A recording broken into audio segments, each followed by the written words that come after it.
Jackson is currently aboard the Silver Seas cruise line. It's been refused entry to a number of ports. It's now heading to Darwin, which are expected to be able to dock there, but there's no availability, Darwin, Australia, that is, no availability of flights back from Australia to the UK. Would my right honourable friend do all he can to repatriate Kate Jackson and her fellow British citizens? Can I thank my honourable friend? I'm aware of that case. We're working actively on it. Of course, as with all of the cruise ships, the challenge has been to find a place for them to dock, and then also to get, not least given the international component on these cruise ships, international commercial flights home. We are very much focused on it, and I hope to be able to say something more on that particular cruise ship shortly. Ben Bradshaw. The last thing our country and economy need on top of coronavirus is the further shock of a hard or no-deal Brexit at the end of this year.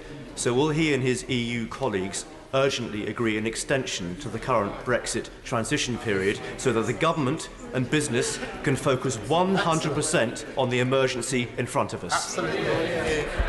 Can I thank the right honourable gentleman? I think, if anything, this shows, not least in our collaboration with Cuban government, which doesn't happen at the level of intensity it has in recent days very often, actually with our close European partners, the case for intensive diplomacy to get this deal done and move on and take the relationship to the next level.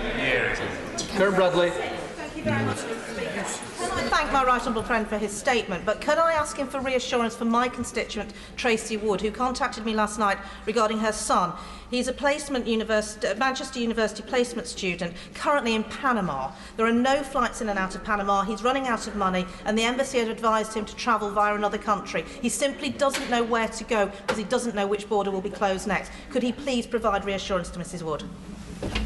Thank my right honourable friend, and say first of all, very difficult in those circumstances, particularly travelling to less accessible places, but we will work very closely with all of the airliners and obviously with our network of embassies to provide the support and the advice as soon as possible. If she would like, I'm very happy to look at the specific case, and if she comes and gives me the details of it, we will take that forward with the ministerial team. Wayne David. I have three constituents from Bargoy who are stranded in Krakow, and because Poland has closed its international borders, they don't know how long they will be in that country. Can I ask the Secretary of State if he will put together a comprehensive database of all British citizens who are affected in this way, and ensure that basic communication at some point in the not too distant future is sent out to all those individuals? Well, can I say to the honourable gentleman that we do already have a means of doing that. People can sign up for real-time updates, and indeed MPs, honourable members can as well. I appreciate the difficult situation in Poland. We are working, as I've already said, with all of our European colleagues to make sure that in relation to UK nationals or indeed other nationals that are here, that we can make sure they can get home where they need to. Jason McCartney. Thank you, Mr. Speaker. Can I praise the Foreign Secretary for his statesmanlike approach this morning? And can I also thank the SNP spokesman as well for his constructive approach? It's really good to see opposition politicians rising to the occasion, just as our constituents want us to during this crisis. Mr. Speaker, I have constituents stranded in Morocco and Vietnam. Can we please make sure that helplines at consulates and embassies are manned 24 hours to help our constituents, and with constituents as well in Portugal in a motorhome looking to get home, can we also make sure that provisions are made for crossing borders for those wanting to come home across land borders? Can I thank the honourable friend and also agree with him on the importance of having, within the confines of a democratic institution like this, as constructive approach to this, because it will make it more effective. We will look very carefully at all the issues that he raised. He mentioned, I think he mentioned Vietnam as one of the difficult areas. We're aware, as ministers have already made clear, of a number of British nationals in quarantine, some in hotels, some in other quarantine facilities. We're in very close contact with the Vietnamese authorities. We're providing assistance to all those affected, and we're hoping to see them moved to improved and better facilities as soon as possible. That's just one illustration in pretty difficult, challenging conditions where we're working very hard to try and make sure his constituents and many others get the care, the advice and the support they need. Kirsten Oswald. It's very clear, listening to the contributions from across the House, that there are citizens stuck in many and varied countries, far-reaching countries across the world. What plans does the Secretary of State have to work with European partners, specifically to bring people in far-flung places back as a partnership approach? She raised an excellent point, and we do need to work in partnership. We did that in relation to the flights from Wuhan at the outset of the crisis, if I can put it that way. We've done it in relation to the Bremer cruise ship, and in fact, my instinctive reflex, and the one of this government, is wherever we've got a situation where UK nationals are stranded and we've got more capacity on the airlines to get them home, our instinctive reaction is to make sure that our European, our Five Eyes partners and their nationals can get on as well. And we've had good collaborative arrangements, and it's been a two-way relationship, and all of that will continue. Peter Allis. Thank you very much, Mr. Speaker. I'm most grateful to the Foreign Secretary for his very comprehensive and thorough statement. I appreciate this may be an issue for other departments, but can he clarify the position with regard to private planes, whether commercial or private leisure, flying in to local airfields?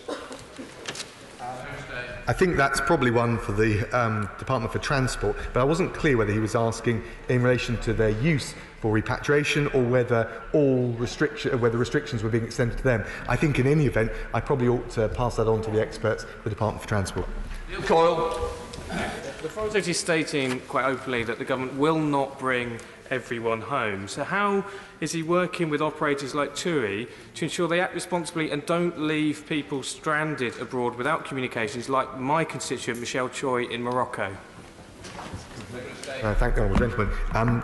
It's not so much we won't, it's just a pure question of capacity, given the potential range of hundreds of thousands of UK nationals travelling temporarily abroad. What we will do is liaise very closely with, I think the honourable gentleman is the third to raise the issue of Morocco. We'll look very carefully at what more that can be done. The African Minister is nodding earnestly. I know we'll take that up. We're also, of course, and he's absolutely right to nail this point, trying to work with the airlines to make sure, as these travel restrictions come into place, there is a window where the commercial airlines can come in and get as many of people who want to come out away and back to the UK as possible.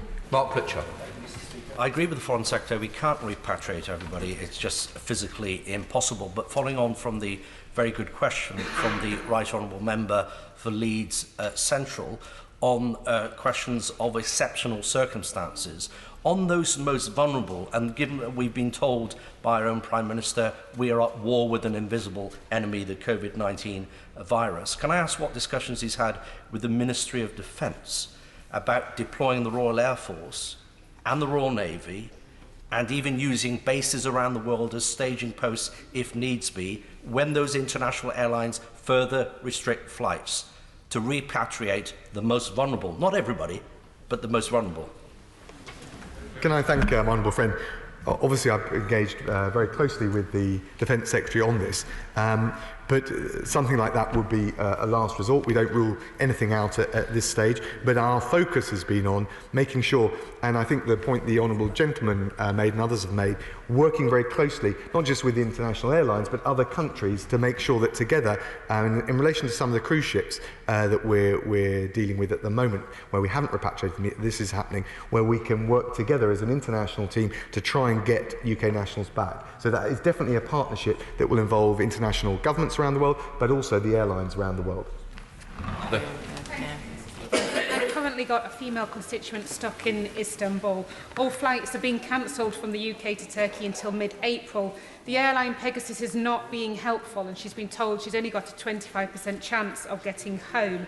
The Secretary of State's hotline advised that she keeps in touch with the airline, but as I said, they're not being helpful, and nor have the consular support in Istanbul. And she doesn't have any insurance. What support can the government give her?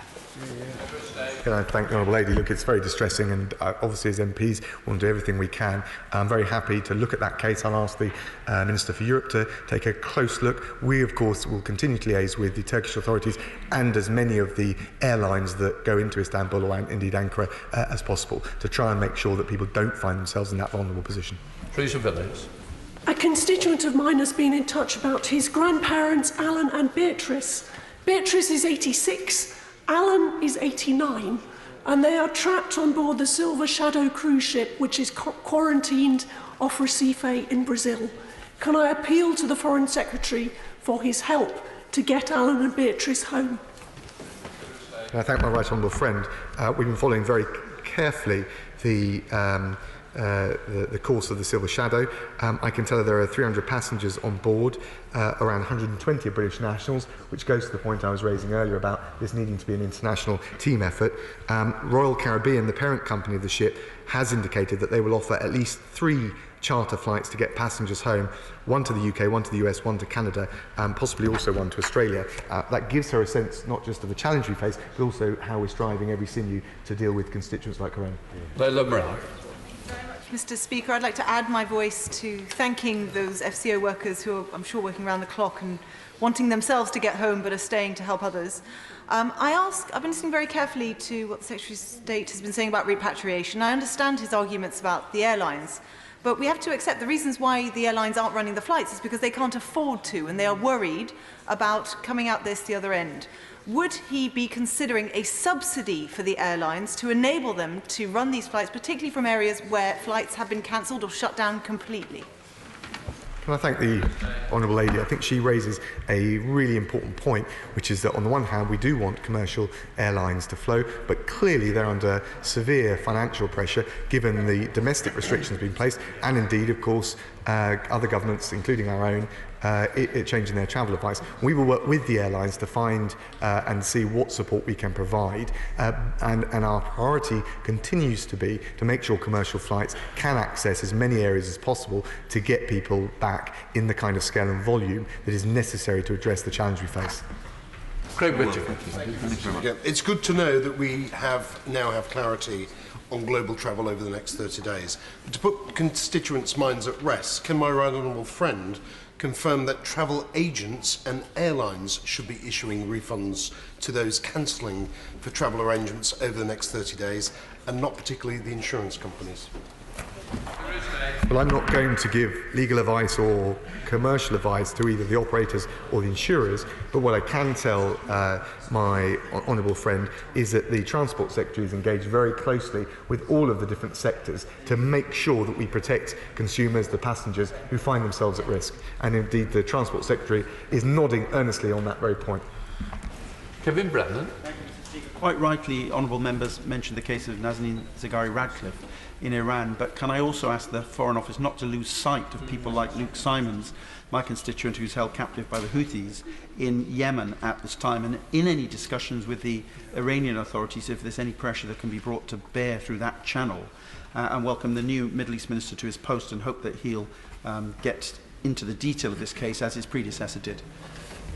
I thank the honourable gentleman. He's absolutely right. And just to be clear, when I speak to any of our Iranian interlocutors, we raise every case of dual nationals or indeed the British Council employee that has been detained. And of course that applies consistently across the board, and I know the Middle East Minister will be very happy to meet with the honourable gentleman to discuss the specific case, and I will always be willing to raise it and try and secure the release of all of our nationals and dual nationals in those terrible conditions across the world. Laura Trott. Mr. Speaker, I have 2 separate cases of constituents stranded in Peru, one of whom is a young woman travelling on her own. I understand the stress that our consular service is under at the moment, but they cannot get through to the embassy nor to the emergency hotline. Will my right honourable friend look at their case urgently and do all that he can to get them home? Can I thank my honourable friend? Of course, we'll look at those cases. Those areas where we don't have a large or substantial consular presence, obviously we're going to have to innovate and still provide as best we can the practical advice and the consular support, and I know that the relevant Minister will be very happy to meet with her and take forward those cases, and I'm very happy to raise them as well with my interlocutors. Patrick Brady.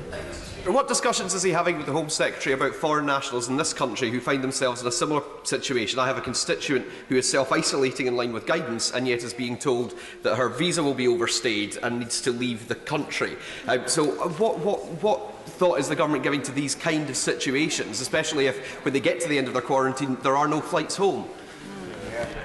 Can I thank the honourable gentleman? Of course, we've got foreign nationals here who are in very similar positions to the ones that UK nationals find them in around the world. We will of course look at those cases as sympathetically and as constructively as possible. We know what it's like from all the cases that we've got coming through to the FCO and through our consular services, and I have already raised this issue with the Home Office and the Home Secretary, but we will then reaffirm it based on what he said today. Stephen Hammond. Thank you, Mr. Speaker. Earlier on, the Foreign Secretary spoke about hundreds of thousands of UK nationals who are abroad. Many, of course, are travelling home and therefore may be taking longer than they expect, and therefore can the Foreign Office be clear about reciprocal medical arrangements in place in those areas? Many, of course, are UK citizens living in EU states which we were formerly a partner with. Given the medical officer this morning said it might last for 18 months, could he be asking EU partners or former EU partners to consider an elongation of the reciprocal arrangements that are in place currently?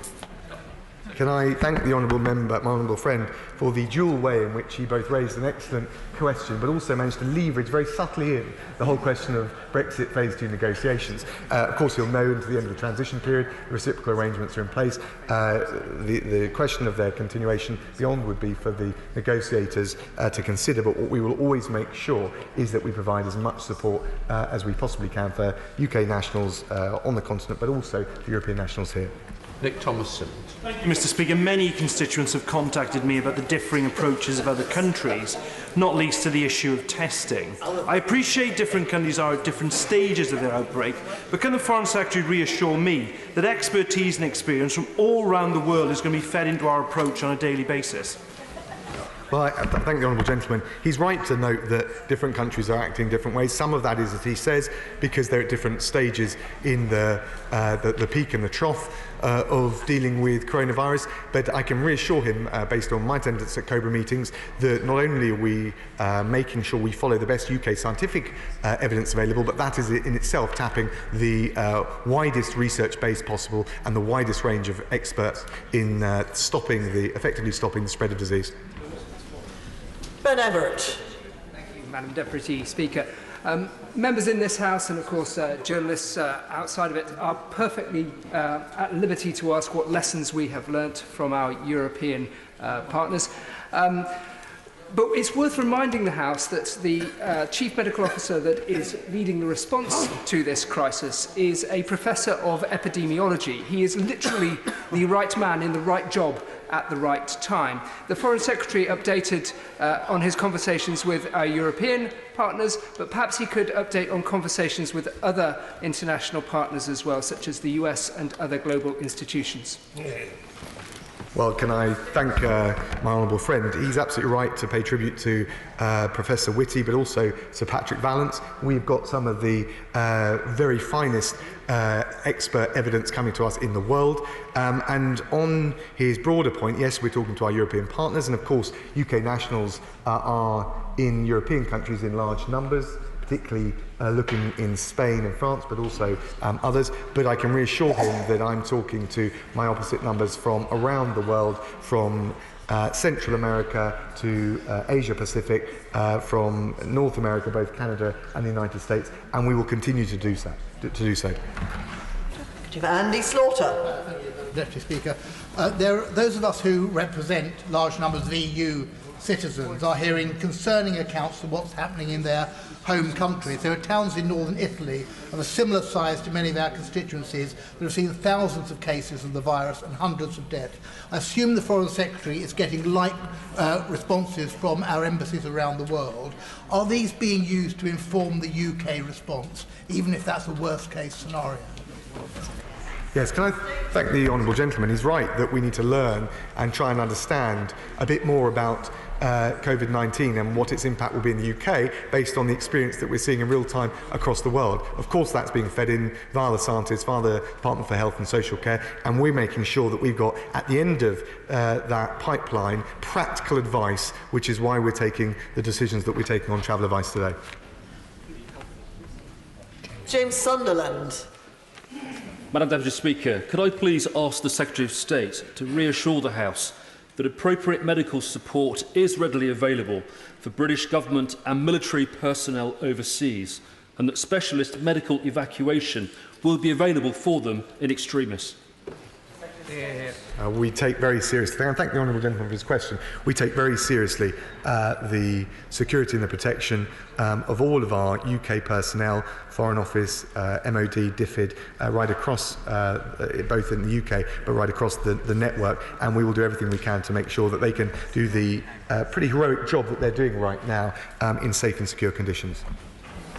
Gavin Newlands. Thank you very much, Madam Deputy Speaker. This measure is entirely commensurate with the situation we face and I support it. However, as the Member of Parliament for Glasgow Airport and the thousands of jobs that it supports, can I ask what assessment the Government have made of the impact of the COVID-19 measures on the industry? And by industry, I mean airlines, airports, baggage handlers, etc., etc. The list could go on. What assessment they've made of the impact and what the Government are going to do to support them?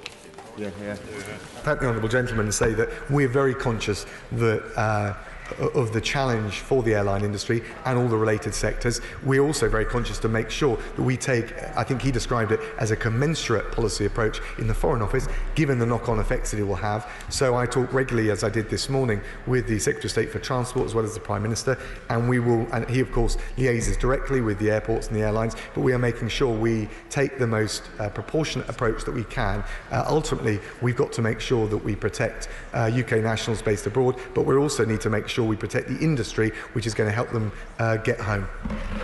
Rob Butler. Thank you, Madam Deputy Speaker. I echo the compliments that we've heard across the House for UK consular staff overseas.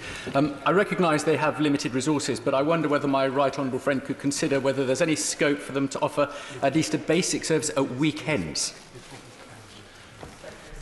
Well, I can reassure honourable friend that Foreign Office staff are working round the clock, round weekends. Of course, there is an issue in relation to some of these countries about their own personal safety. We're giving advice here. It's important ministers, officials follow that advice, and we also need to look after and protect their safety. But notwithstanding that, I would have to say that there is certainly not a 9 to 5 or a Monday to Friday approach. Far from it. It is round the clock, right the way through the week, and we are striving every sinew to make sure that constituents, however far flung the places they found themselves in, are getting the most support and the most clear guidance and practical help that we can give them.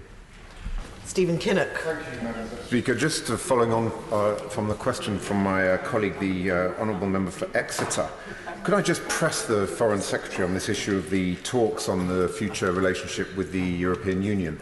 They're incredibly complex and multifaceted talks. They're absorbing a tremendous amount of government time and attention. Rather than trying to fight this war on two fronts, if you like, and stretching government bandwidth to breaking point, surely the time is now coming to request an extension to the transition period, and it's better to do that than to put ideology ahead of the health and safety of the British people. I'm sure the honourable gentleman would never put his ideological desire to stay in the EU ahead of the practical diplomacy that we face in the months ahead. But I understand why he's asked the question. I think that, as far as I'm aware, the negotiations can still proceed, given all of the logistical arrangements that can be put in place. We're confident that we can get this done, and actually I don't think delaying Brexit negotiations would give anyone the certainty on either side of the channel that they need. Kate Green. Madam Deputy Speaker. Can I echo the concerns of other colleagues about the situation for British nationals in Peru, where I have a constituent with serious underlying health condition who is stranded, and as we've heard, not only is the British Embassy apparently closed, but the phone number which they are being informed they can use to obtain information is apparently not being answered. In addition to needing information about how they can be assisted to leave the country, they need assistance and information while they remain in the country, including about access to healthcare. Can the Foreign Secretary take a very careful look at the situation in Peru?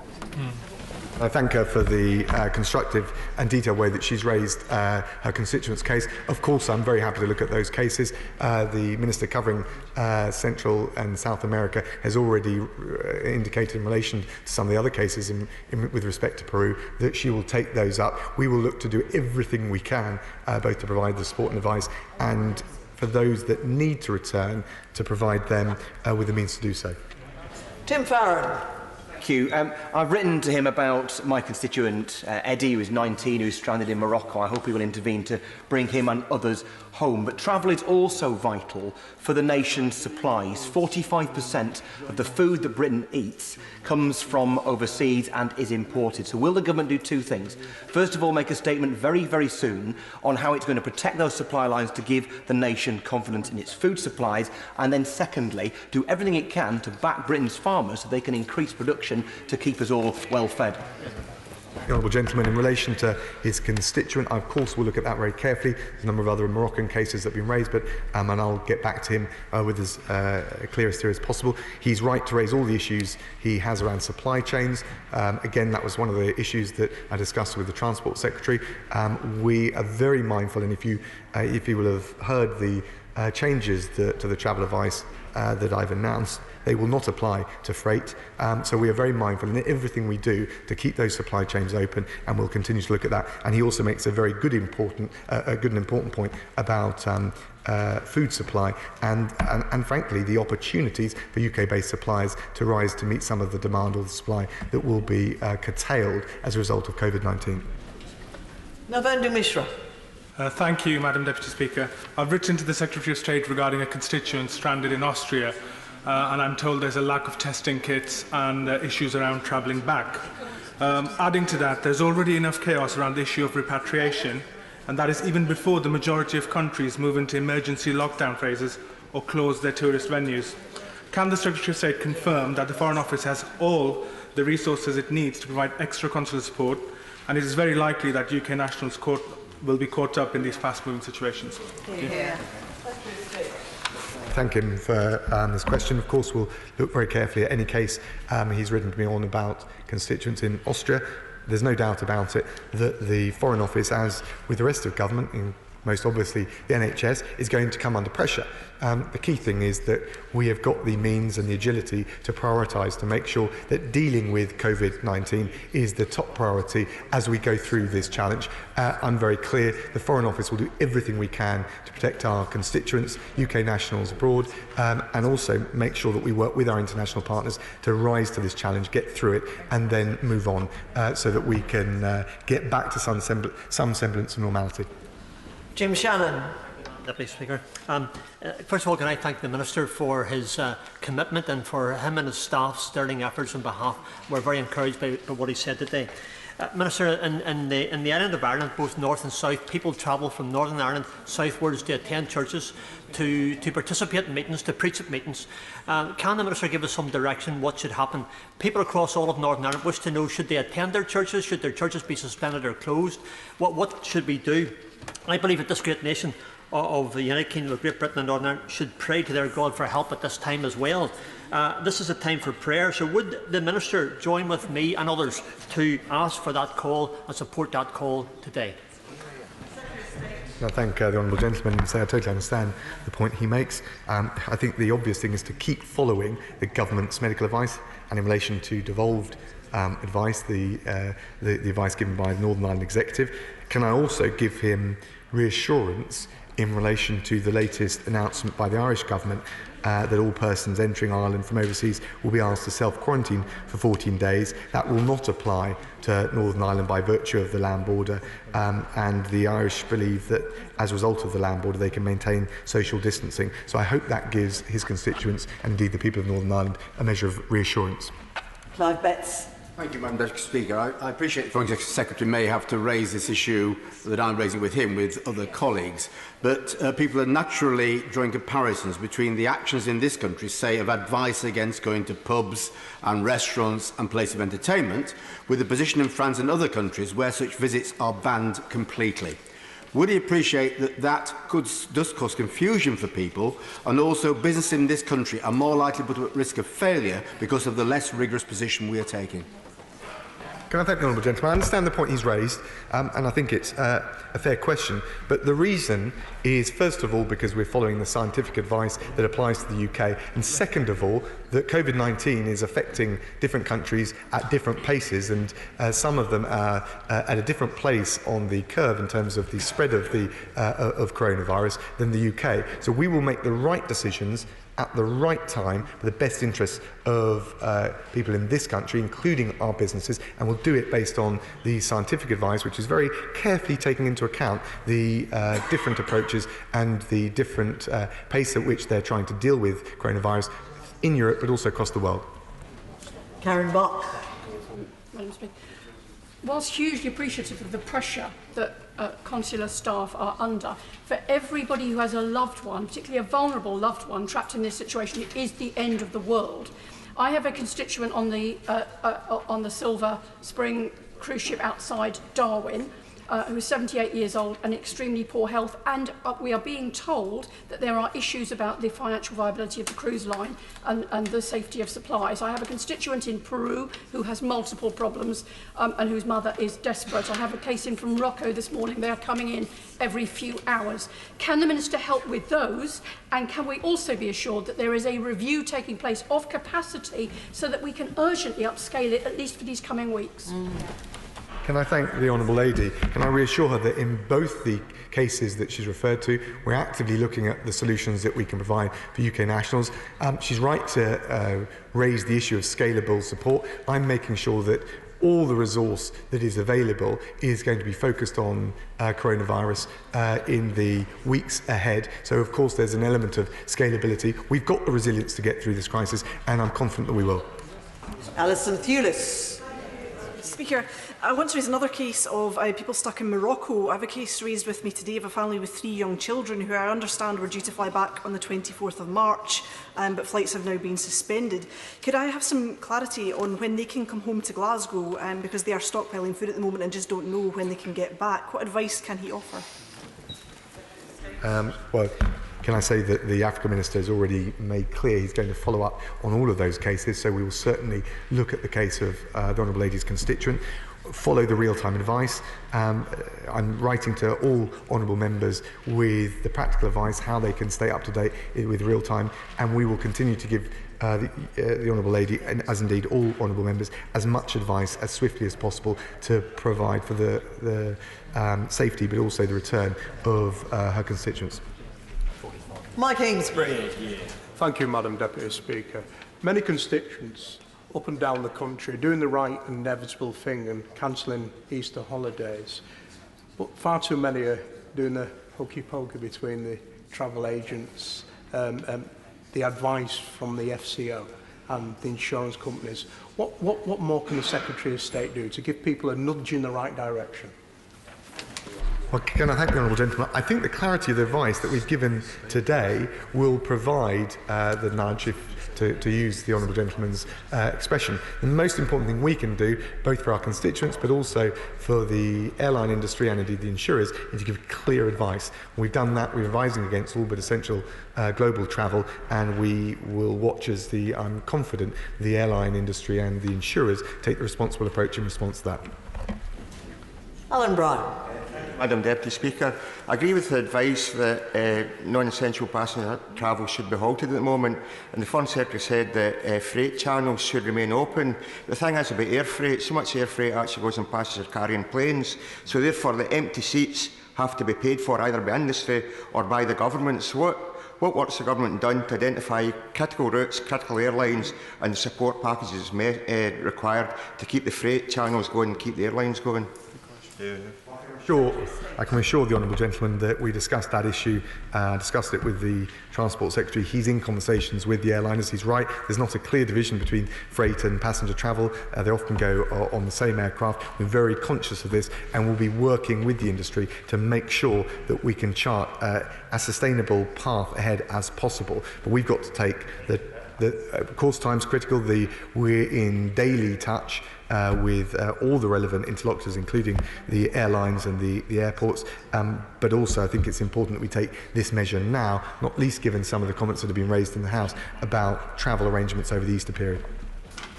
Claudia Ware. Thank you, Madam Deputy Speaker. Like many of my constituents, I too have family members stuck abroad. In my case, an older aunt stuck in the US. I certainly look forward to her healthy return, along with the rest of my constituents' family members, once there's a global strategy in place. My friend, the Honourable Member for Islington South and Finsbury, was right to highlight the global leadership and global response that is required. And in that regard, is it not one of the other lessons that we must learn from the COVID-19, the need for a joint mechanism to guide coordinated global efforts on the development, testing and rollout of potential cures and vaccines, potentially with the establishment of a dedicated body responsible for this work? Yeah.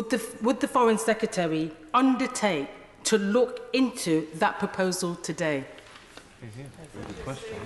Well, I thank the Honourable Lady for the emphasis she puts on international coordination. There are multilateral efforts to make sure we deal with everything from research and development to going to vaccines, but also capacity building for the most vulnerable countries. I'm certainly happy to look at any proposals she wants to write to me with, look at the detail of it. The challenge, of course, has been different approaches, partly driven by different assessments of the risk, but also just the pace at which and the geography with which coronavirus has spread. Deirdre Brock. Madam Deputy Speaker, the Secretary of State mentioned the Irish government's announcement of a mandatory 14-day self-quarantine period. The Australian Prime Minister has recently announced the same issue for any passengers arriving in Australia from abroad. Is that an option the UK government is actively considering? The Honourable Lady, I mean, that's ultimately the responsibility of the Home Secretary, but what I can say to her is that given the changes that we're making on travel advice, it wouldn't seem that it was necessary, nor indeed is the scientific advice that we're getting suggesting that that's a measure that we should take at this time. I thank the Foreign Secretary. Thank you very much. We now come to the 10-minute rule motion. Karen Bradley. Thank you very much, Madam Deputy Speaker. I beg leave to bring in a bill to require companies to prepare an annual statement on carbon in their supply chains and for connected purposes. Madam Deputy Speaker, it may seem odd that on a day when we're focusing on an immediate crisis that the world faces, COVID-19, that we should also be looking at other issues that face the world. But there is no doubt that climate change is an issue that the world faces. It is an immediate crisis, and it will still be here even when the immediate crisis we face over COVID-19 is more manageable and under control. So it is quite right that we should not stop looking at these global matters at a time when we have an immediate health emergency. And I think honourable members would agree that it is probably the most significant long-term threat to our health, wealth and happiness. And, like COVID-19, it is an issue that affects the whole world. It is also an issue that requires global action. It cannot be tackled by any one country taking just unilateral measures. It requires global leadership, something that we in the United Kingdom have a duty to provide. And we have done so already. We are the first developed country to legislate to be net zero by 2050, and I'm extremely proud that I was part of a government that brought in that legislation. We are taking other significant measures at home, and these are to be welcomed. And I also welcome the opportunity that hosting COP26 in the UK this autumn provides. This is a real opportunity to showcase the measures that we are bringing in at home and also to demonstrate our global leadership. And at a point when the world has seen what a global pandemic can do, an opportunity for the UK to shine. And I want to put on record my thanks to our old honourable friend, right honourable friend, Claire Perry-O'Neill, who spotted the opportunity to bring COP26 to this country when there was a vacancy and made sure that it was going to be brought here. My only regret as the former Northern Ireland Secretary is I wasn't able to secure it for Belfast or Stoke-on-Trent, which would have been my two first choices. But of course we can always do more. And when the UK is no more than less than 1% of global emissions, but we see China at 25% of global emissions, it is important that we consider the actions we can take in the UK to make sure global action is taken. Because the action we take here will come to nothing if it isn't replicated globally, or if businesses try to get round our rules by moving production overseas using third-party suppliers who are not as clean and green as our industries. And I particularly want to reflect on energy-intensive industries like ceramics, which again I will declare my interest as a North Staffordshire MP. But ceramics is an industry that is highly energy-intensive, and we do see more and more ceramics production taking place overseas to deal with issues like the energy trading scheme and other matters. Now, it's quite right that we should have measures in place to make sure our industries are as clean as possible, but we cannot allow business to just be moved overseas, affecting our really highly skilled and excellent businesses in the UK in order to get round those carbon emissions.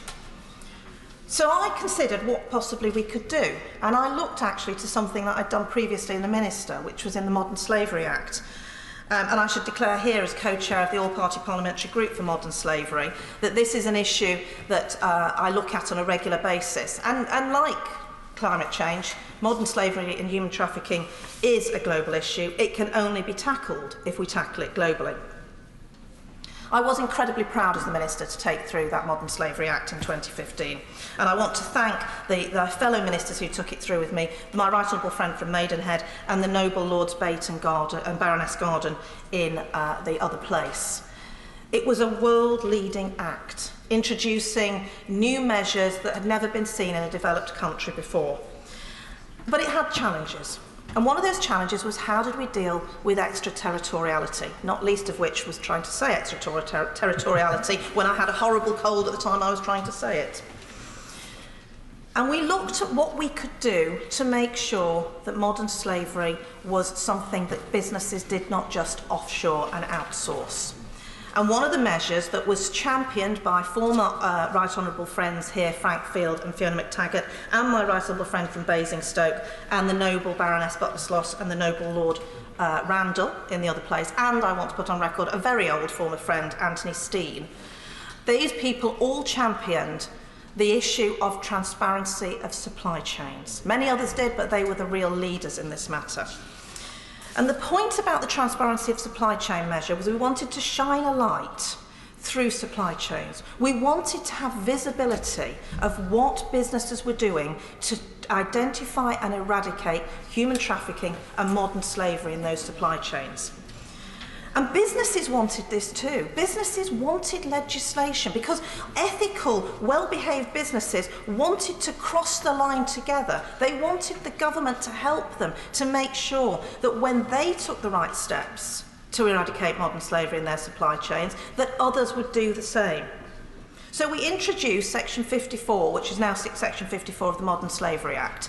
And that was a light touch regulation that meant that businesses just have to declare on their website every year the steps they are taking to identify and eliminate human trafficking and modern slavery in their global supply chains.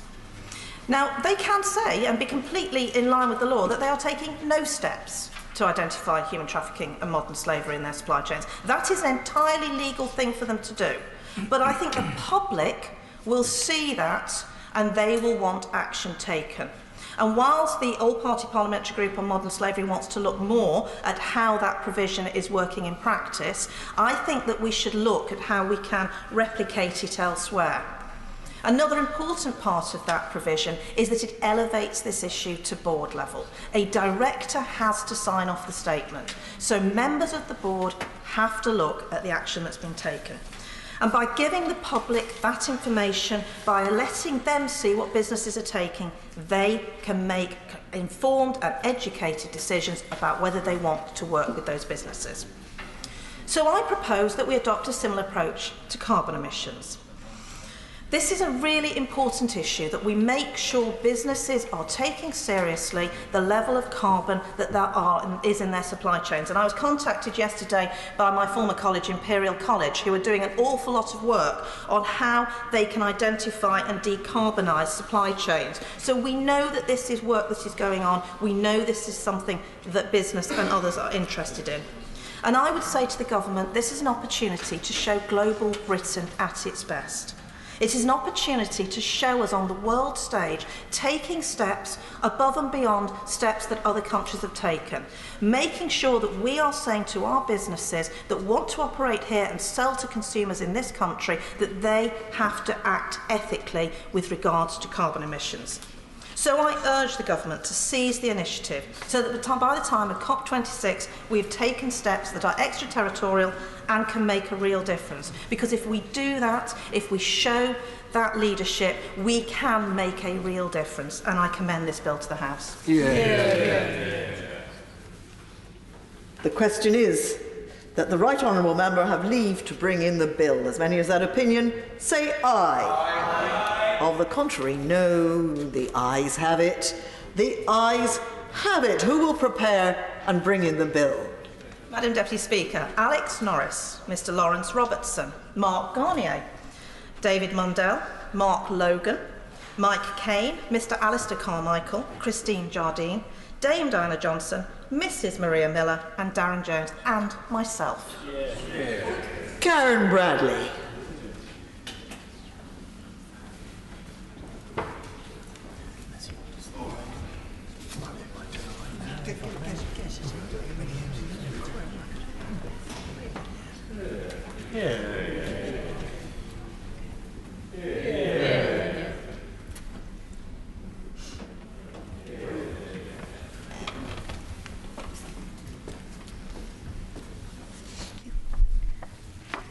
Company Transparency, Carbon in Supply Chains Bill. Second reading what day? Friday the 15th of May, Madam Deputy Speaker. Friday the 15th of May. Thank you. The clerk will now proceed to read the orders of the day. Ways and Means, adjourned debate on question.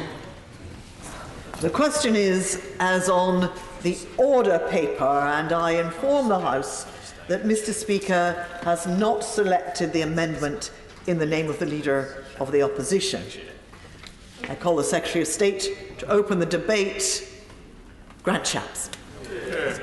Madam Deputy Speaker, last week's budget was a blueprint for a more connected, more prosperous, more equal Britain, a nation where we deliver on our promises, a nation where investors want to do business, and a nation where stable employment, decent housing, reliable transport, excellent healthcare and education, and the same as opportunity extend to everyone in society, no matter where they live. But today's budget debate comes against a background of a global health emergency. So we must come together as a country to face this unprecedented threat posed by the coronavirus outbreak. And I want to, Madam Deputy Speaker, begin by paying tribute and thanking my opposite number for his support through this crisis so far. It has been truly constructive. And I think in a world where the country's looked upon for several years and seen this House divided, in particular over the vexed issue of Brexit, and seen the behaviour of the House, the way that this matter is being approached by the official opposition and others is truly welcome. People will look at this House and they will see that when it comes to rising to the occasion, we are all able to work together in the interests of this country.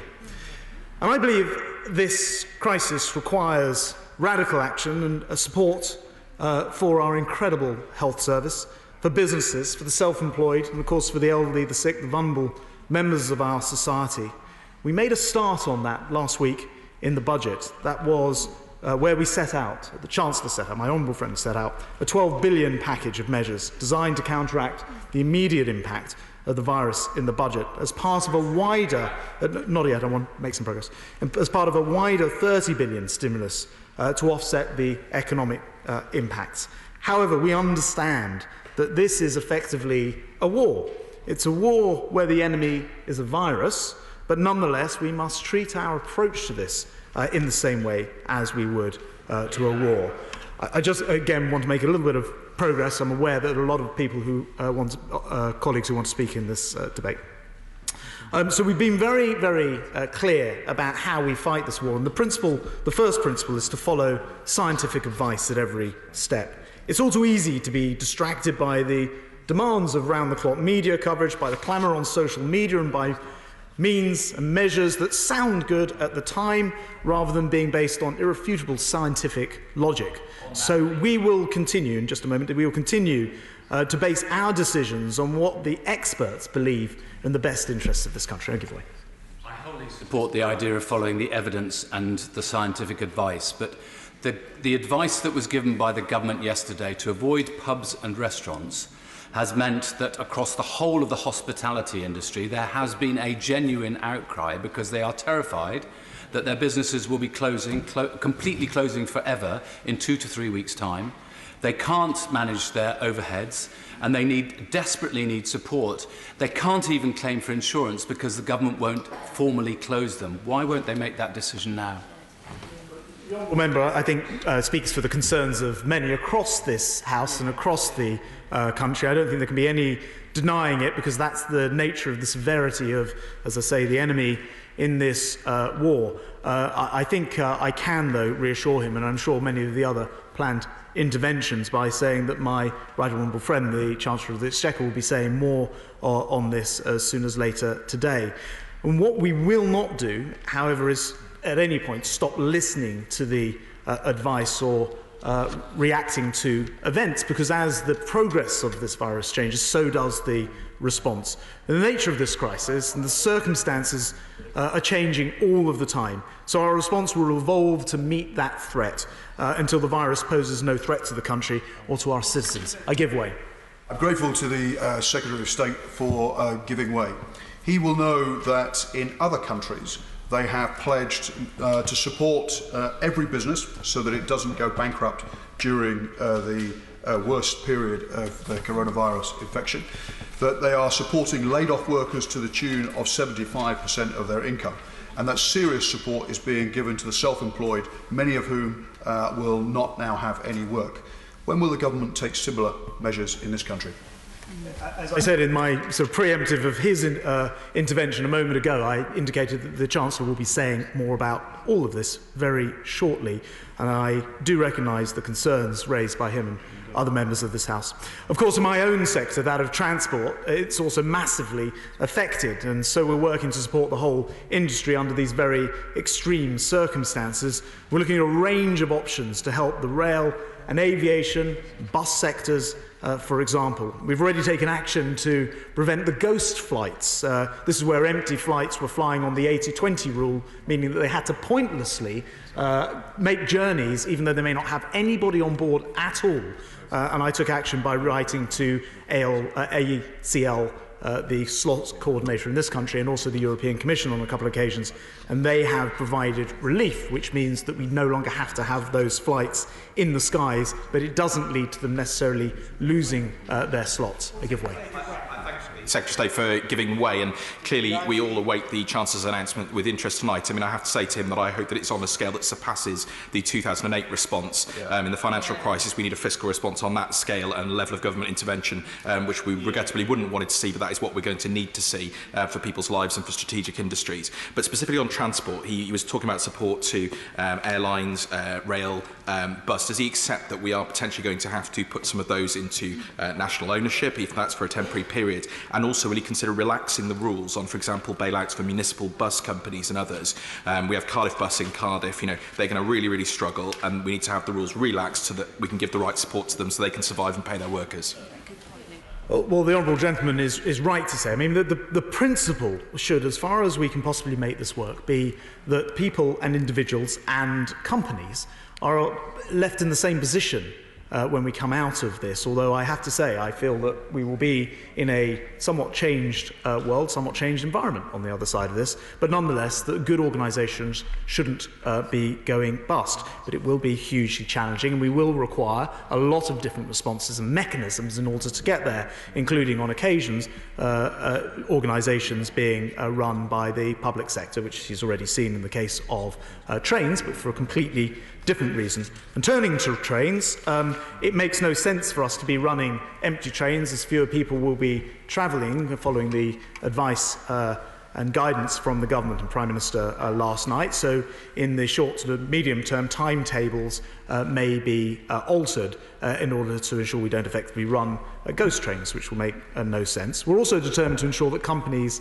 are left in a stronger position as possible in order that they can continue to operate afterwards. And I'll just make a little bit more progress. So despite the immensely challenging situation in which we find ourselves, we'll work in partnership with the transport industry to keep essential services running for the public and for those who need to get to work, those who have essential business and therefore fit into the category of those who will still be travelling. I give way to the Honourable Lady.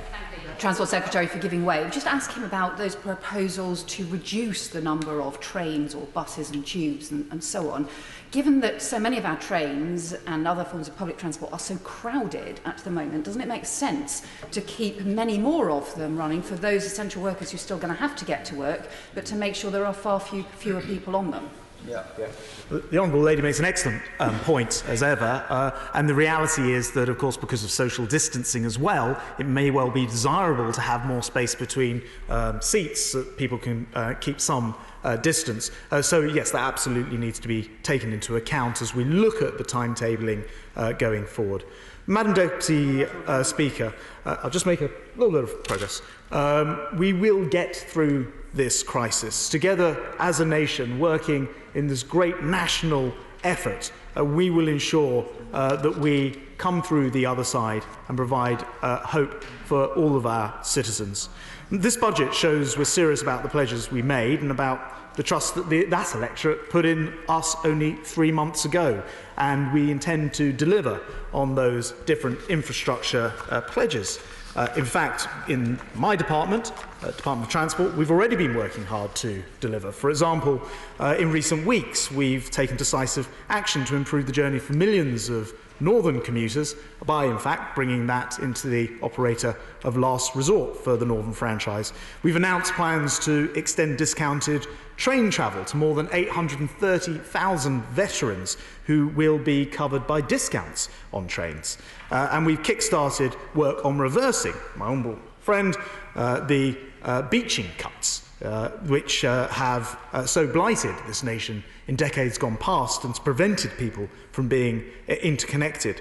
And in January, we announced the preferred route for the East-West Rail link, which will connect that great Oxford to Cambridge arc, increasing access to jobs, making it easier to travel, cheaper, and creating a region dubbed the UK's Silicon Valley. So we're not only making journeys more efficient and easier, we're making them cleaner as well. And on that point, of course, we are consulting on bringing the end of fossil-fuelled cars and indeed now vans forward to 2035 or earlier, if practical. So we're making enormous steps forward. But the Chancellor's delivered a budget which will include some of the most ambitious infrastructure programmes since the 1950s. It will help to level up this country. Where infrastructure is unreliable and overcrowded and not fit for purpose, it acts as a drag anchor on our entire economy. Yet when it's efficient, when it works, when it gets people around, it can turn around the fortunes of our towns and our cities. With interest rates at a record historic low, now is the time to really get Britain building. I will give way to my friend. Thank my right friend for giving way. As he knows, I'm pressing for a better deal for the island, for the Isle of Wight. When it comes to the levelling up agenda, what is the criteria? Because we're part of the wealthy South East, but actually our economy shares more in common with the North and indeed with parts of East Devon and Cornwall. So for the island, what does levelling up look like? Are we going to be, is it part of a funding settlement or is it an infrastructure project? Well, my friend raises an excellent point, because I think many members from across the House will be familiar with the idea that just because you're in a certain part of the country, the south in his case, people just think that it must be an enormously prosperous area, and yet many of us will have some enormously deprived communities, perhaps individual wards within our otherwise prosperous areas, and it's very important that the criteria for levelling up takes all of that into account, which is why the Green Book is being rewritten as a result of last week's budget, and we look forward to hearing more about that in due case. Because with interest rates at this historic low, it is time to get Britain building, and that's why the Chancellor set out plans to inject £640 billion by 24-25 into roads, into railways, into hospitals, into broadband, into housing and into research, to modernise the fabric of our country, to turbocharge our economy, or perhaps to electrically charge our economy, and get every single region of the UK growing, no matter which area you are in. I will give way. Thank the Secretary for giving way. Strategic investment in infrastructure is very welcome. But another budget measure that the Chancellor introduced is the removal of the red diesel rebate for the construction industry. Say for the cost of diesel fuel for construction plant is going to double. It's predicted in the Red Book to bring in £5 billion over 2 years. So how much that £640 investment is actually going to be written off in terms of paying costs for diesel? Well, I know the Honourable Gentleman has many times questioned me passionately about greening up this economy, and he will appreciate the diesel, red diesel, contributes tremendously towards the problem of the problems that he often cites. So there will be a consultation, and the Honourable Gentleman will have the opportunity to make sure that he inputs his measures. Indeed, going on the record today ensures that that has partially been done. The Government will publish more details about investment priorities when we publish our National Infrastructure Strategy this spring and in the Comprehensive Spending Review later this year. This will include taking forward Northern Powerhouse Rail, having already committed, of course, to that Manchester to Leeds section, reversing many of the beaching cuts that I mentioned before, and I'm very grateful to members across the House for bringing forward an extraordinary number of beaching potential reversals, which we're now in the process, with my honourable friend, of assessing and working with colleagues across the House. And of course delivering HS2 to transform rail connections between our major cities whilst releasing capacity for our existing railway, in particular for freight. So we're going to present an integrated rail plan for the North and for the Midlands, examining how HS2 and the Northern Powerhouse Rail can best work together, along with wider investment in transport across the regions. So we've got the largest ever investment in English strategic roads, £27 billion to tackle congestion and increase capacity. We've got £2.5 billion to fill potholes in roads and to make sure more don't develop. We've got £5 billion rollout of broadband across the rural areas of this country, in particular to make sure that our four nations are fully linked together. We've got record funding of £5.2 billion into flood defences, and we've seen recently how important it is to have that cash going in. £4.2 billion for urban transport through long-term settlements with 8 mayoral combined authorities. £22 billion for science, innovation, technology by 2024-25 to help us develop new products and services to sell around the world. And of course, a massive housing programme as well. Madam Deputy Speaker, we've made significant progress towards building more affordable and high-quality homes in recent years. I have to say far more than when I was standing at this dispatch box as Housing Minister. The housing supply is now at its highest level indeed for 32 years, which is quite an achievement. But we still have a long way to go, and the budget talks about remedying some of that shortfall. First, by extending the Affordable Homes Programme with a multi-year £12 billion settlement, and also helping local authorities to invest whilst we have the interest rates available at a low rate to do that. I will give way. I'm very grateful. I very much welcome the investment announcements he's making. If we don't get our businesses through the crisis we see over the next few months, much of that investment will not bear fruit as it should. He said earlier in his speech, quite rightly, I think, that he wants businesses to be in the same place in the future as they are today, but lots of the income they will miss in the next few months will never come back to those businesses. Does he agree that we must put in place a financial support package based on grants and not merely business loans? Well, Madam Deputy Speaker, I don't want to preempt other things that the Chancellor may talk about later on, but I'm very grateful to my honourable friend for raising this. Look, I go back to what I was saying right at the beginning of the speech, and then I'd like to wrap up to allow others to be involved in this debate. When I say that there is clearly something approaching what we would otherwise in different times think of as a war that this country needs to fight, and we need to, as in a war, deploy every single possible weapon to fight it. And of course that will involve a variety of different financial and other tools to do precisely that, and I think that nothing must be off our radar in terms of the possible responses. Madam Deputy Speaker, levelling up won't be achieved through a single fiscal event like the budget that we're debating today, but it will be part of an integral plan across the next 5 years of the government, and I've mentioned some of the other fiscal events already. And one of the most powerful agents for change will be the infrastructure programme to get Britain building that I've spoken about at the dispatch box today. The process will be triggered by an historic investment in the national infrastructure strategy, that spending review, and an autumn budget later this year as well. We know there are big challenges ahead, most immediately, as honourable members have mentioned across the House, dealing with the coronavirus outbreak. This budget is designed to build a strong foundation to make us fairer, more equal as a country, where we harness the potential of every region and where people's ambitions can be achieved. But we also recognise we are doing so in the immediate short term with the backdrop of tackling perhaps the greatest health emergency this country has seen since the Spanish flu. I know that we can do this as a country. I know that we can do this by showing the same spirit that this House has demonstrated in the last few weeks of working together, of finding the right solutions and getting the job done. That's our vision, and that is what we will deliver, Madam Deputy Speaker. Just before I call the Shadow Secretary of State, it will be obvious to the House that a great many people wish to speak this afternoon, and we have a lot of time for this important debate, and I'm hoping to manage it without a formal time limit, because that makes for a better debate, and we will manage that if everybody behaves with courtesy and speaks for between 7 and 8 minutes, which is quite a long time. At least it's quite a long time for everyone who's listening. Around 7 to 8 minutes, then we'll manage without a time limit. If that doesn't happen, I'll have to put on a time limit. And I call the Shadow Secretary of State, Andy MacDonald. Thank you, Madam Deputy Speaker. Clearly, these are extraordinary times, and everything we say and do is through the prism of the response to the coronavirus emergency.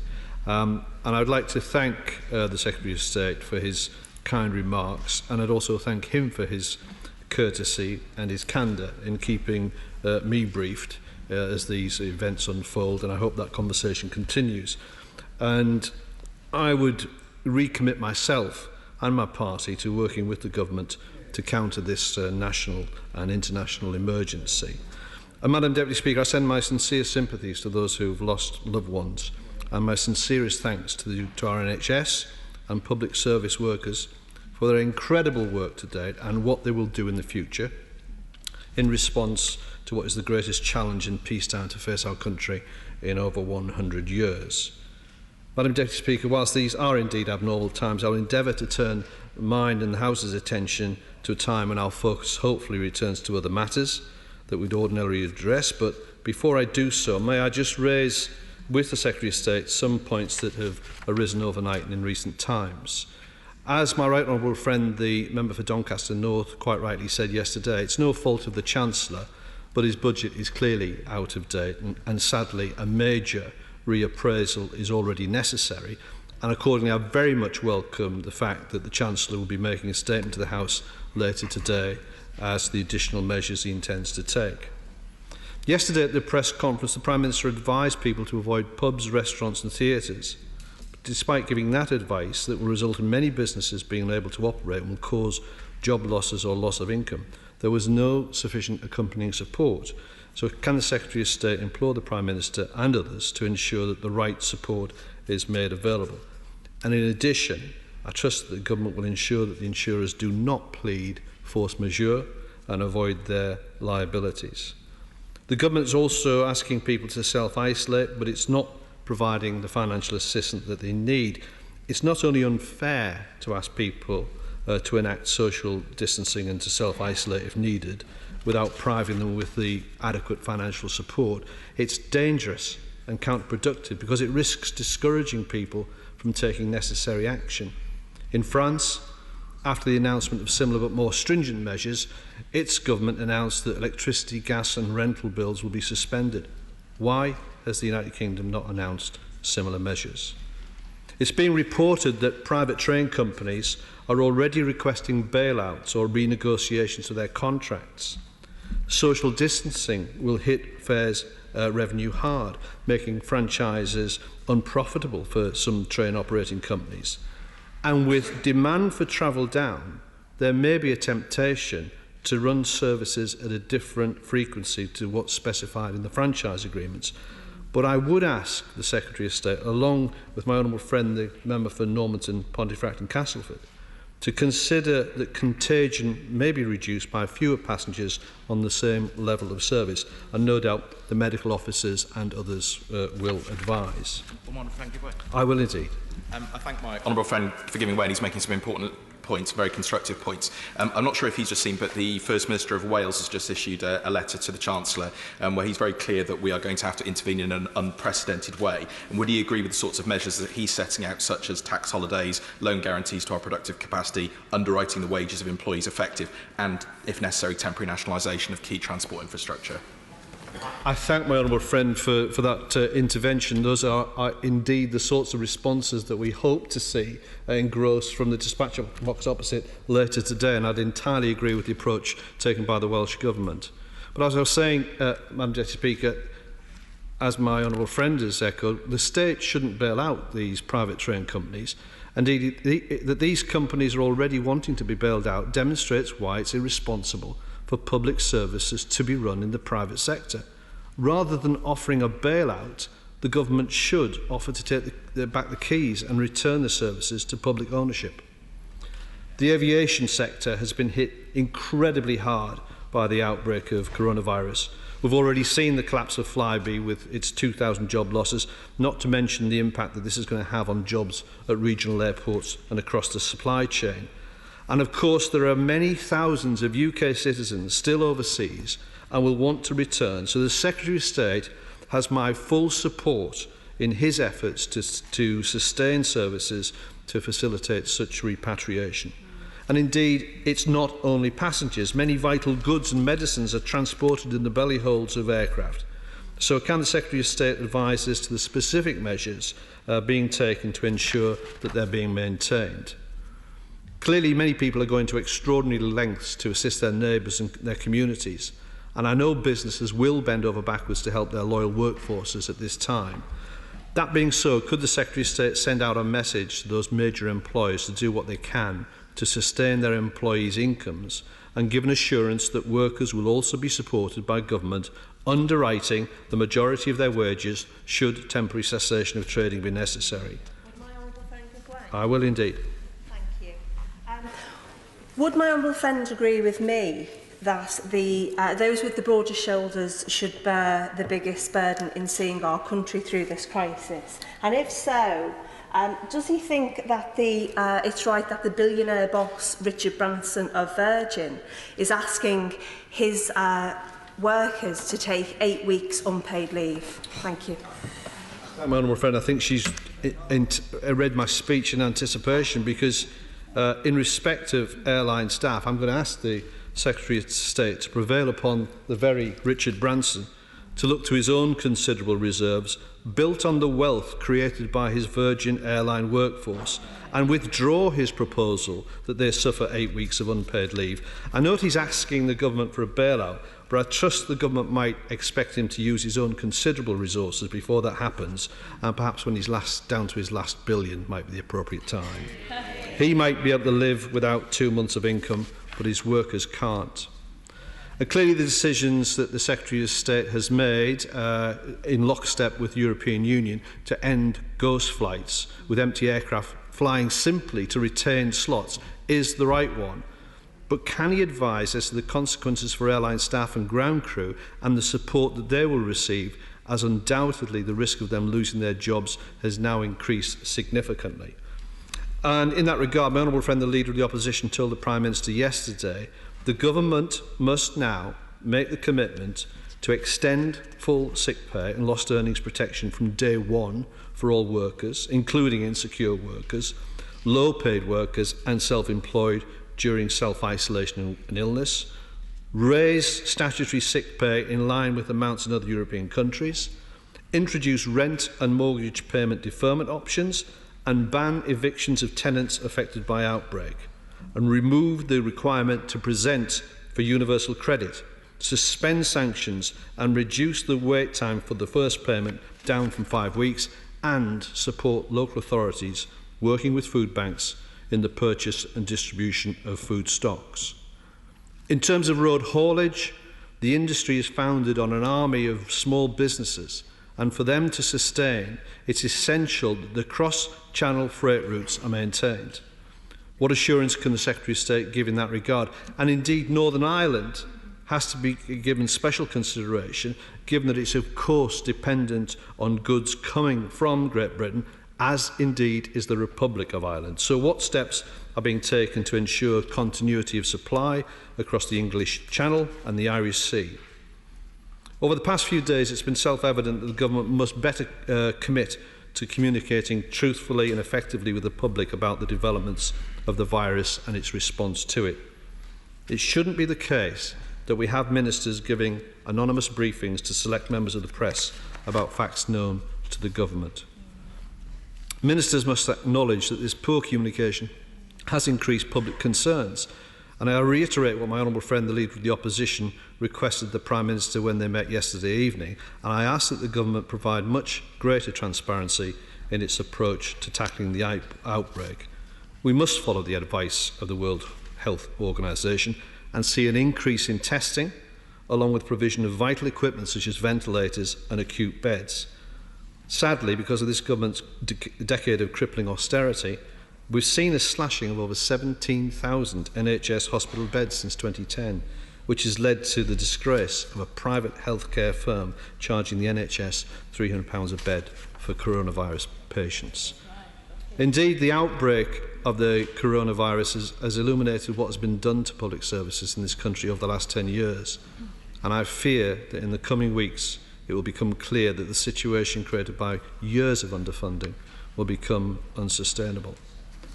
Madam Deputy Speaker, the budget announced last week showed that the austerity project has failed even on the Conservative Party's own terms. We now know, once and for all, that austerity was never an economic necessity, but a political choice. A political choice that has left millions of working people across this country paying the price of the recklessness of the financial services industry when they crashed the economy in 2008. Today's debate is focused on the levelling up of the economy, but far from levelling up, the government has presided over huge inequalities on regional investment. In 2018-19, transport per head in the North East, North West, Yorkshire and the Humber was £486, £412 and £276 respectively. In comparison, London received £903 per head in the same year. The OECD recently argued that addressing the regional productivity divide between high productivity areas like London and southern England and low productivity regions in the north can be a key channel for fostering long-term growth and sharing prosperity across the country, recommending regionally focused investment in transportation as part of an industrial strategy to boost productivity. But this budget failed to include such policies. At the general election, Labour pledged to close gaps in regional transport investment by delivering projects, including Crossrail for the North, HS2 to Scotland, and upgrading the rail network in the South West, as well as providing transformational levels of investment for local, public and sustainable transport. This budget failed to even reverse Conservative cuts to the rail network, leaving in place the cuts to electrification in the South West, the North and the Midlands. The government has repeatedly talked up its commitment to the Northern Powerhouse Rail, but it's not committed to the full £39 billion project, as Labour has done.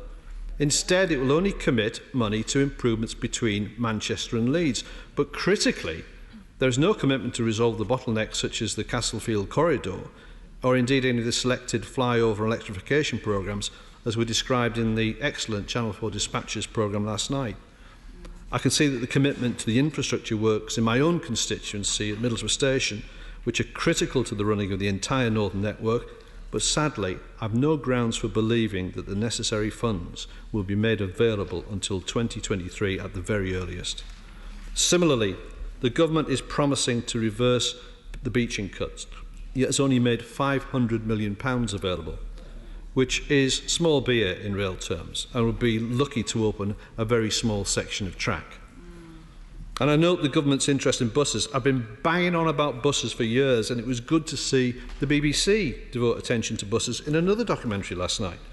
But can I gently try and persuade the Secretary of State to look carefully at Labour's proposals to bring back and expand routes, to increase ridership, to decarbonise the fleet, and provide free travel for all under the age of 25 within a re-regulated bus network and one that's wholly integrated with other modes. Were he to do that, he would come to the inevitable conclusion that the only way to achieve all of this is within a public transport system that is genuinely public in ownership and control.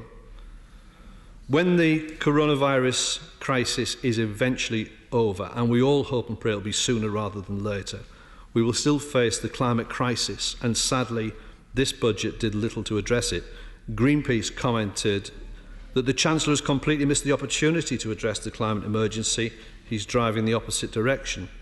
And, Madam Deputy Speaker, the Friends of the Earth agreed, saying that this budget contains a massive road building programme which completely destroys any pretence of UK government leadership ahead of this year's crucial climate summit. Funding for cleaner cars, EV charging, action on plastics and more trees are just a few green sprinklings on a truly awful budget. The UK is way off track to meet its own climate change targets and is further still from meeting its commitments under the Paris Climate Agreement. And this failure is being driven by a rising trend in emissions caused largely by increased traffic growth, which has left transport as the UK's single largest source of greenhouse gas emissions and the worst performing sector when it comes to reducing carbon emissions. This failure is the result of deliberate government policy encouraging traffic growth through an ever-expanding multi-billion-pound programme of road building. This budget is destined to make the problem worse by pledging over £27 billion to new road building, which will increase car use, worsen congestion and increase air pollution and climate emissions, with little benefit for the economy at the expense of concreting over large areas of the country. And a huge part of the problem is because public transport fares have risen at more than twice the rate of wages since 2010, while fuel duty has remained frozen, meaning the cost of public transport has risen above the cost of motoring, discouraging more sustainable transport, worsening congestion and pollution. Yet the fuel duty freeze continues, and there were no measures to reduce the cost of public transport, compounding the failure of recent years. The contrast between what we will spend on new road building alone and what is pledged for cycling and walking and public transport illustrates the government's priorities, with 5 times the investment in roads than in sustainable transport. The funding for local transport, which the government announced with significant fanfare, simply won't cut it. Labour pledged £6.5 billion over the same period to reverse more than 3,000 bus route cuts in England and to invest in new services. It could cost around £3 billion alone to reverse the cuts made by the bus services, yet the £5 billion pledged in the budget is meant to fund bus services, build new cycle lanes and purchase around 4,000 zero-emission buses. This fund has been overpromised and will not deliver the level of investment in local transport needed to address the climate crisis and support local economies. On electric vehicles, it is good that the Chancellor decided to continue the grants. It would have been highly damaging for the plug-in car grant to be scrapped, as subsidies for electric vehicles are required until the upfront costs of EVs reach price parity with internal combustion engine vehicles. But it should be pointed out that the grants had previously been cut from £5,000 to £3,500, a move condemned by industry. If the UK is to reduce transport emissions in line with climate targets, the cuts to grants should be reversed. By contrast, Labour had pledged to introduce £2.5 million interest-free loans worth an additional £1,500 for the purchase of EVs to allow low-income households and those living in rural areas and independent contractors and SMEs to save on new electric cars. Again, the £500 million investment in EV charging infrastructure is better than nothing, but £400 million of this fund is a re-announcement from the 2017 autumn budget.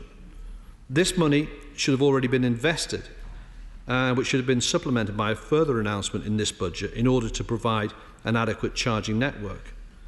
By contrast, in order to jumpstart the transition to electric cars and tackle the climate emergency, Labour pledged to invest £3.6 billion into a mammoth expansion of the UK's electric vehicle charging network. A rapid rollout of charging stations would eliminate concerns over driving range and lack of electric car infrastructure, charging infrastructure, by providing enough electric charge points for 21.5 million electric cars, 65% of the UK's fleet by 2030. On the greatest crisis facing humanity, the climate crisis, this budget is going in the wrong direction. On the most immediate crisis facing us, the coronavirus, the budget failed to provide the country and its workers with the safety and security they require. And on the budget's central promise to level up the country, it's an abject failure, failing to reverse the austerity cuts of the past decade and failing to invest in infrastructure across the country. The coronavirus pandemic is a dreadful, dreadful and most immediate crisis, but one day it will be behind us. When we are past this, the same problems of social and regional inequalities and the climate crisis will still be there. I do worry that on the evidence of this budget, the government doesn't have the vision nor the ambition to tackle them, and when we are through this, we should take the opportunity to reset our economy so that it works for our people as it always should. Thank you. I've great pleasure in calling to make his maiden speech, Gagan Mohindra. Yeah. I thank you, Madam Deputy Speaker, for allowing me the opportunity to make my maiden speech as the Member of Parliament for South West Hertfordshire. It is a real pleasure to have you in the chair during my maiden. I know I am among the last of my intake to address this House, and I have the pleasure of listening to many moving and memorable speeches from my friends over the last few months. I am not ashamed to say that I get goosebumps in this place. As I sit on these green benches, I feel the weight of history and the legacy of my political heroes all about me. But I hope, like Trigger's broom, I will prove to be a worthy replacement for my forebears, whether I am the head or the handle. And I do not intend to ever take the trust of my constituents to represent them in this place for granted. The weight of our responsibility as public servants weighs us all now more than ever. But everything has its place. And in my maiden speech, I know you want to hear about the best constituency in our country, and I intend not to disappoint. But first, I'd like to start by paying tribute to my predecessor, the Right Honourable David Gauke. During his 14.5 years of public service, David was a dedicated Member of Parliament, and he was highly respected by his constituents and colleagues alike. Not only fiercely intelligent and famously cool under pressure, during the general election of 2019, the public got to know another side of David, his wicked sense of humour, which was already well known to his friends in this House. As I fought the election, I found I had to overcome the appeal of not one Gauke, but two, as Gauke Senior, Jim, went viral in David's videos. David ran one of the most engaging campaigns to be found during the general election, and I commend his enthusiasm and passion. Despite the difficult circumstances of fighting against his own former party, it was a civilised battle, and I thank him for that. As to his political career, he was a heavyweight of the Conservative government over the last decade. He held many senior roles, including Chief Secretary to the Treasury, Secretary of State for Work and Pensions, and finally Secretary of State for Justice. As I have said before, in different times, we may well have been colleagues, and I would have been proud to have worked alongside him. I'd like to thank David for his commitment to the residents of South West Hertfordshire and wish him and Rachel and the rest of his family well in their future endeavours. Now, on to my stunning constituency. South West Hertfordshire is shaped rather like a couture boot. Picture, if you will, scenic Tring on the thigh, bustling Berkhamsted, or Burko to the locals, sitting on the knee. Oh. The pretty trio of Flaundon, Bovidin and Chippenfield making up the calf. Striking Sarrett sitting behind the shin, and charming Chorleywood on the ankle. Vibrant Rickmansworth, or Ricky, where I live, sits on the heel, and the military base of Northwood HQ on the toe, to name but a few of the collection of magnificent communities that make up my constituency, each unique and beautiful in its own way. The arresting natural and man-made beauty of my constituency, top to bottom, is certainly best experienced by foot. My constituency offers an embarrassment of riches, from historical market towns like Tring to the Chiltern Hills, which are rightly classed as areas of outstanding natural beauty. Further south, you will find the Colne Valley Regional Park, which is known as the first taste of countryside west of London and comprises some 60 lakes among woodland, canals and farmland. You can pass many a peaceful afternoon walking here, or visit the famous Aquadrome, where you can water ski, canoe or sail to your heart's content. Behind the thriving Berkhamsted High Street, you can find the ruins of Berkhamsted Castle. It was in Berkhamsted that William the Conqueror received the surrender of the Crown of England in 1066. The castle was then built to assert control over the key supply route through the Chiltern Hills from London to the Midlands. It is a constituency heaped with history, some of which can't be retold, like the activities of Northwood HQ. I would like to take this opportunity to thank our armed services for continuing to keep us safe. The visual beauty of my constituency is only outdone by the warmth and good nature of my constituents. Nowhere in the country better represents the open-minded, tolerant, progressive nature of the United Kingdom than South West Hertfordshire, and I'm so grateful that I've been so warmly welcomed. Of course, there are also a number of local concerns and issues to which I will devote my energies. For our commuters, the issues of unreliable rail and underground transport is a repeated source of frustration. There is a lack of access to affordable housing, a concern which has to be balanced against the desire to protect the Greenbelt and character of the area. There are pockets of poverty in a mostly affluent area, resulting in associated social issues, including crime. And of course, we have many excellent schools in my constituency, including Merchant Taylors and Berkhamsted School. But we need to ensure good education is accessible for all, not only the affluent. In the interests of my constituents and the rest of the country, I proudly stand with my government, which is dedicated to levelling up. This is not only about the North, it is about enabling everyone who is not born with advantage having access to excellent education, public services, and indeed visible role models, so their aspirations and ambitions are not stunted by circumstance. As we know in our hearts, talent does not discriminate, and I, like many in my government, are committed to ensuring that opportunity does not either. I welcome the measures announced by my Right Honourable friend the Chancellor, specifically targeted at levelling up our country, including public sector relocations and more transport capital investment outside of London. And I welcome the breaking of the old, tired assumptions of what it means to be a modern Conservative and who we represent. I stand here proud to be a British Asian and to inhabit the most diverse parliament we have ever had. But diversity encompasses all manner of considerations, not just diversity of ethnicity or gender, although I welcome both, and I'm delighted that 34% of this place is now occupied by women. I look forward to that number being higher. When we speak of diversity and inclusiveness, we must mean engaging the widest diversity of perspective formed by bringing together individuals with all manners of differences, including those of upbringing and background. It is about destigmatising all forms of physical and mental health issues, and that starts with us in this House. I myself am dyslexic, and so I understand the frustrations posed by learning difficulties. But I must acknowledge that I have also had the benefit of many advantages.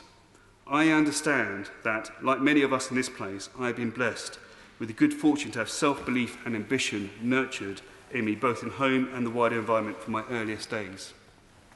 Many in our society are not afforded this essential luxury, and the impact, compounded of course by other inequalities, is far-reaching.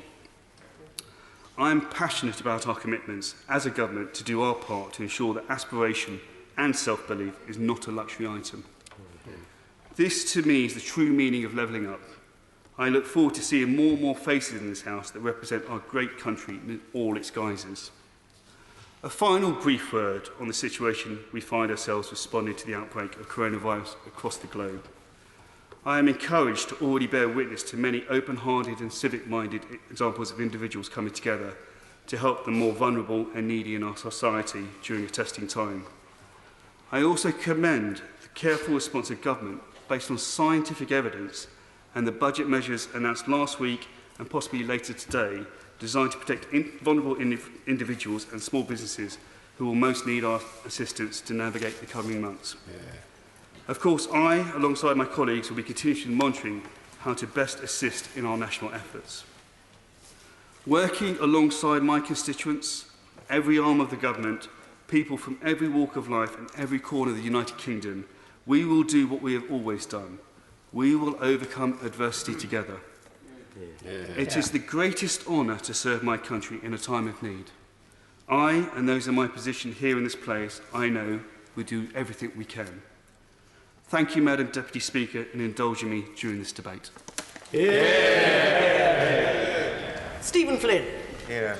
Thank you very much, Madam Deputy Speaker, and I would like to start by congratulating the member for South West Hertfordshire for his tremendous maiden speech, although it's a good few months since we were both first elected, so where have you been, man? You should have been in this chamber a long time ago. So some of us have obviously been shying away from our duties. To turn to more serious matters, Madam Deputy Speaker, I think it's important to start by placing on record my sincere gratitude to each and every member of our health and social care service at this moment in time. The work that they do in the best of times cannot be overstated, but in this unique circumstance we must all commend them.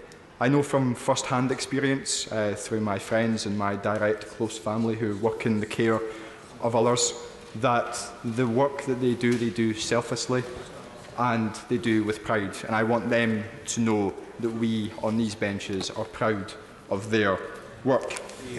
Now, Madam Deputy Speaker, it's less than a week since the Chancellor came to the dispatch box and gave his first budget. But the reality is that the landscape in the United Kingdom is much different now than it was then.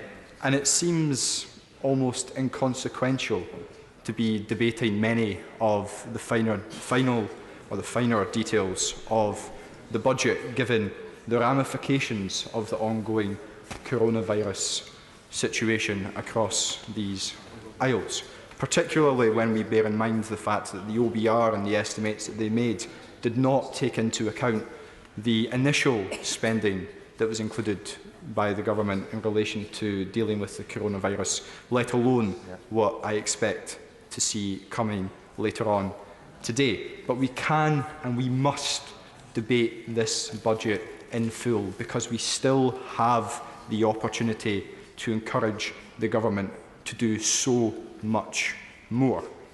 And on that topic of doing so much more, I want to start with an item that I believe the government must act upon, and we heard it from the member from Middlesbrough, and that was in relation to statutory sick pay. As the member for Ross, Skye and Lochaber stated last week, statutory sick pay at this moment in time is £94.25. it pales into insignificance in comparison to that on offer in other European countries and world partners. In fact, I'm a little bit frustrated at the fact that almost a week since the budget was put in place, we still are debating whether statutory sick pay needs to be increased. And quite frankly, I was appalled at some of the comments that I've seen online from the Conservative member for Mid-Derbyshire, I think it was, when she stated in relation to the concerns that had been expressed by individuals in relation to this £94.25 figure, that they should get a life. Such comments are deeply unbecoming of any member at this moment in time, and I expect a much better tone from the government later on today. But if the government is unwilling and continues to be unwilling to increase the level of statutory sick pay, then there is an alternative, and that is to follow the suggestion of the bastion of socialism in the United States of America, Mitt Romney, and look at the introduction of a universal basic income. What he wants to see is each and every adult in the United States be given £200, in excess of £200 each and every week, whilst this crisis is ongoing. Now, the members opposite might not agree with me in this regard, but hopefully they'll agree with one of their own. And the reality is that if it's good enough for the United States of America, why is it not good enough for the United Kingdom?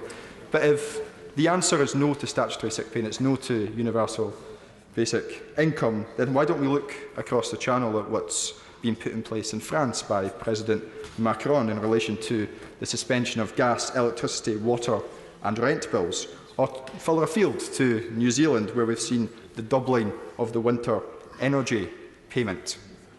If we are going to be asking individuals, particularly elderly and vulnerable individuals, to spend a prolonged period of time in their homes in isolation, then that is going to cost them. And many of them cannot afford to pay that price. And we have to be willing, we should be willing to support them.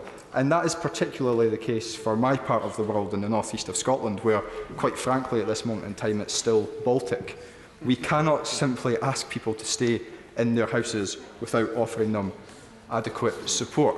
So when, in 2008, I think it was, the UK government bailed out the banks, my plea to the current UK government is to bail out the public on this occasion. It is your moral duty to do so.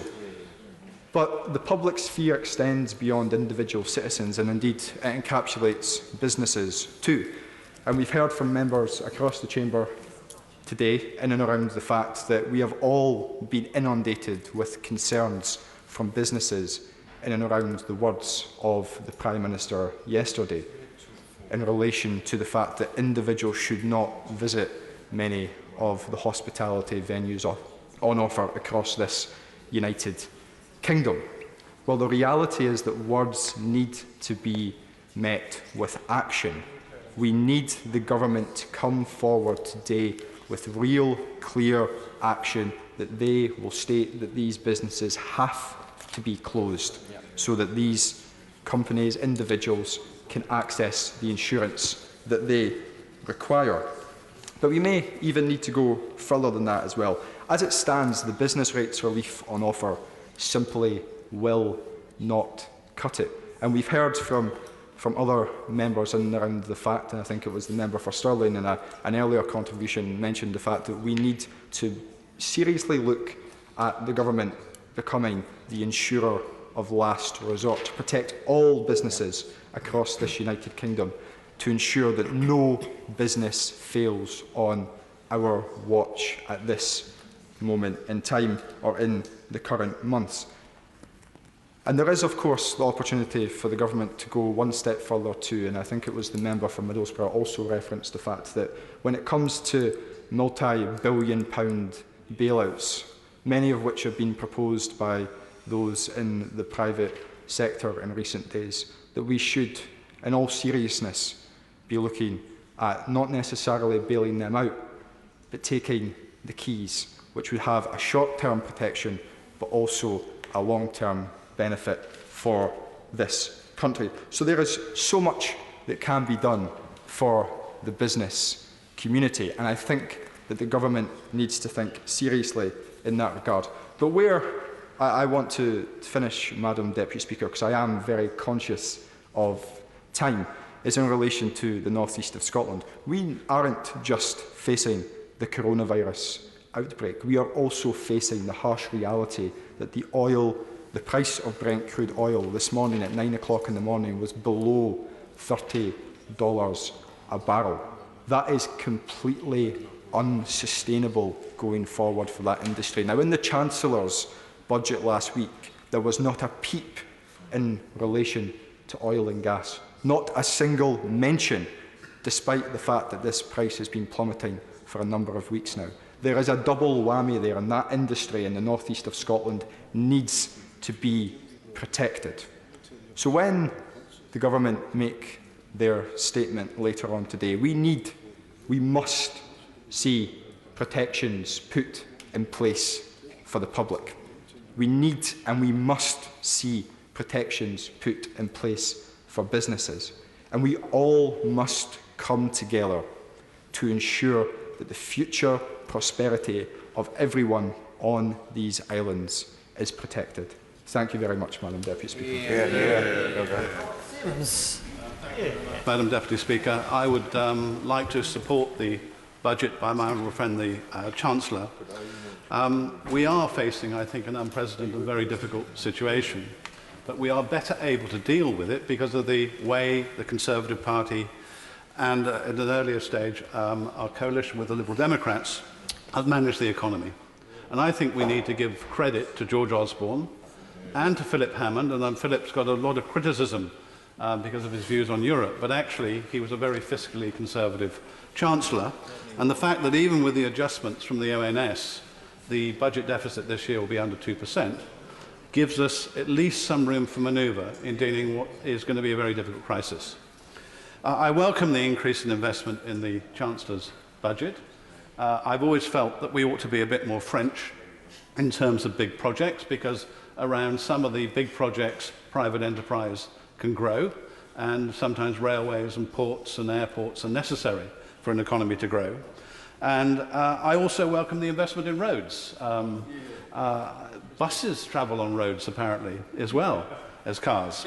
And one of the quickest ways to get an economic boost to the economy is actually to take the road network and to add value to it. We've invested billions in roads, so bypasses, extensions, all these things. And in some areas, resurfacing to make noises a little bit, roads a bit quieter are quite useful things for the government to be doing. And they will provide a quicker hit than necessarily HS2 and other projects, which are far more longer term. I particularly welcome speaking in this debate following the speech by my honourable friend, the member for South West Hertfordshire, who I think made a wonderful start to addressing this chamber. He says he's dyslexic. There are at least 2 Tory cabinet ministers that have been dyslexic, so I hope he takes that as a sign of hope to his future career after his fine start. I've been in this chamber a while, and there have been a number of occasions where one's been debating a subject with the full knowledge that at 7 o'clock in the evening somebody else will come on, make a statement and totally change the terms of the debate. So I welcome the fact that the Chancellor will be here at 7 o'clock, and I think we all expect other measures to be announced. Most economic downturns are caused, happen steadily, gradually over a number of quarters. Businesses can manage the change. But what's happened recently is that overnight, sometimes their business model has been destroyed. And what we need to do, certainly for the next 3 months, is keep all those businesses in a situation where they can recover and prosper.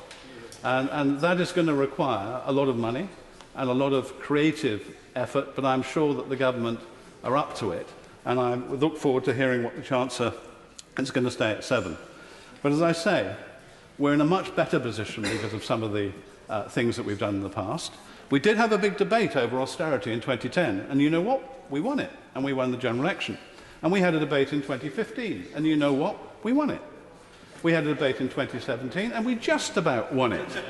And we had a debate in 2019, and we won it again.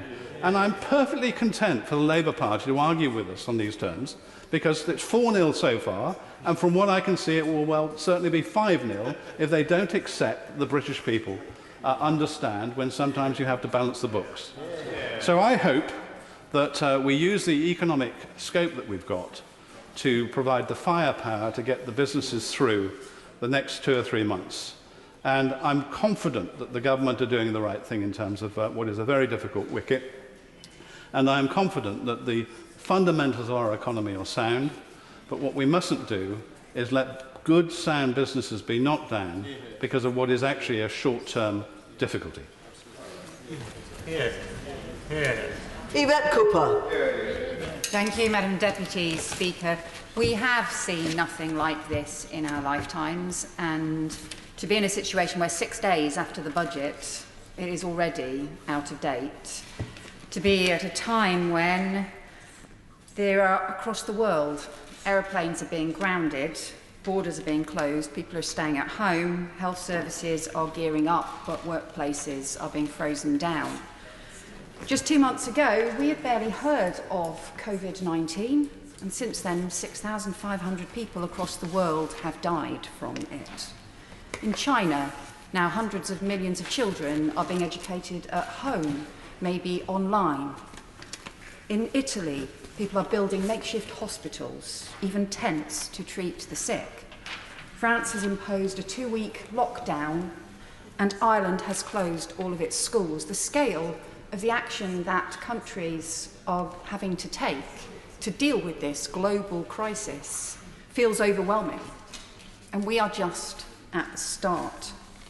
Nothing is going to be normal for very many months, and all of us are going to have to face up to that in our communities, in our workplaces, in families across the country.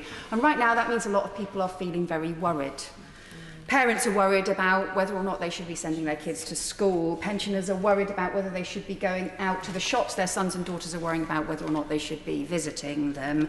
Cinema and pub staff are just worried about whether they are about to lose their jobs, and many will be facing exactly that this week. Self-employed contractors are lost because the business is drying up, and businesses, small businesses, fearful that their life's work and savings are about to be lost. Commuters worried about travelling by bus or train or tube, and doctors and nurses and NHS staff and social care staff in distress about the life and death decisions that they know that they may have to make on our behalf. And the immediate challenge for government in the face of this is to provide some urgent answers, some urgent interventions, some urgent reassurances, so that we can stop the anxiety and the panic and hardship growing, and so too that we can stop a national crisis becoming millions of separate family crises across the country. And we can rise to that challenge, but we need to now. That means answering some very practical questions that people have. For example, people who've been in contact with me as a result of the advice yesterday asking, what should people do if someone in the family has serious health conditions, but they're doing a job that they can't work from home, maybe in distribution, maybe in retail, maybe in education, working in schools, maybe in policing, doing countless important jobs across the country. Should they go to work? Should they send the kids to school? I've been contacted by one mum who is suffering from cancer and who wants to be able to keep her daughter at home.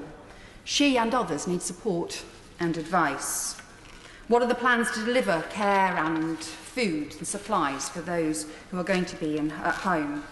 And crucially, we will need urgent assurances that no one will lose their home, everyone will be able to pay their bills, to feed their kids and to keep their families going. And we look forward to the response from the Chancellor later today, so that we can know that whatever the changes in our lives that are going to be needed, we can strain every sinew to keep important services going. And that means getting some immediate commitments for substantial financial support for families. We all know that the current system of universal credit or statutory sick pay or any of those tinkering measures just will not cut it. And if the government tries to do so, all it will do is expose even further the weaknesses and failings in our welfare system and our social insurance system that are already causing huge hardship and simply will not be able to take the strain. So there needs to be substantial unconditional support so people can pay their rents, their mortgages, their bills, because food banks will not be able to fill those gaps. Those urgent assurances and interventions are essential so that we can address the anxieties and concerns, particularly in people's family finances and worrying about their family health that they're facing now. But there is a much bigger task, and that is to shift our shared mindset from anxiety to action, to make sure that we aren't just all overwhelmed by alarm when we have practical tasks ahead of us, when we need to focus on the practical things that can be done and must be done to come through this together. There is little time for any of us to absorb or assimilate the scale of the changes that are going to be made in all of our lives this year so that we can get through this, but we have to get on with it. There is incredible work underway already, and people have already paid tribute to NHS staff who are preparing. We should also pay tribute to emergency planners in our local councils, in social care services, frankly also in businesses, in food distribution systems and in voluntary groups across the country, preparing already, planning for the challenges that we face and those huge changes that we're going to need to make. It will need calm leadership, clear communication, frankness about how difficult some things are going to be, but firmness about our ability to come through this and about our resilience and our strength and our ability to work together in extraordinary ways. We may in the end have something to be grateful for, that we are also the generation that now communicates so much online, that has different ways to hold our families together, to communicate and to work in different ways. And some of those new technologies will make it easier to address new challenges than perhaps would have happened 10 or 20 years ago. But it also means the government addressing the scale of this task, and it doesn't yet feel as though the government is doing so. And I don't blame ministers for struggling to keep up with this, because in the financial crisis, the early stages of the financial crisis, it took time, often precious time, for us to realise the huge magnitude of what was happening and the scale of previously unthinkable things that had to be done to turn it round. But we don't have that time now. So it is good that the government does seem to have shifted strategy in the light of the evidence from Imperial College, which confirms what the WHO and epidemiologists and public health experts from other countries have been saying for some time, and that shows that the objective has to be suppression of this virus, because the number of lives being lost by pursuing a mitigation or herd immunity strategy is far too great. But again, it feels like the government still has to do more to shift to this new strategy in practice. So, for example, we're still only being advised to go to the pub. Advised not to go to the pub. If only.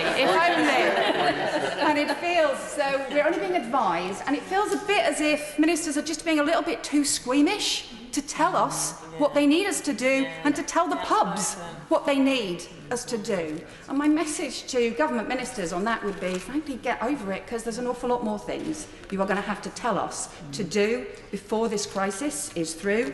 There doesn't yet feel as though there is a proper strategy for testing, a proper plan to massively gear up the number of tests that we need. The Chief Scientific Advisor has said that is what he wants to see, but we need the same kind of national effort that the Prime Minister has called for, rightly, to produce ventilators across the country. We need a massive scaling up of testing. The World Health Organization has said, test, test, test. You cannot fight a fire blindfold.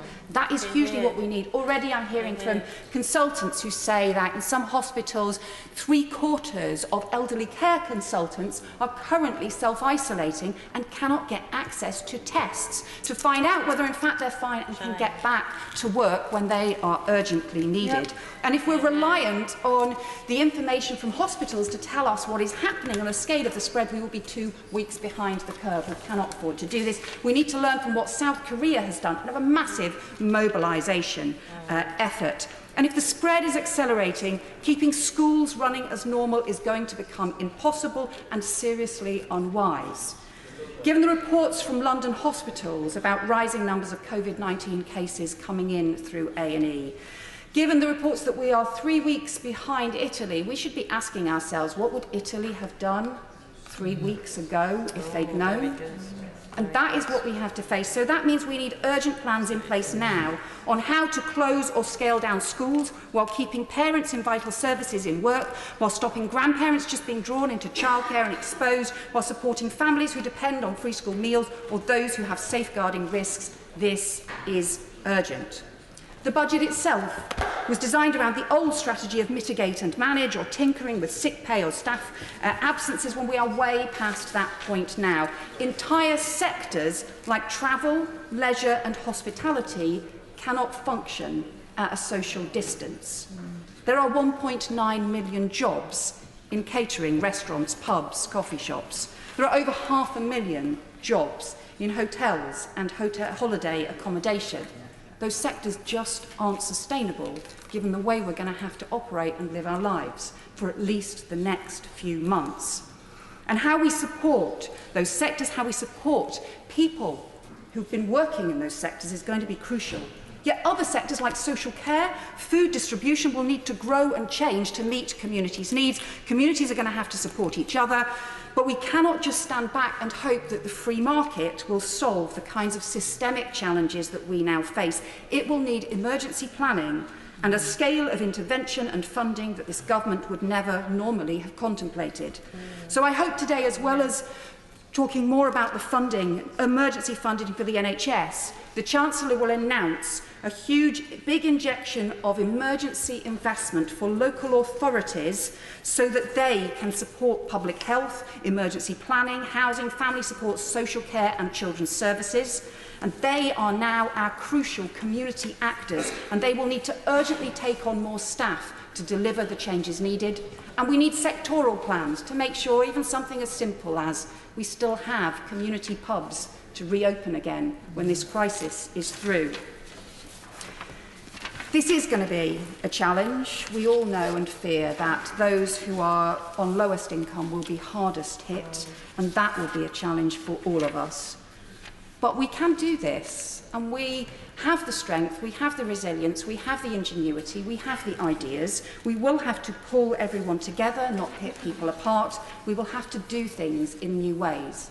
And that will include having to do our politics in different ways as well, pulling people together, facing up to the sheer scale of what needs to change. Politics is going to have to stop being the art of the possible and become the art of the apparently impossible, so that we can come through this together. I'm very pleased to call to make his maiden speech, Ian Levy.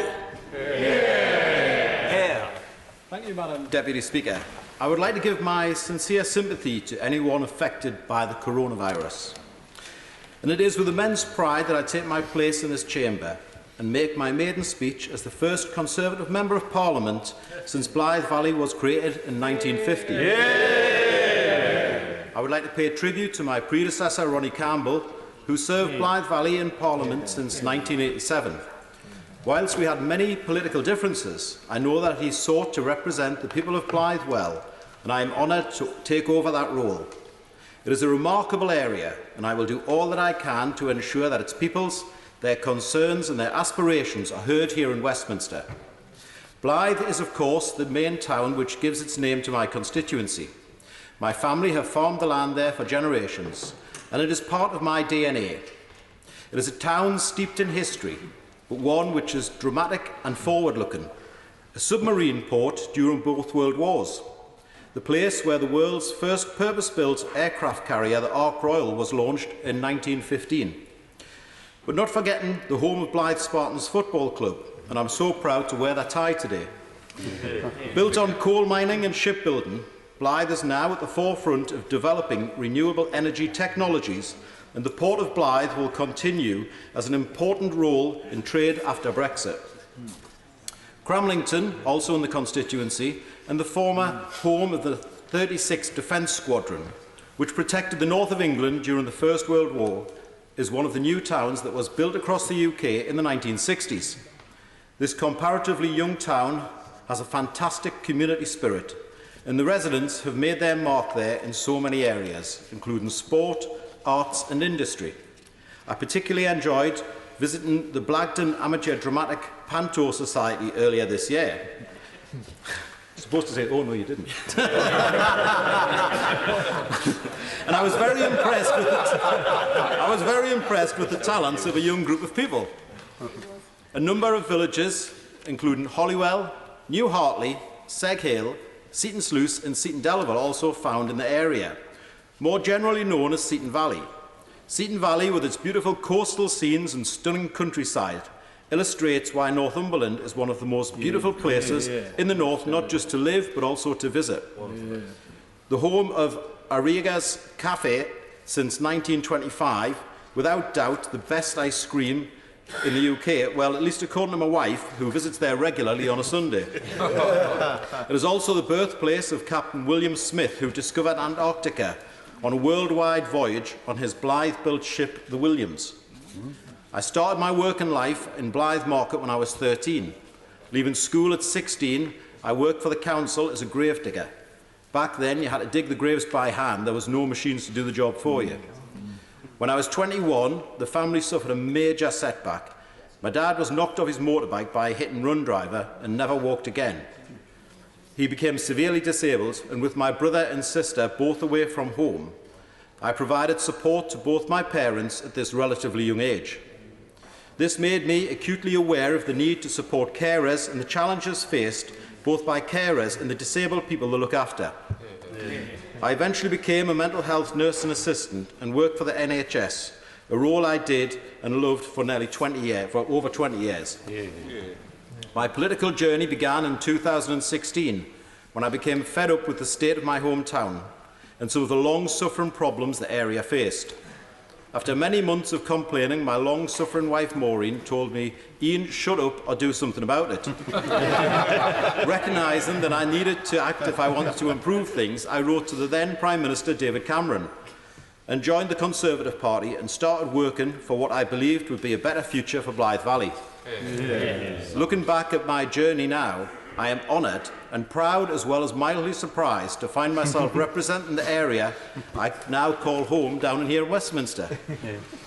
I would like to give my sincerest thanks to all those who have helped and supported me, from my agent Richard Wearmouth to my family, friends and colleagues in the NHS on Willow View, where I worked for many years, and to the people who have helped me both during my campaign and since.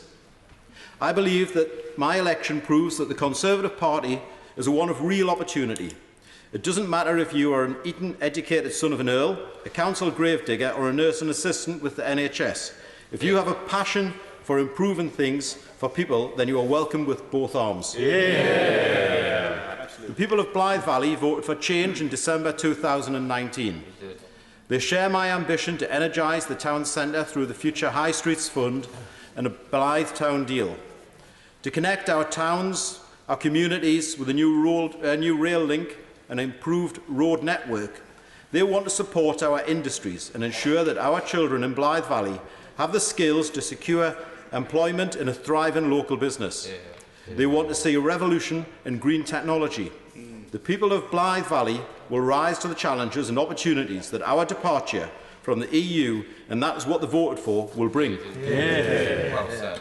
For those reasons, I am proud to support this budget, a budget that recognises our country's priorities and which gives communities like Blythe Valley the opportunity to thrive as we strive to make our way as world leaders of the future. Thank you, Madam Deputy Speaker. It's a pleasure to call Ian Byrne to make his maiden speech.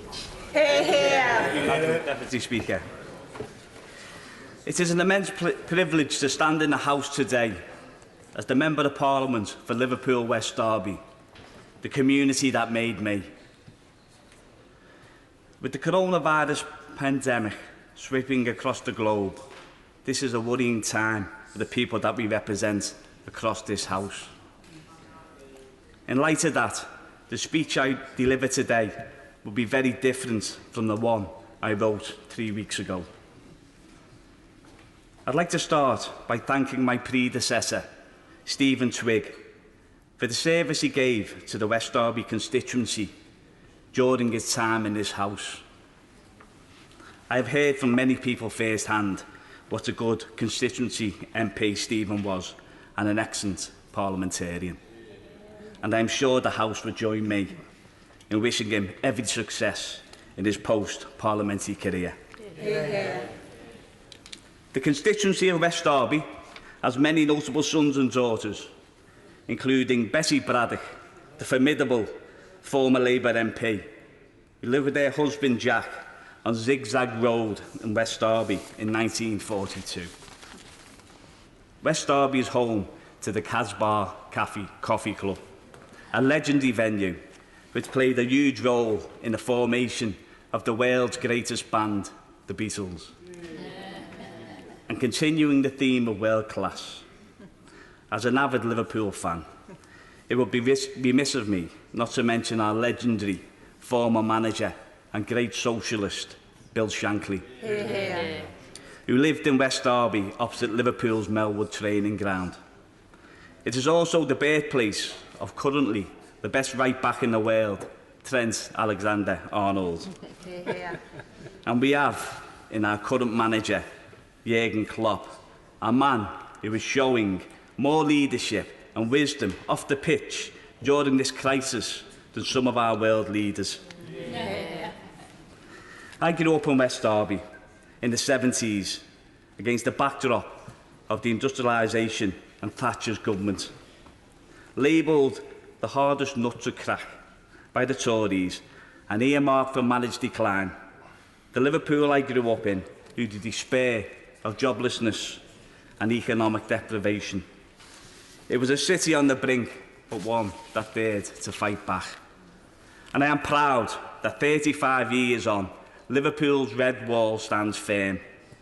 People in our city know that Liverpool City Council has 436 million less to spend per year now than it did in 2010.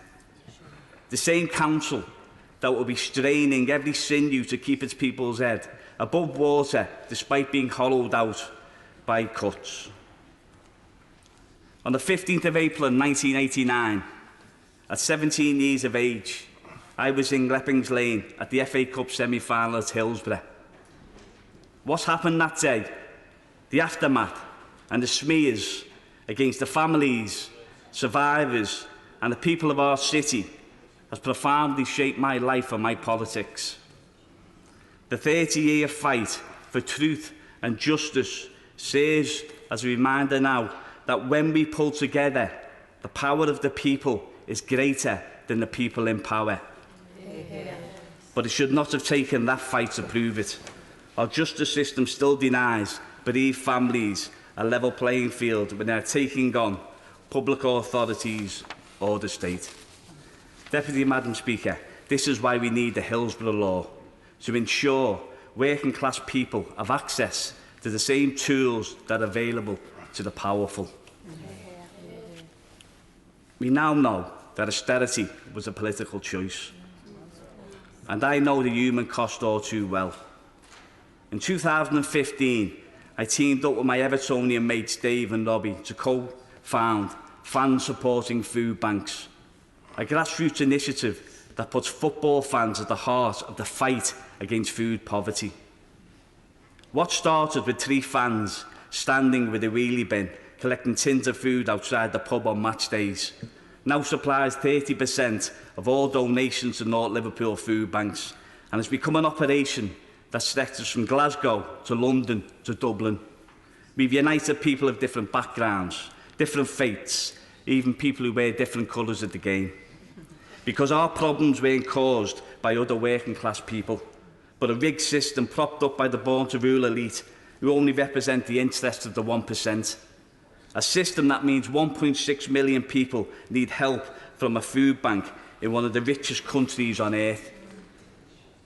Deputy Madam Speaker, I'm here in Parliament to challenge that system. In West Derby, we are also immensely proud of our two world-class hospitals, Broad Green Hospital and Alderhay Children's Hospital. I'm proud to have organised workers in both hospitals for better paying conditions as a trade union organiser for Unite the Union. And now, as we face the coronavirus pandemic, I'd like to express my unreserved gratitude to all our NH staff for their dedication and courage. Yeah. This pandemic clearly demonstrates how free health and social care is not a cost, but a precious and crucial asset when fate comes calling. The government must rise to this challenge. We must act now to support those who need us. In the immediate term, we need a rescue package for working class people and communities with the same scale and urgency as the bailout of the banks. The first duty of any government is to protect its people, so the government must adopt clear commitments that prioritise human need. No one will lose their home, no one will be plunged into hardship, and no one will go hungry as the result of a virus that isn't their fault.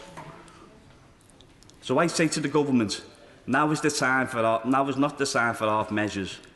Guarantee decent sick pay for all workers, suspend rent, mortgage and utility bills, make private healthcare facilities available for all NHS rent-free, ban evictions, end sanctions, plus scrap the 5-week wait for universal credit, and consider rolling out a basic income.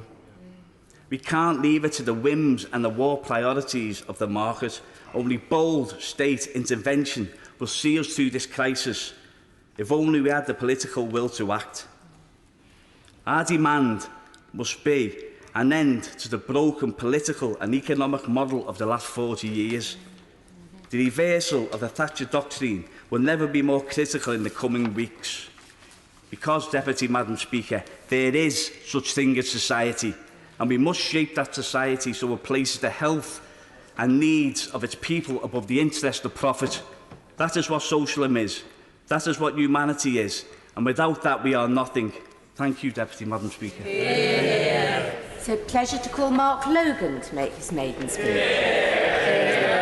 I thank you, Madam Deputy Speaker, for calling me to speak on this most important of debates on the budget, especially as it's regarding levelling up, and for following the member for Liverpool West Derby as well, who I congratulate him for giving his maiden speech.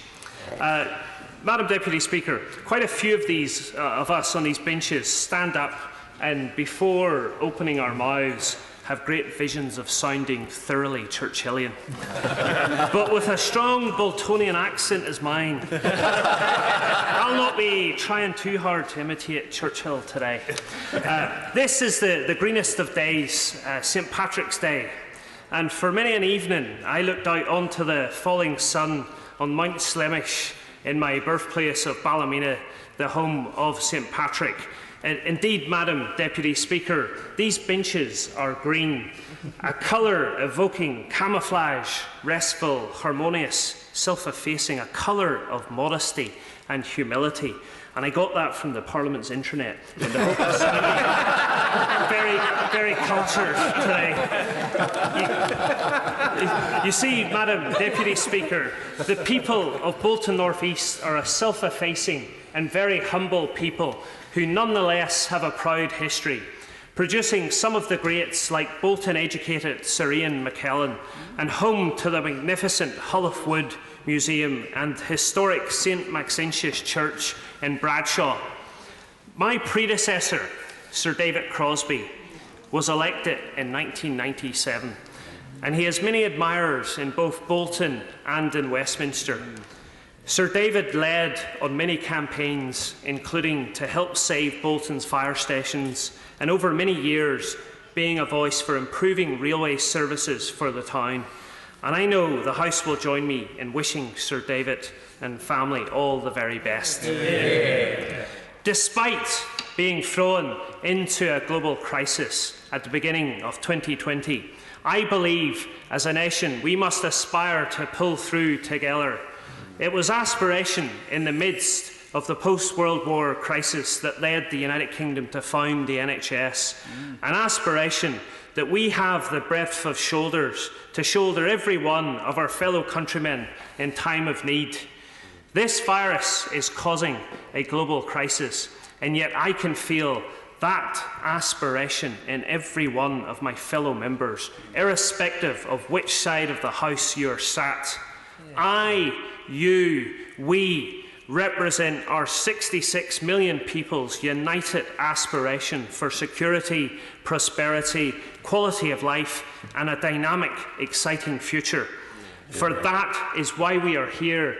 This is why Parliament exists. When I think of aspiration, I recall the aspiration of the young lad at Eden Boys School in Halliwell to become head boy and lead his fellow students into a new digital age. I think of the aspiration of a group of early 20s fellas yearning for more from a society that they feel had let them down and branded them as useless. Yet few more stimulating conversations was I part of during the winter campaign. You, the young people in Tong with the Hoff, can help build our future. I have been deeply impressed by the aspiration of Sharples School in Astley Bridge, going by the motto, learn, dream, achieve, and the St. Catherine's Academy in Brightmit, who impressed on me, we aren't just teaching kids, we are bettering our local community. There is also the collective aspiration of the people of Bolton North East, manifested in our ambitious town regeneration vision, not so much a project, but a blueprint for the future of the UK's largest town, spearheaded by the leader of the Bolton Council, who represents Bromley Cross, and who I personally thank, along with my local association, for them taking a punt on me. I was glad to enjoy the luck of St. Patrick in winning the election by an almighty 378 votes. I aspire to work hard to make our vision of a regenerated, prosperous town and the required Metrolink from Bolton to Manchester a reality. You see, Madam Deputy Speaker, our Bolton North East was once the epicentre of the textile revolution. Samuel Crumpton was born what is known today as Crumpton Ward, as the British inventor of the spinning mule, which permitted large-scale manufacture of high-quality thread and yarn. He had a decisive impact on the British and, by extension, world economy. And where, might you ask, is my connection to the land of the spinning mule? Well, Madam Deputy Speaker, I was at one time the spinning mule of the Foreign Office in East China, serving as chief spokesman at the British consulate in Shanghai, spinning the yarns of the coalition government to help build relationships with an emerging superpower. For an extended period of time, I had a front row seat in the story of the 21st century, the re-emergence of China and of the Asian region more broadly, or in Chinese, if I'm permitted, 我曾经亲眼看到过中国的崛起. I encourage the ambition, entrepreneurship, and innovation in my own country. I believe in Britain, I believe we can benefit from the rise of Asia through trade and partnerships. Bolton's fortunes, much like the ebbs and flows of international relations, experienced one of its first highs with the advent of the spinning mule. But once we get through this current ebb, another high point is beckoning. This government is committed to levelling up, and Bolton is once again the epicentre of this. You see, Madam Deputy Speaker, we are a creative people, curious and always finding new ways of overcoming old problems. Like the Radicate company in my constituency that's using innovative technology designed specifically for protecting people with weak or compromised immune systems against airborne viruses. Often, Bolton North East businesses have a special feature. You pay a few pounds and then you add a few pounds to your waistline. Like Shahi Bakers on Blackburn Road, an area of much diversity, where I almost ate myself into oblivion on Friday past. It was that good. Or a week before, when I nibbled on a pizza flavour traditional pie at Empire. Both of these small businesses are brand new in Bolton. And even though I didn't spend a single pound in either, the freebies of being an MP. The owner of the pie shop was ecstatic that the Chancellor spent a few quid in last week's budget. It would be remiss of me to skip, arguably, Bolton North East's most successful export, Warburton's Bakery, which once featured Sylvester Stallone in an advert. And I never thought I'd be quoting Rocky Balboa and Eye of the Tiger in Parliament today. Don't lose your grip on the dreams of the past. You must fight just to keep them alive. And metaphorically, we must fight to keep our union alive. Our united aspiration. Our institutions have taken a bit of a battering of late. Yet it has also been in times of adversity that our most integral of institutions, the Union of the United Kingdom of Great Britain and Northern Ireland, has shone. You see, Madam Deputy Speaker, I spoke of looking out onto St Patrick's Slemish Mountain earlier, but only a few miles east over the glens of Antrim, I looked in awe many a time across the Irish Sea, at western Scotland towards the Mull of Kintyre, at our closest point, only 12 miles away. And I say, build that bridge. And I say that in the spirit of aspiration, similar to my belief that we can lead the world in science. And I welcome the Chancellor's increased spending for science and innovation in the budget, equalling £22 billion. We can continue to be a real success story that others look to with admiration and a desire to emulate. I'm incredibly honoured and excited to represent the hard-working people of Bolton North East. And even though I'm not necessarily Bolton born, you could say I'm Bolton bred. And at the very least, for the future of Bolton North East and our union of united aspiration, it's time for me to earn more than just my mere crust. Stephen Kinnock. Thank you, Madam Deputy Speaker, and it's a pleasure to follow the honourable member for Bolton North East. I particularly congratulate him for that bit on in Mandarin, which was blatant showing off, but nevertheless quite impressive, I have to admit. Madam Deputy Speaker, as the country struggles to deal with a global health pandemic, the very structure and foundations of our economy are coming into focus. And today's debate is an important opportunity, not just to talk about how we deal with the immediate impact of the virus, but also to look at the foundations and the structure of our economy, because we have to build resilience. We know that this shock won't be the last that our economy faces. We need to build an economy that is able to absorb and bounce back from future shocks. So the introduction of the government's so-called levelling up agenda, it does reflect what many economists, politicians and commentators have recognised for many years, that the gross inequalities that exist in the UK economy are in no small part down to where you are born. Tackling regional inequality must be central to any strategy to create a fairer Britain. In London, Britain plays home to the richest area in the whole of Northern Europe. But the UK is also home to the poorest 5 regions in the whole of Northern Europe, with West Wales and the Valleys the very poorest of all. In 2016, average incomes in London were 77% higher than the UK average. That is as staggering as it is unsustainable.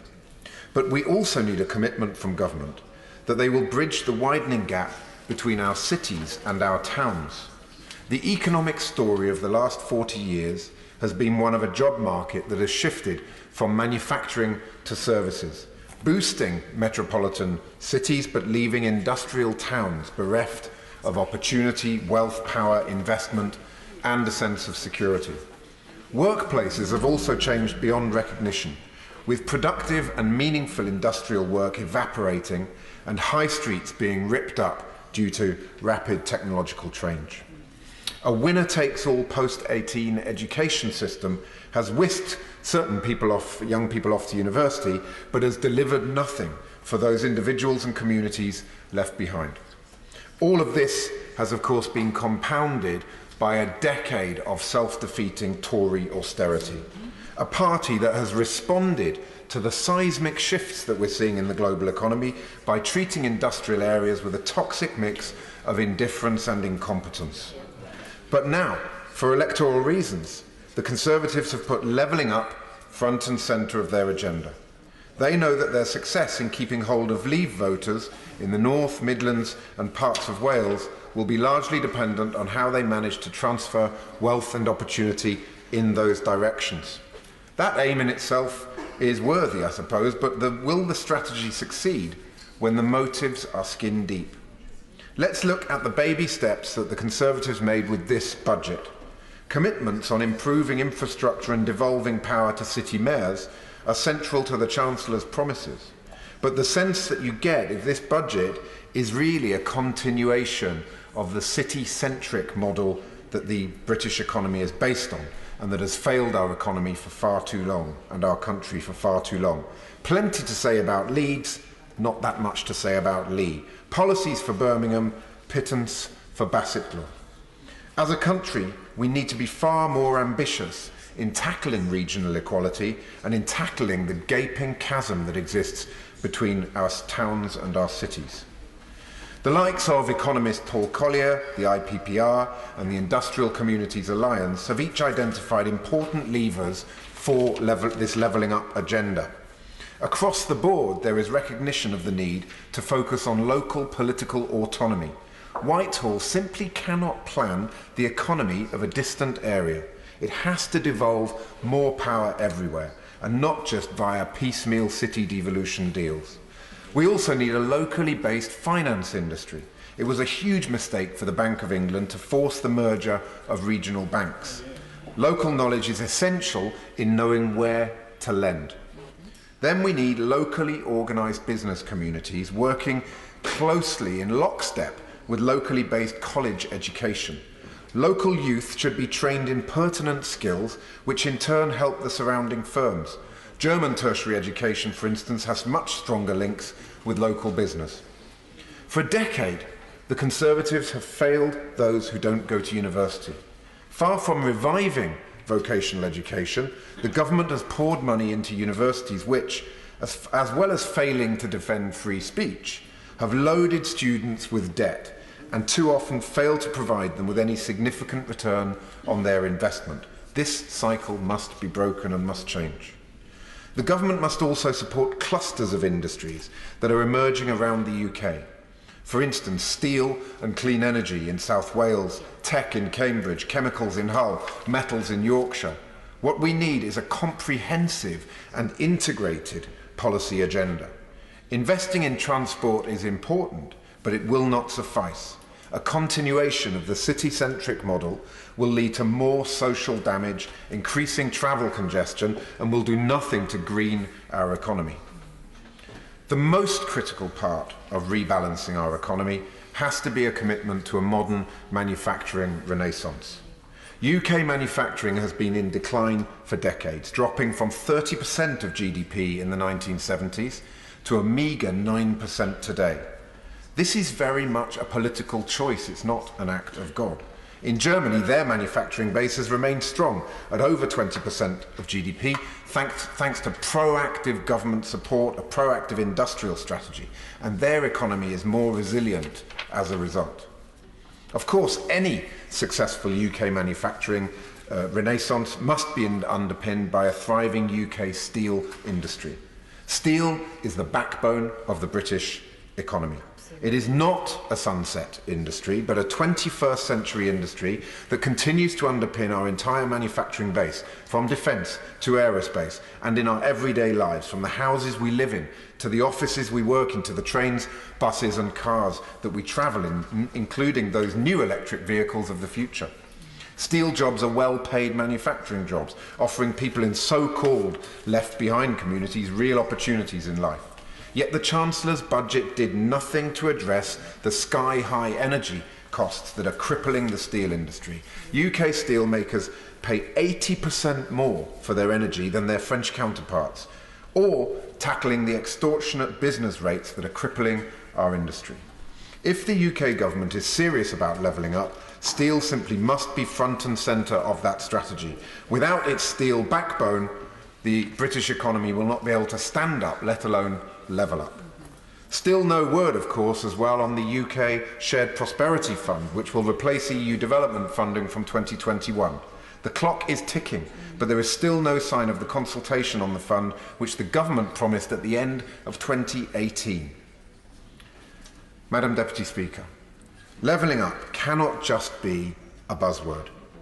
Getting Brexit done is already starting to come unstuck, with the Prime Minister's oven-ready deal seemingly stuck at the back of a frozen food section. The levelling up agenda mustn't be left to thaw, and neither must it come out of the oven half-baked. We need a whole-nation industrial strategy that actually reaches places like my constituency of Aberavon, that goes beyond the city-centric model that's laid out in this budget, and that begins to reunite our deeply divided country. Thank you. It's a pleasure to call Sarah Dines to make her maiden speech. Thank you, Madam Deputy Speaker. The opportunity to make this speech today is an important day in our history. I'm told that one of the few pleasures, perhaps the only pleasure, in making a maiden speech is that it affords you the opportunity to thank your predecessor. It's nonetheless daunting for someone who has only sat in this House for a number of weeks to attempt to review the long career of Sir Patrick McLaughlin. 33 years in this place, 30 of them spent on the front benches.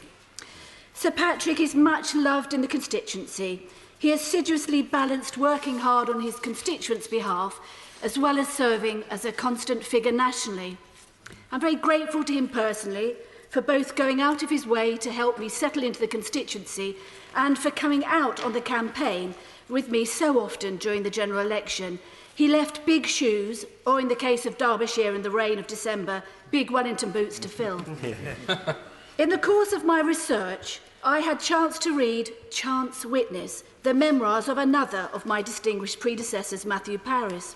I strongly recommend that to all members of this House, particularly new members. He made several observations about the place. The book provides salient lessons in a life in politics, not least of which the dangers of assumption. Whilst a member, Matthew Paris courageously argued for reform of the then sexual offences legislation, calling, for example, for the abolition of the penalty of imprisonment for the crime of prostitution. As part of his campaign, he had invited a coachload of prostitutes to address a relevant select committee. At the appointed time, he entered Central Lobby to meet his guests. He cast his eye over those present and went up to a promising group of women and asked, "Are you the prostitutes from Birmingham?" There followed, as Matthew Paris described, an awful silence. No came back the response. They were, in fact, a West Midlands Catholic women's group. Madam Deputy Speaker, it's a very great privilege to be standing here as a member for the Derbyshire Dales and the first woman member to boot. It's a large constituency of outstanding beauty, 307 square miles in size, most of which stands within the Peak District National Park. It's bigger than several vocal European countries. The four main towns are Ashbourne, Bakewell, Matlock and Wirksworth, and it includes over 100 villages within a constituency made up in a large part of rolling landscapes, green valleys, rugged moorland, and inhabited by a fierce, independent and proud Derbyshire men and women, the backbone of this country. Bakewell and Ashbourne are established agricultural market towns, whereas Wirksworth, Bonsall, Moniash, Tideswell were the centres of lead mining. The population lies mainly along the River Derwent. I'm proud to say that there is a very clear connection between my constituency and this place. It is said that Henry Yeveley, from the village of Yeveley, that's in the south of the Derbyshire Dales, did for English architecture what Chaucer did for English literature. He built the Jewel Tower across the road from this place and helped to remodel, reface and re-roof the Westminster Hall, as well as Westminster Abbey and Canterbury Cathedral. He used Derbyshire stone in his projects. This is of national significance. Just as they were to be used several hundred years later, birch over gritstone was used as load-bearing columns for the construction of Portcullis House. Also used for the flagstones of Trafalgar Square, Hyde Park Corner, Thames Embankment, all that came from the Derbyshire Dales. My constituency can also lay claim to be the home of the vigorous contact sport, very similar to the British Bulldog, so beloved of the Prime Minister. Royal Shrovetide football matches played annually on Shrove Tuesday and Ash Wednesday in the town of Ashbourne. That's been since the 1600s.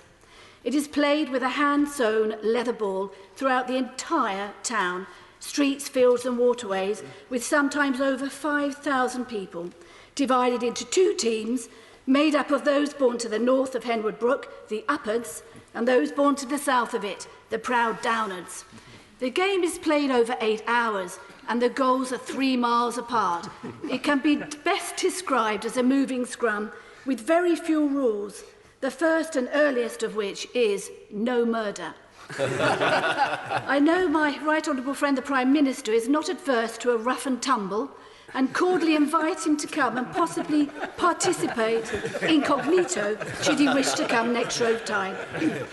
Speaking of Ashbourne, I give notice to my friends on the front bench that they will be hearing a lot about the Ashbourne bypass, which we desperately need. It's a project of tremendous national strategic interest because it services the quarries that provide minerals that are only mined in this particular constituency. We are fortunate to have many buildings of national significance in the constituency, including Chatsworth, Haddon, Sudbury, Kedleston, as well as Tissington, said by some to be the prettiest village in Derbyshire. In the words of that famous Chief Whip, Francis Urquhart, I possibly could not comment. The Derbyshire Dales have long been noted for economic innovation. We mustn't forget our historic traditional roots as we stand in these difficult times. It was the Silicon Valley of the 18th century. Richard Arkwright built the first water-powered cotton spinning mill at Cromford in 1771 using water power provided by fast-flowing streams. Inspired by the factory system pioneered by Arkwright, John Smedley, the knitwire company, was founded in 1784, and John Smedley at Lee Mills in Matlock. This factory, for over 230 years, has been the world's oldest continuing manufacturing company in the country. It inspires local generations of families with good practices of employer-employee relationships. It was also the home of Florence Nightingale, the godmother of nursing in Britain and internationally. I don't forget agriculture, tourism, quarrying and mining. These are also all vital aspects and activities in this district. I will do everything I can to support these communities and the farming communities, which are the backbones of this economy.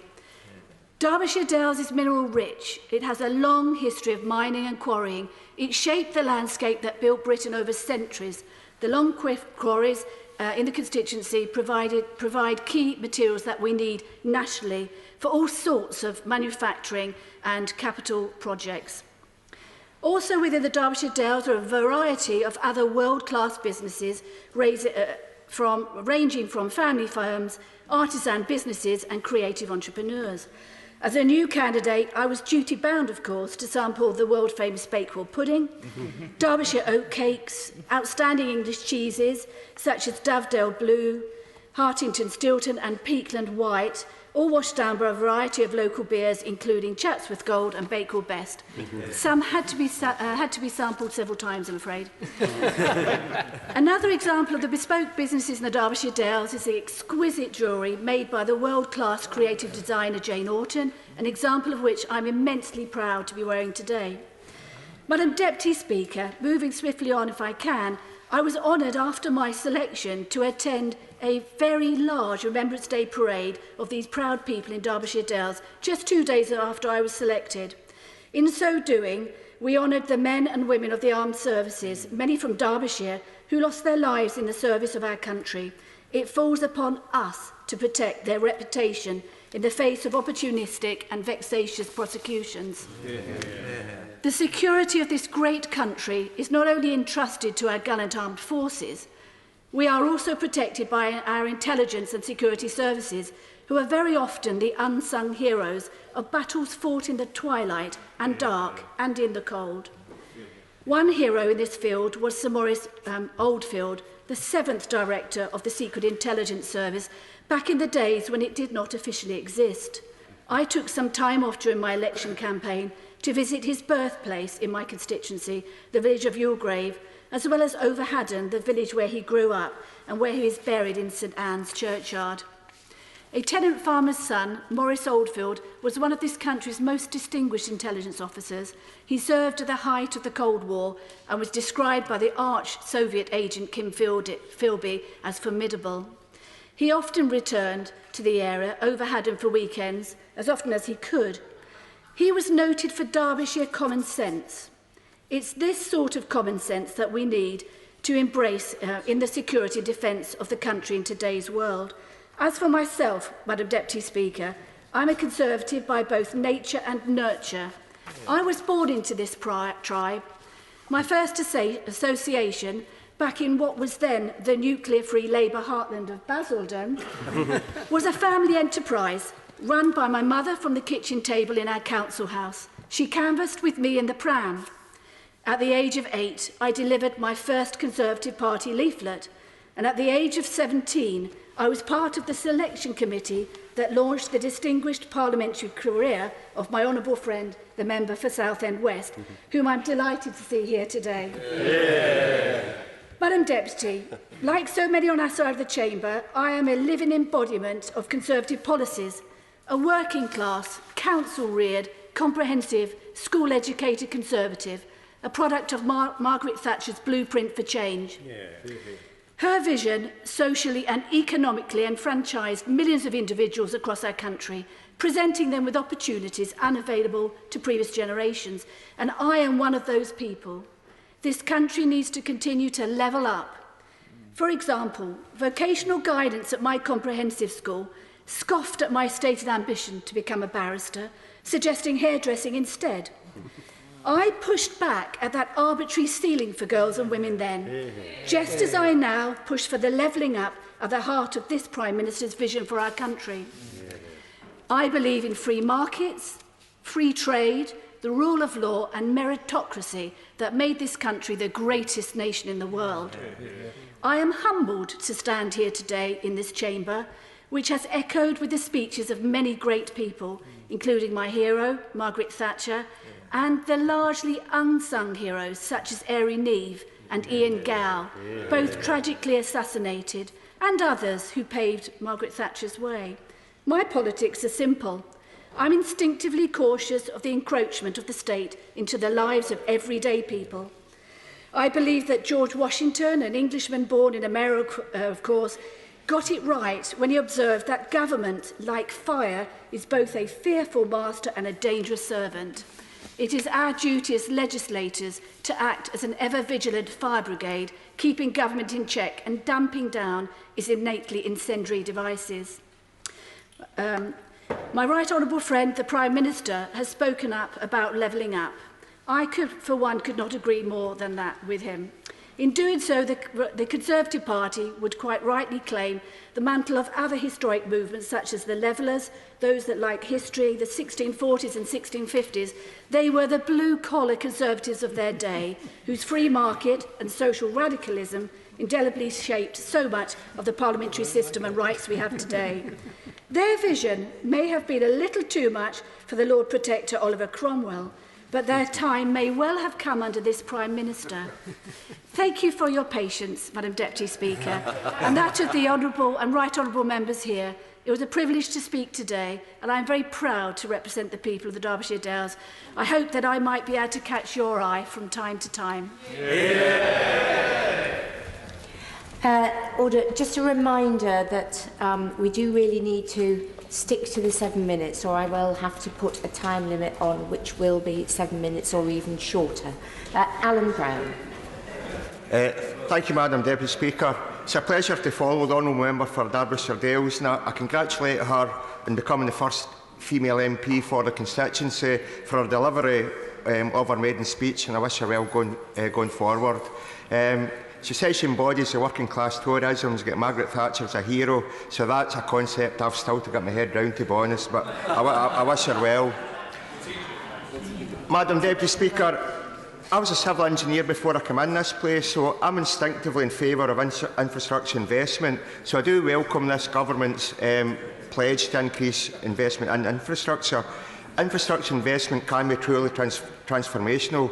Now, for years, though, the SNP have actually argued that instead of austerity, targeted investment will help improve the economy, especially with borrowing rates at an extended all-time low. So it's good to see the government's finally listened to that. But infrastructure investment should also fit a strategic picture and be part of long-term planning. So therefore, it doesn't make sense to me that the budget and headline announcements that have surrounded it predate the long overdue response that's required to the National Infrastructure Commission's National Infrastructure Assessment, which was published in July 2018, as I say, the government still to respond to. And the strategic approach, Madam Deputy Speaker, means avoiding a cavalier approach and glib announcements such as a union bridge between Scotland and Northern Ireland. Now, the honourable member for Bolton North East, he gave a fine maiden speech as well, but the last couple of minutes it went badly south. And while he might demand the Union Bridge is to be constructed, the Scottish Secretary of State says the bridge is just a euphemism for a tunnel. So if they can't agree in government whether it's a tunnel or a bridge they're going to be building, surely they shouldn't be going forward on it, and they should allocate the money to the Scottish Government, who will use the money much more wisely. Levelling up, Madam Deputy Speaker, it's another government catchphrase, but at least this phrase is acknowledgement of the neglect of some of the regions and the nations of the UK over the years. This has been particularly true in Scotland, whereby the lack of infrastructure investment by Westminster is a historical disgrace. Hansard is littered with broken promises of particular road schemes, projects that were never delivered but have subsequently delivered by the SNP Scottish Government. It's taken the SNP government to actually fully construct a motorway from Edinburgh to Glasgow. It's taken the SNP government to build the missing M74 linkages. The SNP government that built the M80. It's the SNP government that's dualling the A9 and making it an electric highway. And it's the SNP government that had to complete the upgrading of what was the last single-track trunk road in Great Britain, which is the road to Isles between Fort William and Mallaig. So it's the SNP, Scottish Government and Scottish Parliament to date has actually been doing the levelling up for Scotland, not Westminster. Madam Deputy Speaker, if you drive round the Highlands or across the Western Isles, then you'll actually see many road upgrades and causeways that were built by the Scottish Government and EU funds. So again, this was another way of having to make up for Westminster letting Scotland down. So going forward, how will Scotland get its fair share of the UK Prosperity Fund, given that access to the EU structural funds is no longer available? Again, Madam Guest Speaker, can now talk about levelling up, but yet it was the Prime Minister himself that said in the build-up to the Scottish referendum, and he said a pound spent in Croydon is of far more value to the country than a pound spent in Strathclyde. Now, given he's never apologised for this, it's hard to believe he's taken this levelling up agenda seriously. And Madam Deputy Speaker, another contradiction in the budget and the big infrastructure projects proposed by the UK Government is the fact they also propose to remove the red diesel rebate for construction plant. This will double the cost of fuel for plant hire companies, and that will be passed on to clients. So, has the Government considered the cash flow implications of this? I've actually thought through the measure in total, because the Red Book shows it will bring in £5 billion extra pounds over 2 years. That's £5 billion more or less added on to construction projects, so you're robbing Peter to pay Paul. In terms of devolution for Scotland, that means Scottish local authorities and the Scottish Government need to pay more for construction projects, and that money goes back to the Treasury, so we're going to be subsidising the Treasury yet again. Madam Deputy Speaker, another transport project that's supposed to provide levelling up of connectivity between the regions and the nations is the third runway at Heathrow.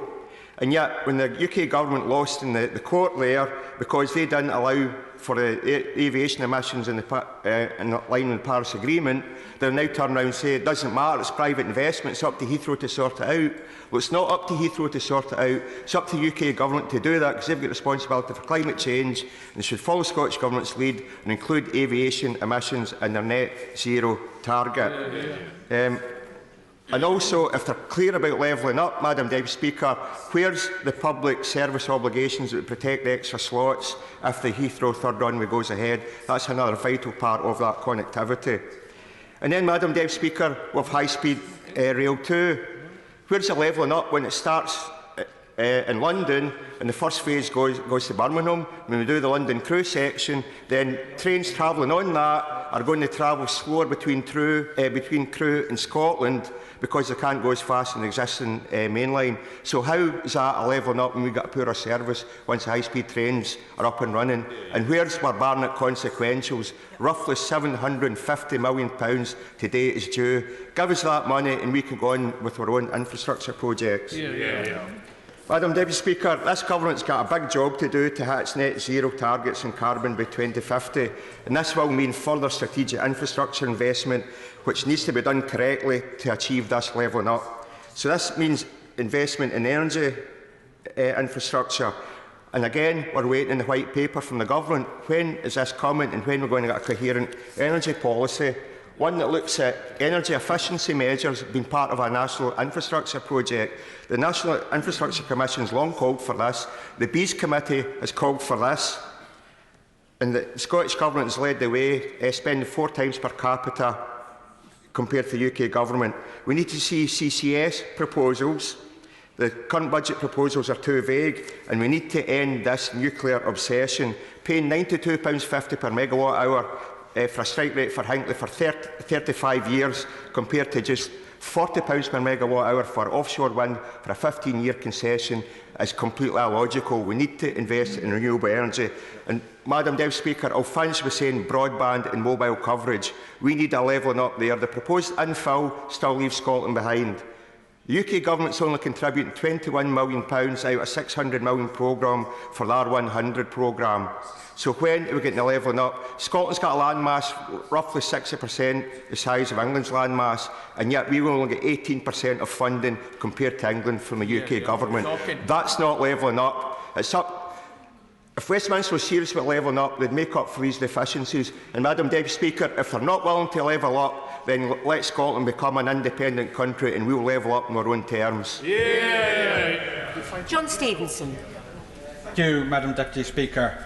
The backdrop to this debate is very much one of a serious crisis with huge implications for us individually, collectively, for our country and for our economy.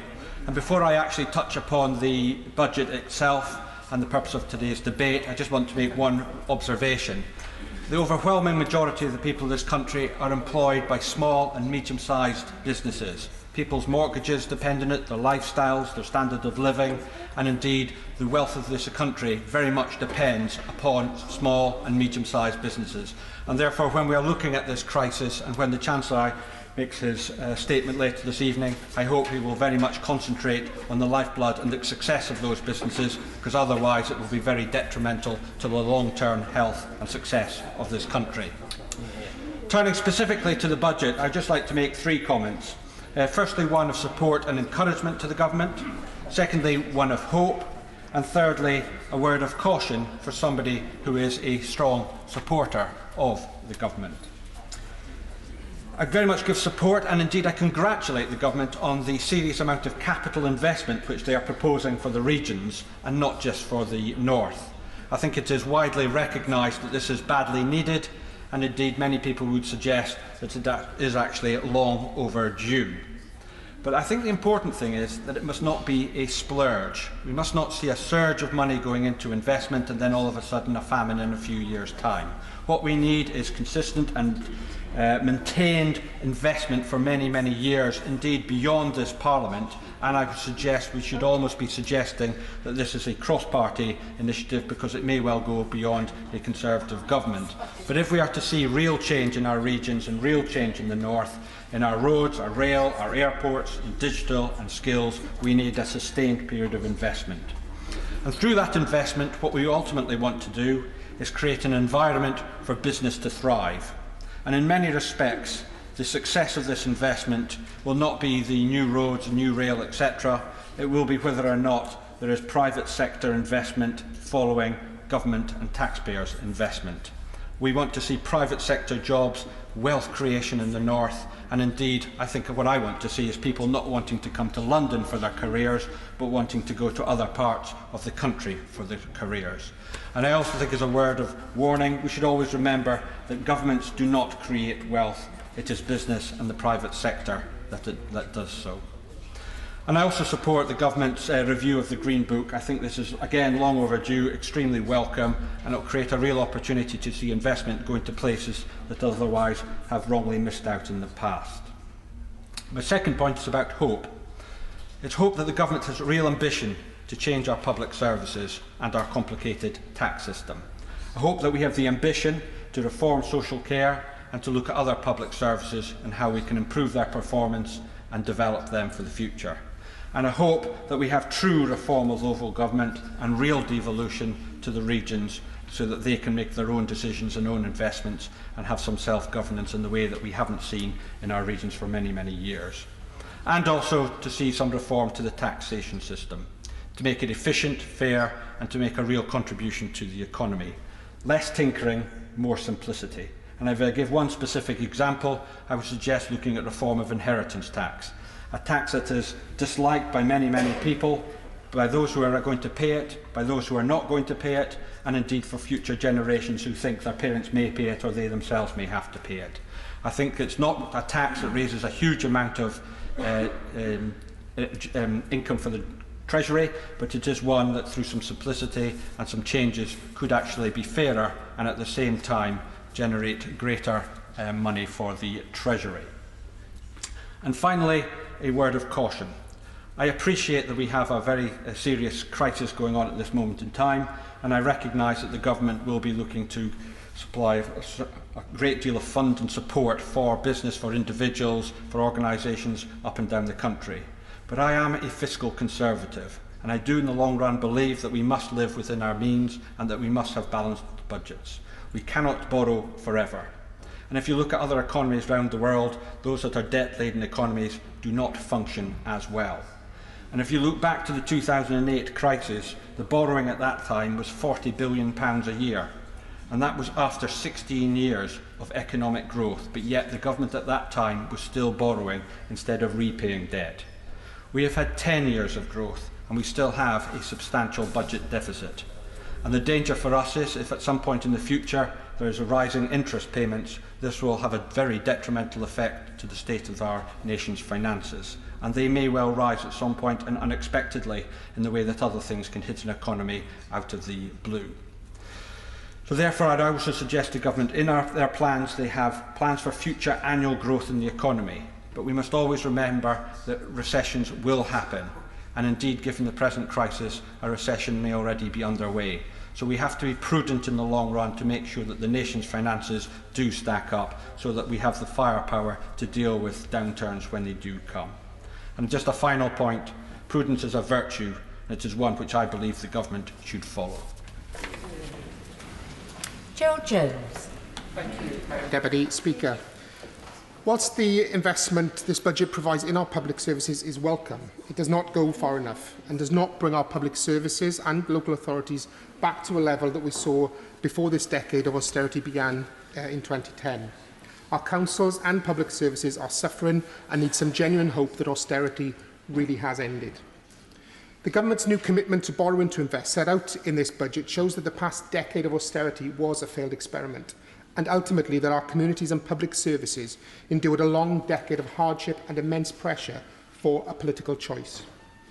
As we know, the budget for the Welsh Government has been cut by some £4 billion since 2010, and this new investment does not come close to delivering the support our local authorities and our communities desperately need now. The additional £360 million of funding promised for Wales is welcome, but much more is needed, especially when we consider that the UK Government itself clawed back £200 million from Wales on a recalculation only earlier this year. We all know that this money is welcome, but it does not come close to dealing with the cost of repairs and recovery following last month's floods, let alone supporting the Welsh NHS and our other public services which continue to suffer and operate under continued pressure from austerity, particularly as they prepare for dealing with the virus. We've been told time and time again that austerity is ending, has ended, and this budget was a missed opportunity to give some real hope that this is now truly the case. The IFS has since confirmed that what we already knew, that this budget does not end austerity or truly reverse the decade of cuts our communities have suffered.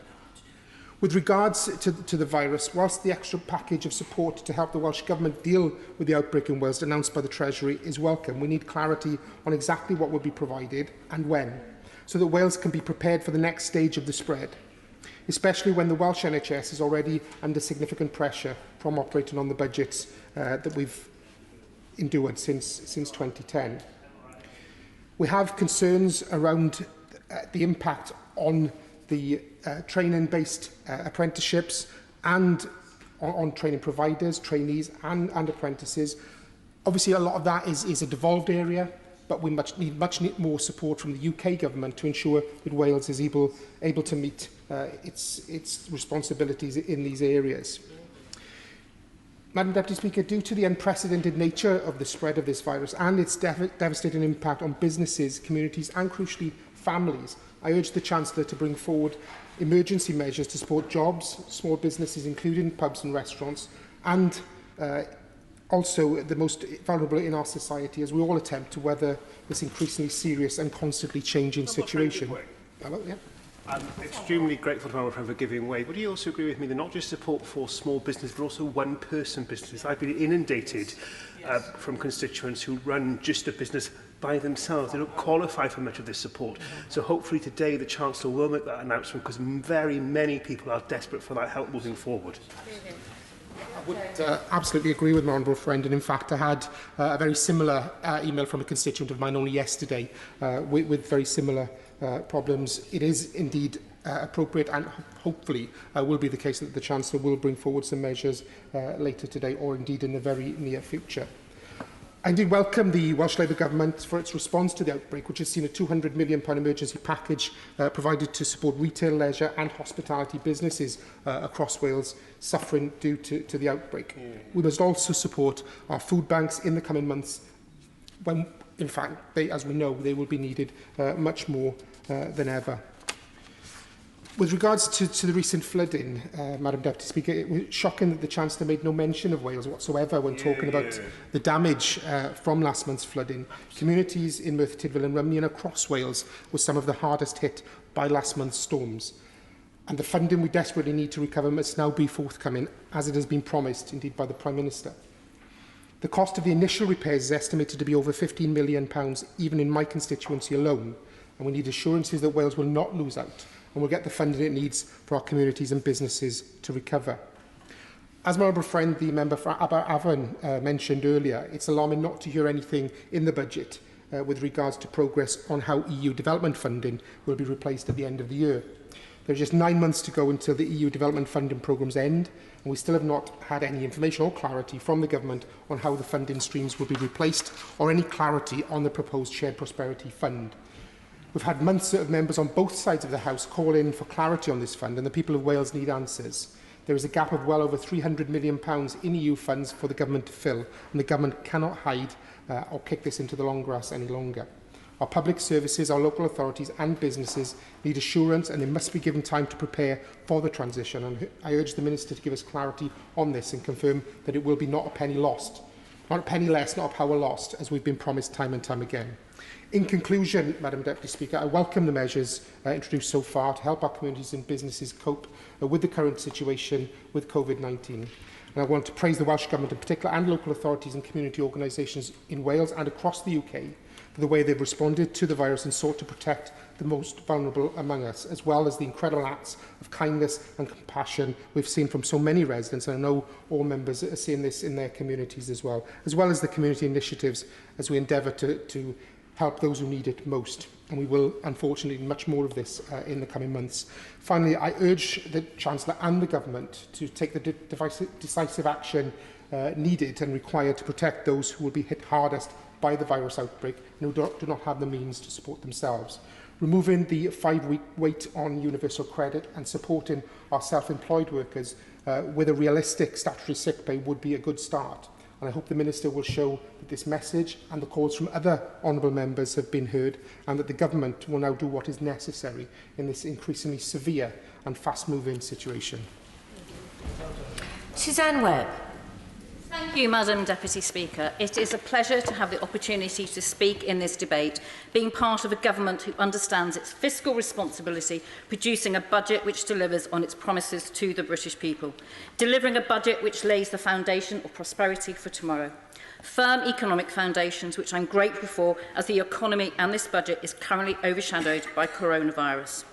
I would like to take this opportunity to pay tribute to the support workers, the nurses, the doctors, the volunteers and the residents in my constituency.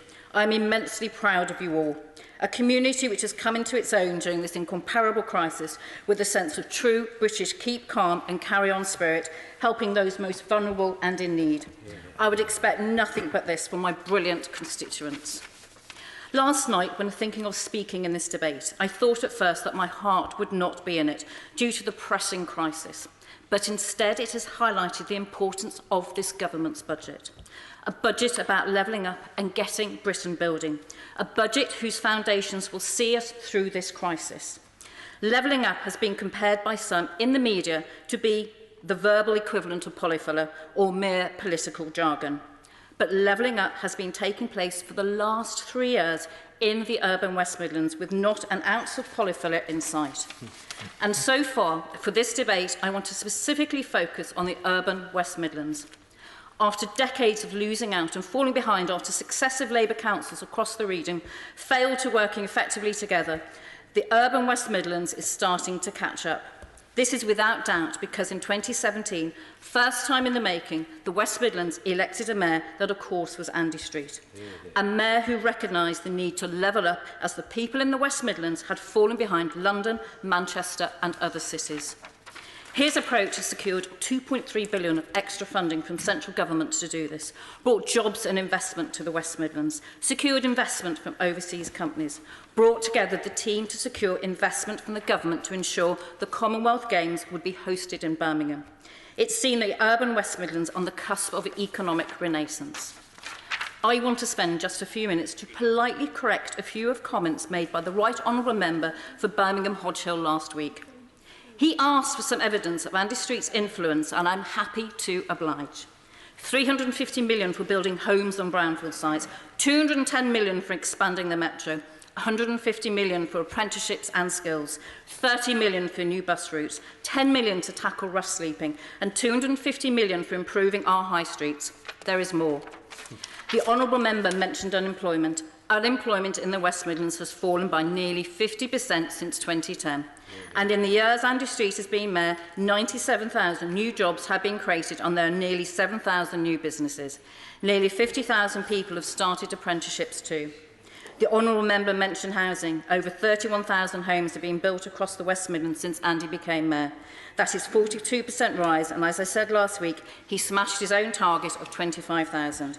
And rough sleeping is down by a third because of his Housing First scheme. This budget gave us £160 million for the metro and for buses, and a share of £4.2 billion for more rail and metro improvements. Construction has begun on the £449 million metro to Dudley and Brierley Hill. And please, Andy, if you're listening, do not forget to add a few extra tracks of the metro stretches to Stourbridge. This government is also levelling up on the railways, developing the West Midlands Rail Hub.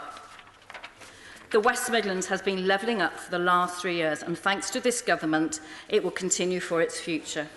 Madam Deputy Speaker, the same levelling up that this government is bringing to the whole of the country to provide opportunity and share prosperity across the UK. The government's commitment to levelling up and getting Britain building will see impressive feats of engineering, not just in the West Midlands, but across the country. The one request I have to this government is to do it sustainably and sympathetically to our natural environment. Whatever we are investing in for the future, we must respect the environment they will share. I welcome the recent announcements to reform our planning system and the 2B White Paper laid out by our Right Honourable friend, the Member of Newark, last week. A planning reform that I hope will make the most of disused and neglected land. I welcome the government's announcement that they will launch a register of brownfield sites backed by £400 million across the mayoral combined authorities to bring mostly unused land back to use. a white paper that I hope will have the confidence to follow the example set in the urban West Midlands, which is brownfield first. Madam Deputy Speaker, I conclude by welcoming this budget and the opportunity to level up and get Britain building. The only way to drive economic growth, as the urban West Midlands has shown, is to boost productivity. I am thankful that it is this government that will see us through this medical crisis.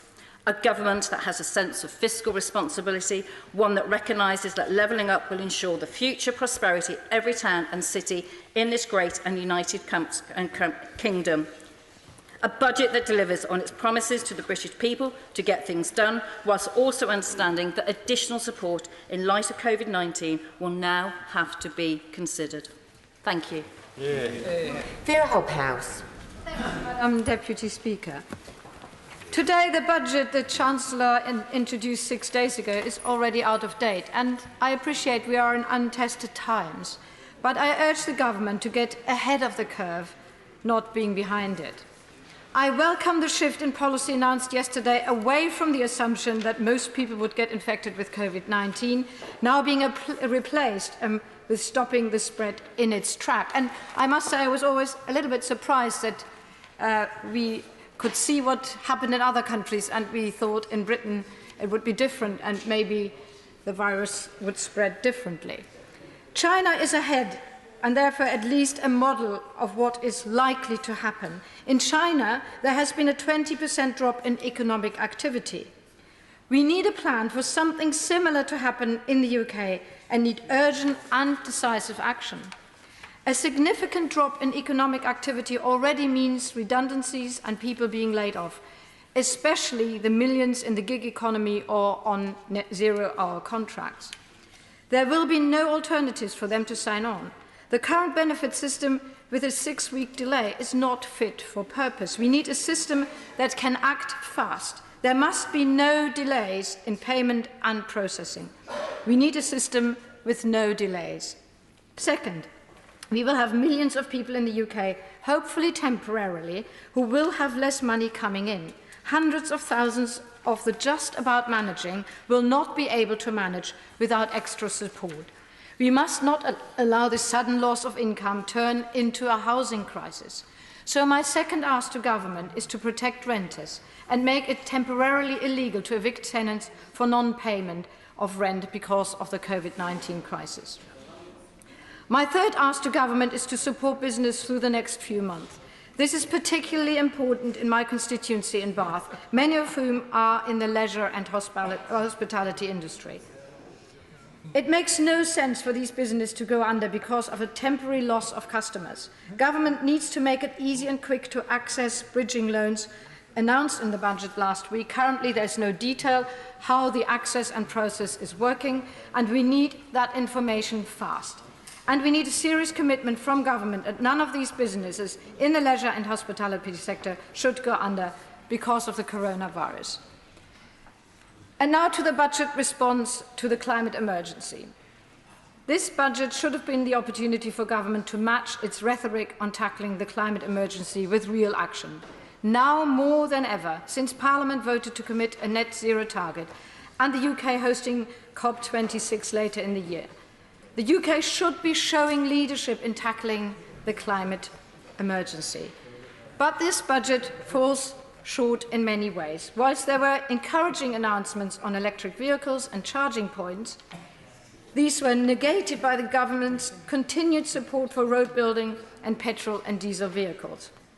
The effect of the fuel duty freeze over the last 10 years has not been the increase in taking up public transport, but has seen the increase on cars on the roads and fewer people using public transport. This should not be the direction pursued by a government which is genuinely committed to taking all petrol and diesel vehicles off the road in 12 years' time.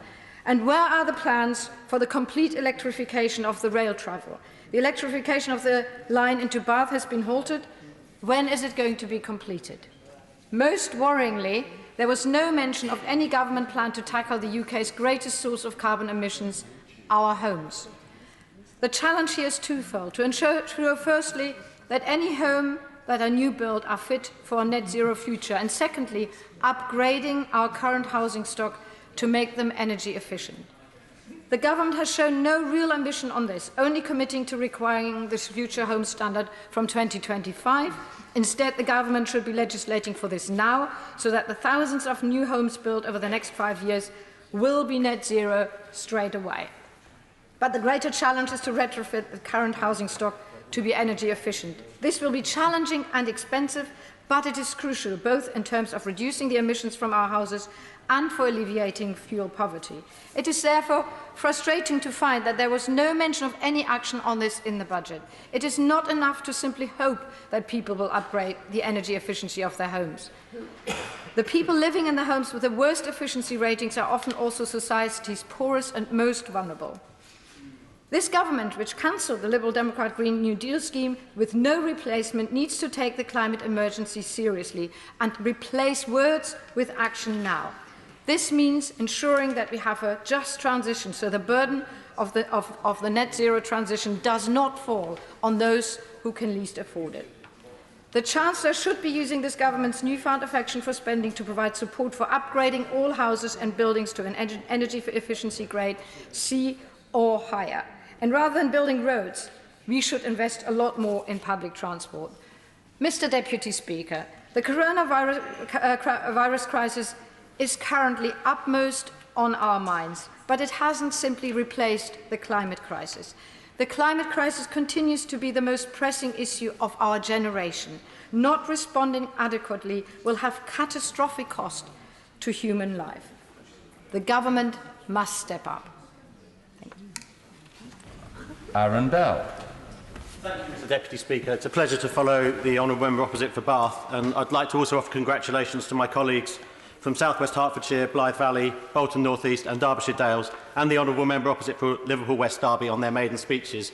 It's a real honour. I'm very proud to be part of this intake of 2019 MPs across the Chamber, and I think we are all profoundly humbled by the circumstances and the responsibilities that we find ourselves on our shoulders now. The budget was delivered in truly exceptional circumstances, which have grown only ever more so in less than a week since. This is also a challenging economic environment for us as a nation as we face the global coronavirus outbreak. And I hope colleagues across the House will recognise the Chancellor's willingness to, first of all, give the NHS whatever help it needs to get through this unprecedented challenge. To describe this as a baptism of fire for the Chancellor, and of course for the new Governor of the Bank of England, Andrew Bailey, whose appointment I also welcome, would be to significantly understate things. Our new Chancellor was extremely impressive last week as he set out the measures we are taking to protect, as best we can, our economy, our workforce and indeed our entire population from the damaging financial effects of coronavirus. But I also look forward to his statement later today being in the same vein, but with significantly more firepower. I must especially speak up for the small business owners of pubs, bars and restaurants and all their employees, many of whom have been in contact with me today. This is a hugely worrying time for these firms, who are also pillars of their communities as well as of their local economies. Turning to the substance of the budget, the first point I want to make is that it has delivered on the promises in our manifesto, promises that the British people voted for last December and which won as our majority. We are delivering the largest cash boost for the NHS in history, as we promised, and the announcement of funding for 40 new hospital projects, as well as the protected capital investment budget to ensure that estate refurbishment and maintenance across NHS buildings goes ahead, is another manifesto pledge delivered. I'm particularly pleased by the announcement of £17.6 million of capital investment for the Royal Stoke Hospital to build 3 new modern wards to increase capacity there. This budget was also the first part of our long-term plan for levelling up the British economy, something my constituents in Newcastle-under-Lyme will hugely welcome. North Staffordshire has historically not had the best deal, so I'm delighted to see concrete plans within this budget to ensure everyone across our country has the opportunity to succeed, especially in Newcastle and North Staffordshire more widely. I'm also very pleased to see the announcement that the Department of Transport has included improvements to the notorious M6 Junction 15 in the second road investment strategy. I promised Newcastle-under-Lyme residents I would call on the government to act, and I'm delighted my concerns have been heard, and those of my colleague and neighbour, the Honourable Member for Stoke-on-Trent South, who has also been campaigning on this issue in his time in this House. Work must now be done to see what a new Junction 15 could look like and how quickly this much-needed improvement can be brought forward. This will have important benefits for my constituents, particularly those in the southern suburbs of Clayton, the Westlands and Westbury Park. I also hugely welcome the government's commitment of 0.8% of GDP being put into research and development, and it's particularly welcome that that would place us above countries such as the US, China and Japan as a proportion of GDP. And I especially want to welcome the commitment that more R&D funding will go to universities outside London, the east and the south east of England. World-class science is happening right across the country. For example, there are some fantastic innovative projects taking place at Keele University Science Park in my constituency, like the Smart Energy Network demonstrator and their hydrogen project, High Deploy, which should provide greener energy from our gas network. We also have a number of world-class firms in our science park, such as the vaccine manufacturer Cobra Biologics, whose skills and capacity will hopefully be tested sooner rather than later. So I hope that Keele will benefit from this increase in R&D funding, as will many other institutions across our country. And my right honourable friend, the Chancellor of the Exchequer's announcement about investing £800 million into a model based on the US Advanced Research Projects Agency is also very welcome and relevant at the moment. I know colleagues across the House will be particularly interested in seeing how this money is going to be used, and alongside my colleagues on the Science and Technology Committee, we'll be looking at how this is best spent to ensure we're investing in ideas and pushing our country forward. To turn to a couple of campaigns, on fuel duty, I am glad the Chancellor responded to the lobbying on the issue of the fuel duty freeze from myself and other MPs in the blue-collar conservatism group. We promised during the general election we would be on the side of hard-working families if we got into government, and that's why I'm so delighted the Chancellor confirmed that fuel prices won't be going up in this budget. This fuel duty freeze will make a huge difference to hard-working people in Newcastle under Lyme who rely on their cars. The cumulative effect is now around £1,200 more for the average driver. But may I also repeat my previous pleas in this House for investment in public transport provision across North Staffordshire, starting with the superbus network. And I'm also delighted to see the Chancellor has announced he will axe the reading tax on digital books, newspapers and academic journals from the 1st of December this year. This was another campaign I supported ahead of the budget, and it's fantastic news that this announcement has been made. This decision will make a huge difference to people with disabilities who struggle to read or handle printed books, and also remove a barrier to literacy for children and young people, 45% of whom now prefer to read on a digital device. To conclude, Mr Deputy Speaker, I welcome this budget, and I also expect to welcome the additional measures the Chancellor will be taking later today. These are unprecedented times, and he and the rest of the government will have my full support in dealing with the challenge we must now face. Ruth Jones. Thank you, Mr Deputy Speaker. And I'd like to start by paying tribute to all the staff of our National Health and Social Care Services who are working round the clock at the moment in difficult and unpredictable circumstances. They're doing an amazing job. They're resilient and hard-working, and I want to thank them all. I'd also like to thank all the staff in both houses and on this estate for persevering in coming into work at this worrying time. My message to the people of Newport West and people right across our country is that they must follow the medical advice published by the devolved government and by the government here in Westminster to stay as safe as possible. And I'd like to pay tribute to the well-established and enduring community spirit of the many people in Newport West who have got organised and are looking out for their neighbours and ensuring that all those in need get the support they deserve. They are a credit to their communities, and I thank them for their public-spirited nature. I want to welcome measures in the budget that will be directed to efforts to combat COVID-19, and I agree that this is a time for calm heads and wise decisions. We meet today in unique and uncharted territory, and I recognise that this is a time for respectful and sensible cooperation amongst the parties in this House, and I know that we, the opposition, will play our part. But one specific request I must make on behalf of the small businesses, including the pubs, the clubs and bars of Newport West. Please will the Minister ask the Chancellor to bring to the House special measures to help these people who are so worried for the future of their businesses and their staff. The background to this budget is of a climate emergency, it's of a global pandemic, and it's of a Tory government that has finally found the magic money tree after a long 10-year love affair with austerity. 4 Chancellors, 3 Prime Ministers and a decade of underinvestment has forced the government to launch a levelling up agenda. I think it's less about levelling up and more about making up time for the lost time and the wrong decisions.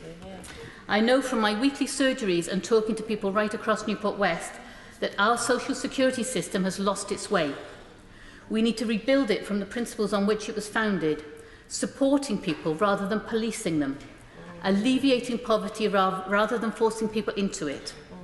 The first missed opportunity of this budget was to scrap universal credit once and for all. It has caused severe hardship for many people because of the major flaws in its design and the way it's been rolled out.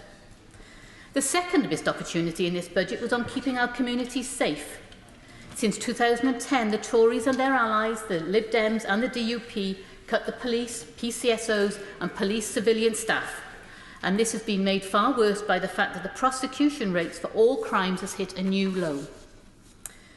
The other side of this important issue is the fact that the prison system in England and Wales has been pushed to breaking point through under-resourcing, with widespread violence and evidence of radicalisation in prison. This has been made worse by the fact that legal aid and the courts have been decimated by cuts, undermining access to justice. This proves that the Tories cannot be trusted to keep our country safe. Another issue I'm increasingly concerned about is the fact that free access to cash is reducing at an alarming rate, and it's hugely impacting on the most vulnerable people and communities in all parts of the UK.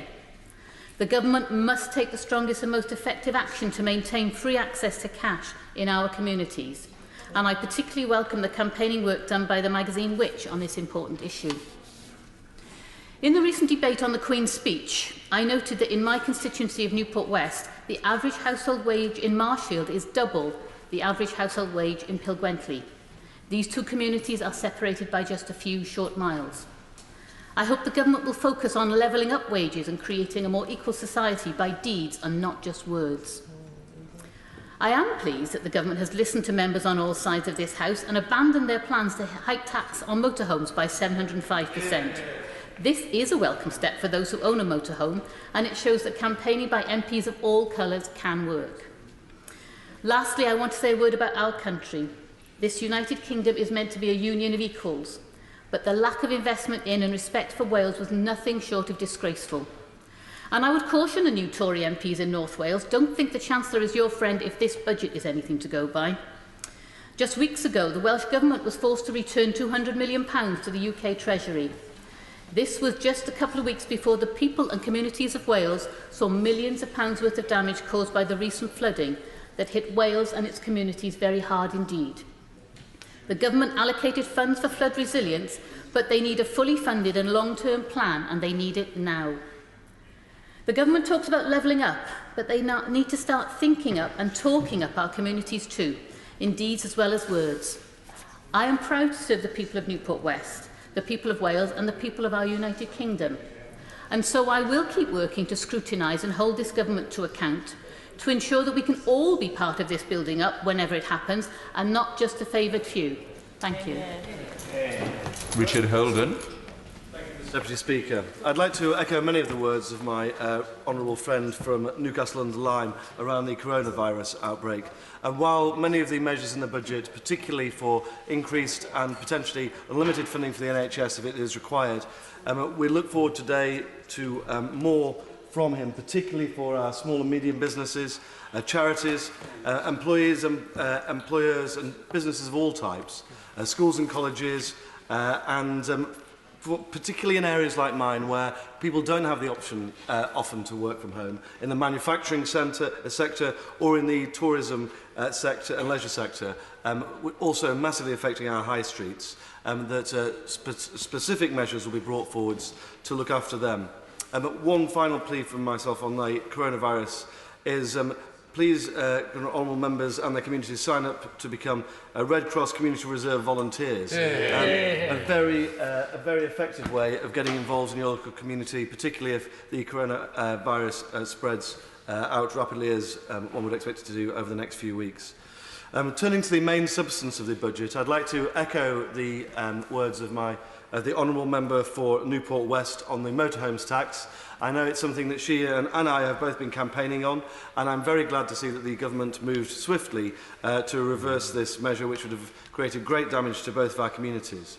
More broadly, I very much welcome, for communities like mine with large rural constituencies, extra funding for 4G rollout and also for the 5G, also for high-speed broadband, which will help us compete in this new era, especially when so many of our homes and businesses are so far away from telephone exchanges. This full fibre will really help them move into the 21st century. Furthermore, I'd also like to welcome the news on buses. Although we're looking to the national bus strategy, I'm hoping that some of my rural communities, particularly in Crook, Willington, Towlaw and Weardale, will be able to benefit from increased services, particularly later in the evening and at weekends when many people struggle to get out and about if they don't have a car. I also welcome the extra cash and the for the high streets and the reopening of the Towns Fund. My constituency didn't get any of this money in recent years, and I know particularly the areas of Concert and the villages in the south of my constituency are really looking forward to working with Durham County Council to make bids for this money. Research and development is also immensely important to my constituency, lying just outside the university town of Durham.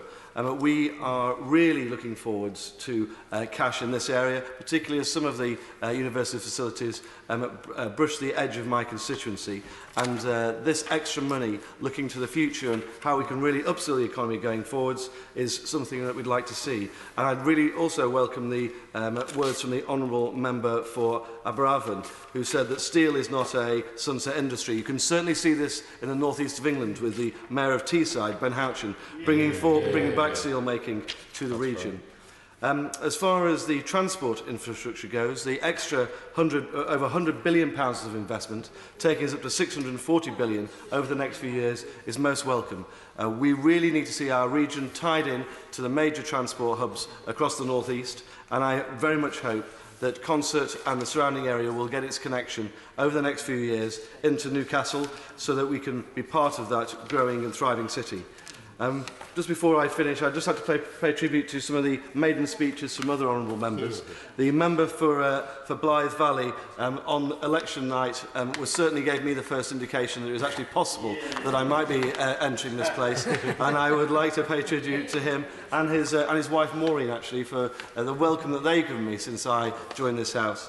I'd also like to pay tribute to the Honourable Member for South West Hertfordshire, who has recently joined me on the Public Accounts Committee, and look forward to working with him on some of the investigations into how we spend taxpayers' money going forwards. The member for Liverpool West Derby mentioned that it's very important that individuals and community groups are able to take on public authorities and the state when they feel that they have been threatened, such as in the Hillsborough situation. And I commend those words and support him in that. And the Honourable Member for Derbyshire Dales spoke of the Prime Minister's rough and tumble approach to politics, and I'm sure that she'll be more than capable of dealing with the rough and tumble of this place going forward. Thank you very much. Kirsten Oswald.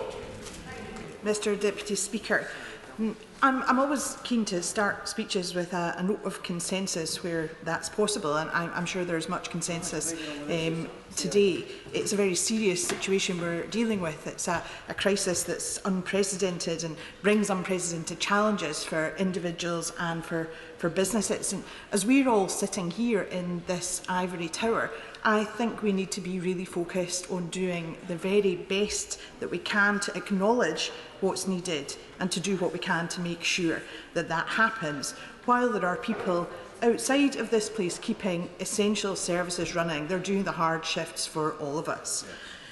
And in that consensual vein, I'm pleased to add my congratulations to the Chancellor on his presentation of the budget at this very difficult time. His speech was upbeat, it was positive, it was almost convincing.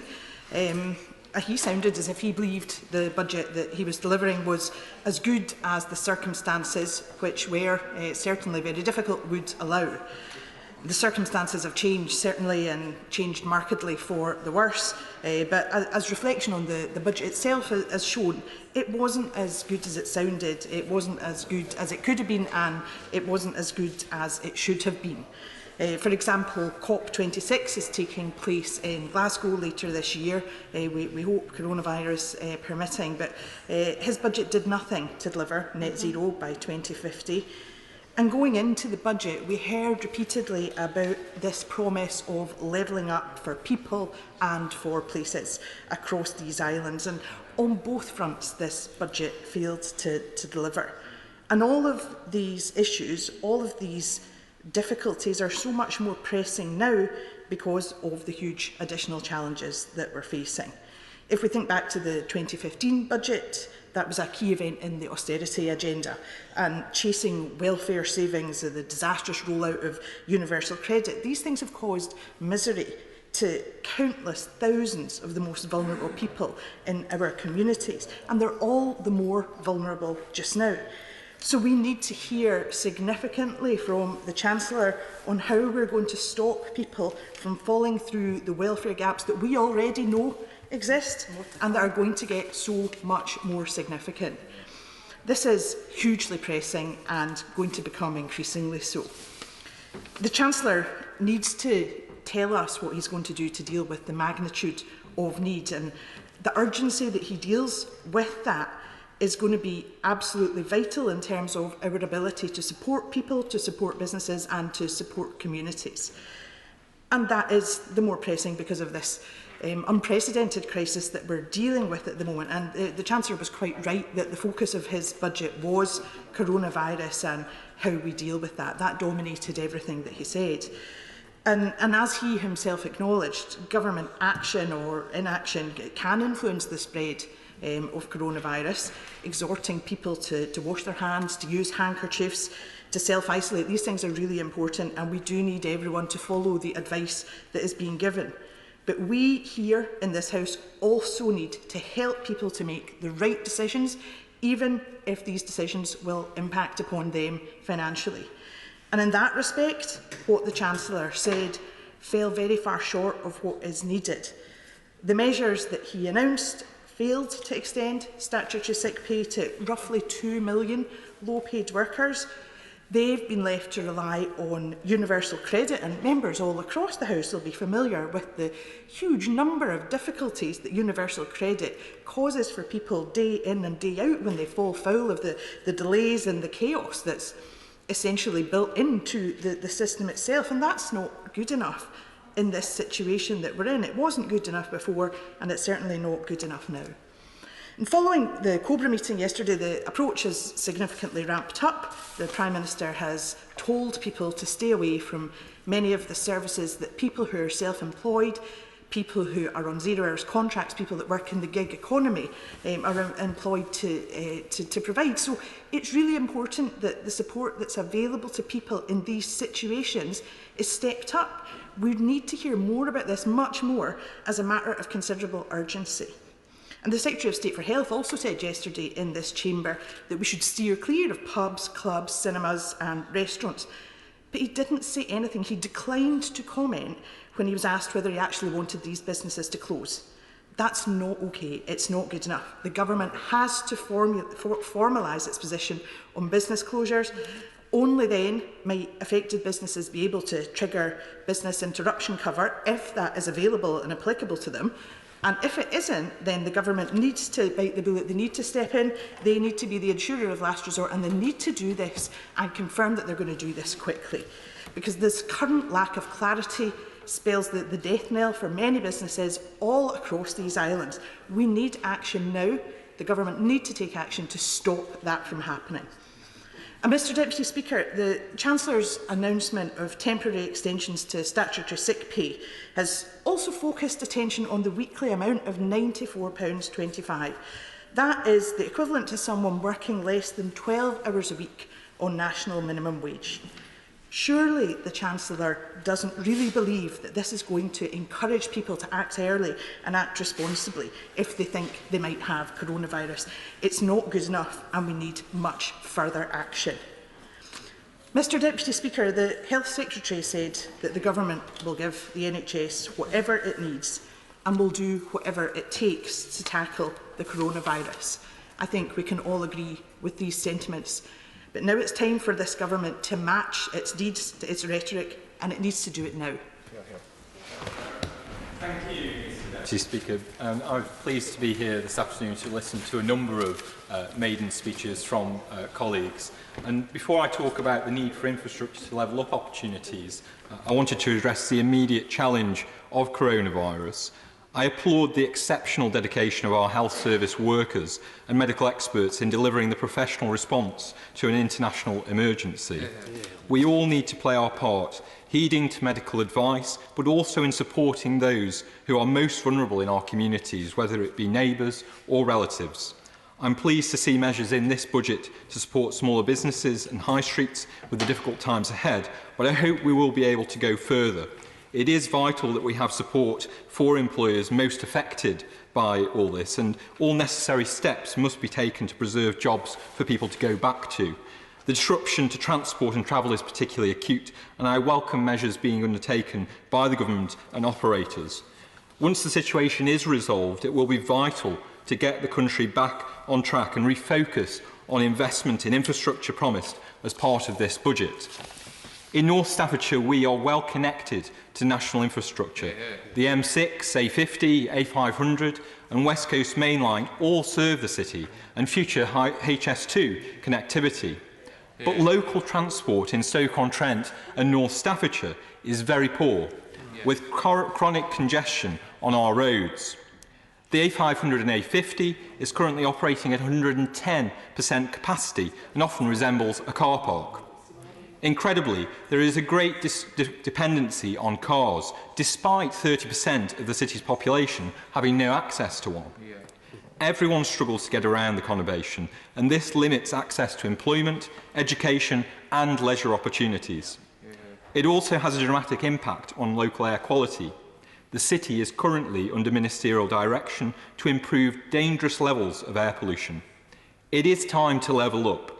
Road congestion and poor connectivity is a major barrier to employment for one of the most disadvantaged parts of the country, who already struggle to access better opportunities. Improved local public transport would support wider development in the area, unlocking currently unviable sites for housing and economic regeneration. Indeed, the decline of bus use across the Potteries has been some of the highest in the whole country, with over 1 million fewer bus journeys in Stoke-on-Trent over the last year alone. The main reason, according to operators, is a lack of reliability and delays caused by road congestion. Perversely, this has led to operators to run fewer services at rush hour than during off-peak times.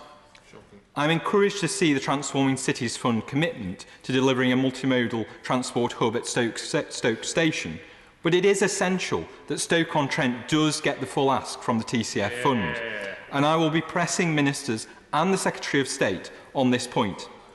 A multimodal hub at Stoke Station is needed, but it needs to be well connected to local communities too, across the whole area. And it is vital that we also see improvements to bus services across the city and improvements to other smaller local stations. I hope the government will also give very serious consideration to our Superbus bid. This would focus on restoring routes, increasing frequency and capping fares, creating more bus priority measures and reintroducing cross-city routes. In my own constituency, I'm campaigning to get a station restored at Mere on the existing North Staffordshire line, as well as reopening the mothballed Leek to Stoke line with a station at Fenton Manor. With HS2 serving Stoke-on-Trent via the promised Handsacre link, it is imperative local feeder lines and local feeder stations are opened to spread the benefits of HS2 connectivity across the whole of North Staffordshire. I hope we receive the support for our bids to the reopening of Railways and Stations Fund. On roads, I'm grateful my stream of letters to the Transport Ministers and to Highways England about M6 Junction 15 has not gone unnoticed. As my honourable friend, the member for Newcastle-under-Lyme, mentioned, we are absolutely delighted RIS2 will work up a scheme for Junction 15 so that it can enter the development stages in the RIS3 pipeline. The government is delivering the largest ever investment in strategic roads, and I will be working with local partners to build the case for much needed local improvements. Potholes also need to be mentioned. I'm glad more money has been promised to Stoke-on-Trent to address the decades of underinvestment in road maintenance by previous Labour councils. The council is now putting more in, and extra help from government means we can further replicate elsewhere schemes that have already delivered in New Inn Lane, Anchor Road and Times Square in my constituency over the last 12 months. Mr Deputy Speaker, I know that government is determined to deliver for Stoke-on-Trent, the crucible in which the future of our country will be forged, as the Prime Minister himself put it to me last week in this House. I'm delighted we are in the running for transport investment from government, and I hope they will give us their full backing to truly level up opportunity in Stoke-on-Trent. Rachel Hopkins. Thank you, Mr Deputy Speaker. This is my first budget as a Member of Parliament in this place, and when I registered to speak in the debate today over a week ago, I specifically chose to speak in the topic of levelling up and getting Britain building, because after 10 years of austerity hitting hard in my constituency of Luton South, it's about time we saw some investment.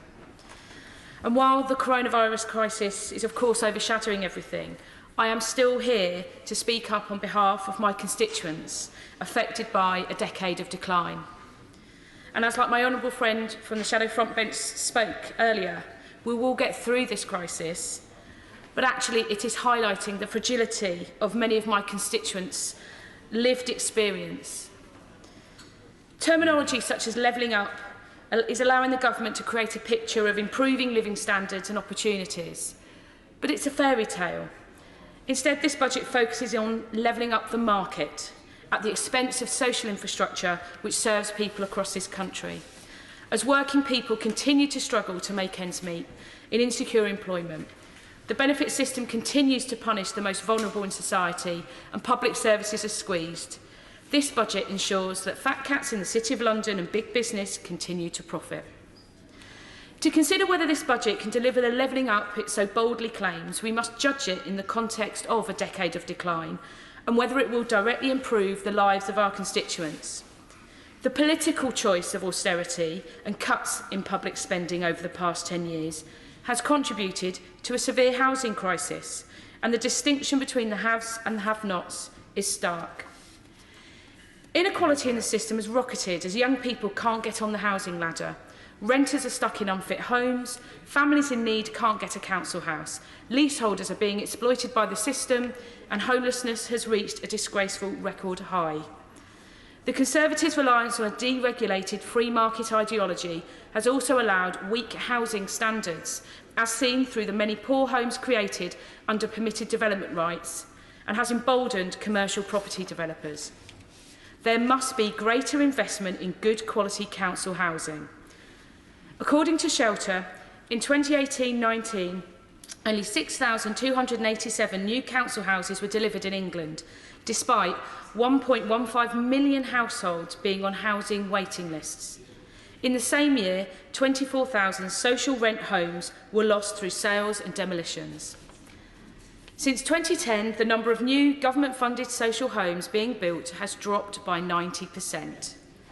Instead of building council houses or genuinely affordable homes, the Conservative government have tried to obscure their cuts by labelling more homes affordable, even when priced for sale at up to £450,000, which requires being lent a mortgage worth nearly 15 times the average UK salary, or to rent at up to 80% of the market rate.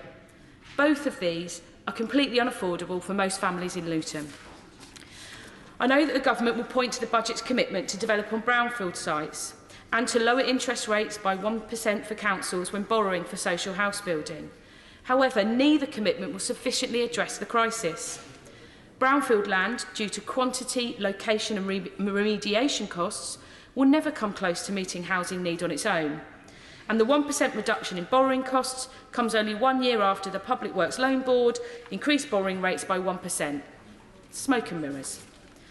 To level up and to end this housing crisis, the government need to be driving a national, publicly funded house building programme alongside councils and housing associations and not simply leaving it to the market. Similar disappointment is replicated in the government's much anticipated and much needed transport infrastructure investment plan. We have a climate emergency, and emergencies require urgent action, and so public transport must be at the heart of the climate strategy. But instead of investing in a sustainable, integrated public transport system, the government's announced a £27 billion investment in road building and a fuel duty freeze. This is more than the investment for all other modes of transport combined. This is ill thought through, policymaking when we consider that over 60% of the UK's rail routes are yet to be electrified, and many train stations, such as Luton Station, are in desperate need of remediation. The underfunding of public transport is not restricted to rail. A decade of austerity has led to buses suffering a real terms funding cut of £645 million per year, the withdrawal of 3,300 routes, fares soaring at 2.5 times the rate of wages, and bus usage in England outside of London falling by 11.9%. Buses are vital to the economic prosperity and social well-being of our communities, but the cuts and the restrictions imposed on local councils have led to a franchising system which is run to deliver profit to shareholders and not excellent service for passengers. The creation of an integrated publicly owned transport system would provide a brilliant opportunity to level up our country by addressing regional inequality. Regionally focused investment in transportation is an important part of an effective industrial strategy to boost productivity. But this budget does nothing to address the regional investment inequality and accepts the outdated status quo of London receiving £410 more investment per passenger than the East of England. Rather than using taxpayers' money to invest in green, affordable public transport to promote regional growth, the government has subsidised failed rail franchises, which after their collapse, or even now in the wake of the crisis, and it's exposed limitations of a profit-driven privatised railway, and it's clearly shown that funded the profits of bus operators. From Virgin East Coast to Arriva Northern Rail to the loss of bus routes in my constituency, each of these demonstrates the failure of a market-driven transport system. Bringing transport into public ownership isn't radical.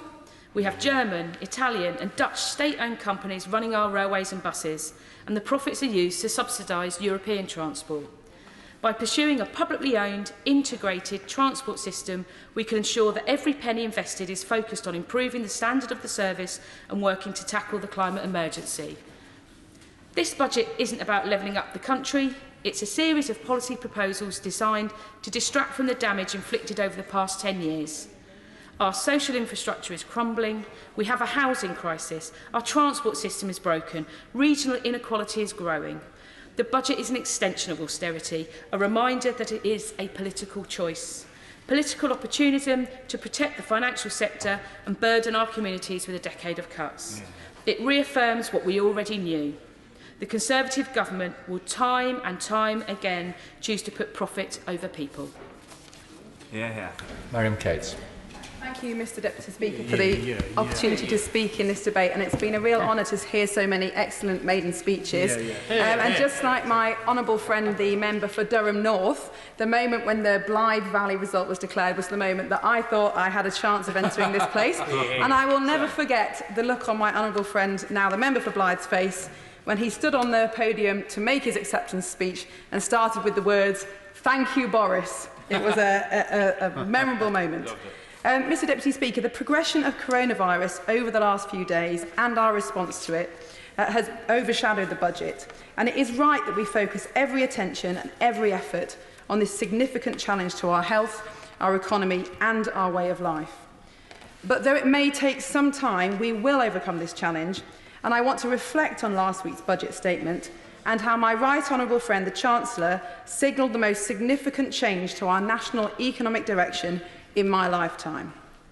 For the last few decades, our economy has followed a path of centralisation, and as a result, money, investment and opportunity have ended up concentrated in London and the South East. Cities have prospered, while our towns and villages have been left behind. Business in our capital city has boomed, but if you want to start a business in one of our northern towns, like Penistone or Stocksbridge or Chapeltown, you'll be lucky to find a bank that will help you with a start-up loan. In fact, you'll be lucky to find a bank at all. If you want to travel from Croydon to central London to work, you can choose from over 20 services an hour, and you have a journey time of around 20 minutes. If you want to get from Sheffield to Penistone, a similar distance, you can expect a journey time of 45 minutes and just one train an hour. As my right honourable friend, the Prime Minister said, talent is spread evenly across our country, but opportunity is not. But, Mr Deputy Speaker, last Wednesday, the Chancellor delivered a budget that will begin to spread opportunities across every part of the UK. During the election campaign, our manifesto commitment to level up our transport, infrastructure and public services struck a chord with voters in my constituency. When I was knocking on doors in Burn Cross, in Mid-Upstons, in Dodworth, people talked frequently about poor or non-existent bus and train services. They spoke of a lack of opportunities for young people and frustration about always losing out to the big cities. Our promises to invest heavily in public transport, in hospitals, GPs and schools encouraged people to lend their votes to the Conservatives, and we know what happened next. This budget was all about delivering on those promises, demonstrating to people across the UK, but especially in the north and in our left-behind towns, that we meant what we said. So we've had important announcements on infrastructure, such as the commitment to Northern Powerhouse Rail and the £4.5 billion Transforming Cities Fund that will revolutionise the way that northern towns and cities connect, giving access to jobs, training and opportunities. The honourable member opposite for Aberavon mentioned the honourable member who was on the front bench opposite mentioned the £500 million Restoring Our Railways Fund, and he was right when he said that that wouldn't open many miles of track, but I think he's misunderstood what the fund is for, which is to fund business cases for new lines or existing lines to be reopened, like, for example, the Stocksbridge to Sheffield line in my constituency, which, along with Sheffield City Region, we've completed the next stage in our bid to the Department for Transport to hopefully get some of that money to make a clear business case. And a service like this will connect residents with jobs, training, leisure and healthcare, and also allow cyclists and tourists to visit our fantastic area. And a £5 billion fund for buses and cycle routes shows that the government recognises just how important these local journeys are to our communities, and I'm holding out for a new number 26 between Penistone and Fox Valley. And of course the £33.9 billion for the NHS and now additional relief measures will make sure our most valuable national service continues to be the envy of the world. This budget sets out a path for future prosperity, a future where opportunity and growth can now be spread evenly and fairly across our country. The key to our success in improving productivity will be in helping people in areas like Penistone and Stocksbridge to start their own businesses, to employ people, to grow and create wealth. And this budget statement was unequivocally pro-business, increasing employment allowance, cutting rates and making provision for start-up and scale-up loans. Mr Deputy Speaker, we do have a major hurdle to overcome that will require government intervention, individual effort and national unity. We do face economic disruption, but this government is doing everything it can to make sure this disruption is temporary, so that when it has passed, we can take hold of our One Nation mission to level up our economy and to spread prosperity and opportunity to every corner of the United Kingdom. Well done. Okay. Mr Deputy Speaker, whilst I welcome the government's decision to finally ramp up some delayed measures yesterday, I'm not alone in feeling that it's left far too many major questions unanswered and a feeling that not enough is being done. In the Financial Times today, it was reported that our mortality rate tracker shows that we have more deaths at this stage of breakout except Spain. So a number of questions need to be addressed. Starting with parents with serious health conditions. They've not been told whether they should be sending their children to school or keeping at home. What is the government plans in place to do with those families? And what is the timeline? If they are supposed to begin isolating with their children, will the Minister explain what steps schools will take to ensure that those children are not held back at school? What about the cases of where the school closes and parents can't work? How will they get paid? And I would also ask the government to seriously consider the question of closing schools.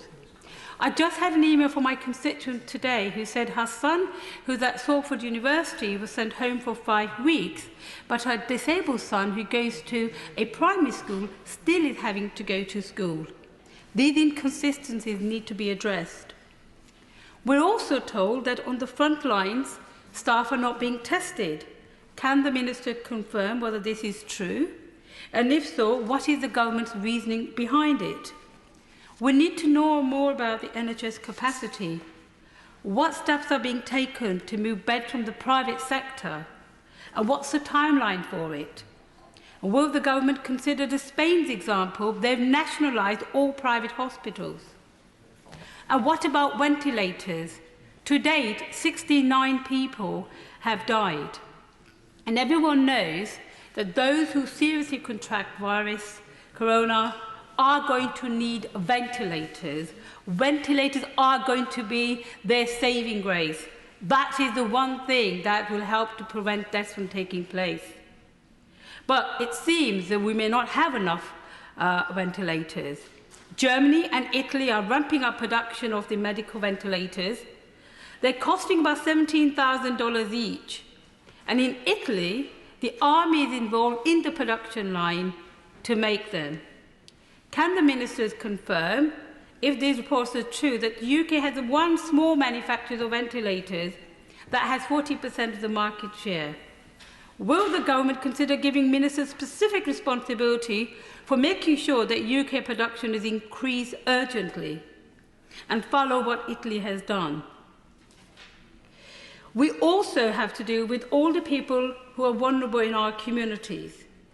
Many people are coming together in my constituency to help everyone out, and it's great to see that community spirit. But there are people who are homeless.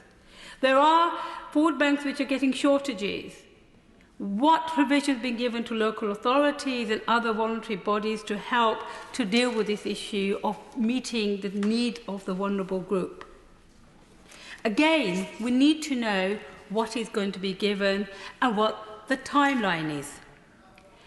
People have spoken about insecurity of workers and the issue of low pay and people who are in work. Insecure workers and those on low pay must be protected and supported through this crisis. Many people in Bolton are self-employed or on 0 hours contract. Now that the whole houses are being advised to quarantine together, many families will lose all of their normal income unless the government steps in. We'll all be endangered if those with symptoms feel unable to stay at home. Because if you're not going to have any money, you may take the risk to go to work even though you should be self-isolating. So that's why full sick pay is needed to cover the entire period that somebody goes into self-isolation. And of course, if they've actually been diagnosed with it. This has been done successfully elsewhere in Europe, and it's a responsibility we can't avoid. Further, some people will not be able to pay the bills, so what is the government's plan about mortgage payments, council rent, council tax, utility bills, VAT and business rates in these circumstances? Are they thinking of cancelling the debt, or say you don't have to pay for time being and defer payments? Rent and mortgage payment deferment options should be made available so that landlords cannot evict tenants and mortgage companies cannot take action against mortgages in these circumstances. The government needs to work with the banks and other mortgage lenders to offer mortgage payment. The same question about paying staff and bills will apply to businesses which have seen demand plummet as some are facing bankruptcy. How does the government propose to help them?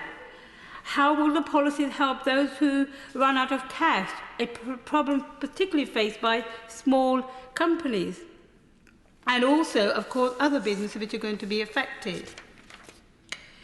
Now, at the moment, I'm somewhat not confident that the government will move quickly to provide the workers with the support they need over the coming over the coming months. Because so far, a lot of the announcements have not been fully enough, have not dealt with all these different issues. And of course, another industry that's going to be hit is the hospitality industry. Already, a banqueting suite in my constituency is getting wedding cancellations. They're going to probably go out of business. Pubs and cafes and other places are going to be closing down. They may well go out of business, and all the staff will be laid off. And because the government has not made a compulsory lockdown, they can't even claim their insurance. And I know this is a question being already raised I do want to know what the answer to that is. If it is to stop insurance companies having to make a big payment, then of course the government can come to an agreement with them. They can subrogate their losses for what they pay out, which is a traditional way of dealing with some of these things. We need full sick pay and lost earning protection from day one for all our workers, including the insecure workers, the low-paid workers, and the self-employed during this self-isolation.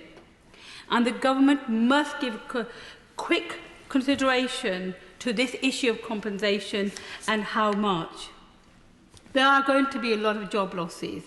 That's why universal credit, which started out some time ago, but needs a real urgent action for rethink. The 5-week waiting time should be cut immediately, and process of making the claim simplified. Will the ministers consider the requirement to be present for universal credit interviews, immediately suspend sanction and claimant agreements, and reduce the waiting time of the 5 weeks for the first payment? And also all those people who have to go on to job centre to sign on regularly, what are they going to be have the job centres been told to say these people don't have to come out for the next few months for signing? Because that would obviously reduce the number of contacts. Now, I understand that the government says they're being led in their strategy by the scientific advisors about closures of schools or other places. But there were 200 scientists over the weekend who wrote and saying that this is not a good enough policy and that they should be considering the question of closing so that you can have the least amount of contacts going on. And that, of course, is linked with the airports as well. What are we doing in relation to that? As already been said, some airlines are going to be cancelling. Of course, there are British citizens who are abroad and who need to come back. What is going to be done about them? I know this was raised in the Foreign Office question earlier, but I think the government needs to come up with a proper plan in relation to all of these people, some who might be returning back to, or some people who live here and work here. Some are not nationals, but they work here. They need to come back. What's going to happen? You know, as somebody very famous, a political scientist, said, the first responsibility of the state is the protection of its citizen. And at this time, the citizens of the United Kingdom need their health and their economic health to be looked after. In 2008, the Labour government, to bail out the economic disasters, put in substantial amount of money.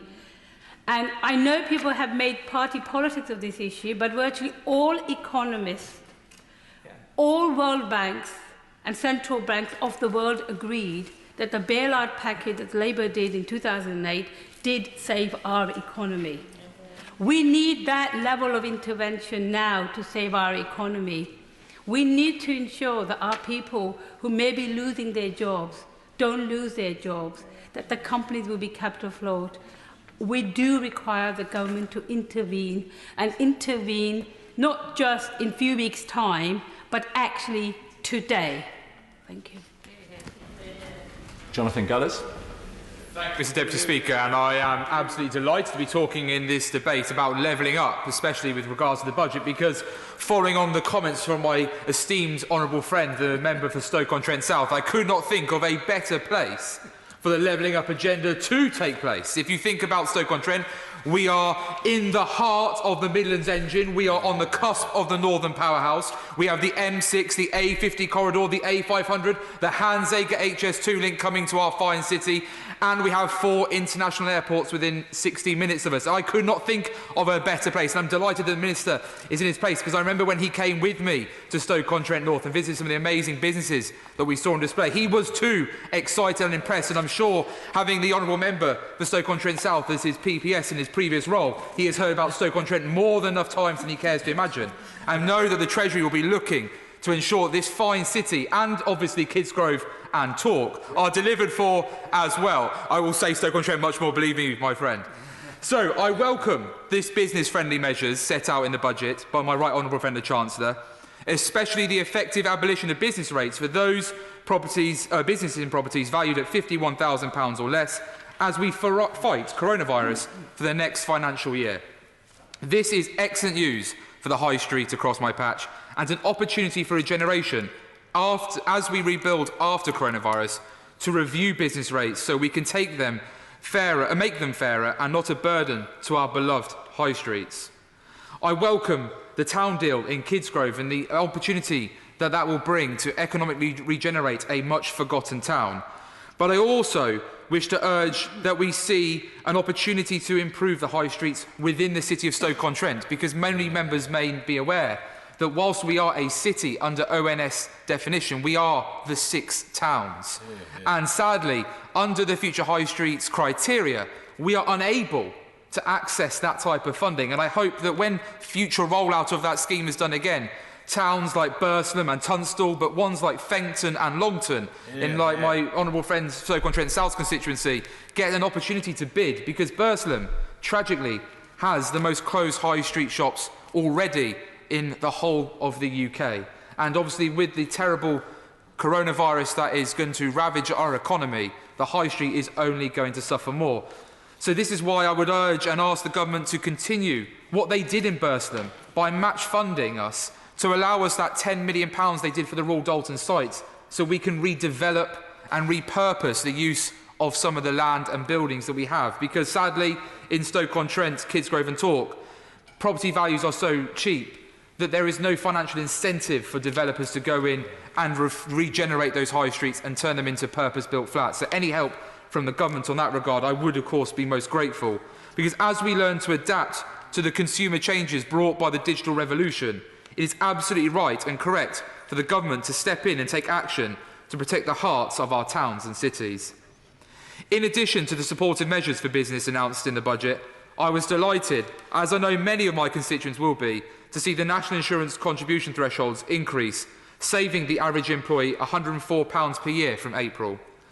In Stoke-on-Trent North, Kidsgrove and Torque, changes to national insurance that means people can keep more of their hard-earned cash, and with the increase in the national living wage, those hard-working people will also see a pay rise.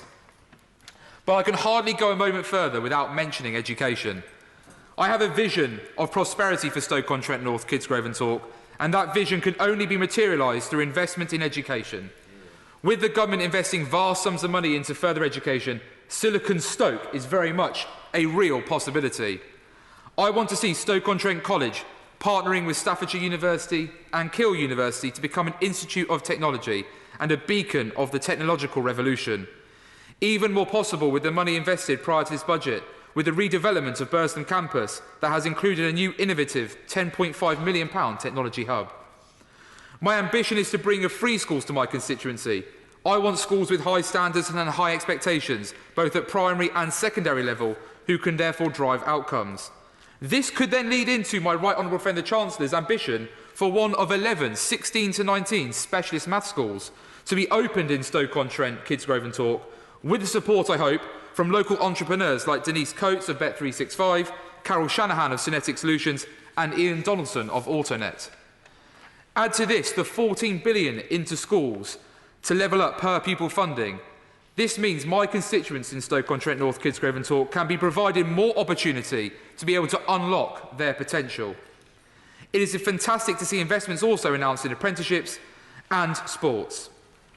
On a similar note, the government announced a whopping £5 billion of investment in ensuring that gigabit-capable broadband, that's full fibre, 5G and so on, can reach every UK home by the end of 2025. I've held meetings with the excellent Swedish firm VX Fibre, operating in Stoke-on-Trent, who informed me that the UK is around 15 years behind Sweden with regard to this technology.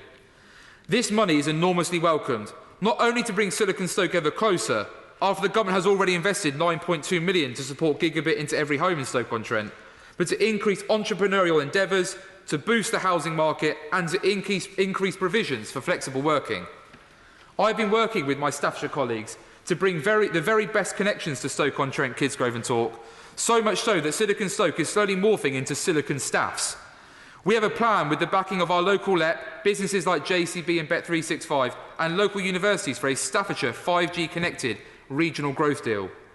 This would make Staffordshire and Stoke-on-Trent the first region in the UK to develop a publicly owned digital infrastructure which is underpinned by fibre, 4G and 5G, and would make us the first region in the UK to provide 100% gigabit coverage as this budget demands.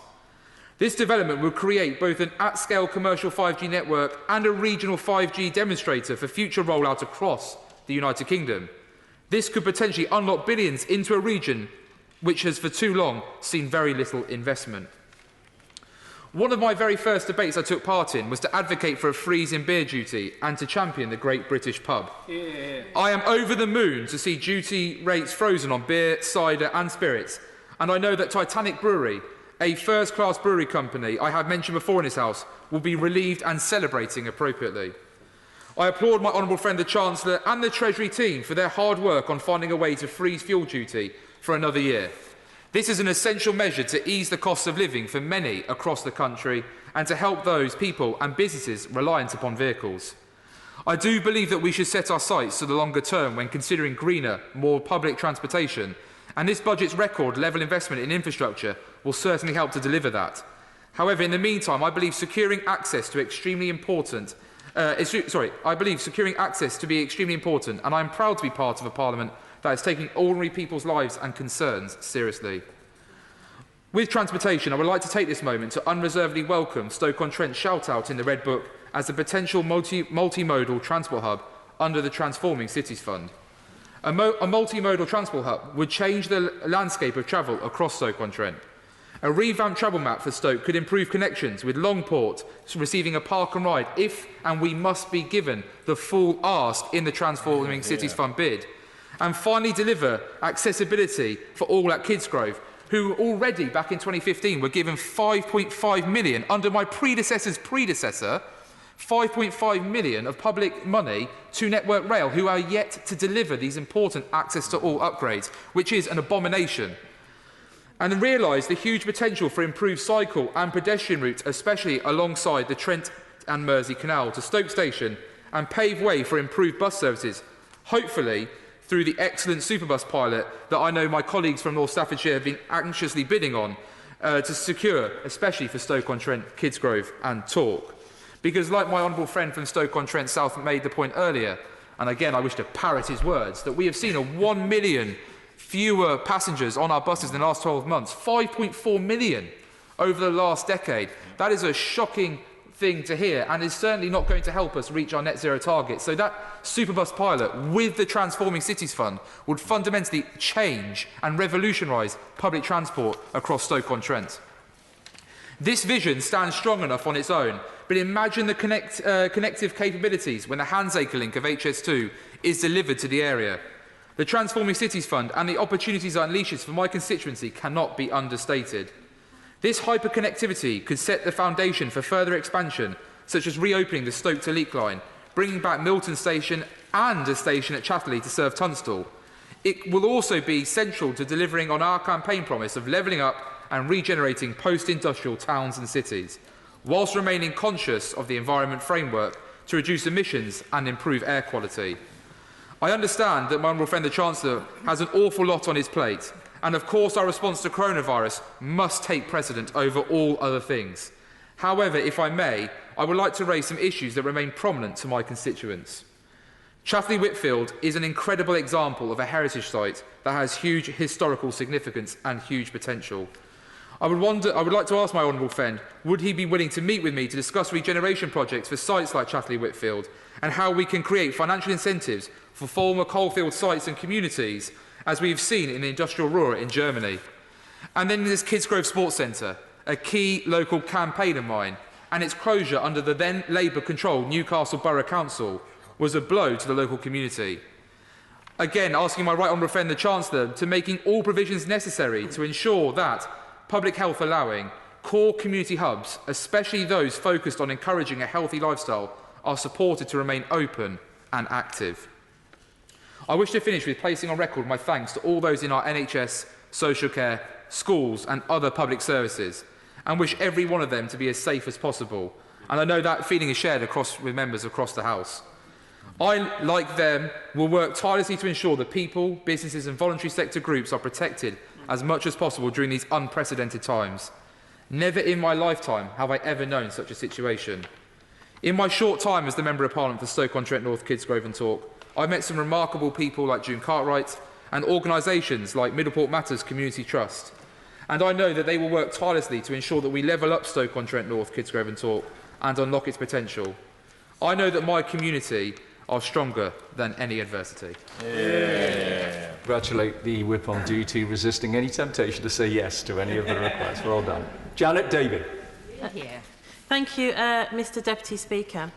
This budget is presented at a time of national and global crisis regarding coronavirus. And this indeed dominates the mind and thinking of people across our country. And it is rightly so that one of the main features of this budget is to do with coronavirus. And this is what I will first address in my speech.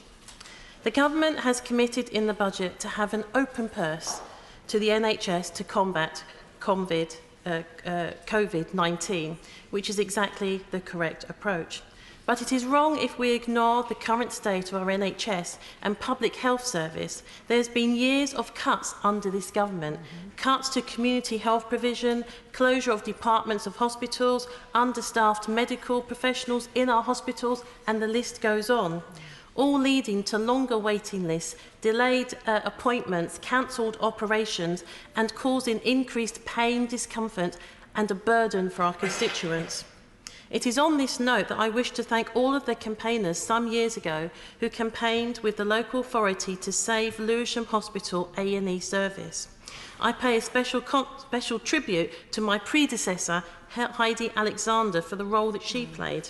That campaign demonstrated what we can do and what we can achieve when we come together as a society. And that is exactly what we need to do now. Now, years of cuts have also meant a reduction to hospital beds, a reduction to acute beds in intensive care units. And according to figures from the Organisation for Economic Cooperation and Development, the UK has just 6.6 ICU beds per 100,000 people, compared with Germany that has 29.2, Italy 12.5 and France 9.7. Sir Stevens, head of the NHSE, was arguing the NHS needs an extra 10,000 acute hospital beds, and that was before coronavirus was spoken about. We are behind our European friends, and I'm sorry to say that we are not leading the way on this, not under this government, and neither are we leading the way with the climate crisis. Out of the G7 countries, the UK's health spending per person is the second lowest, behind France and Germany. We don't want to be a country behind. We want to be a country at the forefront, at the cutting edge. And this is a consequence of a decade of NHS underfunding wrapped around the auspice of austerity. Although the government is picking up the pieces of its own failure by now investing in hospitals and resources to combat coronavirus, I do believe they are doing this with a level of sincerity. But it is not quick enough, and there is not enough openness and transparency. We do not need dither and delay. We need testing, more testing for coronavirus. We need this for public health staff, NHS staff, and the public. No one can expect staff to carry on as usual without first being tested. We owe it to the public, and we owe it to ourselves to see a clear picture of how the virus is spreading and who has it and how to manage it. What I do say is that the people of this country are behaving responsibly, and I applaud the British public for beginning to stay at home and acting sensibly, as well as working at home. But I encourage them not to panic buy, so that there is enough for all. For example, we all need toilet paper, so please consider your neighbour at this time. The legislation that is coming out later this week will seek to address financial aid that is needed to prevent our society from further diving into unnecessary poverty. I now wish to turn to pressing issues in my constituency which the budget did not address, that being education and social care. In education, 83% of schools will be worse off this April than in 2015. The National Education Union has claimed that this budget does not support a long-term plan for the millions of young people being educated within a chronically underfunded system. The government knows the lack of funding is putting schools and colleges under greater pressure. Class sizes are rising, subjects are being dropped, SEN support is disappearing, and inadequate pay is making the staff crisis worse. Furthermore, on the issue of SEN spend support, from the next month, councils will no longer be able to reduce education budget deficits by taking money out of other spending. This will almost certainly squeeze funding for early years and special educational needs, two areas already financially stricken, and force even more parents towards legal action to get the necessary support for their child's education. Deputy Speaker, as I begin to draw to a close with this speech, the Prime Minister gave a commitment in his first speech in Downing Street to fix the crisis in social care with a clear plan. This has and is not happening. There is no legislation planned in the government agenda on social care and no reform. The Prime Minister needs to keep his promise. He needs to stand by his word to deliver long-term reform which is needed to increase access to social care, to help the 1.5 million people currently going without support they need, to support people with dementia to ensure that they receive the additional support that they need. Carers are also part of this as they play a vital role in our society. They are often underappreciated and underpaid. Standards need to be raised by ending the use of zero-hour contracts, ensuring that carers are paid a real living wage and end the 15-minute care visits, and improve access to training and development for care staff. Mr Deputy Speaker, I await the Prime Minister to keep his promise to our country and to fix the crisis in social care and to have a plan. But finally, I do welcome the upgrade to 2 stations in my constituency, and I wish to thank all of the NHS staff for all that they are doing to support our country, to support patients and people that are affected by coronavirus. I appreciate and thank the medics all the way down to the porters, the cleaners and ambulance drivers and all people that are working for our NHS. Neil Parish. Thank you very much, Mr Deputy Speaker, and it's a great pleasure to speak in this budget debate.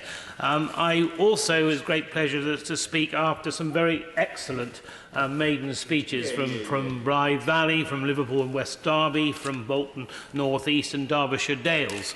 I was particularly intrigued by the member for Blythe Valley when he said his wife Maureen said, if you feel strongly about something, get out and do it, and so he's become an MP. I think his wife Maureen has much in common with my wife Sue. Whenever I am complaining about something, she'll say, you are a member of Parliament, do something about it. So I endeavour to do so immediately, as you can imagine, Mr Deputy Speaker. I think that we are going to level up the whole country, and we are starting very well with this budget. And as we go north, let's also go south and west and east. Let's do it all while we're there, because I think what we have, particularly on this side of the House, I think we have excellent new members of Parliament, plus all of us that have been here for just a little while, in order to get this delivered, because I think it is excellent that we do that. So I welcome the Chancellor's first budget. I think he came into the hot seat, and I think he's delivered an excellent budget. But of course, with the coronavirus in particular, 6 days from the time the budget's delivered to now is a long time, and so therefore I look forward to his statement this evening. I will give way. Mr Speaker, on that point, it's my understanding that the Chancellor has just made an announcement in relation to support for businesses. And I hope the member would agree with me that when the Minister sums up, he can provide clarity in and around the terms of the loans that are being proposed for business. Whilst the overall sum is welcome, I think we do need some clarity on the loans. Member for his intervention. I think you very much made your point, and I suspect our ministers and Secretary of State will be listening to what he had to say, and I expect there will be complete clarity from this government, as I would expect nothing else whatsoever, Mr Deputy Speaker. And of course I know the Secretary of State so well. So I am, like I said, I am also encouraged by the tireless efforts of the NHS staff, and I would very much like to pay tribute contribute to what the previous speaker said before me, that we do need to thank our medical staff all throughout the NHS for all the excellent work they are doing to tackle coronavirus, because it is unprecedented. We do not know. In the end, we can make all sorts of predictions, but we need to actually be out there and sort it. And I think that's why, the government is putting in clear measures that will help. But we are going to become under greater pressure over the coming weeks and months. I therefore welcome the £5 billion emergency response fund outlined in the budget. The funding will ensure the NH services receive the support it needs. And I think probably even with that large sum of money, we will probably need to keep it under review. I also welcome the government's commitment to support local councils. The £500 million hardship fund will help local authorities protect the most vulnerable members of our community. The government, however, must ensure that this funding is readily available and distributed quickly. We must cut the bureaucracy to ensure individuals and businesses get the support they need, because very often we are very laudable in this place, and all governments of all colours always want to take action, but we've got to make sure that we get this action quickly. Many local businesses have contacted me, rightly expressing their concerns of how the COVID-19 will affect them. The government measures to suspend business rates and refund sick pay payments for smaller firms are welcome, but the government will need to be ready to put more emergency payments to support those businesses. I mean, what I fear is that especially with smaller businesses and all types of businesses, if they are unable, Mr. Deputy Speaker, to pay their bills, the knock-on effect on all the other businesses, all the other employees will be huge. So, this is unprecedented. We will need to take action. The scientific knowledge and understanding are continually changing. We need to ensure that the government has the flexibility to adapt as the situation unfolds. Across Devon, we have seen an outpouring of offers of support for all those affected.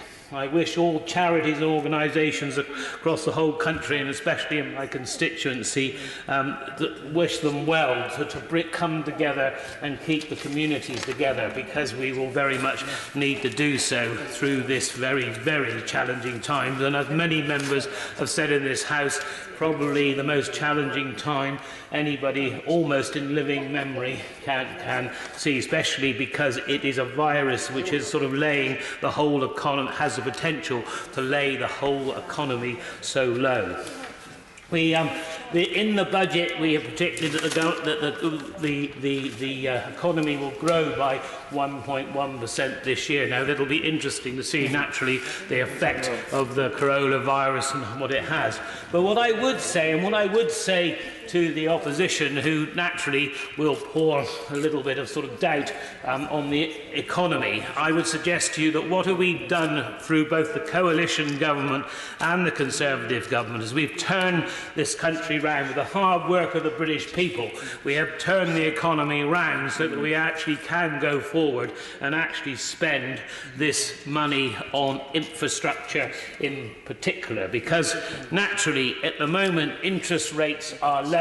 We have the ability, according to the Chancellor, to be able to take those loans up over 15 years. So therefore, that we can set those reasonably low interest rates, all being well, over that period. And so therefore, both our rail infrastructure, our road infrastructure, our delivering broadband across the country, all of that needs to be done, and now is the time to do it. I have said, Mr. Deputy Speaker, I think now in about 3 or 4 elections that I am going to deliver to the whole constituency broadband. Well, I think my constituents are still waiting, and I rather fear I do not want to have to go to them in another election and say the promise of broadband is still coming, it's definitely coming. But seriously, we do have to make sure we deliver that, because that has a huge effect on our economy, on our businesses and our availability in the countryside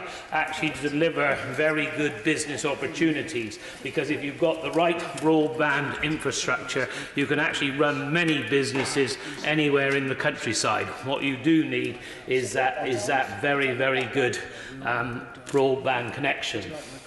I am delighted that the Chancellor chose to remain to leave red diesel available for farmers in particular, also for commercial ferries and fishing boats.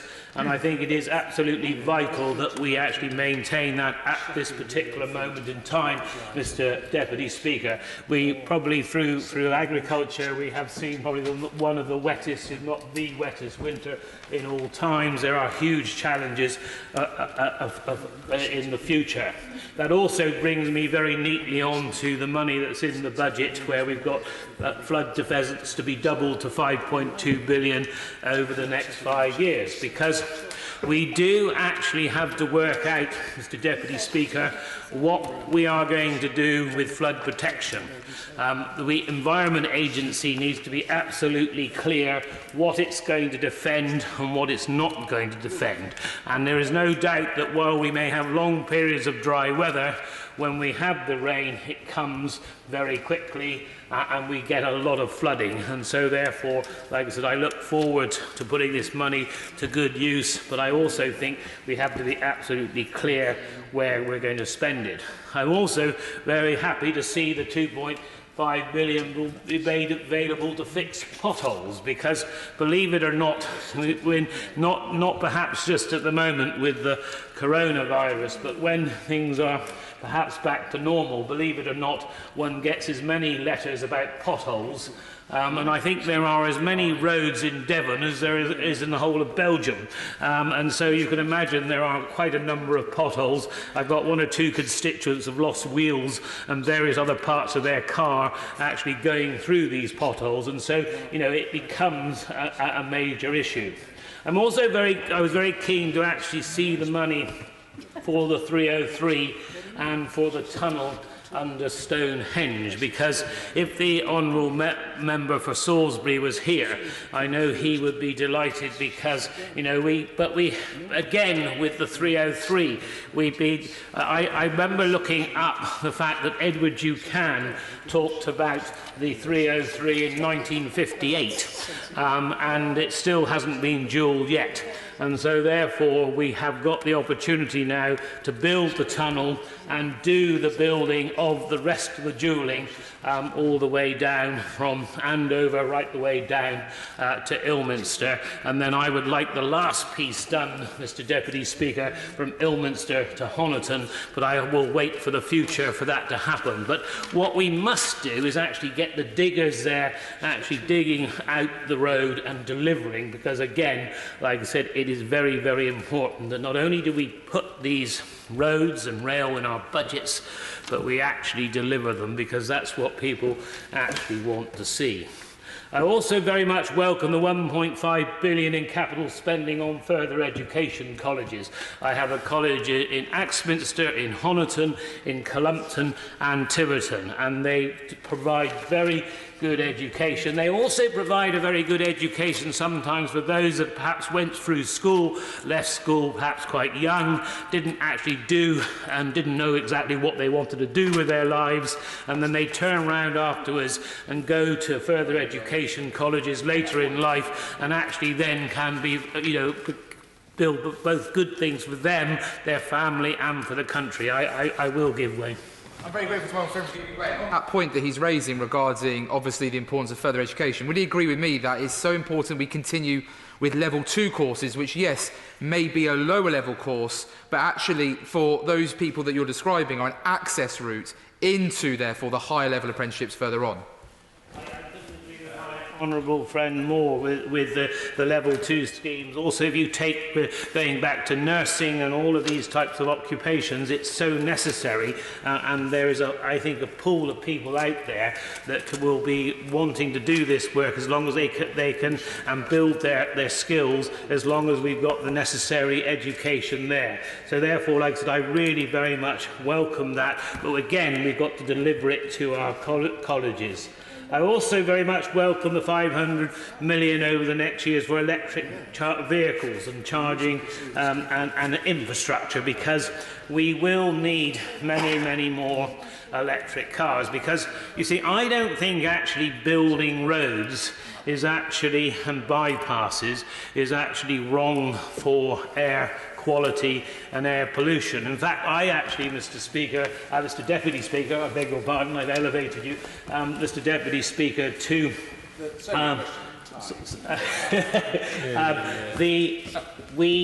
when we build a bypass, when we build a dual carriageway, when we actually stop that congestion, we actually lower the pollution that comes from our vehicles. And so therefore, not only is it good for getting people through, and if you take the 303 and the motorways into the West Country, again, a very big holiday area, very good for the economy, and actually good for air quality if we can keep those cars moving, if we can make sure those are actually all, the majority of cars in the future, and all of the cars eventually are electric, then therefore we solve many problems, and also we have a great ability still to have the family car, the family vehicle, which I think so many people want. So the honourable member give way. I certainly will give way.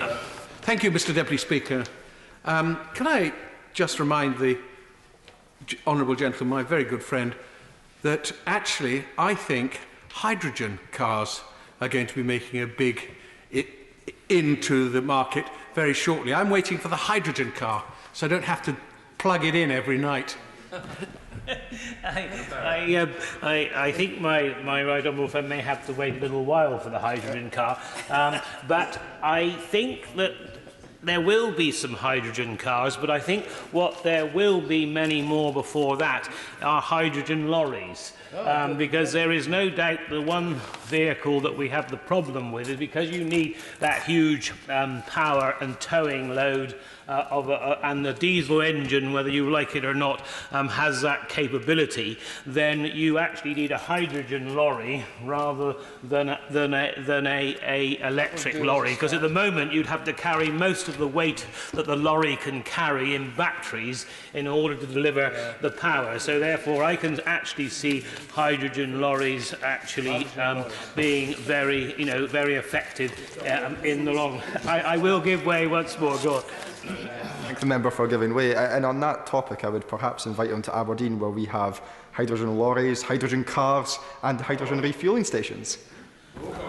Putting my hat on as the chair of the Environment, Food and Rural Affairs Select Committee, and having done quite a lot in previous inquiries on air quality, I think I ought to come and see exactly what you are doing, because I think it has huge capabilities, hydrogen.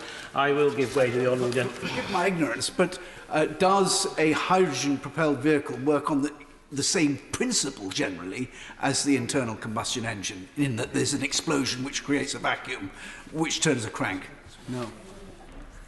I don't have the detail to give exact answer to the honourable gentleman, but what I do know is naturally that hydrogen is mainly actually produced from water with electricity, and so therefore the actual fuel itself is actually so much cleaner and so much more less polluting. And so, but I can't give him all the details of exactly how the engine itself runs. But what it does do is it creates a very clean fuel and actually gives that support. So overall, Mr. Deputy Speaker, I actually believe that this budget has been very good for the future of this country.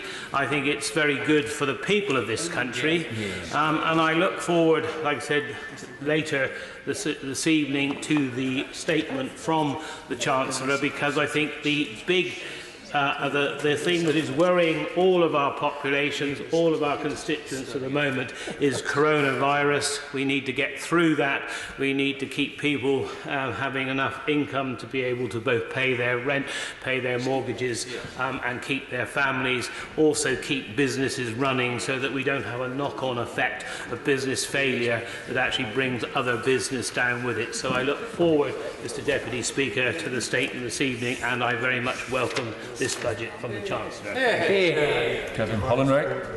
Mr. Deputy Speaker, it's always a pleasure to speak after my humble friend, the member for Tiverton and Honiton, who has such knowledge of rural matters, particularly, and also after so many fine maiden speeches, the honourable member for South West Herts, for Blythe Valley, Bolton North East, Liverpool, Derby West, I think it was, and Derbyshire Dales. All fantastic speeches, I think.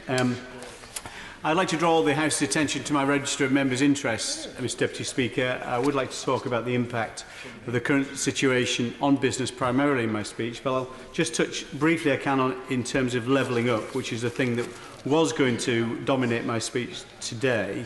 Always been a huge advocate of levelling up. We used to call it a fairer deal for the North. So the investment spending is so welcomed. I have made the point before in this chamber that simply public sector spending will not do, however.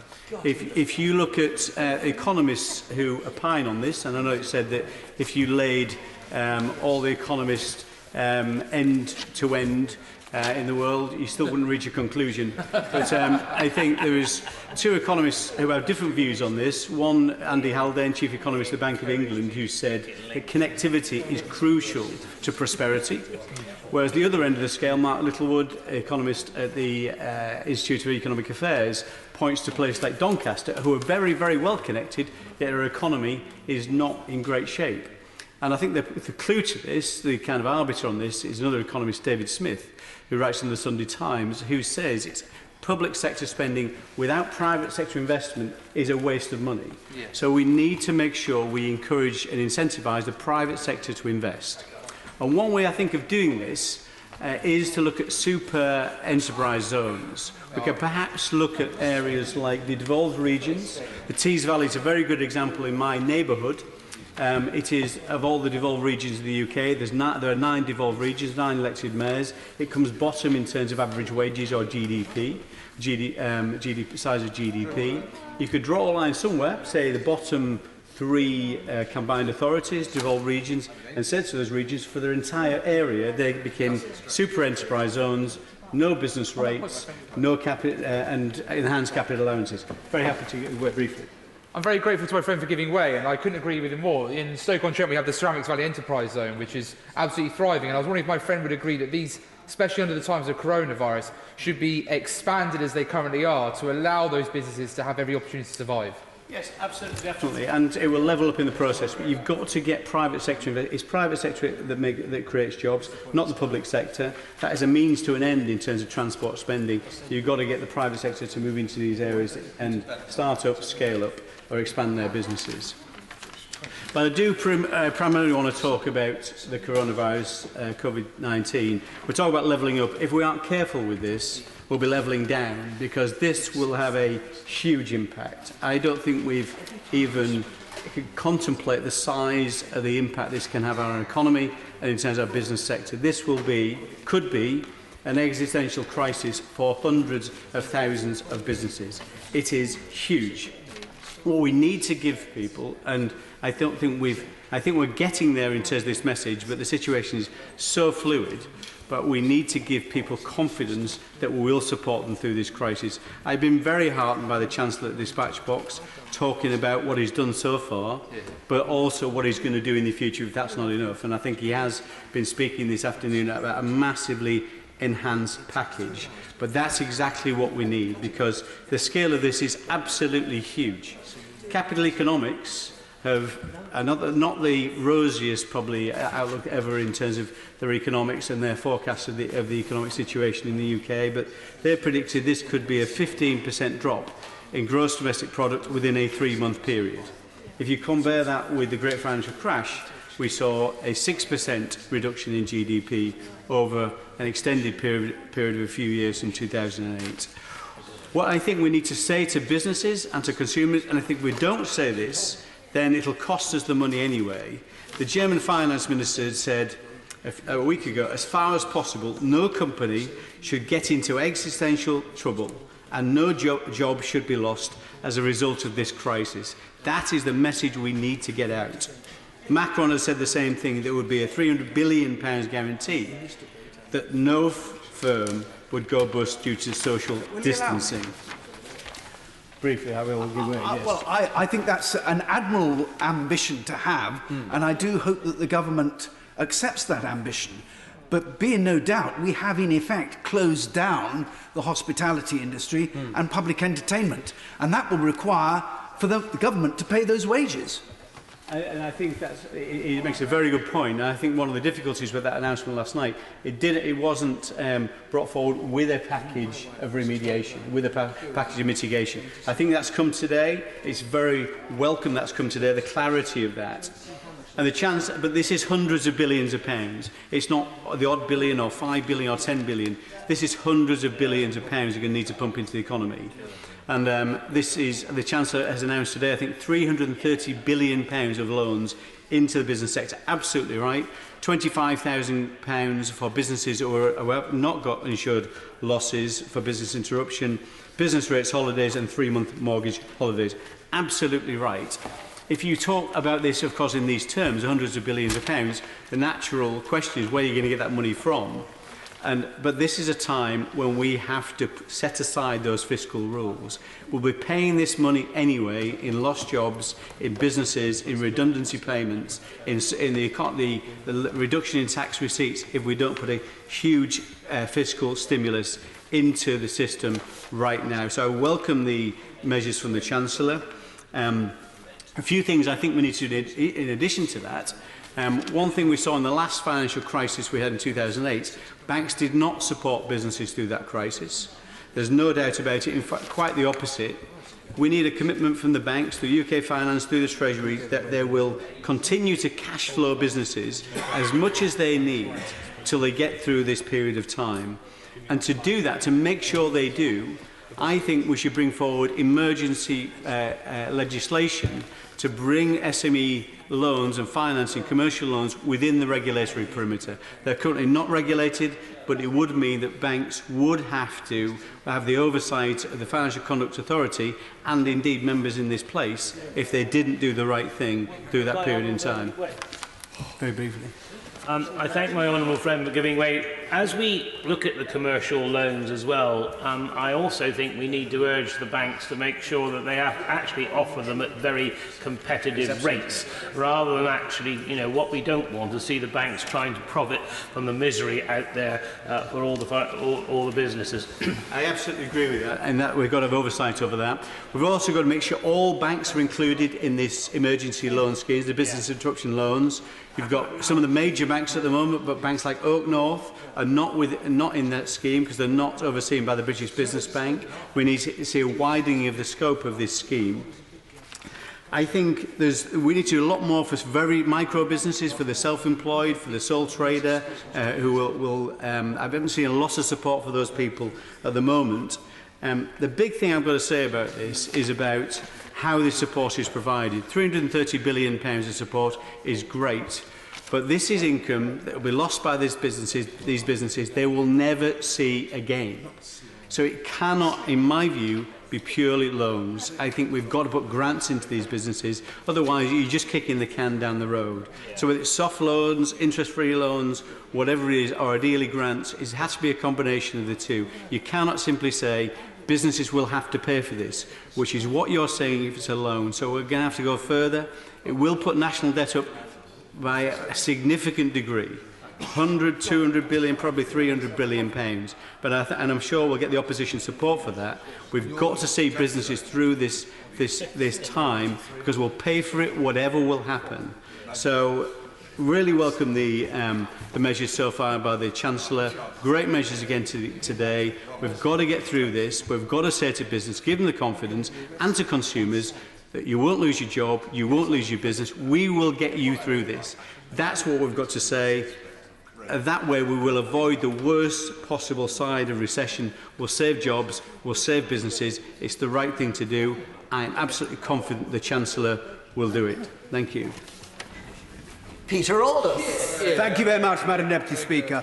I welcome the opportunity to speak in this debate. Last week's budget focused on two issues: the UK's coordinated initial response to the very serious threat that coronavirus poses to the UK economic outlook, and secondly, a significant increase in public spending to raise productivity, to promote growth and to spread its proceeds to all corners of the UK, the process which has been dubbed levelling up. This is particularly important to the Waveney constituency that I represent, which is the most easterly constituency in the UK. Madam Deputy Speaker, I shall be focusing on the second issue, though such is the gravity of the first, as it is becoming increasingly apparent that it won't be a short-term blip. The two are becoming increasingly intertwined. It is right to be increasing public spending in this way, though it is not without risk. It is right because as we leave the EU, we need the economy to be firing on all cylinders, not sputtering along in third gear.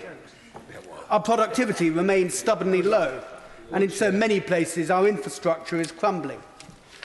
We have a whole host of challenges that we must address: climate change and promoting the green economy, the crisis on the high street, an urgent need to improve social mobility so that young people, wherever they live and whatever their circumstances, have the opportunity to realise their full potential. And now, added to this cocktail, supporting people and businesses to get through the enormous challenge of coronavirus. It is important to emphasise the political case for this about turn. The Brexit vote, which in many respects was repeated last December, was a cry for change. The UK economy as a whole over the past 40 years has performed well, but the proceeds of growth have not been evenly distributed. They've been concentrated in London and the South East. For so many people and for so many communities, this improvement in our national economic performance has passed them by. They have voted for a different way of doing things, and we now need to deliver for them. However, this different course is not without risk. It is important that the government provides reassurance that the UK, in the long term, is still committed to sustainable and responsible management of our finances. When it comes to infrastructure, the right schemes must be chosen, not vanity projects, but productive and growth-enhancing schemes that are a catalyst for private sector investment. We need to make sure that we have the capacity to deliver these projects, the right skills, enough engineers, project managers and planners, and a ready supply of steel, concrete and tarmac. If we don't do this, prices will escalate and schemes will not be delivered on time. I'll give way to my honourable friend. The honourable member for Waveney is making an excellent speech, actually, and I do agree with many of his points, although we did differ on the Brexit question. Doesn't this current crisis actually reinforce the fact that we need to ramp up UK production and UK ownership of production as well, and have more British-owned firms? Because actually, when we come to times of crisis like this, having production overseas and overseas ownership creates some difficulties. Although obviously we surely need inward investment, we need to balance that with UK ownership as well. I thank the honourable member for that intervention. I would agree with him to a large extent. We need to be having more companies investing in and based in the UK. It's important we do have companies who are UK companies, but I, for myself, am proud for when companies from around the world invest in the UK. It's something that we should be pleased about. Getting back to infrastructure projects and the need to have the right skills and the right supply of materials. I would just point out in 2014, funding was provided for 6 schemes on the A47 from Lowestoft through Norfolk to Peterborough, and yet 6 years later, on 5 of those schemes, we're yet to see any work starting on the ground. We must also ensure that the planning and legal frameworks are fit for purpose. The third crossing in Lowestoft is a project that will bring about great positive change for the town. It's an oven-ready scheme. We are ready to go, and yet we still await for a planning decision, which should have been made over 3 months ago. Madam Deputy Speaker, there are 3 aspects of levelling up that I would briefly like to highlight. Firstly, coastal communities, which have been left behind in recent decades, but they have so much to offer UK PLC. In Lowestoft, there is a compelling case to invest in the port, which occupies a strategic location. It lies in close proximity to one of the UK's most productive fishing grounds, from which, as we leave the EU, we have a great opportunity to land more fish and to revive the local industry. I'll give way to one. I thank my honourable friend very much for giving way. I think there is a huge opportunity as we leave the European Union. We will gain much more fish for our fishermen. We must also make sure not only we lamb those fish, that we process them. I also think we need to go into a great marketing ploy across the whole country so that we eat many more different types of fish, so that we don't have to export quite as much and eat more of our own fish. I thank my honourable friend for that intervention. He is spot on. And to make the most of this opportunity, we need to actually invest in infrastructure, in port infrastructure, in markets, in processing factories. That way, it would so much help coastal communities that have been left behind. Also in Lowestoft, we are close to the main cluster of offshore wind farms in UK coastal waters, and are also an area of the southern North Sea UK continental shelf, which has an important role to play in the transition to the low-carbon economy, and also with the enormous amount of work in the decommissioning of gas and oil facilities over the course of the next decade. The budget places much emphasis on free ports. It's good news that the government recognises the important role that ports have to play, but it is vital that free ports add to the UK's trade, making our ports more attractive than their international competitors, and they don't divert business away from one UK port to another. Coastal communities along the East Anglian coast face a significant challenge from coastal erosion and storm surges. The sea does not damage homes and businesses, ultimately it destroys them. The Lowestoft Flood Defence Scheme will remove this threat. At present, it is only part funded, and thus it is good news that the budget recognises the threat of coastal erosion and has provided an additional £5.2 billion for flood defences and includes an undertaking to carry out a review of the Green Book. Madam Deputy Speaker, my second request to Government... I will give way to I'm very grateful to Antonio Giveaway.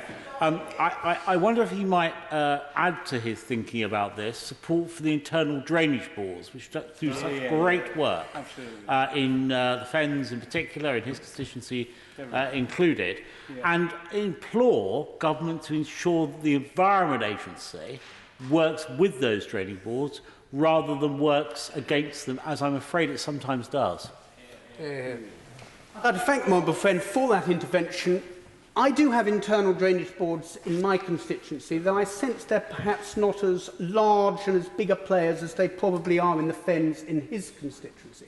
But what I know of them, what I see of them, they are the people who know the local area best and are best to come up with those tailored, bespoke solutions. Madam Deputy Speaker, my second... Very grateful. You did mention the Green Book very briefly, but he agree. One of the reasons a road in my constituency, the A64, has not been dualled, according to Highways England, it was competing with the Oxford-Cambridge corridor on the Lower Thames crossing. How ludicrous is that, and how easy would he feel to explain that to his local constituents, that this iniquitous situation is baked into the system of deciding where this money is invested? I thank Norman for raising that particular issue. The Green Book is very, very long overdue for a complete overhaul. It's held back communities all around the country, those who we are looking to help and address and help them with their issues at the moment, for far too long. It's right that we are now getting on and actually going to give it that complete radical overhaul. Madam Deputy Speaker, I'll get round. My second request to government is not to forget the East. We are a region which is a net contributor to the Treasury, notwithstanding that at present we get poor local government, education and transport funding settlements. With the right investment, we can deliver so much more. The New Anglia LEP have recently published Delivering an Infrastructure Revolution in Norfolk and Suffolk. This outlines 12 connectivity infrastructure improvements that will boost productivity and will make us global leaders in clean growth. I won't list the clean dozen, but I do urge government to study these compelling schemes closely and to respond positively. The third aspect of levelling up is to highlight the threat to our towns and their high streets, which are at the heart of local economies all around the UK. There is an urgent need, Madam Deputy Speaker, for towns to reinvent themselves.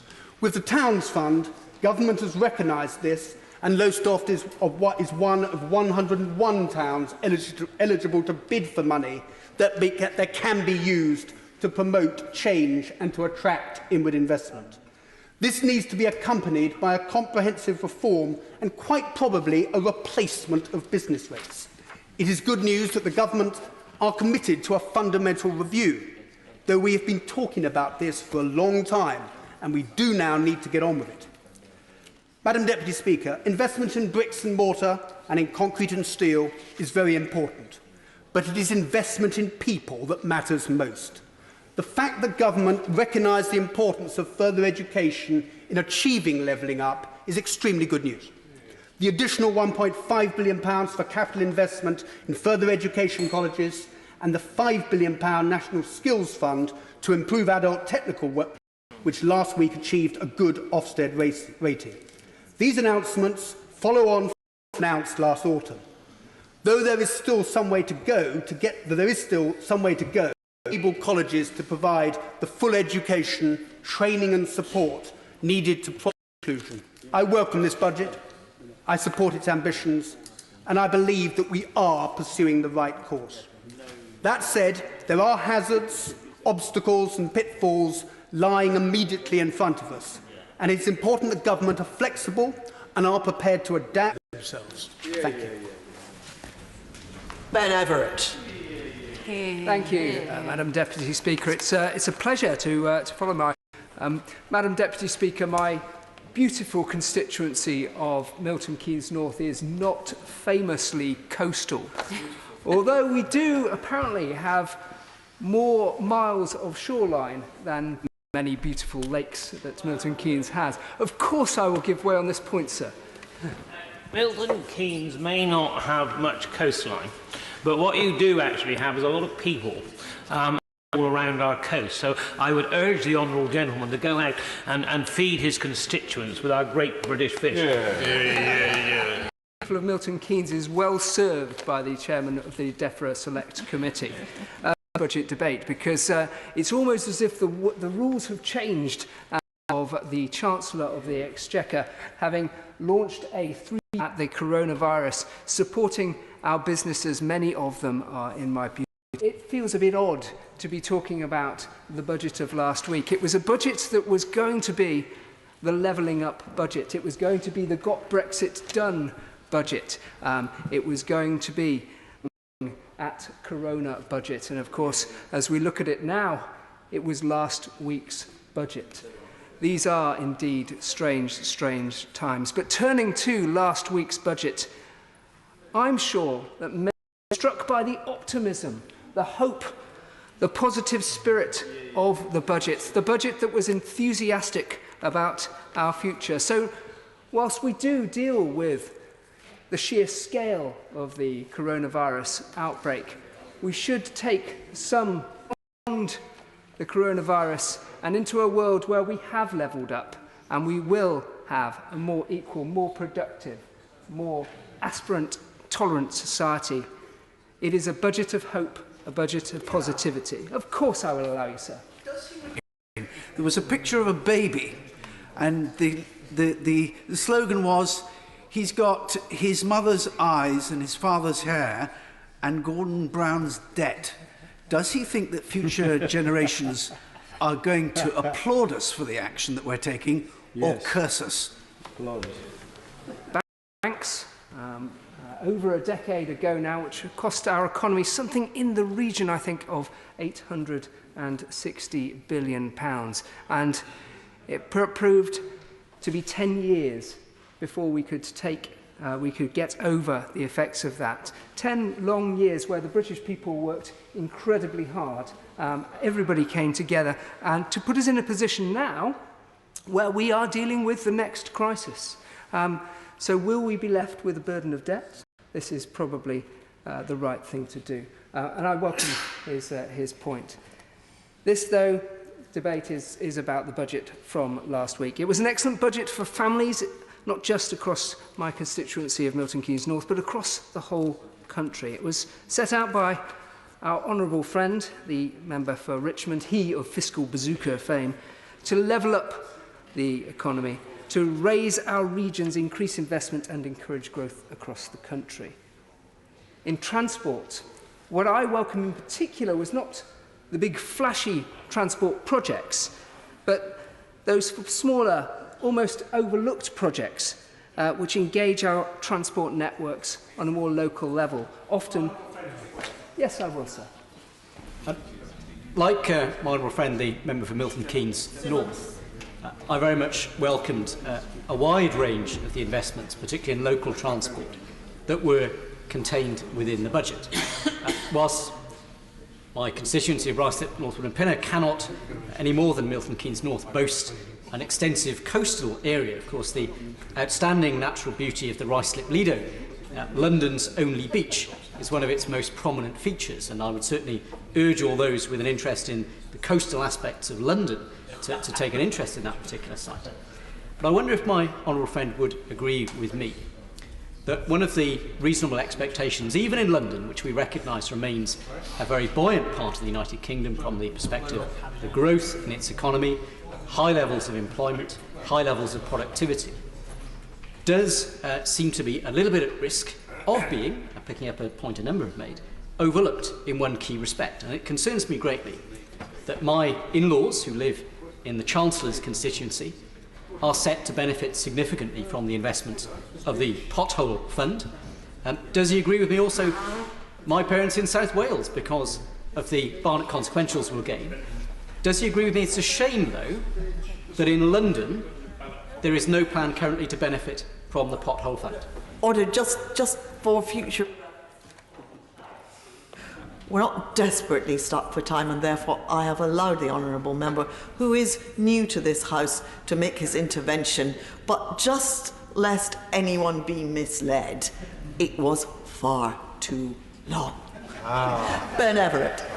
Thank you, Madam Deputy Speaker. And I think the intervention may have been long, but it was well put, and I appreciate it. And the broad terms of the points that he was making were that we must not forget the other traditionally more productive parts of our economy. And it is quite interesting that Milton Keynes North, or Milton Keynes, is part of the South East. And people overlook this fact that we sit as almost the gateway to the north. In fact, a journalist from The Economist telephoned me last week and told me that Milton Keynes was the most productive part of the UK. And I said, what do you mean, not including London? And he said, no. When you look at the OECD measures, it takes the whole of London. And so that includes all of the suburbs in Greater London, Outer London, and actually Milton Keynes comes out as more productive. So I welcome the intervention to draw attention to the fact that we should be investing in the productive parts of our economy, as well as levelling up the slightly less productive parts. And therefore, I warmly welcome the £500 million over the next 5 years to roll out a fast charging network for electric vehicles, ensuring drivers will never be more than 30 miles away from a rapid charging station. During the election, I had the privilege to have a visit from the Transport Secretary. We went to an electric vehicle charging point. We charged up his electric car. He's very on brand, is our Transport Secretary. And we did a photo op. After the photo op, he said to me, show me an area of transport infrastructure that needs a bit of investment. So I took the Chancellor to junction 14 of the M1. Junction 14 really does need an upgrade, and we stood there watching the traffic go past. We went into an island in the middle and we did a little video saying that this really needs an upgrade, and then art imitating life, having stood there saying that the transport infrastructure needs an upgrade, suddenly all the world's traffic came off the M1 and zooming up junction 14, and we were marooned in an island on the middle of an M1 slip road. Now, our Transport Secretary is an energetic fellow, and you can't hold him down for long. So, after a few moments, he set off down this slip road, running. In fact, our Transport Secretary does not run, Madam Deputy Speaker. He scampered down this M1 slip road. And fortunately, my social media advisor was there to film the entire thing and pulled his camera out just as the Transport Secretary was sprinting down the road and merging with the traffic in order to cross it. This video will be available for a small fee for parties, should anybody require it. Yes, sir. Speaking as a member that lacks a social media advisor, but also as the pioneer of the government's electric car policy, I'm delighted that he's welcomed the additional charging points, which I take the lion's share of the credit. But the real point that he was making about productivity is critical, because the government's commitment through the budget on skills and on R&D will allow us to tackle what is the prevailing macroeconomic challenge facing this country and most of the West, which is the productivity gap. I thank him for that intervention. Of course, the productivity gap is core to levelling up. So, speaking of gaps, Madam Deputy Speaker, I think I may have to declare an interest before I go on to this next important segment of my speech, in that I am a councillor, because this next section includes the perennial election-winning issue of potholes. Oh, yes. There is an additional funding announced by our Chancellor to fill millions of potholes across the country, and this will make a huge difference to many people who spend hours of their week travelling on poorly maintained roads. £2.5 billion to fill millions of potholes over the next 5 years, speeding up journeys, reducing vehicle damage and making our roads safer. This government is investing record amounts in improving and expanding our transport infrastructure. Triple the average of the last 40 years. £640 billion of capital investment in roads, railways, communications, schools, hospitals, power networks over this Parliament. I know that many of my colleagues will join me in welcoming this investment, not just in these large national infrastructure projects, but in local roads, regional railways and urban transport. We will be increasing bus journeys. We will be reducing the cost of transportation for young people, for workers, for those in retirement, and we will have a modern, well-maintained road network. Now, Madam Deputy Speaker, I'm a big fan of this budget, as you've probably noticed. But there is a piece of this budget that I was surprised to see in there, and it is my single piece of criticism for this budget. Please bear with me. The small print of the supporting documents to this budget contained an allocation of £94.6 million for a housing infrastructure bid to build 5,000 houses east of the M1 in Milton Keynes. This housing infrastructure bid is an indicative commitment to fund, subject to continuing local commitment, which is how the bidding process works for housing infrastructure fund bids. A continuing local commitment is news to me. In fact, if you looked at my postbag and my inbox, you would not find a continuing local commitment. In fact, quite the opposite. This is not to say that people in my constituency are anti-growth. Far from it. Milton Keynes is a growing place. It's growing because it's a great place to live and work and grow a family, grow a business. However, we must have the right houses in the right place at the right time. There is a balance to be struck. We need to get this right. We have the balance between growing local jobs and becoming a dormitory. If we get the right houses in the right place at the right time, we will incentivise pure economic growth, local growth, productive growth. But if we get this wrong and build too many houses, Milton Keynes will be cursed by the very benefit it has, being only 32 minutes away from London on the train. Build too many houses too quickly, and we will become a dormitory for jobs elsewhere, and that is not what we need. Yes, sir, I will. I'm very grateful to my honourable friend for giving way. I just want to quickly refer to the fact that he's talking about all this type of housing, and does he agree with me that what we need as well is a good quality mixture of housing, from your 1-bed, 2-beds to your city centre living, but also to the 4-beds and 5-beds that those execs are looking for? Absolutely, it's a point well made, and I won't dwell on it, because the final thing I want to do is say that we must also have the benefit of a university in our town, and I'm very proud to support a bid to make Milton Keynes a university town with a £100 million university bid. The benefits of becoming a university town will be absolutely fantastic for Milton Keynes, and with that, I sit having a very, very good budget, other than that very small thing.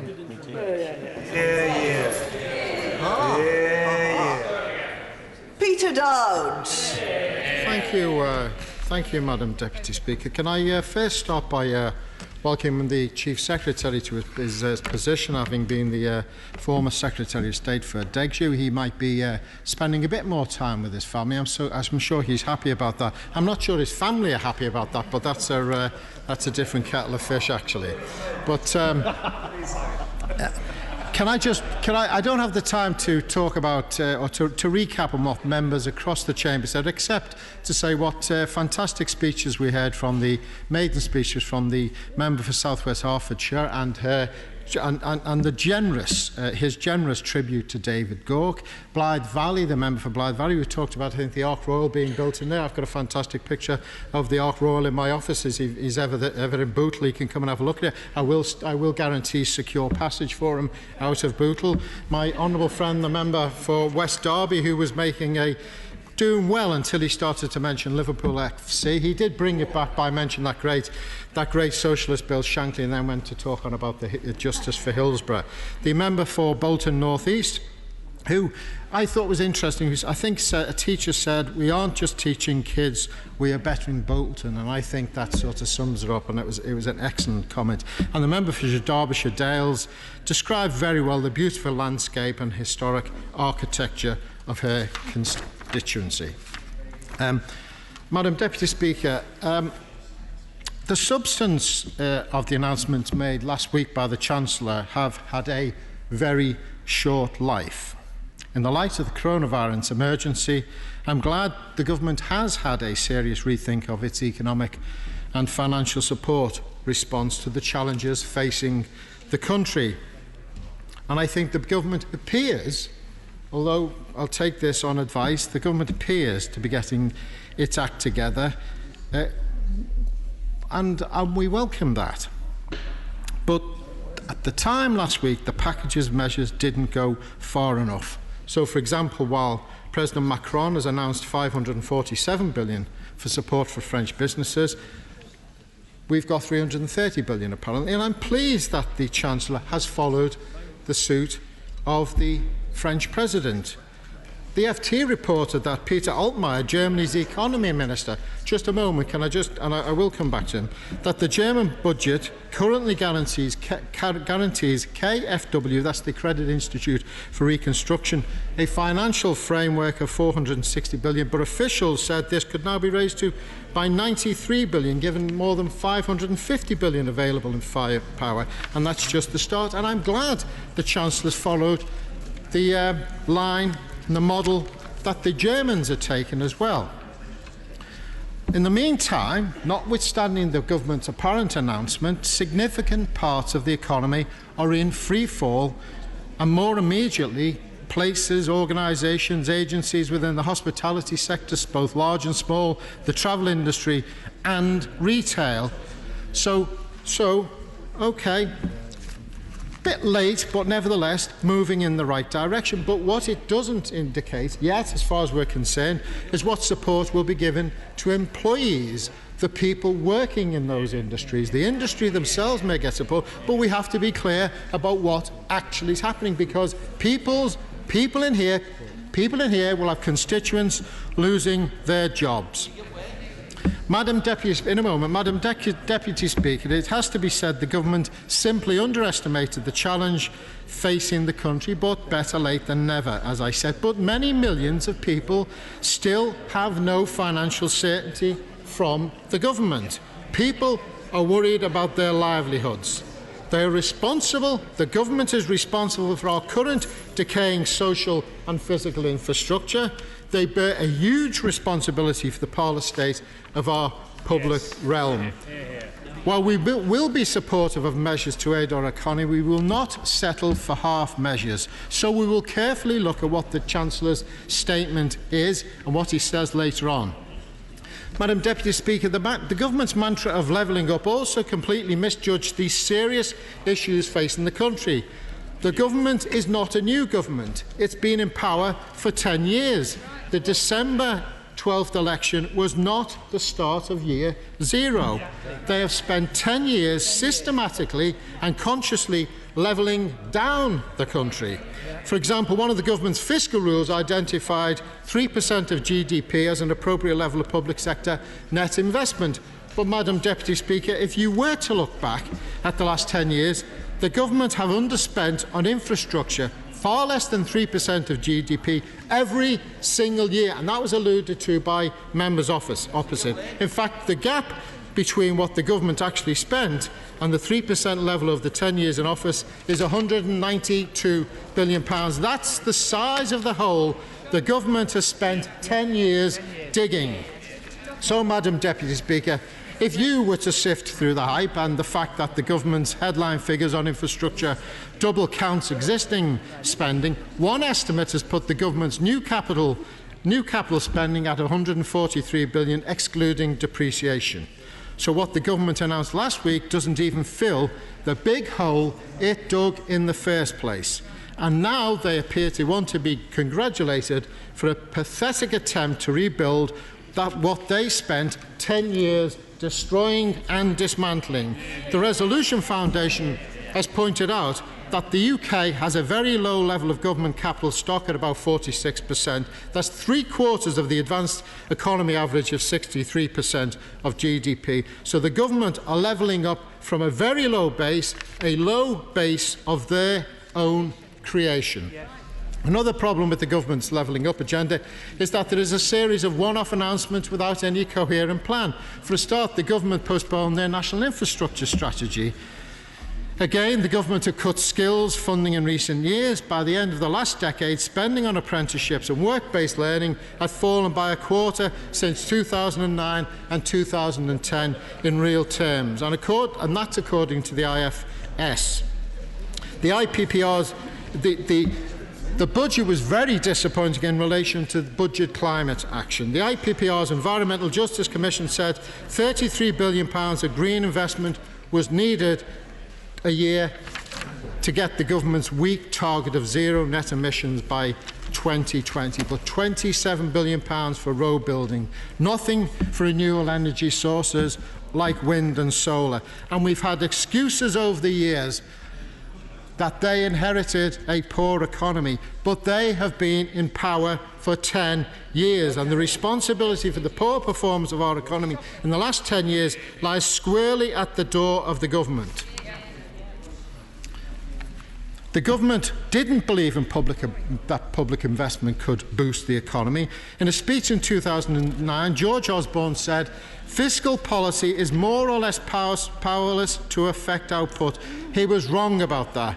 A large planned increase in public investment should boost potential outcome. Who, you might ask, Madam Deputy Speaker, quoted those words? Well, it was the Chancellor quoting the Office for Budget Responsibility. Other countries took a different approach to us and did invest and have recovered more quickly. We've had the slowest recovery for a century in this country. And what we had is the Bank of England's chief economist, Andy Haldane, describing a pay disaster. And on that point, let me deal with the issue of the so-called jobs miracle, so beloved of those opposite. What they failed to mention is that low pay, 0 hours contracts and insecure working conditions bankroll that act of God, meaning that 8 million people in working households are living in poverty. And according to the Joseph Rowntree Foundation's annual poverty report, 7 in 10 children in poverty are now in a working family. I'm not sure God would like his name associated with that particular outcome. And what we have is the Office for National Statistics reporting manufacturing output and zero growth in the 3 months to January because of widespread weaknesses. And that was before the outbreak of the coronavirus. They could have started in the budget to invest in our public services as well as our infrastructure, and they chose not to. But as the IFS said last week, after this budget, spending on day-to-day services will still be well below per head what it was in 2010, 2011. So much for levelling up. And what we have is the government putting off tackling areas in our economy where bold decisions are needed. The economic crisis facing the country as a result of the coronavirus simply proves their lack of foresight and planning. The government have left our public services so depleted of capacity that many fear they will struggle to cope. Madam Deputy Speaker, we have before us the so-called get it done Chancellor, but he's more like the put it off Chancellor.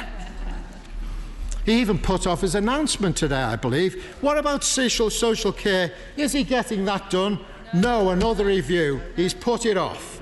What about the Green Book? Is he getting that done? No, another review. He's putting that off. What about the fiscal rules framework? Is he getting it done? No, another review. He's putting it off. What about the National Investment Plan? Is he getting it done? No, another review. He's putting it off. Madam Deputy Speaker, the Chancellor can't even decide when he's going to have a comprehensive spending review. In fact, in a footnote on page 30 of the Red Book, which I know all the members opposite will have assiduously read, he says he will keep the timing of the review under review. So bear with me, Madam Deputy Speaker. In other words, he's even putting off the timing of the review of the comprehensive review. So much for getting things done. There's a great deal of not getting things done in number 10 at the moment, contrary to the belief of the backslappers opposite. The word review is mentioned no less than 117 times in the Red Book, with only 120 pages in it, including the blank ones. Madam Deputy Speaker, the Chancellor reminds me of the character in one of the less well-known Monty Python sketches, who is the self-satisfied president of the Royal Society for putting things on top of other things. A meaningless body of men gathered together for no good reason. That's the Cabinet. No wonder we have the lowest productivity levels of our G7 partners, and it's getting worse because the man in charge of getting things done is far too busy putting things off. Madam Deputy Speaker, let me give the Chancellor a word of advice, and I hope he... Order, just before... the House is being unfair to the honourable gentleman. There's too much noise going on, and we must hear the gentleman. Mr. Dowd. Well, they are Tories. Madam Deputy Speaker, let me give the Chancellor a word of advice. I suggest, for the sake of the country, he stops putting things off and gets things done by pulling his finger out. Steve Barclay. Thank you, Madam Deputy Speaker. And can I begin by thanking the honourable gentleman for his warm welcome to my new role. and join him in paying tribute to a number of excellent maiden speeches that we've had in the House this evening. The first was by my honourable friend, the member for South West Hertfordshire. And it's very fitting that he paid tribute to his predecessor, David Gore, who was not only respected across the House, but very much liked and respected within the Treasury as an institution itself. My honourable friend, the member for Blythe Valley, in an excellent speech, spoke about his personal experience working for 2 decades in our NHS. And I know he must be particularly proud of everything the NHS is now doing as we face the challenges ahead. The honourable gentleman, the member for Liverpool West, gave a very strong speech talking about the need for bold action on COVID-19. And I assure him that the Chancellor will be true to his word when he says we will do everything needed in response to that. And I think his speech shows that he will be a very valuable colleague in representing Liverpool together with members of the front bench. My honourable friend, the member for Bolton North East, in a first-class speech said that this great House exists exactly for times like these, and I could not agree with him more. And I know that he will be a fantastic addition to the House, and in particular his experience of his time in the Foreign Office will be very timely in the weeks and months ahead. And my honourable friend, the member for Derbyshire Dales, the first woman, as she pointed out, to represent her constituency, just as you are the first woman, Madam Deputy Speaker, to chair a budget. And she invited my honourable friend, the Prime Minister, to join in with the Shrove Time football next year. Well, I appreciate my honourable friend, the Prime Minister, has quite a lot on, but knowing the member for Chatham and Aylesford, I am sure that there will be colleagues within the House keen to partake of any football with the Honourable Lady. And the Honourable Lady from member for Luton South gave an excellent speech talking about her commitment to the constituency, highlighting issues such as housing, the railway electrification, bus routes and the climate emergency. And it's clear, Madam Deputy Speaker, from the range of contributions from new members that they will all contribute considerably to the House in the weeks and months ahead. In closing the debate on the budget, it is no surprise that many of the contributions from across the House have focused less on the text from last week and more on the national challenge of our economic response to coronavirus. Both my right honourable friend, the Secretary of State for Transport, and the Shadow Secretary of State, in their opening remarks struck a very constructive tone, recognising the collaboration that they have both had in meeting that challenge, and I know many other Secretaries of State have found with their counterparts, and it is on behalf of the government much appreciated in terms of their approach. And I very much agree with the member for Middlesbrough that our focus today is, as he said, primarily on the challenge nationally and internationally on fighting the virus. And he was also right to say that, as he recognised, it's no fault of the Chancellor that much has happened since last week, and we need to move since the budget. And my right honourable friend, the Chancellor, will update the House shortly, responding to the very legitimate point that he raised in his opening remarks. At the budget, Madam Deputy Speaker, my right honourable friend, the Chancellor, said he would do everything we can to keep this country and our people healthy and financially secure. And at that time, less than a week ago, that involved a £12 billion temporary and targeted set of measures to respond to coronavirus, supporting public services, individuals and businesses. And my right honourable friend will now shortly update the House on the further measures that are required to provide a comprehensive, coordinated and coherent response to the serious and evolving situation that we face. As my right honourable friend has said, we will do whatever it takes to give the British people the tools to get through this challenge. I can also, this evening, Madam Deputy Speaker, announce that the government is postponing the reforms to the off-roll payroll working rules, IR35, from April 2020 to the 6th of April 2021. Government will therefore not move the original resolution tonight, but will shortly table an additional resolution confirming that we will reintroduce the overall payroll working rules provisions by amending the bill, with a commencement date of the 6th of April 2021. This is a deferral in response to the ongoing spread of COVID-19 to help businesses and individuals. This is a deferral, not a cancellation, and the government remains committed to reintroducing this policy to ensure people working like employees but through their own limited company pay broadly the same tax as those employed directly.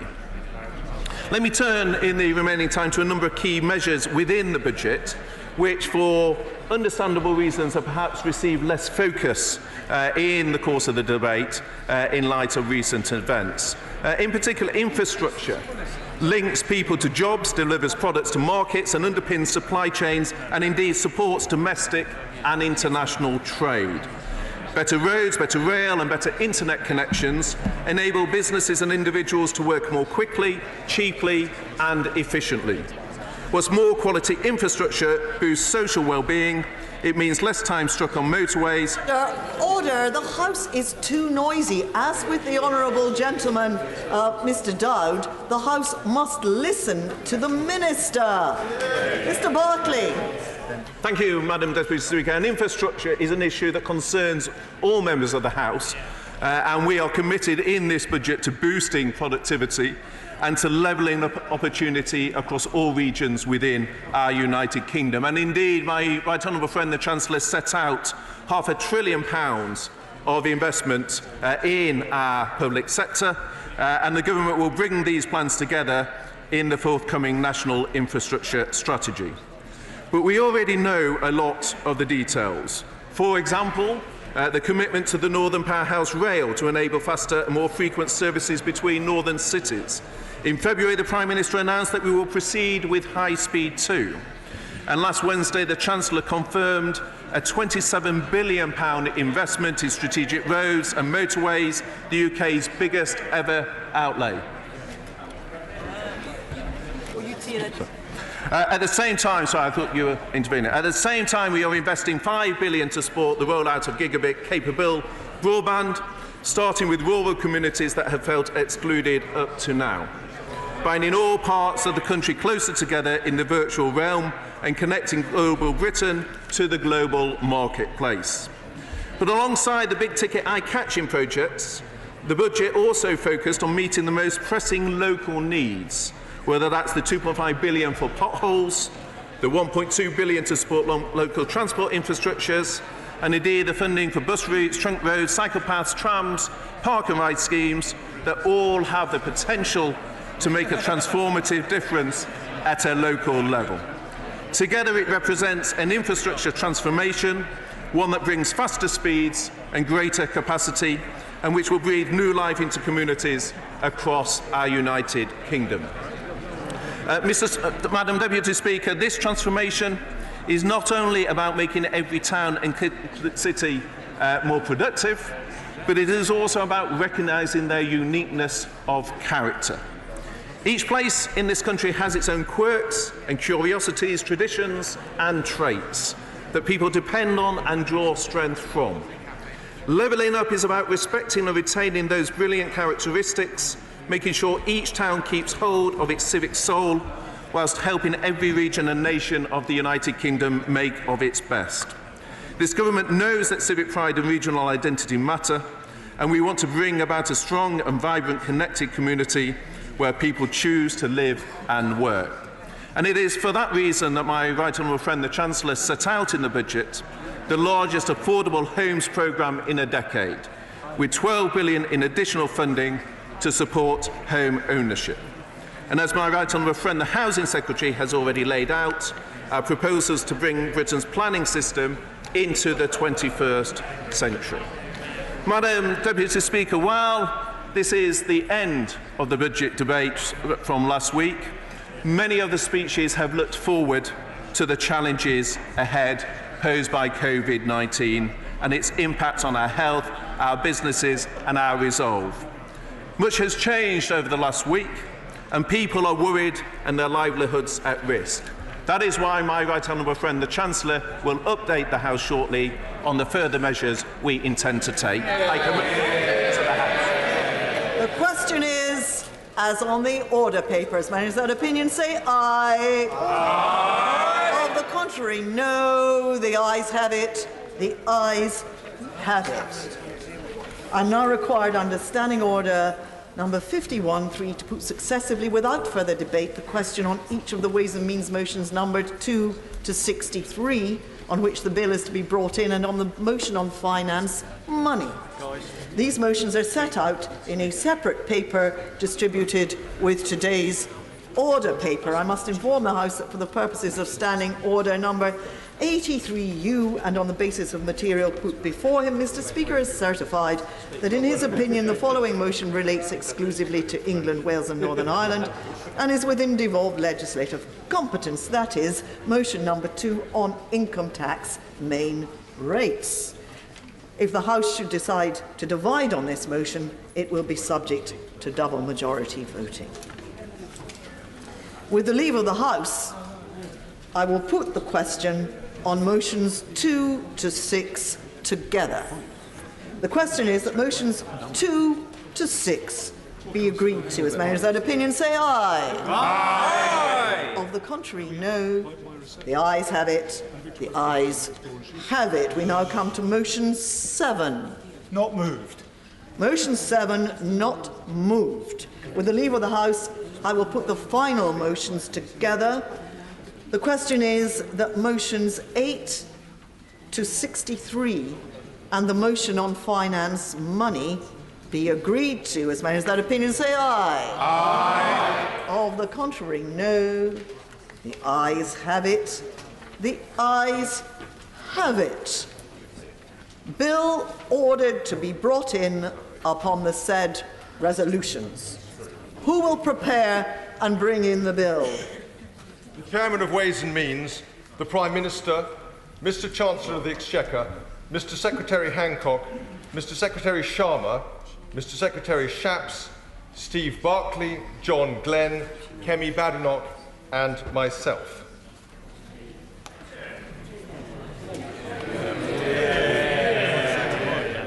Steady, upright, bow.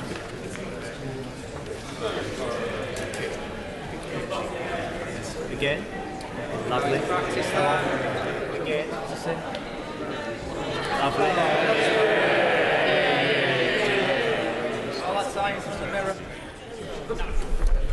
Finance bill. Second reading what day? Tomorrow. Tomorrow. Thank you. We now come to motion number 3 relating to liaison membership. Minister to move. I beg to move. The question is, as on the order paper, as members of that opinion say aye. Aye. Oh, the contrary, no. Objection. Aye. Objection taken. Motion. Will I do this? Motion number 4 on ecclesiastical law. Minister to move. I beg to move. The question is as on the order paper. As many as that opinion say aye. Aye. The contrary, no. I think the ayes have it. The ayes have it. Motion number 5 on senior courts of England and Wales. Minister to move. I beg to move. The question is as on the order paper. As many as that opinion say aye. Aye. All the contrary, no. The ayes have it. The ayes have it.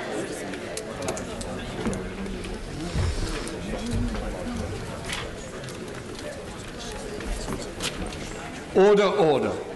Before I call the Chancellor of the Exchequer to make his statement, I wish to make a few remarks. Ministers have the right to make statements immediately after questions and urgent questions in the normal way. But ministerial statements at other times require my permission. The Government has asked for my permission for the Chancellor to make a statement today at 7 p.m. I agreed to that, but I made clear I did so only on the basis that the House will be the first to hear from him and would not first appear before the media. I turned down requests for urgent questions to the Chancellor, which otherwise I would have granted.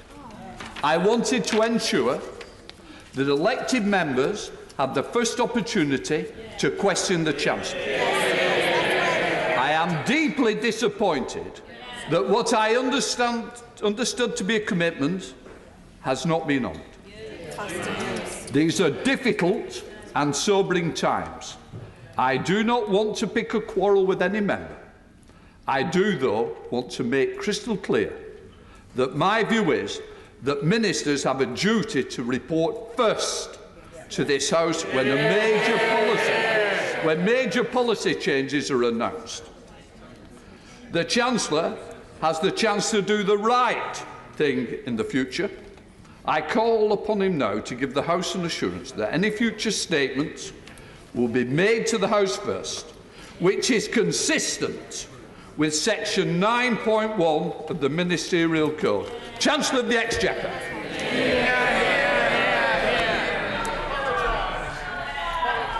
Thank you, Mr. Speaker. I'm grateful to you for allowing me to make this statement. Let me wholeheartedly apologise that I wasn't able to set out these measures to the House first. I can provide the reassurance that you requested, and I hope honourable and right honourable members across the House understand that these are extraordinary circumstances.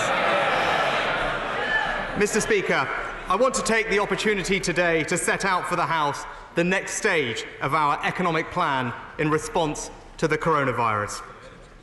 The coronavirus pandemic is a public health emergency, but it is also an economic emergency.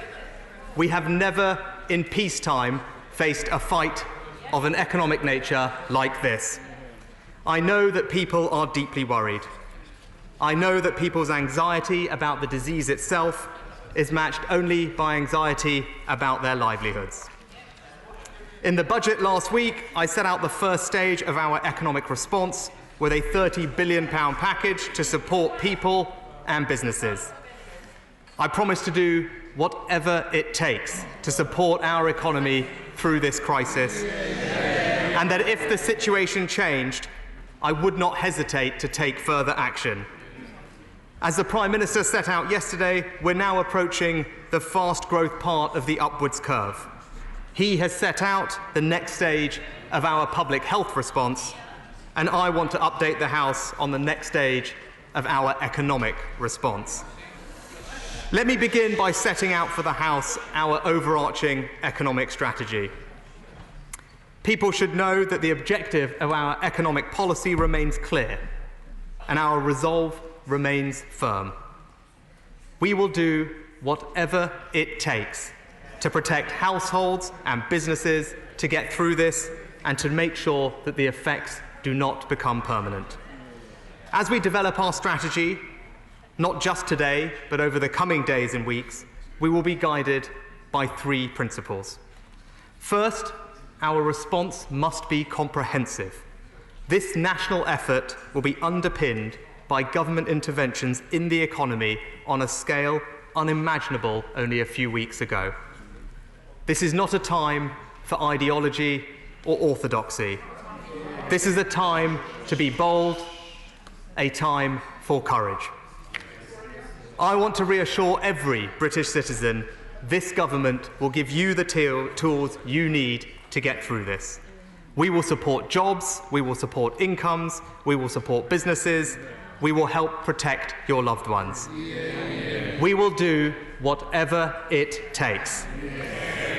Second, our response must be coordinated.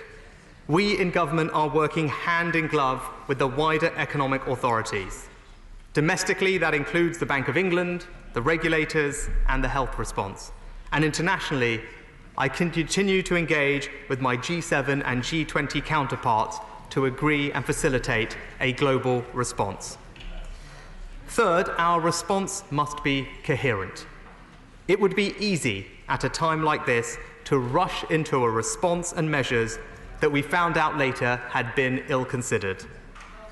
The single most important test in this House we must set ourselves is to make sure that the actions we take will, in the lives of ordinary people and businesses, make a difference. To apply these principles in practice, we will use fiscal action to support public services, households and businesses. The budget last week set out the first stage, including our commitment to provide the NHS with whatever it needs. In the coming days, I will take further steps with a particular focus on supporting people and individuals. But in response to the updated medical advice yesterday, I can take 3 immediate steps today. First, the government will stand behind businesses, small and large. I can announce today an unprecedented package of government-backed and guaranteed loans to support businesses to get through this. Today, I am making available an initial £330 billion of guarantees, equivalent to 15% of our GDP. That means any business who needs to access cash to pay their rent, their salaries or supplies will be able to access a government-backed loan on attractive terms. And if demand is greater than the initial £330 billion I'm making available today, I will go further and provide as much capacity as required. I said whatever it takes, and I mean it. That support will be delivered through 2 main schemes. To support liquidity amongst larger firms, I have today agreed a new lending facility with the Governor of the Bank of England to provide low-cost commercial paper. To support lending to small and medium-sized businesses, I'm extending the new business interruption loan scheme I announced at the budget last week, so that rather than loans of up to £1.2 million, it will now provide loans of up to £5 million with no interest due for the first 6 months. Both of these schemes will be up and running by the start of next week. And I am also taking a new legal power in the COVID bill to offer whatever financial further support I decide is necessary. Some sectors are facing particularly acute challenges. In the coming days, my colleague, the Right Honourable Friend, the Secretary of State for Transport, and I will discuss a specific potential support package for airlines and airports. And yesterday, I asked my Cabinet colleagues to urgently convene meetings over the coming days with business leaders and representatives in the most affected sectors to identify other specific opportunities to support them, including possible regulatory forbearance. I repeat, we will do whatever it takes. Second,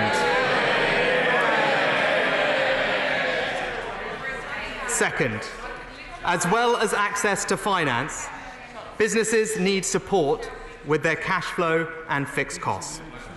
Following the changed medical advice yesterday, there are genuine concerns about the impact on pubs, clubs, theatres and other hospitality, leisure and retail venues. Let me confirm today that for those businesses which do have a policy that covers pandemics, the government's action is sufficient and will allow businesses to make an insurance claim against their policy. But many of those businesses don't have insurance, so we need to go further. I announced last week that for businesses in the retail, hospitality and leisure sectors with a rateable value of less than £51,000, they will pay no business rates this year. Today, I can go further and provide those businesses with an additional cash grant of up to £25,000 per business to help bridge through this period. Additionally, I'm extending this business rates holiday to all businesses in these sectors, irrespective of their rateable value.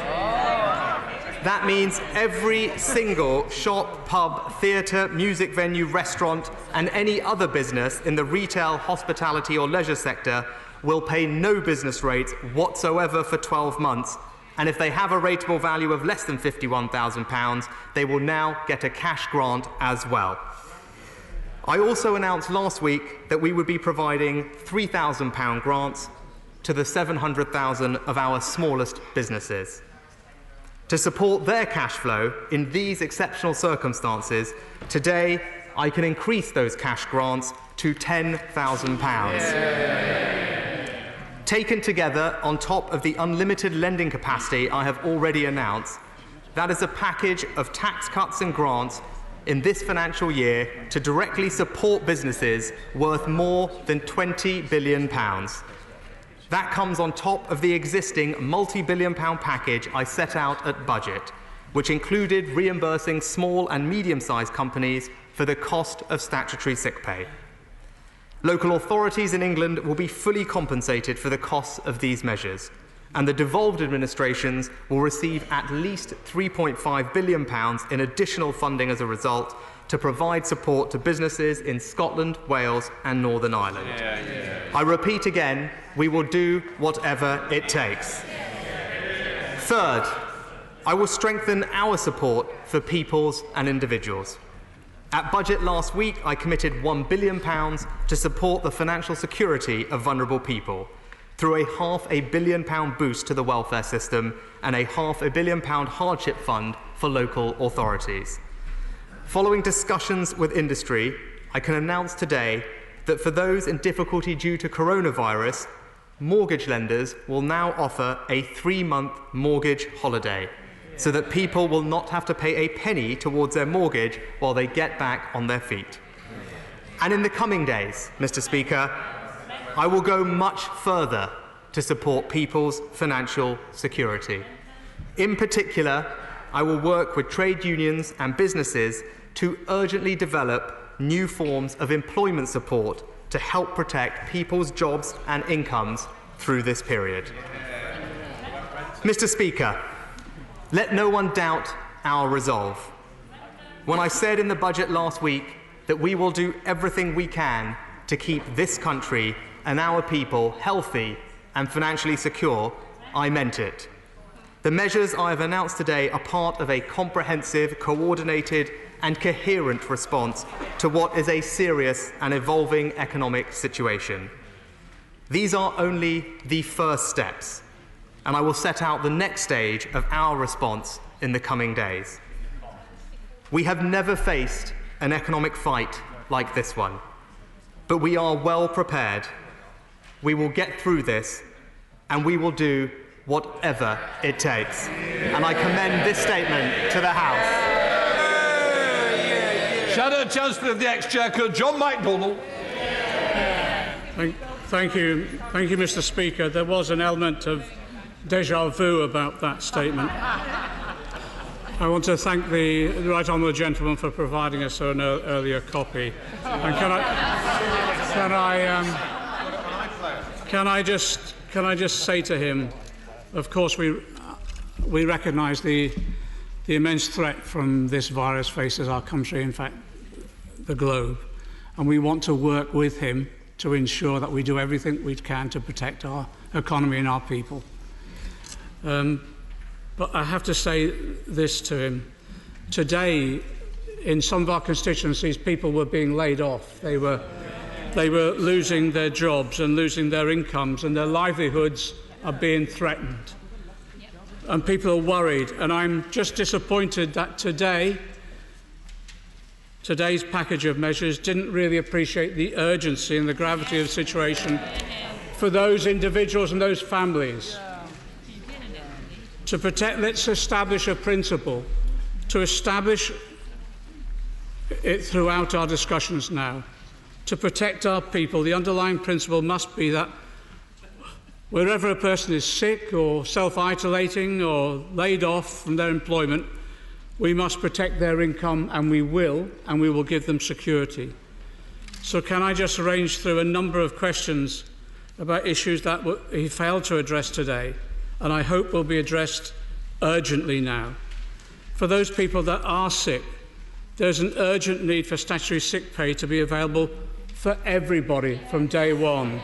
And that means extending it to people who are on low pay, who are on part-time work, zero-hour contracts, who at the moment do not qualify. And can I ask the Chancellor, can he now consider abolishing completely the lower earnings limit with regard to statutory sick pay, as called for by the CBI? And can I also say to him, can he heed the call of the TUC and other groups to lift the overall level of statutory sick pay? The TUC has proposed that this should be raised to the level of the real living wage, and I think we should support that. Other countries are providing 100% protection of wages. There's a number of other questions that remain unanswered with regard to individuals. With those workers who have been asked to self-isolate, teachers, health workers, nurses, carers, other essential public servants, will they be required to isolate, but will they be protected on full pay to ensure the essential services continue? Will the government assure people of a right to work from home? And there are other pressures felt by individuals. They relate to rents and mortgages and evictions.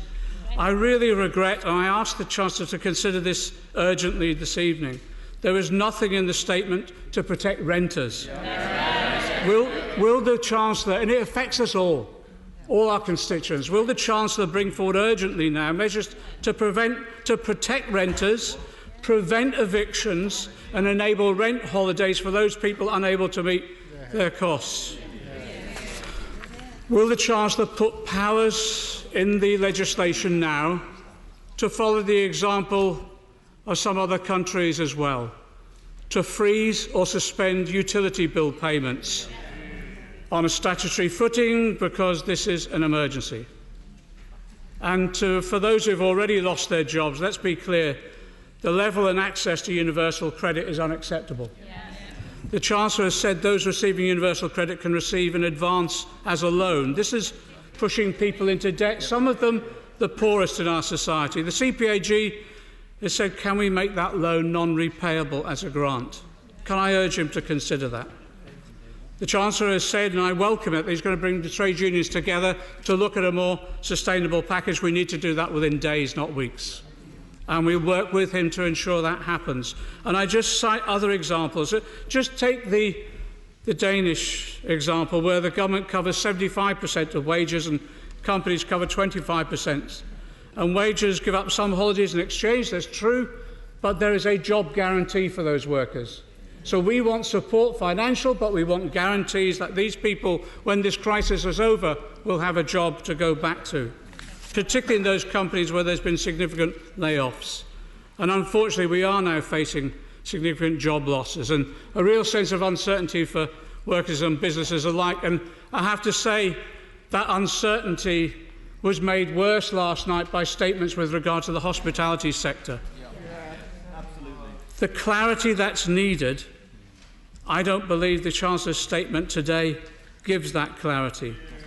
Will he make it clear to those insurance companies that this hospitality sector, the pubs, the clubs, the theatres, the festivals that are taking place, they are closing on the instruction of the government?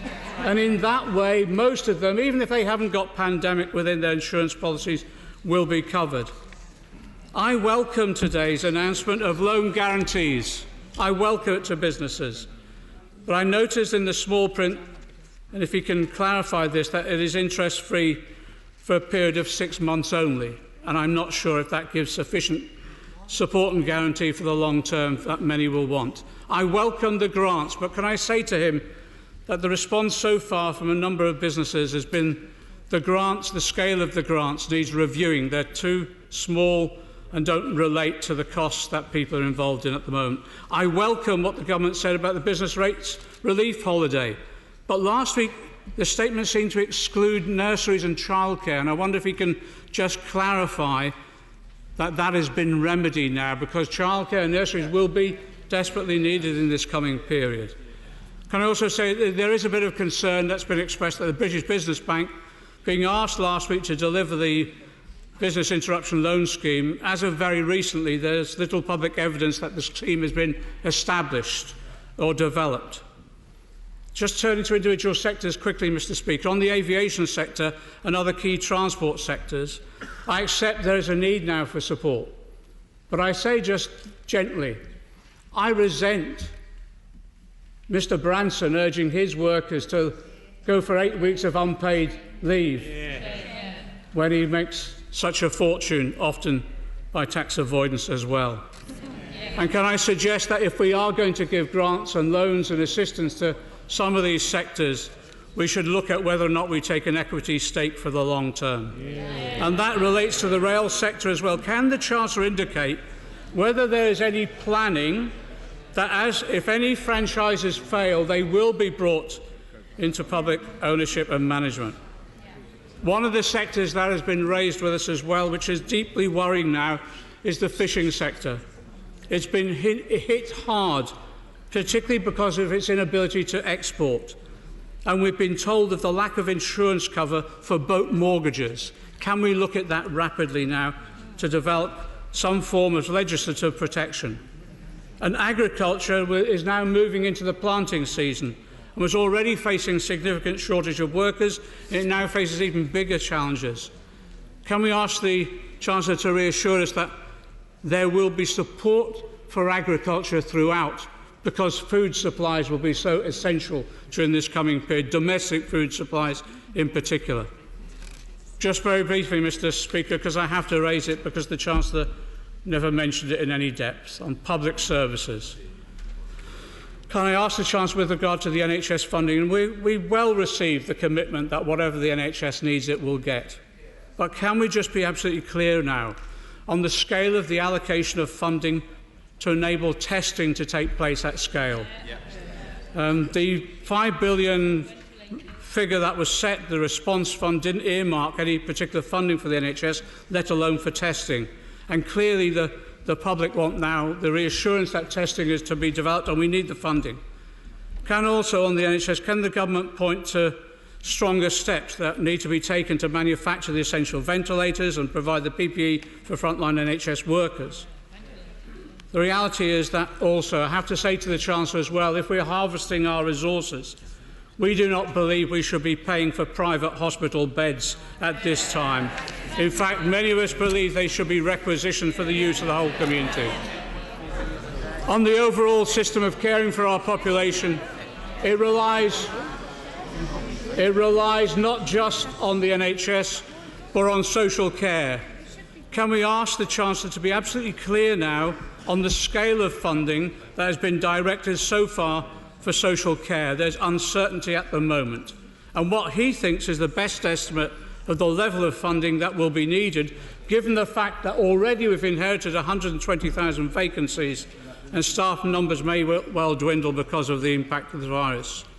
And I have to say as well, we've seen evidence in recent years of some care companies facing threats to their financial viability. What plans has the government developed to intervene, if necessary, in this sector? Can I also say there's pressure on family carers who are relied upon to support our social care system, and we need proposals to support them financially too. Can I say briefly, coming to a conclusion, Mr. Secretary, can I say that one area of change that has been mooted is in relation to the possible closure of our schools. It's crucial that childcare support is provided in the event of any closures occurring. And I have to say also, and I say to the Chancellor, we'll work with him on this and we'll work with local authorities, but it is crucial that those children that are dependent on free school dinners receive support if the schools are closed. We cannot allow them to go hungry. Staff of schools may be off for long periods and we need to ensure their incomes are guaranteed, and we'd like that assurance too. Can I say as well that pupils or students are being advised to study from home, and most will require access to high-speed broadband. Can we ask him what will be done to ensure access to broadband for students? And can I suggest to him that it could be free? We all rely in our communities along the voluntary sector as well, and it is being hit hard because of the temporary downturn in donations and also staffing levels. So can I ask him what consideration has been given for grants to ensure that the voluntary sector can continue to play its important functions? Can I say finally, in terms of the Barnett consequentials, we need more clarity. Very quickly, there is uncertainty about the scale of support that will be given to the devolved countries and regions. Can I finally say, with regard to the international interventions, in 2007-2008, whatever people thought about Gordon Brown's individual policies, actually he showed international leadership to tackle that crisis. I've expressed previously my disappointment that the government didn't act sooner in bringing countries together. Can I urge him now to follow up the teleconference with the G7 on Monday with the engagement through the G20, the World Bank, the WHO and UN, and bring forward now a global plan with his colleagues to ensure that we can give not just assurance to the markets, but to assurance for those, particularly in the global south, who may well be hit hardest by this virus. Thank you, Mr. Speaker. The Exchequer. Thank you, Mr. Speaker. Can I thank the Right Honourable Member for the constructive attitude in which he approaches some of these issues, and very much welcome his desire to work with me to try and solve some of these pressing issues that face our nation. Can I try and answer as many of the specific questions that he asked? Starting with financial security for our most vulnerable people. I wholeheartedly agree that this is a priority and should be a priority, which is why in the budget we made significant changes to the operation of statutory sick pay, universal credit, and employment and support allowance to ensure that people had quicker and more generous access to a support system for them and their families. We already invested £1 billion to provide that extra security, but of course we keep all of these things under review, and as I said, the next step of our plan is to focus on providing support to people, their incomes and their jobs over the coming days. Secondly, he asked about insurance for the leisure sector. I can confirm that after extensive meetings today between my honourable friend, the Minister and the insurance industry, I can confirm that the insurance industry will honour insurance contracts that would have been triggered by the advice being to ban certain things rather than it being advisory to not do them. That has been agreed and negotiated by my right honourable friend. I thank him for those efforts. And I thank the insurance industry for doing the right thing. Thirdly, he asked rightly about renters. And of course, I announced measures today on mortgages. He's absolutely right. The biggest fixed cost that many families face will be their rent payment, and it is right that we have regard to that. What I can tell him is my right honourable friend, the Housing Secretary, will in the coming days be making a statement with further measures to protect renters through these difficult times. He fourthly asked about other countries and their experience and global leadership. What I would say to him, he mentioned some specific examples of schemes. I can assure him that I am in touch with my counterparts across the G7 and the G20, understanding how schemes in other countries work. For example, he mentioned employment support schemes that are in both Germany and Denmark.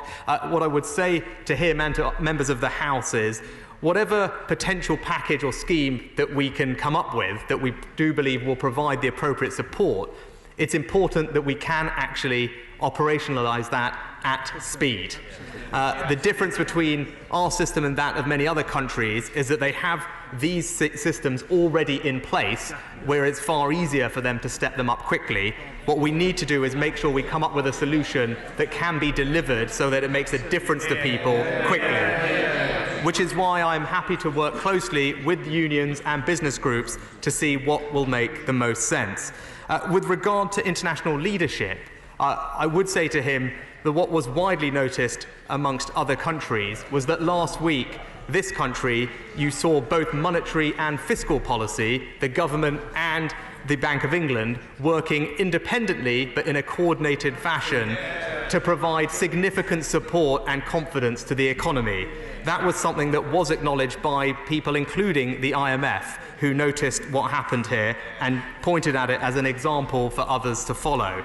In terms of the scale of our response, again, I would point out to him and ask him to have a look at the analysis that's been done comparing various different countries on the scale of the fiscal support that they are providing. And again, I think he will find that the package of measures that have been announced both last week and today show that we have one of the strongest responses out of anybody in the G7 as a percentage of GDP to this significant challenge that we face. When it comes, he asked about the delivery of the loan scheme, and he's right, and it is right to focus on how these will be delivered. We have been working at pace over the past week to make sure that these loans can be delivered not by the British Business Bank but by individual retail banks on the high streets up and down this country.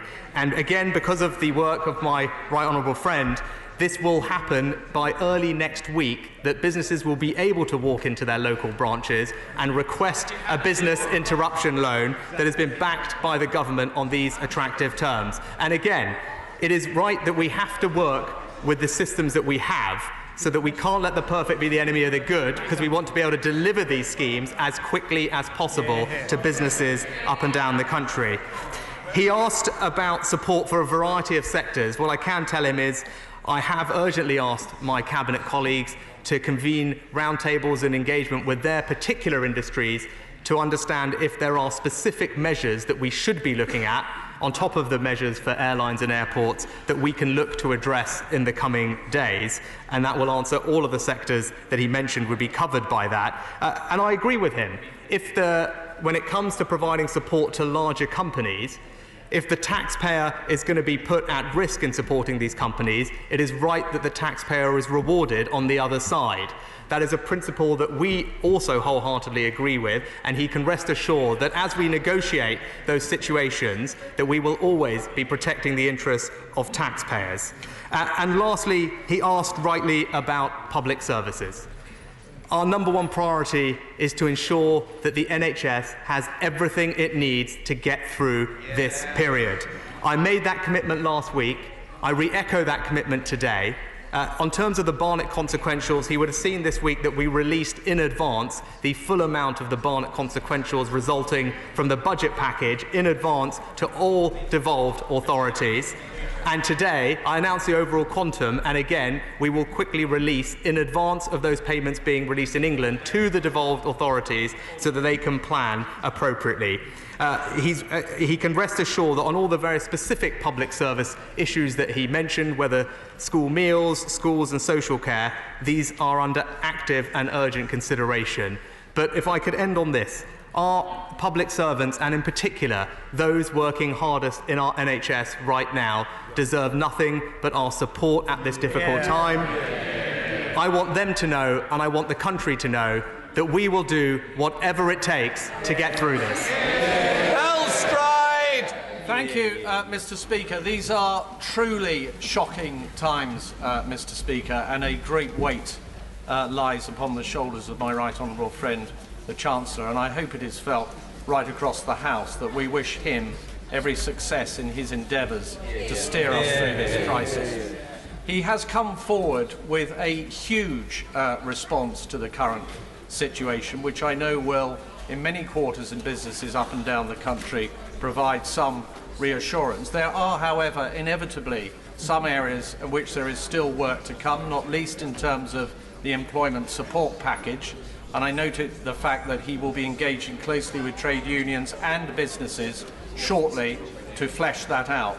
Could I urge him to do so as quickly and promptly as possible, and could I ask him whether he knows at this stage when the conclusions of that exercise may be reached, so that we can provide that vital reassurance to employers and employees who fear for their jobs at the moment right up and down our country. This is a time in our history, Mr. Speaker, when not just days but hours matter. I thank my honourable friend for his thoughtful support, and I can tell him that we are working on those proposals urgently and plan to hopefully have answers for both him and the House in the coming days, ideally next week, with an early thought of what we can do. As I said, designing these schemes will take an appropriate amount of diligence and care, and that is what we are focused on urgently as we speak. And he is right, this is about hours, not days and weeks. Alison Thulis. Thank you, Mr. Speaker. I thank the Chancellor for the action that he's announced and for the extra money that he is bringing this evening. I also want to put on record my thanks to health staff, to volunteers and to everybody who is working at the forefront of this crisis. I also want to mark my sadness at the second death that has been recorded in Scotland today. Mr. Speaker, we want to work across the economy and across society, because this is about, fundamentally, this is about people's lives here, and the Chancellor is right to say that there should be nothing spared when we come to this. Can the Chancellor tell me, first of all, what the Barnett consequentials precisely will be from today's announcements? Because he says that the Scottish Government knew in advance, and I do not want to make this party political, and I don't make this point to be party political, but my understanding is the Scottish Government only got notified by letter at 5:30 p.m. yesterday of the previous set of Barnett consequentials from last week's budget. And I hear members saying that that has been the same for Wales. The Scottish Government wants to act, and they want to act swiftly, and they must not be behind the curve of what England is doing. And the Chancellor must pick up the phone to Kate Forbes, the Scottish Cabinet Finance Secretary, to let her know exactly what is coming so that she can make the action for Scotland's businesses and individuals right across the country. The Chancellor mentioned that loans will be in attractive terms. Can he tell us more about the details of those loans? Because businesses will be nervous about taking on more debt at this time. And interest fee over 6 months is perhaps not good enough for businesses who are struggling at the moment and questioning their very future. Flexibility for the Chancellor on next steps is welcome again, but we would expect to see those come before the House if that is at all possible. On airlines, will the Chancellor take a stake in these airlines in order to guarantee that money for the future? And will he make sure that in any intervention to airlines that staff are protected first? And that would include support staff within airports and the supply chain as well, not just airline staff directly, because all of them are worried about their jobs. Cash grants for small businesses are very welcome, but I would suggest gently that the £3,000 that was announced last week really wasn't enough, and announcing £10,000 today really goes to show how short that was. The hospitality sector in particular needs urgent clarity about what is going to happen for events, for pubs, right across the sector. And the government needs to be absolutely clear that if people are to stay away from pubs, pubs need to know that, and they need to have the backing of the government if those pubs are to close. And all right across the hospitality sector, including hotels and including lots of small businesses in that supply chain as well. The ABI have suggested, Mr Speaker, that many businesses will not have a policy that covers pandemic. So will the UK Government stand as an insurer of last resort, as Professor Sir Charles Bean suggested at the Treasury Select Committee today, when he said big early action is better than half-hearted action that's late? And I would urge the Chancellor to think on that. I would also ask him that if insurers are being asked to pay out on all of these policies, can the insurers themselves cope? And will the Government stand behind the insurers if that needs to be the case? I want to ask the Chancellor what protection is being given to pregnant women around maternity entitlement, because lots of women have been asked to take their maternity leave early, which will then affect how long they can stay off at the end of that, and they need to know that the Government will back them on that as well, and they will not lose out on that maternity leave due to the coronavirus.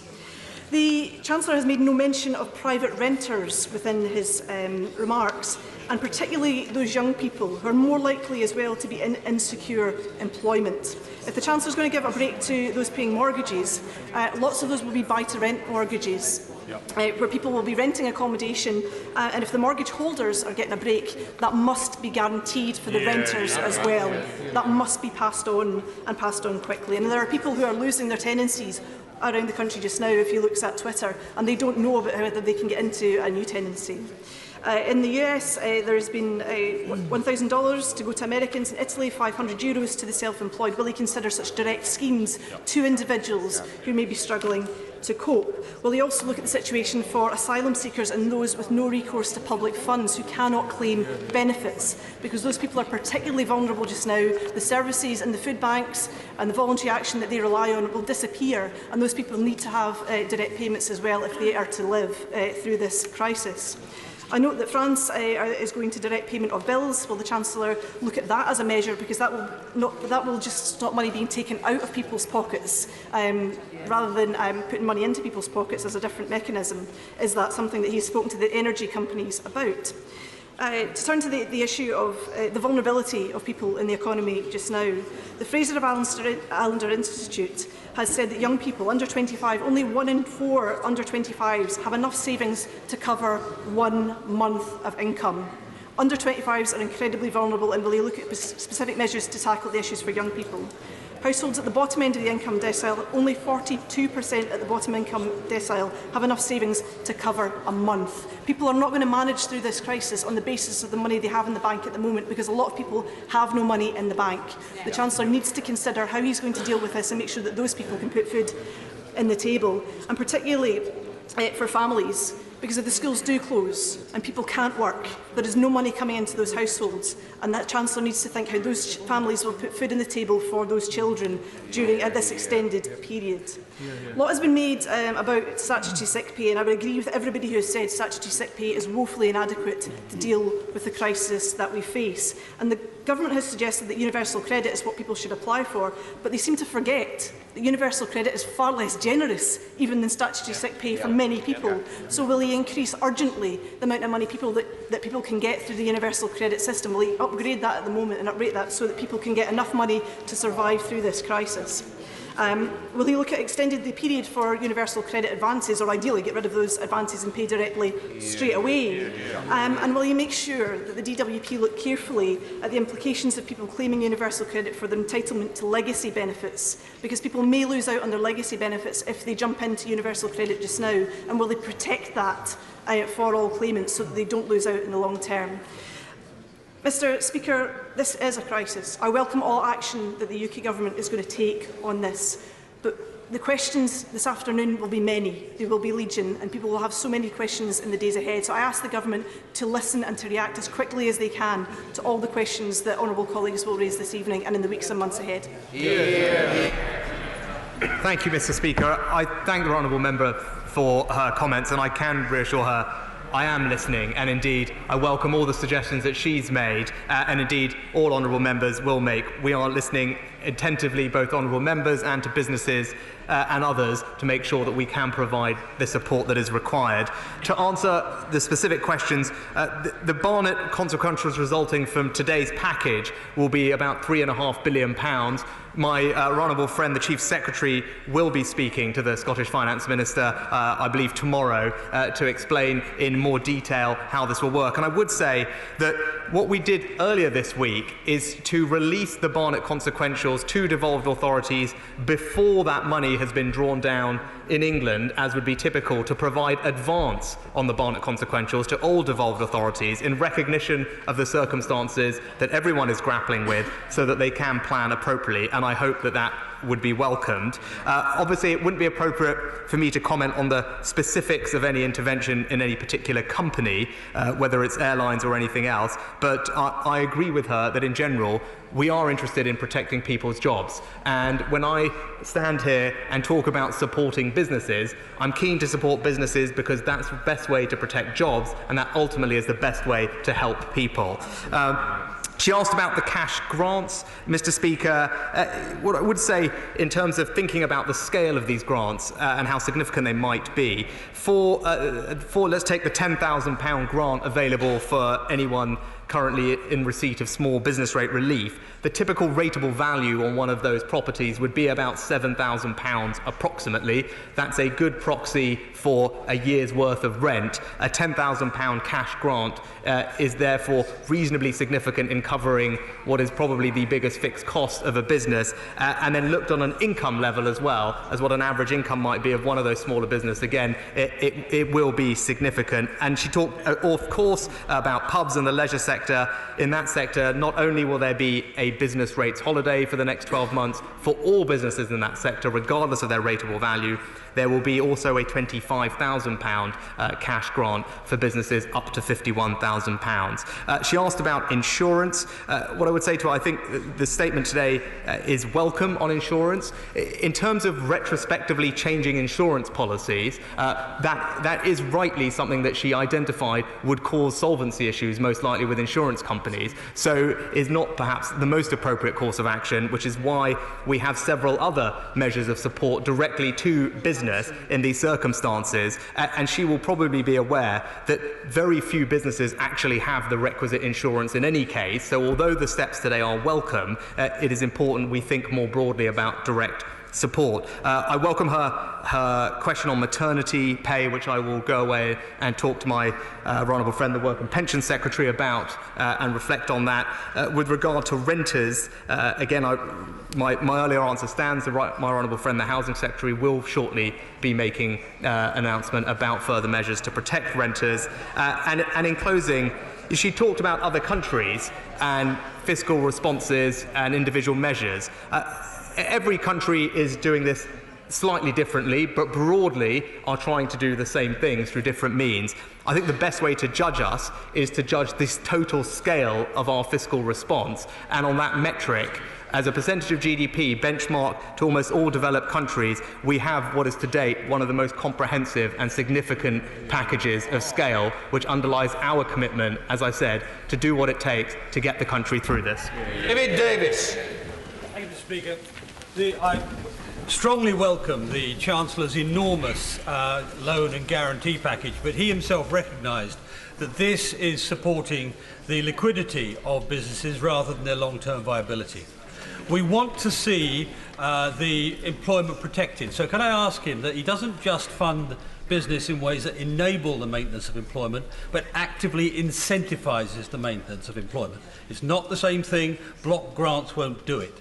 And when he does that, he does it by more than just going the route of sectoral support packages. If he takes sectoral support packages, tens of thousands of small businesses will fall through the cracks, which means, unfortunately, an incredibly tailored system. And he'll have to design really rather intricate mechanisms for ensuring that we pay people properly. That may involve small claims courts, it may involve the insurance business, it may involve British Chambers of Commerce and the like. Can I ask him, however, to look at that? Because it's important. He's done what he's done today in terms of maintaining liquidity, but his main aim must be to maintain the viability of the British economy. I think my right honourable friend makes a good point. I do believe providing liquidity now ensures sustainability for the future, which is why it is important. But he's right to identify the further steps needed in providing support on fixed costs, for example, employment, and preserving and incentivising that employment, and that is urgently the work that we are undertaking. Rachel Reeves. Thank you very much, Mr. Speaker. If you are off work at the moment on statutory sick pay or self-isolating for public health reasons, if you are laid off because there is no work, if you are self-employed or if you are low paid, there is nothing at all today in the package of measures from the Chancellor. The Chancellor says that these things are under review. Well, as a matter of urgency, could he at least increase statutory sick pay to the level of the national living wage and come back to this House with a whole package of support that ensures that workers are not going to be financially penalised for doing the right thing and not being able to pay their bills, their rents and put food on the table? Well, I could say that to the right honourable member, we have spent £1 billion into the welfare system to provide extra financial security for those people, to speed up both access and the generosity of all of those benefits. Harriet Baldwin. Thank you, Mr. Speaker, and thank you to the Chancellor and his team for all that's been announced today. And I know that those in the retail hospitality sector in West Worcestershire will be very pleased to hear what he has announced today.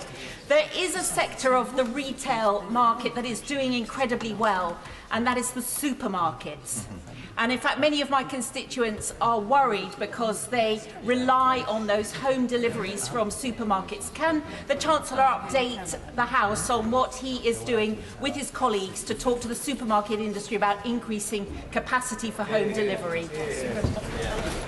My honourable friend makes an excellent point. I can tell her that the Agriculture Secretary is in urgent talks with supermarkets to ensure the security of our food supply and to improve accessibility, particularly for those who may now be at home.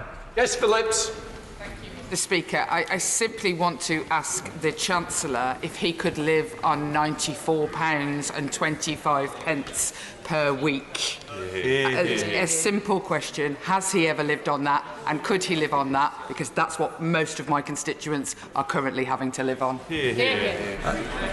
Mr. Speaker, we believe in a strong safety net for people through a short period of time to get through this, which is why we have strengthened that safety net with £1 billion of extra investment to increase the generosity and accessibility. Ian Duncan Smith. Mr. Speaker, can I commend my right honourable friend the Chancellor for his bold measures today, which will encourage many small businesses to believe that the government is on their side. There's more to do, I know. Can I also encourage him, though, in his statement to come on further employment measures, to bear in mind the most important thing we can do is to do everything we can to keep people in employment. It will help with their growth.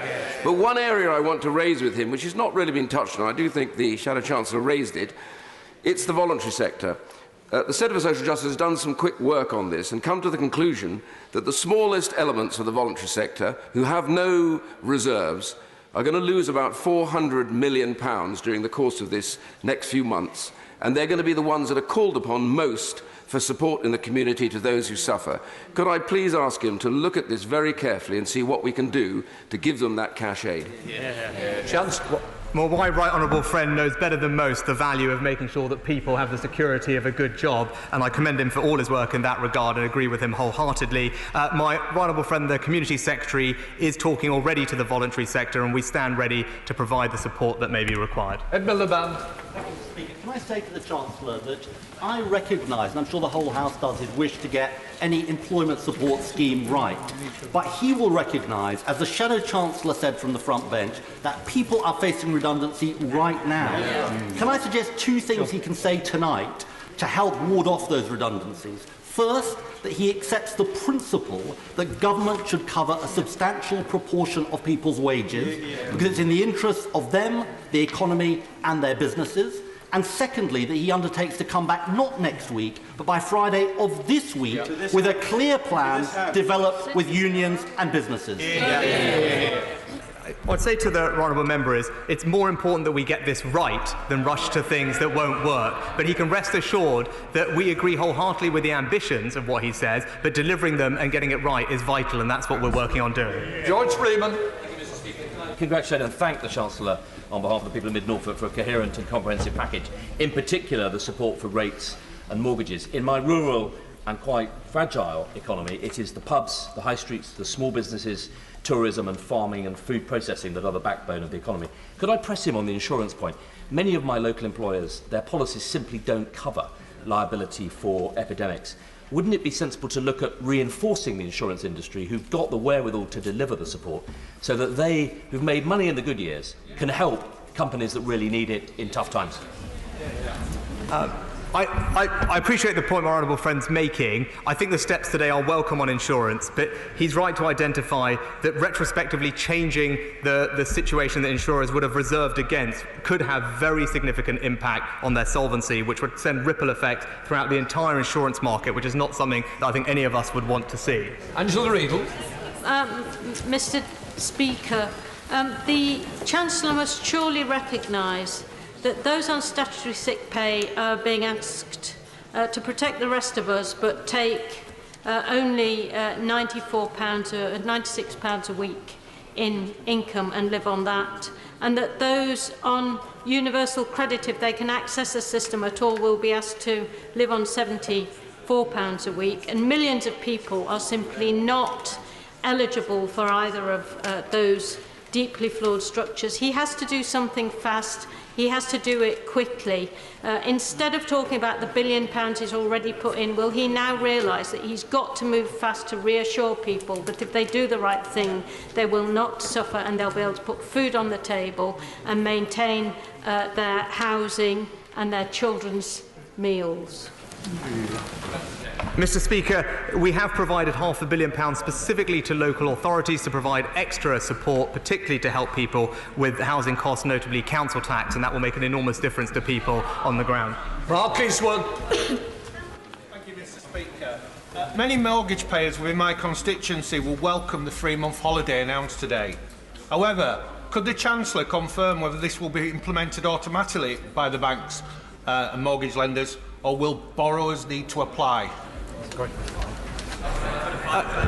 Borrowers can speak to their mortgage provider, and due to the work of my honourable friend today, they should receive a 3-month mortgage holiday, depending on their circumstances explained, but it should be reasonably automatic thereafter.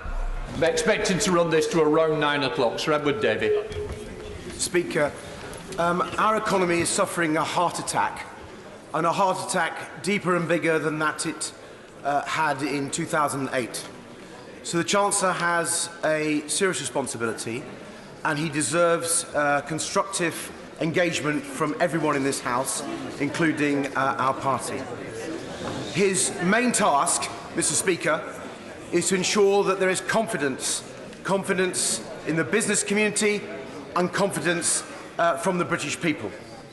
And I have to tell him that though he has made a good start, this is still very much work in progress. His package for the business sector was large, but Mr. Speaker, can I urge him to say far more about the loan terms that he's putting forward? There will be many small businesses very worried about taking on this debt. And when it comes to ordinary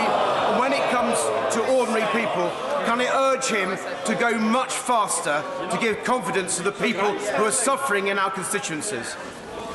I thank the right honourable friend for his constructive attitude. I look forward to working with him. What I would say on the loan terms is they will be interest-free for 6 months. Because of the liquidity that's been provided by the Bank of England, they will be incredibly cheap, and they will be available on a rolling basis for commercial paper. So they will be loans that are accessible and very valuable to businesses, and they'll be ready from next week. Sir John Redwood. I too that the Chancellor recognises there needs to be burden sharing on employment costs in badly affected sectors like tourism and travel and hospitality. But will he also make sure that there's a package for the self-employed, because some of those are losing a very large amount of their business as well? I think my right honourable friend has written about the importance of the employment support. I look forward to getting his thoughts on those particular measures. Karen Butt. Half of my constituents rent privately, the highest proportion in the country. A quarter of all Londoners rent privately. 13 million people across the country rent privately. A third of them have no savings whatsoever. When we have the statement from the Housing Minister, can he assure me that in addition to any legislative change to protect renters, there is also going to be money on the table to help people on low incomes and insecure employment pay their rent, so that this crisis does not mean that they also get into debt and risk losing their homes? We very much recognise the fact that rent is a significant portion of most household bills, which is why the Housing Secretary will shortly be outlining measures in this regard. Paul Holmes. Thank you, Mr. Speaker. Measures announced by the Chancellor should be welcome, but many of my constituents who are self-employed are worried because their cash flow has stopped now. When can we expect further announcements on how we're going to help these people, and will he consider extending the loans that he's made available to businesses for this category of people? I can confirm to my honourable friend that the loans available already will be available to those who are self-employed, and many of them, those who do have small properties, will benefit from the business rate reliefs and grants as well. Samuel Wilson. My party also wish to work with the government in ensuring that we get through this crisis as easily as we possibly can. But could I just say to him, already redundancies are starting across a range of industries in Northern Ireland, and it is important that if he is coming with the next step, that it addresses the issue of how you keep people in employment and how firms are supported. And while I understand he wants to get it right, he also has to get it done. Well, I can tell the right honourable member we will get it done, we will do it at pace, and we very much agree it is important to protect people's jobs. That's the security that we want to provide. Ray Manchester. I very much welcome the statement by the Chancellor and all the government's doing to support individuals and businesses in my constituency. A specific point for the Chancellor that's been raised with me by the Chairman of Gillingham Football Club, Division 1 Football Club, and also covering Division 2. A lot of those matches for those clubs are postponed. They rely on match day income to support them. Can the Chancellor just say what will be done to work with those smaller football clubs and organisations to ensure that their HMRC payments are dealt with adequately and that they are given soft loans over a certain period of time to ensure that they can get through these challenging, difficult circumstances? I tell my honourable friend that his football club, like many others, will be eligible for the business rates relief measures and grants that I've announced today. With regard to HMRC, we activated time to pay last week. There are now 2,000 specific dedicated HMRC officers ready to take the calls of businesses like Gillingham Football Club to provide exactly what he suggested, a deferral for their tax payments and an agreed schedule to pay them back. Ann Jones. Yesterday, the government announced measures regarding the hospitality industry.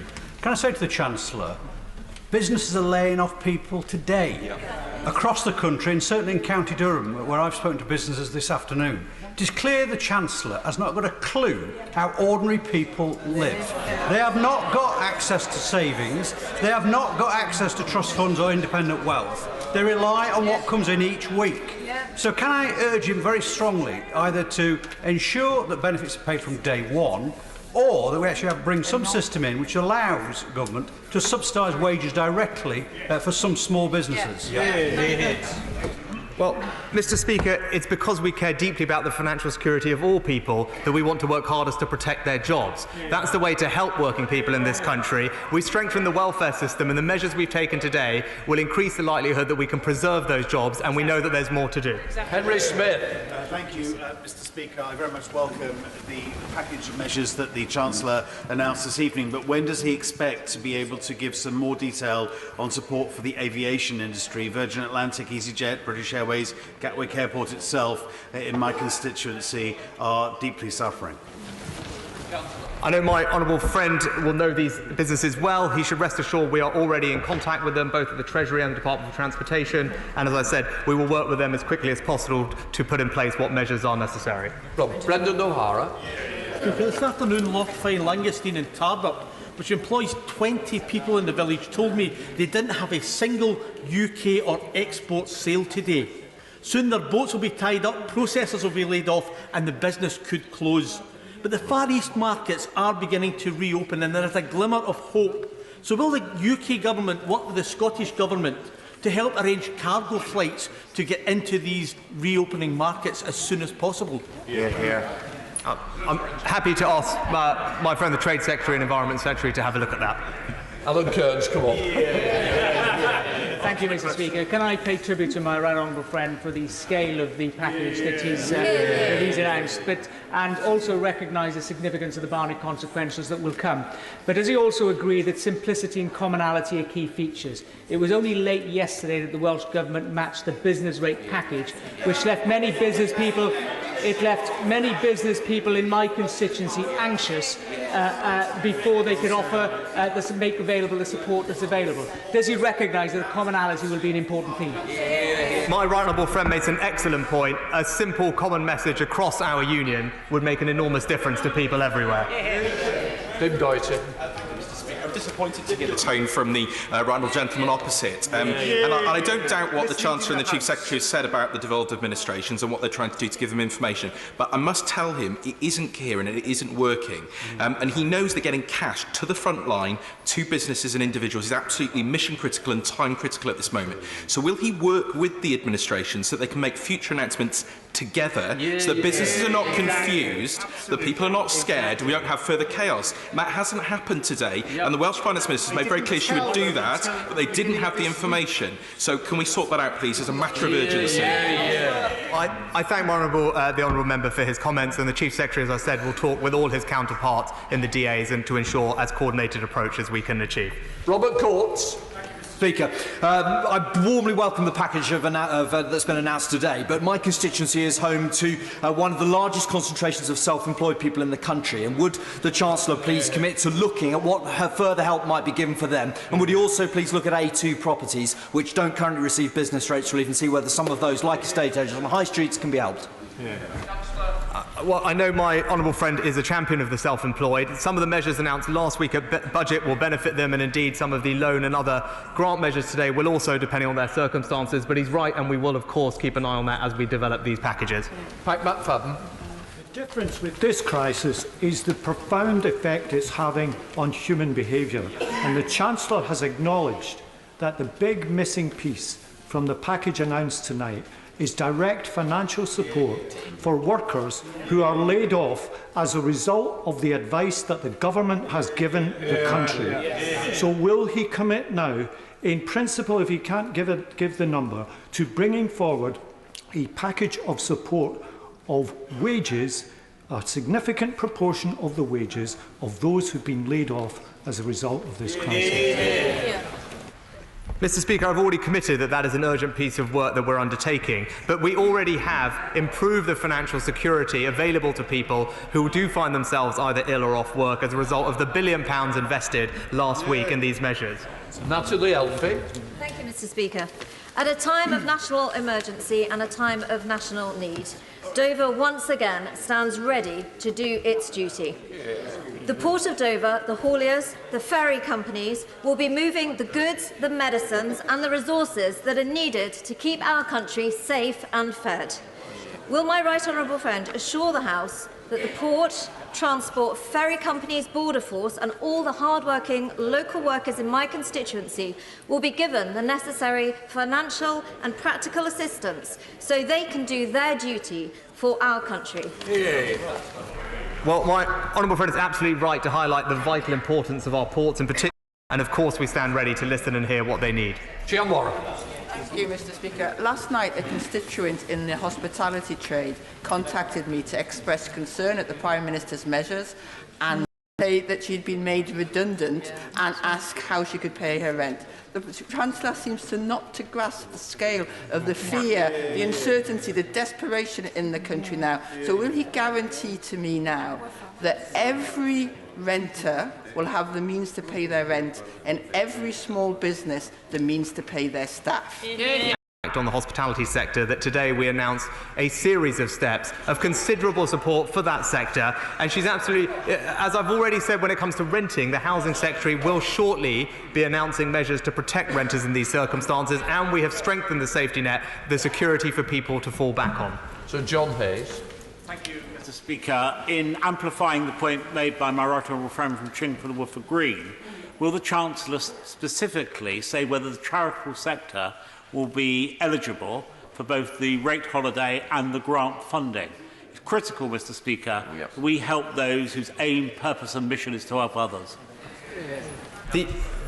Most charities already are eligible for 80% charitable rate relief, but they will benefit from the new enhanced retail rate relief at 100%. Catherine McKinnell.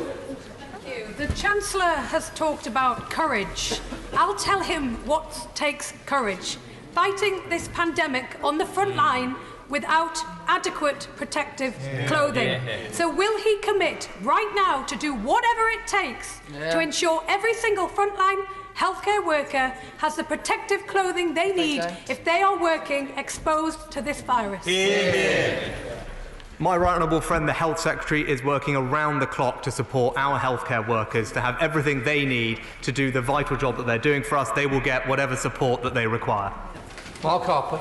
Thank you very much, Mr. Speaker. I welcome the scale of what the Chancellor has announced. I think it is up to the mark, and some of his specific measures will be welcomed by constituents who have contacted me. But can I press him a little on the employment support package? I recognise the importance of coming up with a package that is deliverable, but I fear if he isn't able to say anything more urgently, he needs to give businesses the confidence to keep those employees employed, because some of them are going to be facing massive reductions in cash flow immediately. And can he look at what he can say quicker than next week to give them the confidence that they'll be supported in due course? I very much appreciate the strains that business cash flows are under, which is why today we've already taken steps with the announcement of new cash grants of £10,000, £25,000 and an extension of the business rate holiday to thousands more businesses. Ben Cooper. The health action that is being put into place is essential to save lives. But does the Chancellor accept that that also means that some of the jobs that are going this week and the redundancies that are being made are not going to come back in a hurry? Because you simply cannot do a lot of hospitality or leisure or tourism jobs under a social distance. So will he accept that there is a gap between the employment support package he is rightly working on, I hope, as fast as possible, and also the welfare support that is simply not adequate for the huge numbers of people that are going to be urgently losing their jobs and are going to be terrified of losing their homes as well? Mr. Speaker, we have strengthened the security and the safety net for those that are in that situation, but she's right, we are urgently working on measures to do more. Aaron Bell. Speaker, I asked for more firepower at 4:30 this afternoon. It's fair to say the Chancellor has delivered. But a number of businesses whose entire model has been undermined, like village pubs and restaurants, are facing a very uncertain year. On that note, could I ask him what he proposes that they should do, and could I also ask him to welcome the announcement by my right honourable friend, the Community Secretary, that such businesses can now operate as takeaways, which will help to solve some of the problems of self-isolation as well. Chancellor. My honourable friend makes an excellent point about the Community Secretary and what he's done. I think it will make an enormous difference, as will the cash support that we've provided today to pubs and restaurants in his constituency and elsewhere across the country. Liz Saville-Roberts.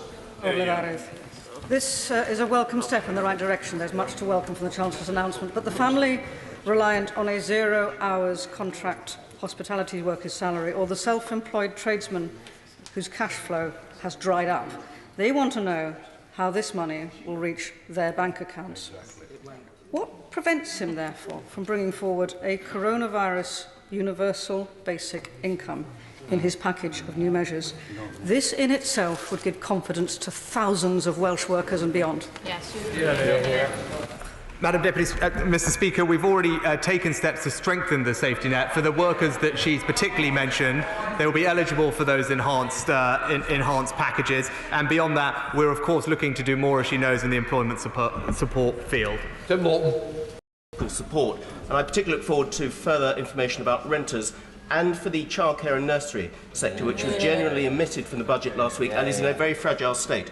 On the hospitality industry, which you rightly singled out, our third largest industry, they are laying off people now. Their customers are absolutely collapsing now. I am told they're approaching banks and being told we may be able to get something for you in April. Can he instill a sense of urgency in the banks and make sure the grants that are coming from central government are immediate and they don't have to wait for them, and it could make the difference between them being there in a few weeks' time or not? I can tell him the grant schemes are being delivered in the coming weeks. Businesses will receive a letter from local authorities. My honourable friend, the Community Secretary, is making that work at pace. With regard to the loan schemes, that will not take until April. They will be ready to access for businesses from the start of next week. Beth Winter. Thank you, Mr Speaker. The Chancellor says we have to do whatever it takes, and I completely agree with him. But this must apply to everybody in the UK. I cannot believe that every step of the way we, the 5th richest nation in the world, are having to battle for the poorest and those struggling most in our communities, including my constituency of Cynnon Valley, like the homeless people, those who do not qualify for statutory sick pay, private renters and families on low income. When can we stop debating and start the action that's so desperately needed? Well, I refer to the Honourable Lady to the measures in the budget last week, in particular around homelessness and rough sleeping, where we announced £640 million to build 6,000 more units, and also to provide support for substance abuse support services once people are off the streets, to help them tackle the long-term addictions they have. That will money that will make an enormous difference and build on the good work of the Community Secretary already. Greg Clark. Thank you, Mr Speaker. It was not possible for ordinary businesses and working people to anticipate the scale of this, the most severe public health crisis for 100 years. So does the Chancellor accept that for many businesses, the nation will have to act not so much as a lender of last resort, but as a collective insurer of last resort, meeting their unmet operating costs if they are to keep people employed and inoculate against economic contagion? I think my honourable friend is right to highlight the need to provide support for businesses with their fixed costs rather than their variable ones. That's what we need to help bridge through. The cash grants today related to rateable value are referenced directly to rent payments, I think, but he's right, the other fixed costs will be people, and that's why we're working up measures in that area. Nick Smith. Thank you, Mr Speaker. The measures in the Red Book are nowhere near enough. So, for families in need, can SSP be available from day one for all workers when they're sick, and can it be put at the level of the national minimum wage? As a result of the actions of my honourable friend, the Work and Pension Secretary, SSP is available for those that are eligible for it from day one. Regulations are being laid to that effect, and also ESA will also be available from day one rather than day 8. Damien Green. Measures announced by my right honourable friend are extremely welcome, and he should be congratulated for them. For many people, freelancers, those working in the gig economy, the most vital thing over the next few weeks will be some kind of guarantee of continuing income so they can know they can continue to pay their bills. Will these measures and the ones that he says are to come over the next few days guarantee them this vital help? Yeah. Many of the workers in the gig economy will actually benefit from statutory sick pay depending on their exact contractual relationship with their employers, but the measures we undertook last week at budget will provide direct support to those people. West. Thank you, Mr. Speaker. What contingency will be put aside by the Treasury to assist in recruiting more social care workers who are desperately needed to look after people in their homes as they fall ill? With regard to public services, as I reiterated last week, we will provide whatever is required to public services. My honourable friend, the Health Secretary, is working with the local government secretary to understand exactly what is required in social care. Your Merriman. Speaking, can I welcome the Chancellor's package that's been laid out and also all the work that he's been doing.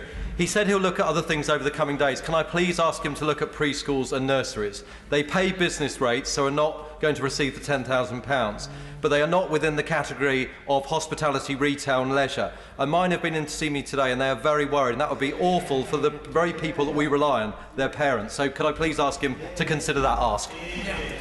I thank my honourable friend for his comments, and I'm happy to look at what he's saying. Thank you, Leah. Mr. Speaker, many of my constituents are also freelancers. One wrote to me, unable to pay his rent or his bills in the next couple of weeks. That's how urgent it is. Can the Chancellor give us any comfort tonight so that people who are very, very worried, they've been laid off today, they have no ability to pay the bills, their freelance workers dried up, and we're told we have to wait for an answer from his honourable friend. The government's known this was coming. Where's the planning? What answer has he got now? For those people, the measures that we took last week will already start to help from day one. Well, the Work and Pension Secretary has already put in place support to make sure that access to security that they need is both faster and more generous than it was. Caroline Noakes. The events industry is not only highly seasonal, it's full of people who are working on a self-employed basis. What reassurance can my right honourable friend give, given that this season has been pretty much wiped out, that he's looking to their needs? I'm happy to look at specifically at the issues she raised, but I would also say the measures we took last week will provide immediate support to many of her constituents in that situation. Alan Brown. Thank you, Mr. Speaker. I was contacted today by a constituent who is self-isolating and has underlying health conditions. She was trying to get a food delivery which she vitally needs. Tesco could only do it within 10 days, and other suppliers were 3 weeks. So it's clearly a massive issue here, probably accommodation of stock, and having the right logistics and, to manage the deliveries. So the Chancellor do whatever it takes to work with the supermarkets and work with logistic companies. There's actually opportunities here to get other people into short-term employment if this is done right, but it needs to be done right and done quickly so that people can get the supplies they need. I think the honourable member is right. The security of our food supply and deliveries are critical. I know my honourable friend, the Environment Secretary, is already having those conversations and has already taken steps with regards to curfews of deliveries to ensure that deliveries can continue and those security of those supply chains. Steve Bryan. Today is a very good part one, and I think the Chancellor will be the first to admit that it is part one. He's obviously got a lot of other work streams that are ongoing. So many of my constituents, I don't know what he's done with the mortgage lenders, but they'll be incredibly pleased, as will people across the country, about the 3-month holiday. But probably the second biggest outgoing for thousands of my constituents is their season ticket for their train travel. Right now they're paying for a service that they're not getting. Some would argue they've been getting barely that for a long time. But they're currently paying for a service they're not getting at all, or they're not able to use at all. Will he use whatever influence he did with the mortgage lenders to lean on the train companies to show some humanity to their customers right now, because frankly they're not in their best books already? Well, my honourable friend, I know, is always a champion of his commuting constituents. I'm happy to have that conversation with the Transport Secretary and see what we can encourage companies to do, whether it's mortgage companies or others, to help people through this difficult time. Mr. Speaker, for somebody who's self-employed, self-isolation will often mean giving up their income. Advice is to claim benefit, but with universal credit, all you get, as my right honourable friend pointed out, in the first 5 weeks is a loan, and people are not going to give up their income for that. For those who lose their income because of this crisis, will he replace those advances with non-repayable grants? would just say, depending on the particular circumstances of the person who's self-employed, it may well be that they qualify for ESA, which also is available from day 1 now rather than day 8. Mundell. I was very pleased this evening when Nicola Sturgeon confirmed to me promptly that every penny of the likely £1.9 billion which the Scottish Government will receive as a result of today's announcement will go directly to businesses and individuals. And it's very important that we have that common approach across the United Kingdom from governments. But it's also important that we have a common approach from banks. And the Chancellor has referenced the banks in relation to his loan and grant schemes, but many businesses have existing loan arrangements with the banks. What confirmation does he have from the banks that they will not seek to change those arrangements or to take advantage of the situation where people may be able to get government money to repay those loans? Chancellor.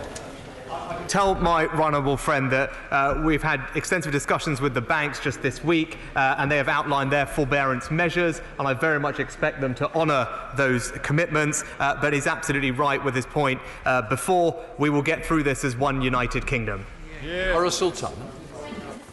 Today the government has announced a mortgage holiday for homeowners. That is welcome, but they have made the political choice to not give a rent suspension to millions of tenants. Mr. Speaker, average rent is £220 a week, statutory sick pay is £94.25 a week. So before people are forced onto the streets because this virus will stop them from working, I call on the government, like many other members in this House, to follow the example of other countries and suspend rents and ban evictions today. Do it today. Mr. Speaker, the Honourable Lady talked about other countries. If she'll look at the overall scale of the fiscal interventions that we've outlined last week and this week, it is more significant than almost every other country. Sarah Alberton. The Welsh Labour Government stands to gain £1.6 billion as a consequence of corona. Would my right honourable friend comment on how the UK Government can encourage the Welsh Labour Government to spend this money timely and appropriately, because business and people need help now? Well, as I said before, we will get through this as one united kingdom. We've provided Barnett consequentials early and in advance to devolved authorities, and I very much hope that we can take a joint approach to supporting businesses, public services and individuals through this difficult time. Mr. Speaker, the notes that have been handed out from the Vote Office tonight say a statement to the press, not to the House of Commons. There is no difference, I don't think, between what the Chancellor has said to the House and what was said to the House, the press earlier on, and that shouldn't happen again. But are businesses that are strapped for cash flow likely to take out a loan rather than lay staff off? Isn't it assistance with paying wages that they don't have to later pay back what these businesses need? They don't need more debt from the government, they need help with paying wages. Well, Mr. Speaker, as we've already outlined, in addition to the extensive loan guarantee scheme, we've also announced significant cash grants to business to provide immediate cash flow relief to them, and with regard to employment support, as I said, that is our next urgent priority. Andrew Griffith.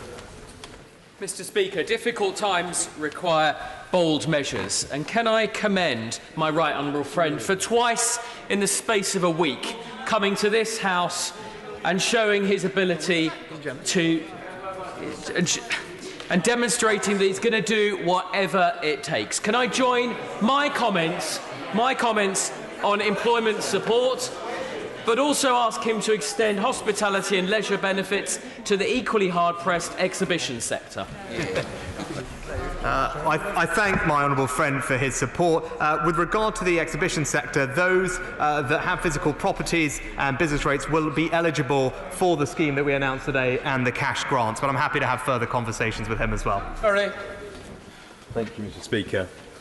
The RSA recently pointed out that 32% of workers in this country live in terms of savings on less than £500 a month, and 41% have only less than £1,000 in the bank. So that means there could be as many as 20 million people living just one paycheck to the next. In terms of what I've heard tonight, Mr. Chancellor, the renters, the freelancers, the gig economy workers, the 0 hours contract workers will not be feeling reassured. will you be able to look them in the eye and tell them honestly that you have truly done enough? Or are they going to be collateral damage on the scrap heap like so many of your already failing strategy over herd immunity? Mr. Speaker, we already took extensive measures last week to strengthen our safety net for vulnerable people that he mentioned. But I firmly believe that the best way to help all people through this is to protect their jobs. And that is why the actions we have taken today to support business cash flows provide our best means of doing exactly that. Thank you very much, Mr. Speaker. Can I warmly welcome the bold and decisive steps that the Chancellor has taken today that will be welcomed by many businesses in mid-Cornwall and particularly the hospitality sector. But can I just raise with him, I know what many honourable members have already raised, and that is of the self-employed and small businesses who don't own premises and therefore won't benefit from the measures he's taking on business rates and grants. Many of them have overheads, they're not rent, but they're keeping vehicles on the road, like taxi drivers, window cleaners, electricians, plumbers, etc. Will he please urgently look at what he can do to get cash to these people so they can keep their businesses going? I'm happy to look at all the measures my honourable friend suggested. The steps we took last week will provide immediate support to those, and our further measures that are coming will also provide a degree of relief for those that have property and small businesses, and of course they will be able to access the loans that we've talked about. But he's right to highlight the importance of those that are self-employed. They deserve our support, and indeed last week and this week they are getting it. Chris Elmore.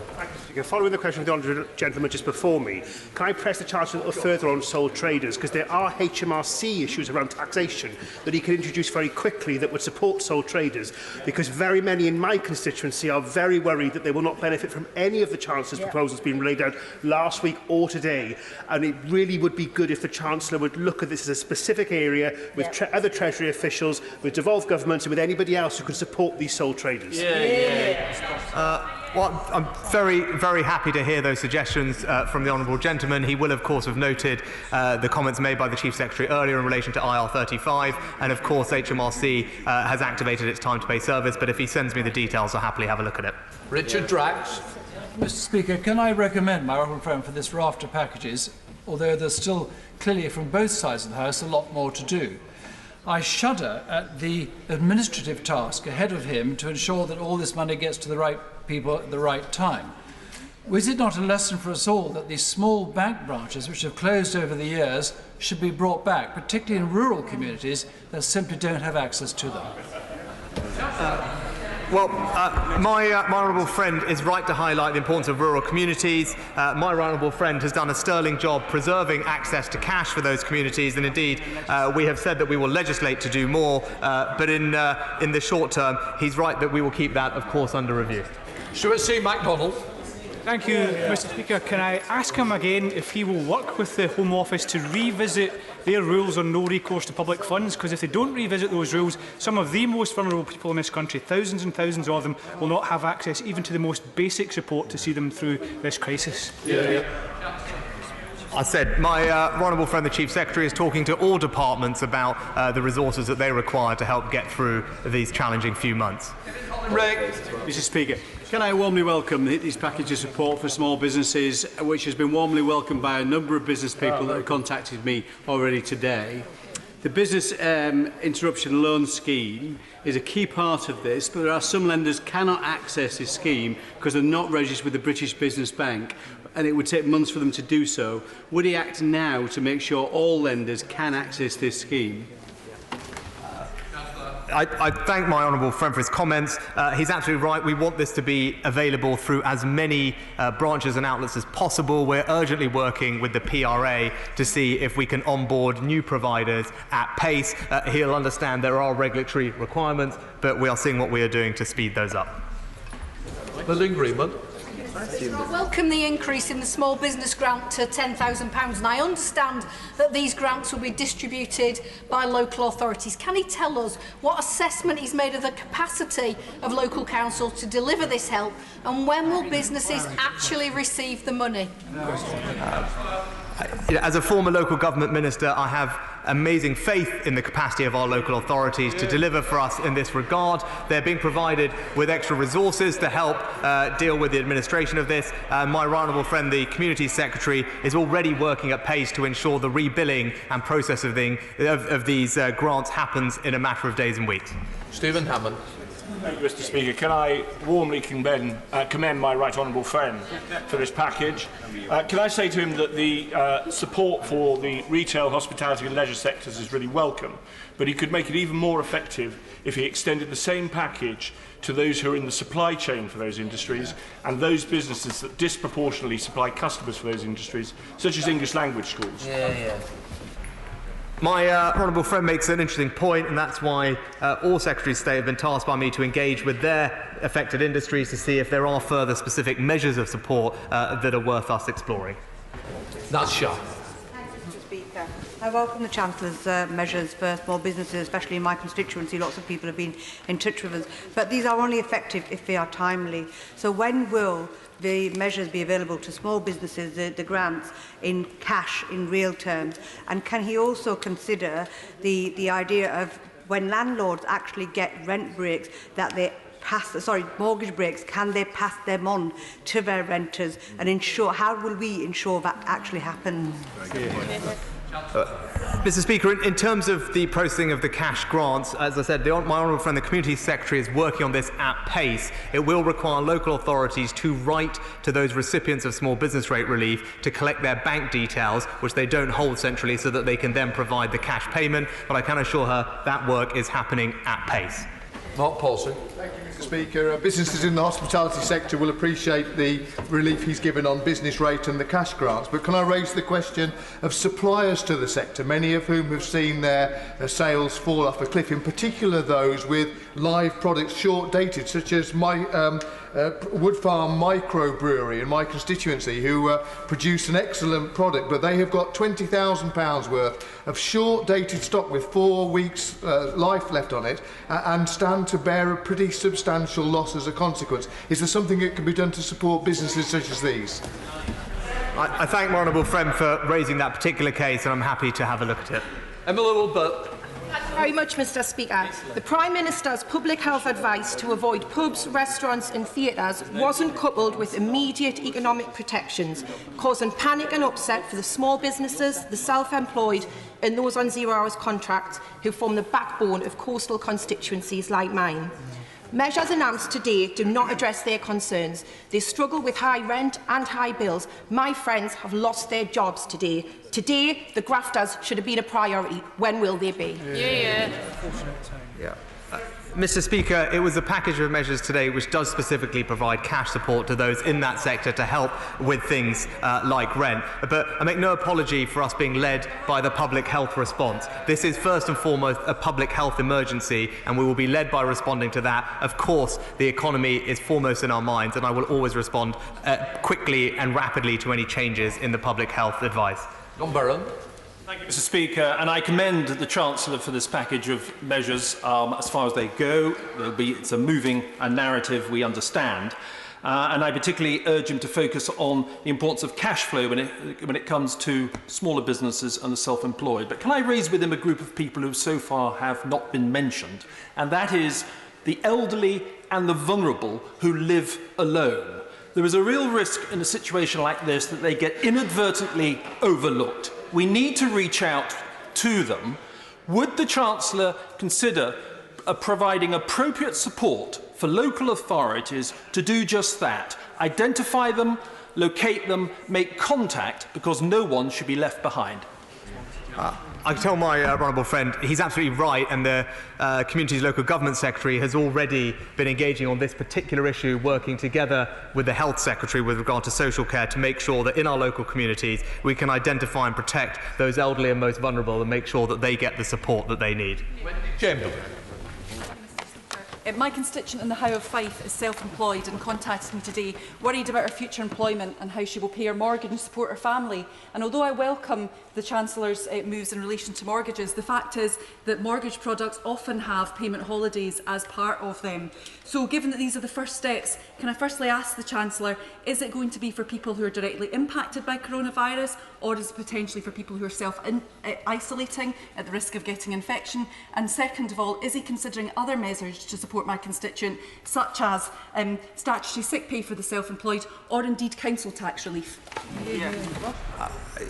I would say to the Honourable Lady, I think the measures today on mortgage forbearance are significant and welcome, and banks will show flexibility in providing that. And with regard to council tax support, we did provide £500 million hardship funding to local authorities, specifically to use and deploy through their local council tax or support systems that already exist to provide extra support to people for their council tax bills. Tim Vickers. Thank you, Mr. Speaker. I welcome the Chancellor's package, but he will recognise that many of our constituents will remain anxious, and we look forward to further measures. He rightly referenced the aviation sector, which could lose many thousands of jobs, but at a more local level, bus and coach operators are going to suffer as a result of people staying at home, and they provide a vital service to get NHS workers, for example, to and from work. Could he have a word with his colleague in the Transport Department and ensure that bus operators are looked after? I think my honourable friend makes a good point, and I will certainly take that up with the Transport Secretary. Thank you, Mr. Speaker. If Denmark can step in and offer 70% subsidies, it's a transitional arrangement, then why can't the Chancellor step up? Step up. Mr. Speaker, we've already mentioned looking at the Denmark scheme and indeed the German scheme. As I said, the point is what we are able to deliver at pace. Other countries have had schemes in place beforehand, which makes it easier for them to do things, and we need to work with what we've got. But the principle of providing support is one that I have fully acknowledged, and which is why we're working on it at pace. But again, I would make this point, looking at individual measures, it is worth looking at the fiscal interventions in the round between this week and last week, and in the context of any global response, they are extremely significant. Bob Sunak. Thank you, Mr. Speaker. I welcome the Chancellor's statement. Two questions. For charities and social enterprises like Help the Aged on the Isle of Wight or the West Wight Sports Centre, they face significant income cuts, and I fear that rate relief will not be enough. So is there more that can be done to support social enterprises? Secondly, my Chamber of Commerce is concerned about the ability of small businesses, especially tourism businesses, to access the grants, and they fear that, quote, businesses will be closing and en masse before money becomes available. So can we act as swiftly as possible, as quickly as possible, as generously as possible? Mr. Speaker, as I've made the point, my honourable friend the Community Secretary would have been in touch already with his local council through MHCLG. They will be the ones processing these grants. There's no reason why that can't happen as swiftly as the council are able to act. David Jones. Mr. Speaker. In the past few weeks, businesses in my constituency of Pontypridd and across Rhondda and Taff have been devastated by unprecedented flooding, and they're still trying to recover. Many are faced with the bureaucracy of insurers, and they are trying to rebuild their livelihoods. Now they're faced with the prospect of closing for good because of the loss of business because of coronavirus. So I asked the Chancellor, what conversations is he having with the Welsh Government to secure financial relief for all these businesses in the UK? Hear, hear. Well, Mr. Speaker, the Honourable Lady asked about flooding, which is why in last week's budget we outlined a variety of packages to help with the communities affected by flooding. First and foremost, £120 million to rebuild flood defences that have just been destroyed, £200 million of new resilience funding for communities that are repeatedly flooded, and £5.2 billion, which represents a doubling of the amount that we spend every year to build new flood defences. It will protect 300,000 people, and that comes all on top of the work that my honourable friend the Community Secretary has done, activating the Bellwyn scheme and providing immediate relief to communities that have impacted by local flooding. Mr. Speaker, I welcome the Chancellor's pledge to do whatever it takes to support businesses, families and individuals. But when will we get the details of support for renters, support for the self-employed, support for freelancers? And when will businesses who are losing customers day by day now get those cash grants in their bank accounts so they can pay their staff, keep them employed and also pay their rents? Say to my honourable friend, the measures to help those who are self-employed in the gig economy are already taken effect as a result of the measures taken last week, and my honourable friend, the Community Secretary, is working at pace to deliver these cash grants to businesses in the coming days and weeks. You're right. Sole traders in my constituency work as driving instructors and personal trainers. We are watching their bookings literally evaporate in front of their eyes. So what support is the Chancellor providing to people who are sole traders? Again, the measures that we took last week to strengthen our security net will be of benefit to those who are self-employed and sole traders. Those obviously that have properties that qualify for business rate relief will benefit from that, and indeed the cash grants will also flow to those people. Select Committee, we asked the Chancellor to throw the kitchen sink at the economy, and you have certainly done that, so thank you. But small businesses in my constituency of Kensington do have an issue, because most of the business rate relief is only being funnelled if the rateable value is under £51,000, but they are suffering in the same way as other businesses. Will you look into this? Well, I'm pleased to tell my honourable friend that as a result of the measures I've taken today, any business in the retail, hospitality and leisure sector, regardless of their rateable value, will now qualify for 100% business rate relief for these next 12 months. Thank you, Mr. Speaker. Like colleagues, I spent today talking to businesses in my community. They wanted to know that when they follow health advice to the letter, and if they keep their staff all on payroll as they desperately want to, that their business will be safe. Chancellor, as a result of your package announced tonight, can I give them that categoric assurance first thing in the morning? I very much hope that the businesses that are looking at the range of measures outlined today will see that there is significant financial support for them, whether it's business rate holidays, direct cash grants, or indeed access to incredibly low cost and accessible financing. The combination of all these measures, on top of the compensation that we will pay to small and medium-sized businesses for statutory sick pay, are a significant direct fiscal support for businesses up and down our country to protect people's jobs. Thank you, Mr. Speaker. Life on the Isle of Scilly and the economy is particularly fragile. I'll give you a very quick example. A passenger boat operator who needs to provide a service for the whole of the islands but relies on tourism is telling me that he has 5 weeks left in business to run. What can the Chancellor do to help these businesses and help the communities on the Isle of Scilly? Well, my honourable friend is right to highlight the particular issues that his remote communities face. I do believe the measures announced today, whether on business rates or direct cash grants, will make an enormous difference to local businesses in his constituency. Robinson. Thank you very much, Mr. Speaker. I'm grateful for the Chancellor and the effort that he's putting into these measures. One question that has been raised is about business interruption payments and the facility made available. Can the Chancellor outline what criteria will apply to that, whether there will be complete access should be required, or whether businesses are going to have to fulfil criteria which will be assessed, and if so, on what basis? On the basis of books this week, last week, or before any interruption at all? I think my honourable friend makes an excellent point. Our ambition is for the criteria to be as flexible and as generous as possible. The basic point will be to ensure that a business was sensible and well traded before coming into this crisis that it's now facing, and as long as that is the case, then the loans should be able to be provided through the banks on the ground, with our guarantee standing behind that. Should payment quarterly and in advance be tolerated for commercial lets? Well, my honourable friend, as always, makes a pithy point. He's right to highlight the importance of prompt payment, especially during this time, which is why the government is taking every step it can to be as prompt in its payments, and is urging all other businesses that can do to do exactly the same. Diana Johnson, Dame Diana. Thank you, Mr. Speaker. In terms of the exceptional circumstances we're in, why exactly can statutory sick pay not be paid at the real living wage rate? That's right. Mr. Speaker, we have an extensive security and support network which extends beyond statutory sick pay also to an NHS that is free at the point of use. Our welfare and security support system works well, and we have buttressed it with an extra £1 billion of investment last week. Geoffrey Clifton-Brown. I'm very grateful, Mr. Speaker. Whilst I congratulate my right honourable friend on the package he's worked very hard on, sadly I received a phone call today from one of my employers whose contract had been cancelled forthwith. He's had to lay off 1,000 people. There will be a lot of very anxious people tonight. Whilst they are entitled probably to employment support allowance and universal benefit, they will suffer a very considerable drop in their wages. I do welcome and urge the Chancellor to come up with an employment support package as soon as possible. I thank my honourable friend for his support, and I'm sympathy with his constituents in that situation.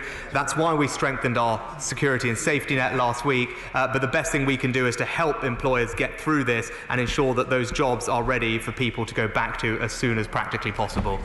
Thank you, Mr. Speaker. The reality is that universal credit and statutory sick pay weren't generous enough in the best of times, and they're certainly not enough to live on in these worst of times. So when the Chancellor comes forward again, can he announce immediate plans to provide for income protection for people who suffer loss of earnings, and for those freelancers and contractors facing tax bills in July for work that will never materialise in these circumstances, can he give those people a tax holiday?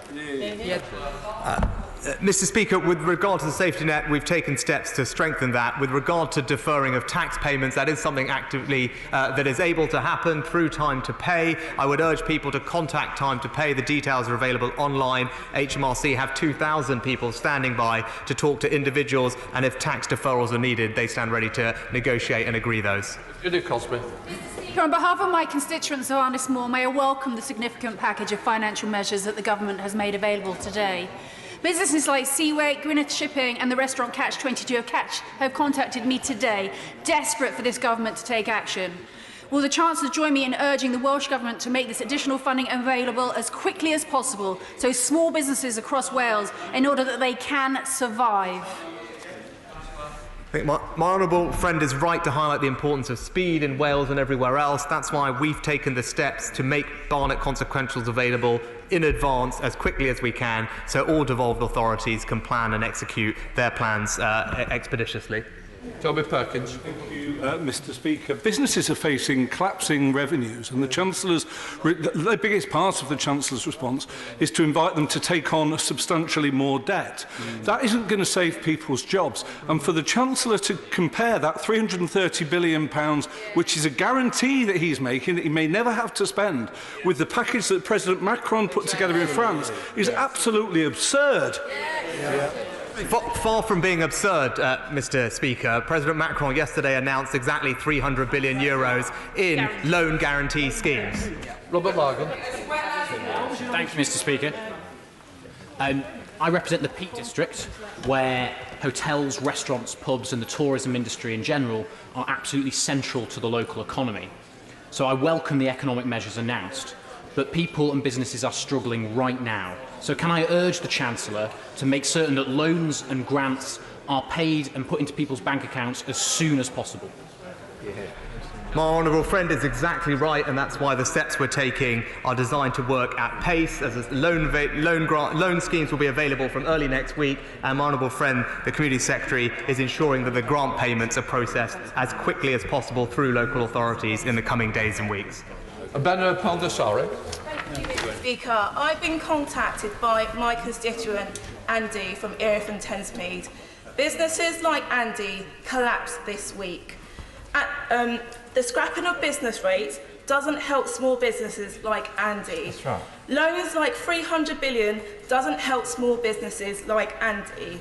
Will the Chancellor clearly set out how he will help small businesses? Will he personally promise me that he will help my constituent, Andy, to do whatever it takes to make sure that he is not properly supported?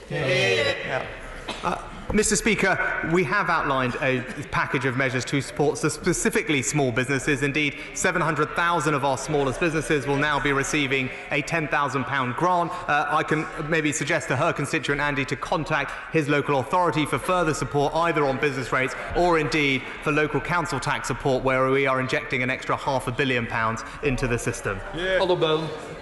Mr. Speaker, I declare my interest as a member of Kettering Borough Council. Can I commend the Chancellor for coming up with a £350 billion business support package in absolutely record time, which will be welcomed by many small businesses in Kettering. Billing authorities like Kettering Borough Council are already at the busiest time of year sending out council tax bills. Can the Chancellor explain what role they'll play in getting this business support to local businesses and what extra support they will get to enable that to happen? My honourable friend makes an absolutely excellent point. He's right to highlight the capacity of local authorities to execute this plan. My honourable friend, the Community Secretary, is working closely with them, and they will be provided with extra resource funding to deal with the extra administration that they are now going to have to undertake on our behalf. But I know and have confidence that they will do that job extremely well. Thank you, Mr. Speaker. Both sides of the House are demonstrating that there are gaps in terms of the provision that's been announced and also the urgency of addressing the issue. So could I return to the issue of a universal basic income or a series of flat payments to people? And wouldn't that be a much more efficient and effective way for helping people in the immediate term, with the proviso that money can be, of course, be clawed back through the tax system in due course? Mr. Speaker, I believe our approach represents a sensible, coherent, coordinated and comprehensive way to tackle this problem. We have a range of targeted measures, each of which I believe will make a significant difference to those on the ground. But as I said, we stand ready to do more and are indeed actively doing extra things. Mr. Speaker, I warmly welcome the enormity of the package of measures outlined by my right honourable friend. This morning I spoke to Energy Generator Hire Limited in Kimblewick in my constituency, who have lost most of their order book and are uncertain about the future. Can he confirm whether event hire companies are included within the envelope of leisure and hospitality? I thank my honourable friend for the question. What I would say is those that have business properties will be eligible both for the relief and the grant, which will cover a significant number of event companies which have premises. Obviously, if they don't have premises, they wouldn't qualify for business rates relief, but should be eligible for some of the other measures that I've outlined today. Thank you, Mr. Speaker. The failure of the Chancellor to mention private renters in his statement was a grave error indeed, because those private renters are many of the same precarious workers in hospitality, in the arts and culture and in other industries who are being laid off today. Will the Chancellor guarantee that no one will lose their home as a consequence of coronavirus? I say to the Honourable Lady, my right honourable friend, the Housing Secretary, will be urgently and very soon bringing forward measures to protect renters. She's absolutely right to highlight the importance of that, and that's why we will be acting in short order. Thank you very much, Mr. Speaker. Can I commend the Chancellor for coming forward with such a comprehensive range of support? If he is to use the benefit system for supporting those for ineligible for sick pay, can I urge him to take on board the concerns raised by the member for East Ham, highlighting the fundamental flaw with universal credit? And can I also highlight the vital work that food banks, citizens' advice, local churches are going to be doing in the coming weeks, and to ensure they get the right support for what they're doing? I wholeheartedly agree with my honourable friend about the importance of our voluntary sector, particularly at this time, and the vital role that they are going to play. It's right that they get our support, and my honourable friend, right honourable friend, the Community Secretary, is actively engaging with them, and I stand ready to do more as needed. Nettles. Thank you, Mr. Speaker. What measures will the government take to ensure that landlords who benefit from mortgage holidays aren't profiting from the crisis by having their pockets lined by tenants still expected to pay their rent? As I said, my honourable friend, the Housing Secretary, will be shortly outlining our measures to protect renters. We understand well the point that she makes. Richard Graham. This is a huge step to support jobs. Will the Chancellor confirm, because speed is of the essence, when the business interruption loans will be available and how quickly applications will be processed? And will he also confirm that the Community Secretary package will cover renters, self-employed, nurseries, community groups, kindergartens and charities, so that all the jobs in those sectors will be reassured as well? My honourable friend is absolutely right. Speed is of the essence here. The loan programme will be available from early next week. My honourable friend is doing an excellent job working with the banks to make sure those applications will be processed at speed, so that the businesses that need that support will get it quickly. Bill Esterson. The amount of money announced for the loan guarantee scheme is a massive sum. But will businesses want to be saddled with debt when they have no income? No means of paying it back? Previous loan schemes have seen poor take-up because the banks have ignored the guarantee part of the scheme. So how is the Chancellor going to make sure that the loan guarantee scheme is delivered by the banks at the scale and speed needed? I thank the honourable member for the thoughtful question. He's right to question on that particular point.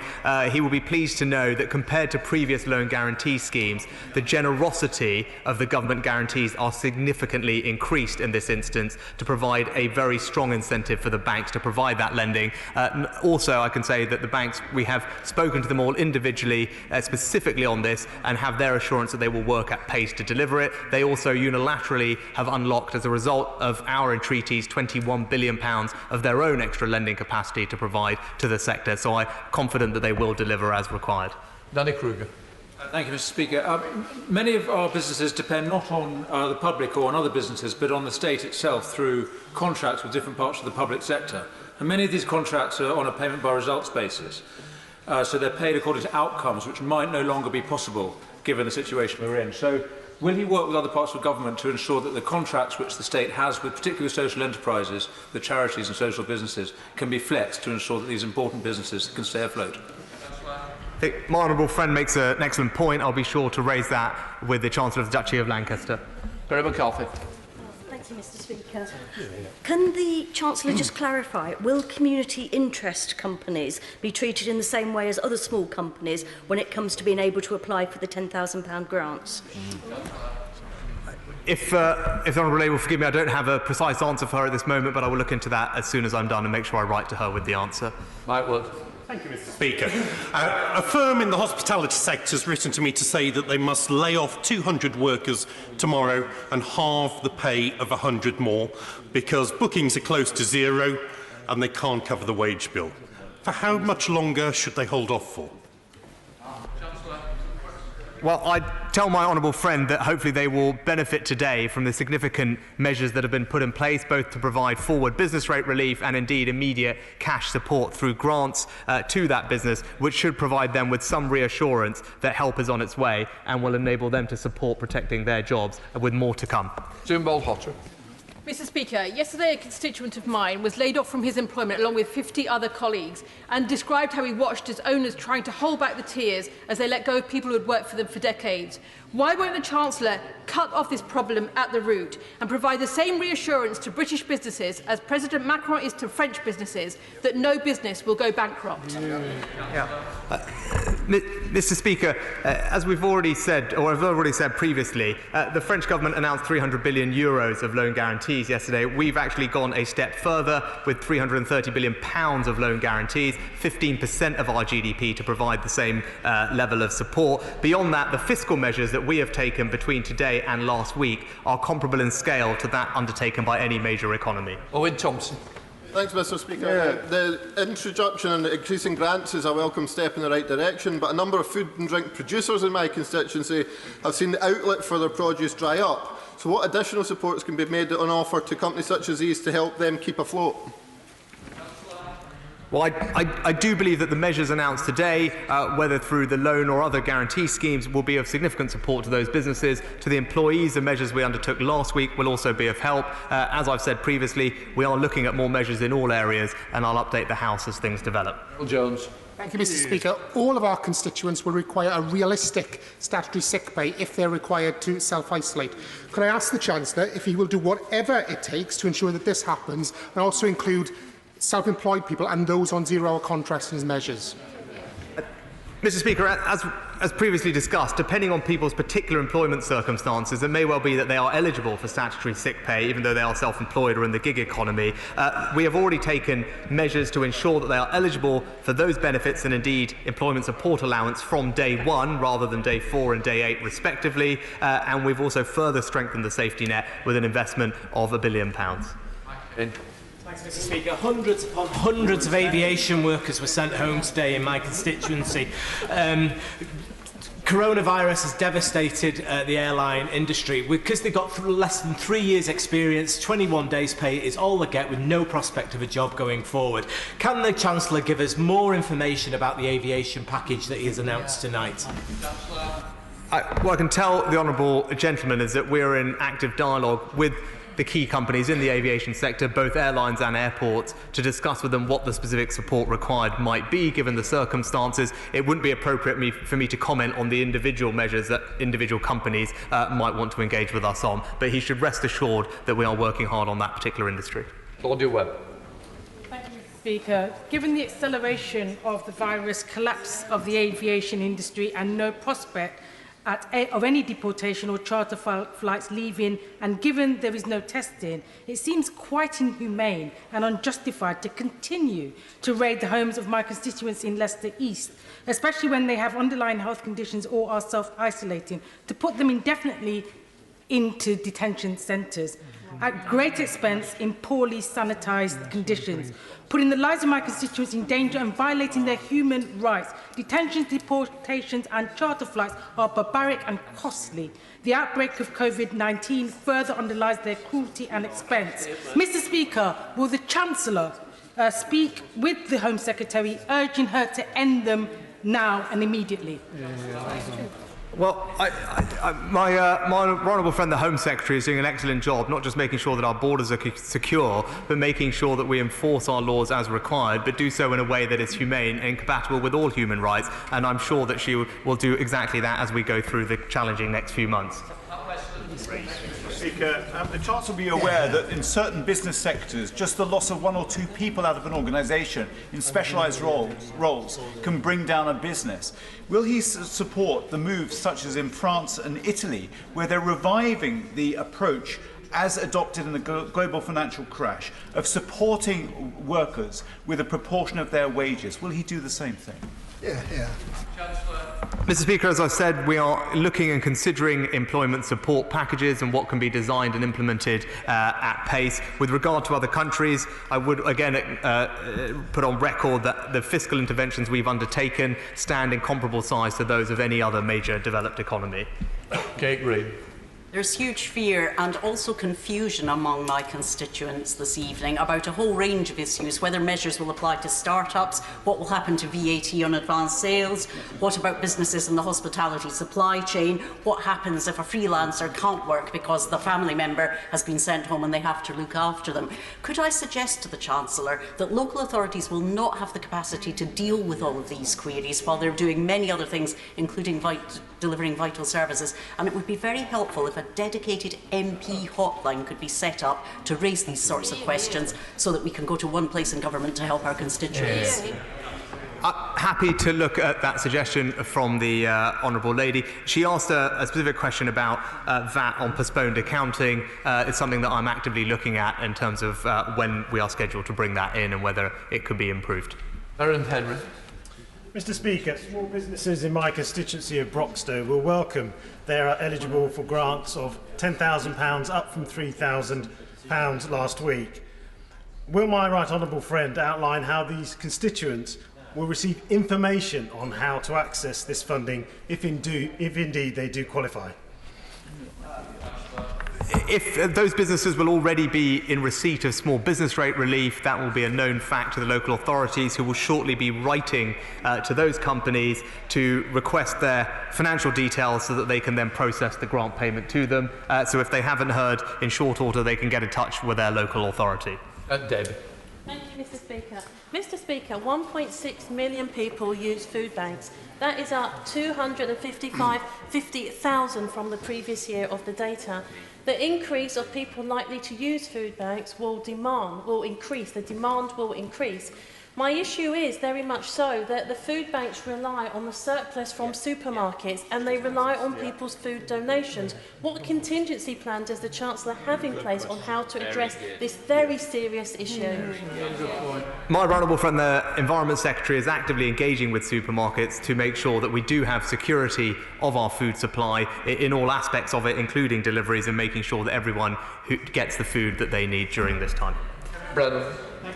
The Chancellor needs to be more than a desiccated calculating machine, and it needs to be taught about people, not just packages, when he answers questions. Can I ask him to look at EDM 302, which I put down, advocating a universal basic income, particularly aimed at freelancers and the self-employed, as a temporary measure during this crisis? And will he pledge to come back to the House rather than just make an announcement through the press, to tell us what he's going to do about these employment measures? The Honourable Gentleman talks about packages to support business. That is not divorced from people's circumstances. That is absolutely directly helping people's circumstances. The way to help people is to secure their employment now and in the future. That's what these packages are designed to do, which is why they are going to make a real difference to people on the ground. Short, Gavin Newland. The Chancellor's already related support for aviation airlines, airports and support services such as baggage handlers have already announced or are strongly considering announcing significant job cuts. So can he reassure them they don't need to do this and that he will be following other governments such as New Zealand, which announced £35 billion worth of direct wage subsidies to keep not just those jobs but all jobs safe? Mr. Speaker, we've announced our own range of fiscal measures to support businesses to protect jobs, with particular reference to the airline industry. As I've said, my honourable friend, the Transport Secretary, and I are actively engaging with the companies and the airports in that sector to see what support is required. Smith. Thank you, Mr. Speaker. A lot of my constituents work in the events and leisure industry, many as self-employed freelancers, and I spoke to one today who told me that she earns a large proportion of her annual income during the summer event and festival season. Now she's going to lose that this year, and given that it could be another year before she's able to get back on her feet, can I urge the Chancellor to come back with a package of support for people like her, ideally grant support, a long-term package for individuals in that sector? Well, those in the leisure and hospitality and retail sectors are, of course, particularly impacted by what we're experiencing, which is why the package of measures announced today build on what was announced last week and go to the heart of that industry and provide direct cash support and business rate relief. The measures we announced last week also provide support to those who are self-employed. Sandra Peckham. Thank you, Mr. Speaker. I, like many others in this House, are being contacted by constituents who are extremely anxious and worried about the uncertainty and disruption in the months ahead. This includes constituents who are self-isolating, especially those who are expected to self-isolate for extended periods of time, who may face loneliness and other mental health challenges. Is the Chancellor planning to allocate any funding to address this? I very much appreciate people's anxiety at this difficult time. With regard to those who are self-isolating, we've already made changes to our welfare system to ensure that those people qualify for the support that they deserve. And with regard to public services support, as I've said, the Community Secretary and Health Secretary are actively engaging with those sectors to understand if there is extra support that's required. Alex Sobel. Thank you, Mr. Speaker. The reality is, for business and workers, this crisis is going to last many months. Has the Chancellor considered a much more interventionist macroeconomic policy? So, for instance, the businesses shutting now, hotels, restaurants, music venues, theatres, has he considered repurposing them as infection rates rapidly rise? That would be a question from Honourable Friend, the Health Secretary, who is actively engaged in making sure that we can increase the capacity of our health service to cope with the next few months, and is considering a range of measures, but we will do whatever it takes to make sure that we have the capacity we need to help those who fall sick at this time. Chris Stevens. Thank you, Mr. Speaker. The government effectively discouraged UK citizens from entering sectors of the economy which are traditionally low paid and precarious in terms of employment. So, in terms of his discussions with trade unions and business over the next few days, is it his intention to enter those discussions with the principle that the wages of those whose jobs are under threat, whose shifts have been cancelled and whose hours have been cut will have their wages protected? Mr. Speaker, the reason the government told people not to visit these places or to hold back from was based on the advice of scientists and medical experts to ensure that our health as a country is protected. The measures we announced today directly go to help those in those industries to protect those jobs, and as I said, we will work urgently with the unions of businesses to see what further measures can be put in place. Andy Slaughter. Speaker, many decisions the government has taken on isolation, on at-risk groups, on testing, limit the ability of NHS staff to go to work. It's easy to say whatever it takes, but how can we be sure that our hospitals in particular have the resources to save every life that can be saved? Well, Mr. Speaker, of course, we take the advice of the Chief Medical Officer in this regard and will continue to do so. We've been absolutely clear that the NHS will get whatever its support financially that it needs from the government in order to help get us through what will be a very challenging time. We're considering all measures to increase the capacity of the NHS to respond to this and indeed provide the support to those on the front line who are going to deal with a very difficult few months. Sarah Oldey. Thank you, Mr. Speaker. I obviously welcome the Chancellor's commitment to making sure that jobs are saved and that people can stay and work. But I wonder if he would agree with me that by structuring his package around loans rather than grants, he actually loses some control over what the money is spent on, and therefore he can't be certain that the money is going to be spent most effectively in pursuit of this objective. Well, Mr. Speaker, it's not just loans, it's loans and grants and tax relief on business rates and deferral of tax payments through time to pay and reimbursement for statutory sick pay. So across the piece, it's a series of different interventions, all of which I think will be effective at doing one fundamental thing, that's improving the cash flow in the short term of businesses to help them bridge through what will be a temporary dislocation in order so that they can emerge on the other side and we don't lose for the long term that productive capacity and lose those jobs. Daniel Seidner. And making announcements is one thing, but to use the Chancellor's words, operationalising at speed is quite another. So could he be more precise about the resources available to the civil service and local councils? Simple example, a Canadian nurse who phoned my office today, so frustrated she can't help the NHS because we can't sort out the equivalent qualifications. And it will be the same for many others, particularly Bangladeshi nurses currently working in the care sector. Well, I'm happy to take on board the suggestion from the Honourable Gentleman. I'll raise it with the Health Secretary. I know he's actively looking at ways where we can bring extra people into the NHS to help respond to this crisis. There's probably a range of options and flexibilities we should consider. I will make sure that I raise that one with him as well. I beg to move that this House do now adjourn. Before I put the question, can I suggest to all members this is their opportunity to intervene on Jim Shannon. The question is, this House to now adjourn, Jim Shannon. Mr. Speaker, can I first of all... Don't remember give way. I just couldn't resist it, Mr. Speaker. Couldn't resist it. I've waited years and years to do that. Would the honourable member agree with me that he has an adjournment debate down for St Patrick's Day? We have had events, we've had parades, we've had all sorts of functions on St Patrick's Day cancelled in Brazil, in Washington, in New York, in Belfast, in Dublin and in London, but the indefatigable nature of the honourable member has meant that his adjournment debate continues. Mr. Deputy Speaker, it's a pleasure to be here and speak in this. And can I wish all you, Mr. Deputy Speaker, right honourable and honourable members, a very, very happy St Patrick's Day. Will you give way on that point? Very happy to give way. On that very point, he will know that I am proud to have an Irish father and a Welsh mother, and I recently attended the Champ reception in the House of Lords. I believe he did too.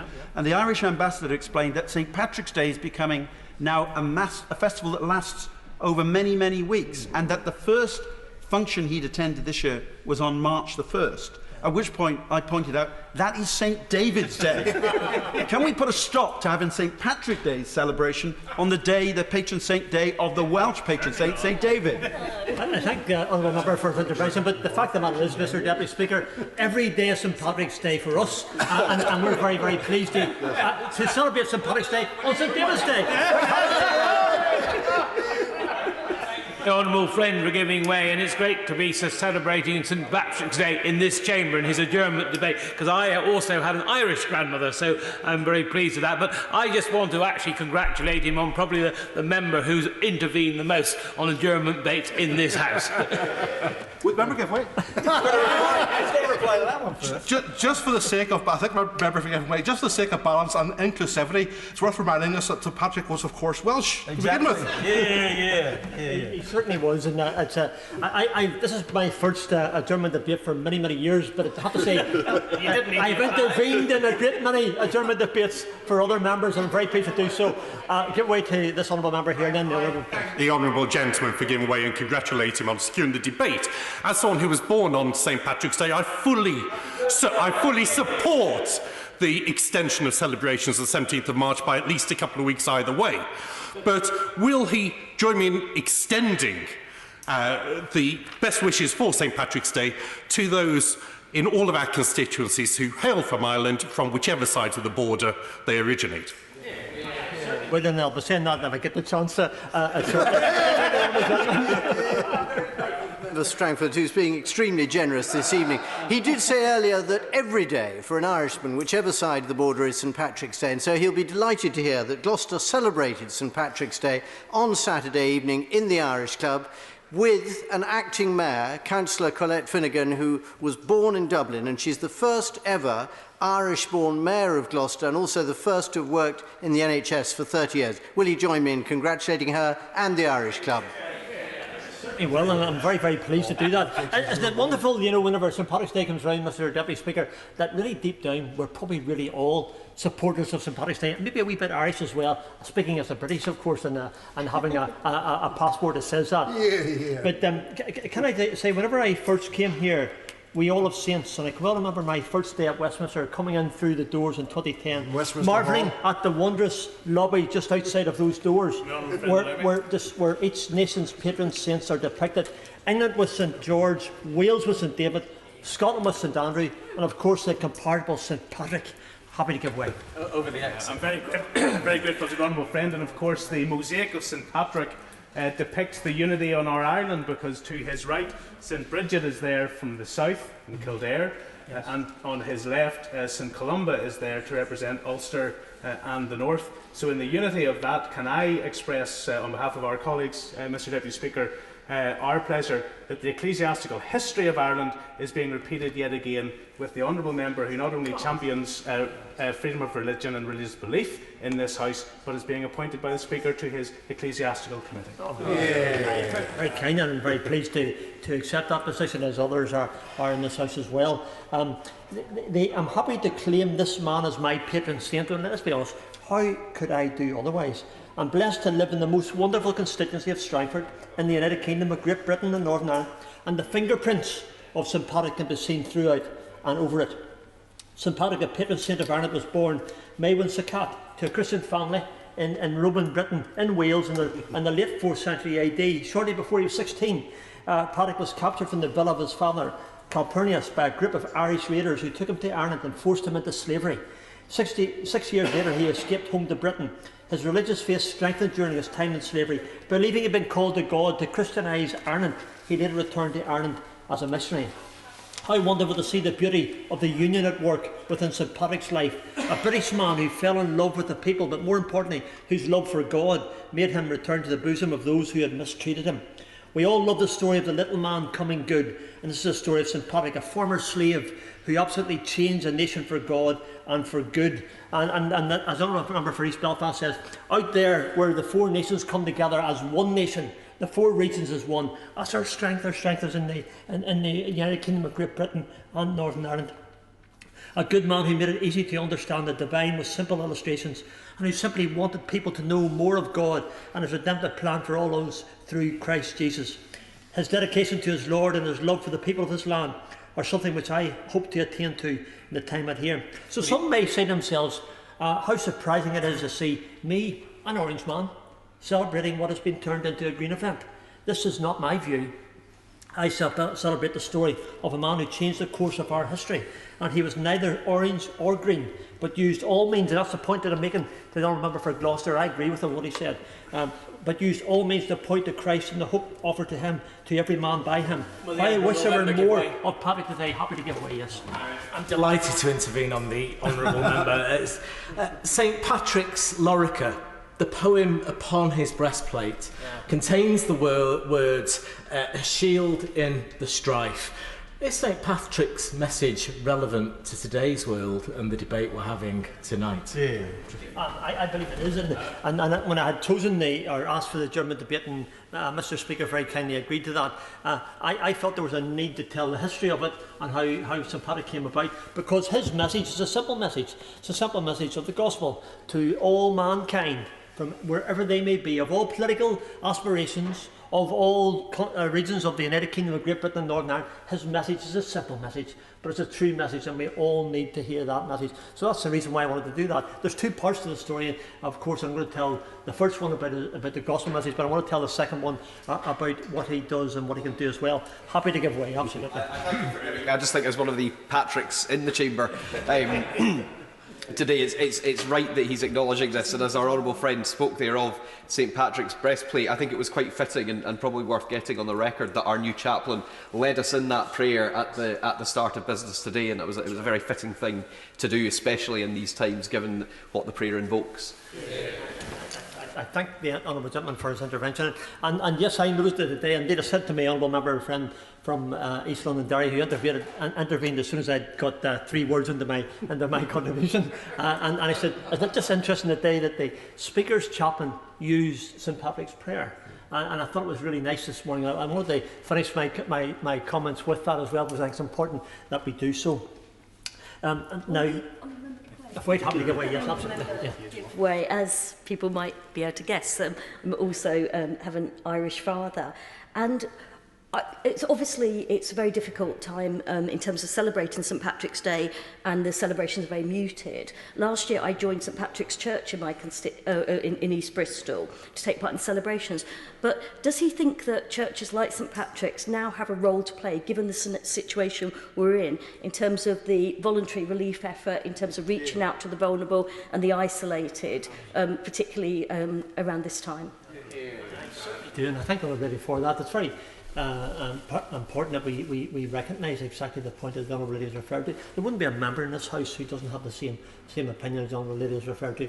The churches have a key role to play in this. I mean, we can always we can think of all the bad things that are happening through coronavirus, but we can also I think we should be thinking of all the good people who do things without anyone ever knowing. And that's what the Honourable Lady is referring to. And within those there are people with beliefs, people with very, very strong beliefs who want to reach out and help. The huge parades that have taken place across American cities, or would have taken place, I should say, have their roots in the New York parade of 1762, when Irish soldiers in the British Army marched to St Patrick's Day celebration with their band playing, wow, we love the bands, and their regimental colours flying. And I would like to salute the work carried out to this day by the Irish Guards. The Irish Guards, who the second largest Irish Guards Association is in my constituency of Strangford, and in my town of Newton Ards. The largest one is in Liverpool. But I want to put on record my thanks to the Irish Guards for being great ambassadors of this great nation. And thank all of those who gave their lives for Queen and country over the many years. The celebrations continue this day in New York and Washington and Chicago and throughout the world, a testament to the attractiveness of St Patrick, the very St Patrick that we're speaking about today. Quite happy to. As a declaration of interest, my brother-in-law was a former colonel of the Irish Guards. Does he agree with me that actually history, which has not always been easy for the Irish Guards in the whole of the island of Ireland, that things are now much better, and the role that they and the individuals played in those 2 world wars is now much better recognised on both sides of the border? The gentleman is right, because the Irish Guards have drawn their numbers from north and south. And have done that over many years. The colonel of the Irish Guards at the minute is serving in Belize is a very good friend of mine. He happens to be one of my constituents. It's Simon Nichols, and him and his wife and his family are there for a 3-year sojourn. So I'm very pleased to highlight the good work of the Irish Guards. The honourable member give way. I welcome the honourable member's speech and the debate. Would he agree with me that Her Majesty the Queen has played a very important role in recent years in promoting reconciliation between the British and Irish peoples, and that there is a former order known as the Order of St Patrick, which was once awarded in recognition of the contribution that men and women make to relationships within our islands? And would it not be appropriate for Her Majesty to consider reinstating that order? Yeah, again, my right honourable friend and colleague, learned colleague has put forward something that perhaps maybe the Minister of State could perhaps maybe respond to in a positive fashion, as I know he will if he gets the opportunity. I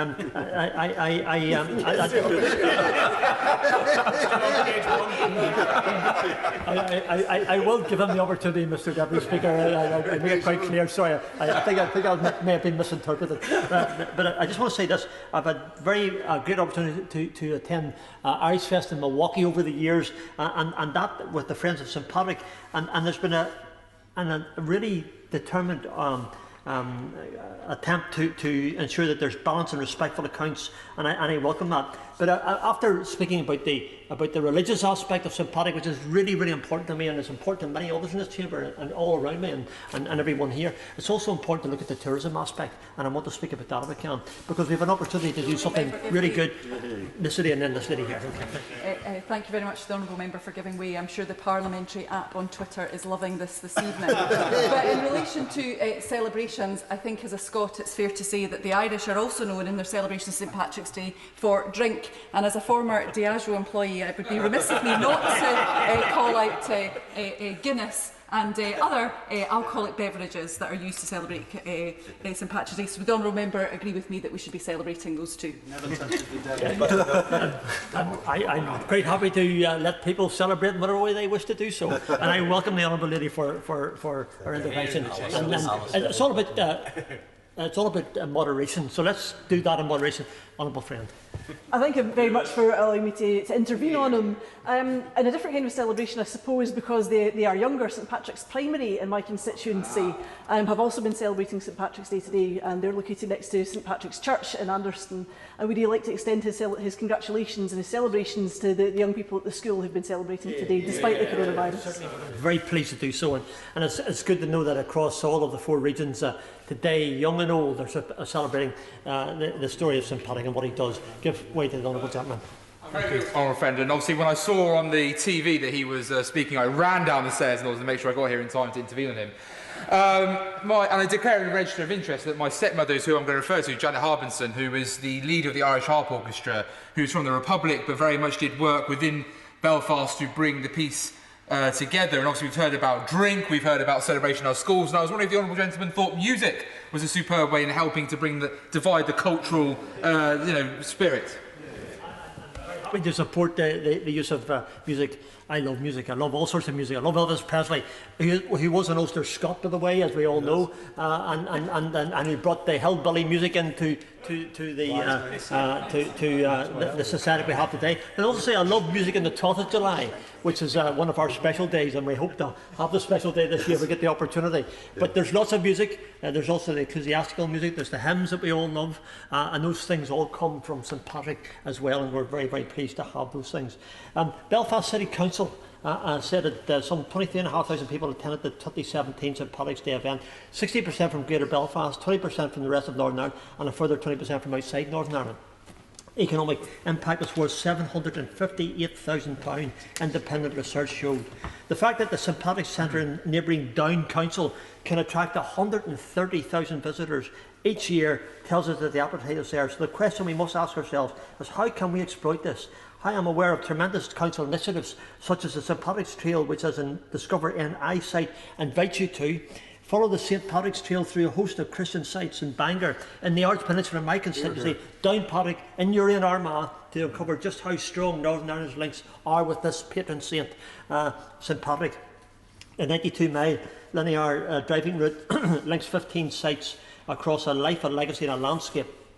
Yes, I believe that we need greater funding. And I know the Minister is going to respond to this because we had a chat beforehand. An emphasis on this to attract the bed nights and not just the day trippers. For example, if you were to follow the Christian Heritage Trail down the Arts Peninsula in my constituency, where I live, you will find the Abbey at Grey Abbey, which is open at the generosity of the Montgomerys of Rosemount Estate. And I take this opportunity to thank them on Hansard for that. However, to get to this historic abbey, you drive through Newton Ards with our unique Scrabo Tower, open at certain times. The old priory dating to 1244, and one of the UK's oldest market crosses, which today is being renovated through the department and refurbished to bring back some of its glory. With many a coffee shop and Northern Ireland's winning High Street of the Year, always good to mention it because it's a fact. You can shop at boutiques and enjoy at least half a day in the historically and culturally rich Newton Ards.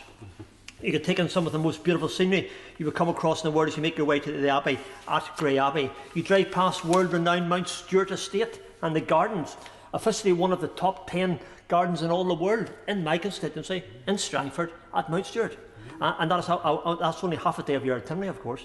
You travel slightly inland to see the Ballycopeland Mill, the only remaining and working windmill in East Down, which allow you to ground your own flour, then nip across to the Folk and Transport Museum in my honourable friend's constituency, where you can learn to bake bread with the flour you've just milled at Ballycopeland. The tour there goes continues another tomorrow. half day at least, and the need for a bed night is one of some of the hotels and Airbnbs along the beautiful Strangford Loch.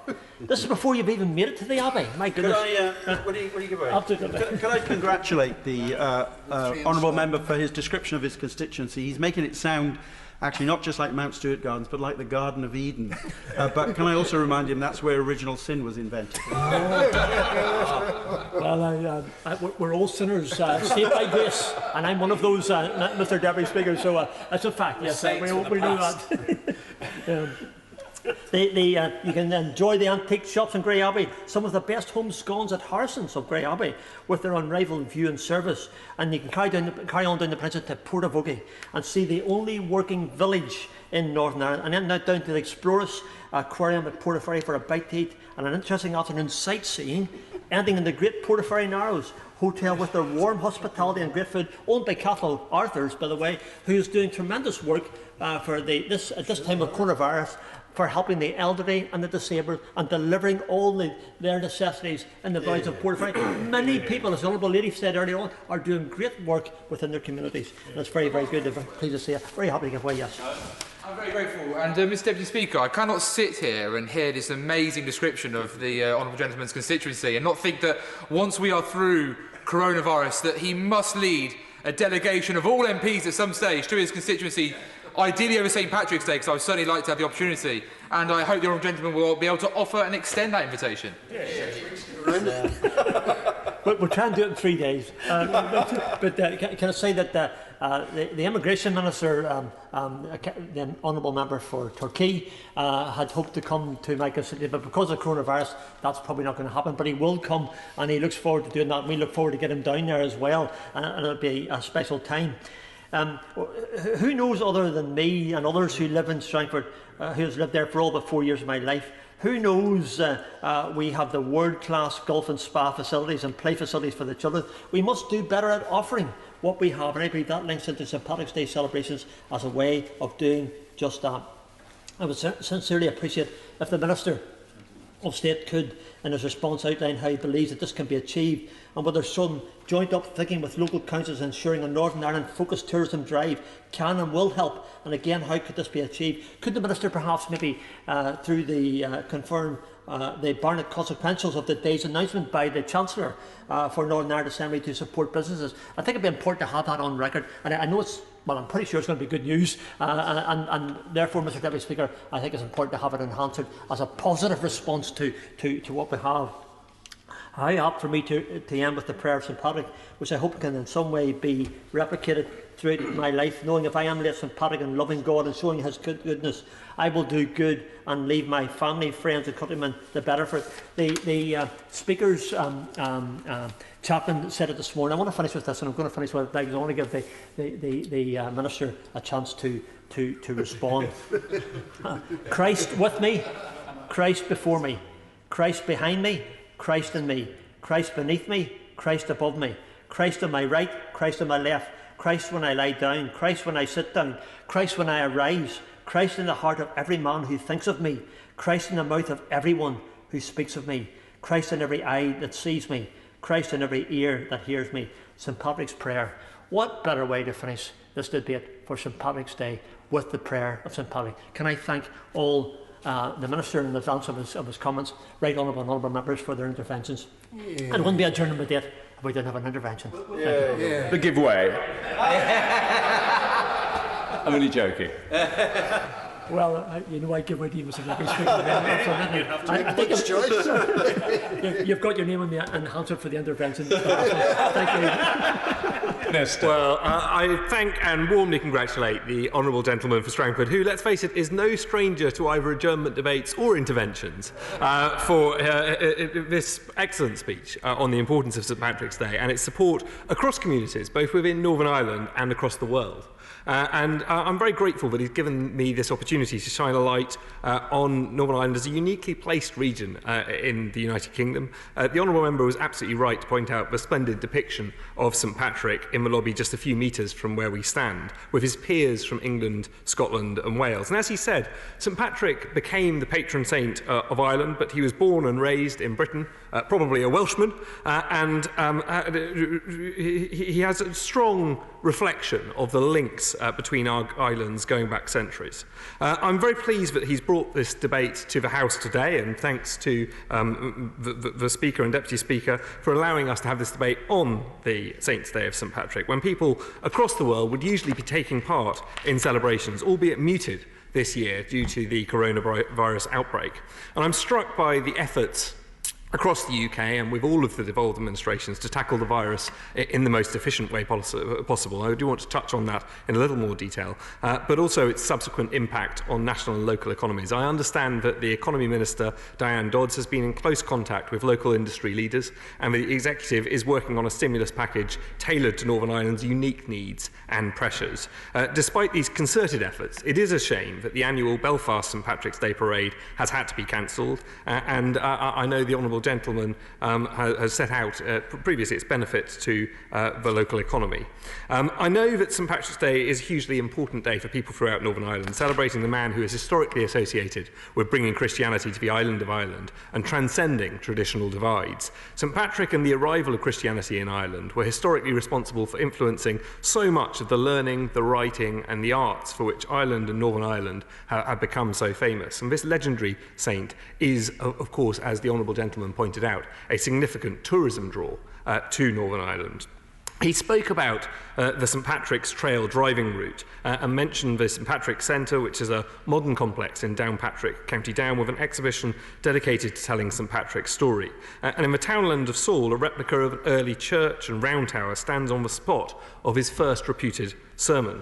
When he visited Armagh, St Patrick called it his Sweet Hill, founding his first large stone church in 445 AD, believed to have died on the 17th of March in the 5th century. His influence and impact continue to resonate to this day. Never more so than Armagh's two cathedrals bearing his name, the Church of Ireland on Sally Hill and the twin-spired Catholic St Patrick's Cathedral on the opposite hill, both currently illuminated in preparation for the Feast of St Patrick. These cathedrals are an embodiment of the rich cultural experience and one of the highlights of the heartland of St Patrick.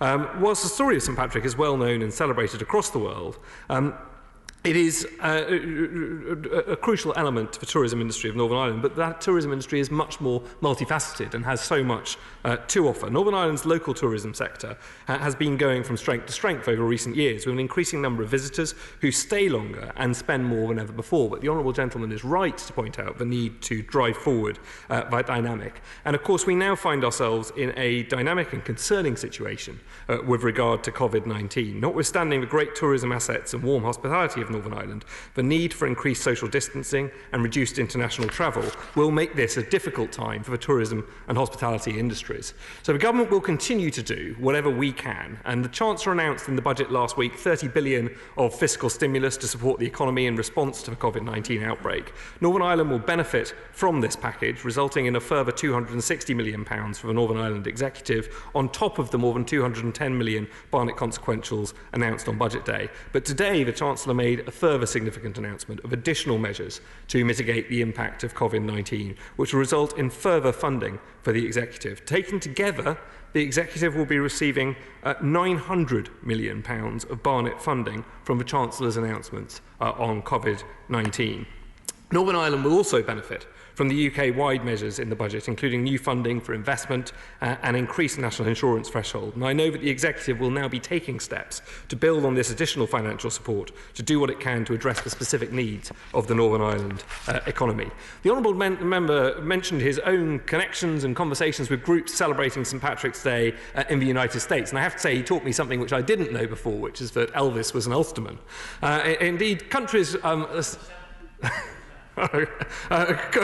Indeed, countries such as the United States, with whom we share a special relationship, maintain a huge interest in Northern Ireland. The US derives this interest partly from its own historical and cultural relationship with Ireland, as well as its instrumental role in supporting the Belfast Agreement negotiations. As everyone knows, Ireland's long-standing historical connections with the US meant that Irish and indeed Ulster Scots immigrants were fundamental in the early years of the United States. And as the honourable gentleman Gentleman mentioned in his opening remarks, this bond is an important link between Northern Ireland and the rest of the world, creating further potential for attracting visitors to Northern Ireland's shores. My right honourable friend, the Secretary of State for Northern Ireland, was in Washington last week for the annual St Patrick's Day celebrations, an annual event that has endured for over 25 years. And he met a wide range of key stakeholders from across Irish America, including the new Special Envoy for Northern Ireland, Mick Mulvaney. They discussed the diplomatic breakthroughs represented by the New Decade New Approach Agreement and the restoration of the Northern Ireland Executive, further milestones that will help to secure Northern Ireland's social and economic success.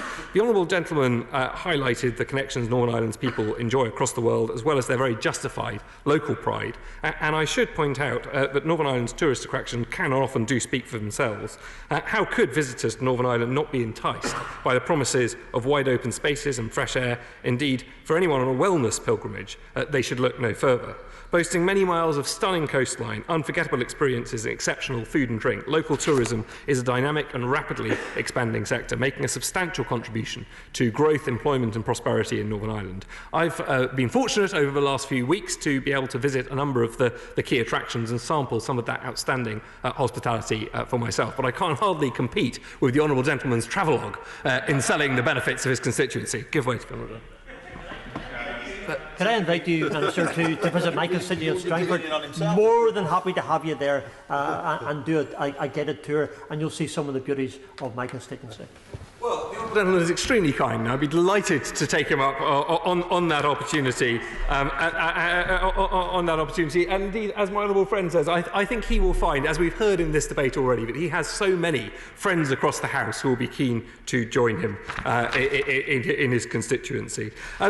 In conclusion, Mr Deputy Speaker, I would just say that the honourable gentleman has done this House a great service by bringing today's celebration of St Patrick's Day to the Chamber in celebrating all that Northern Ireland and his constituency have to offer. And we will continue to work as the UK government, hand in hand with the executive, in supporting that tourism industry, in supporting Northern Ireland's economy, and to ensuring that future St Patrick's Days can be celebrated with great success. Order. The House stands adjourned.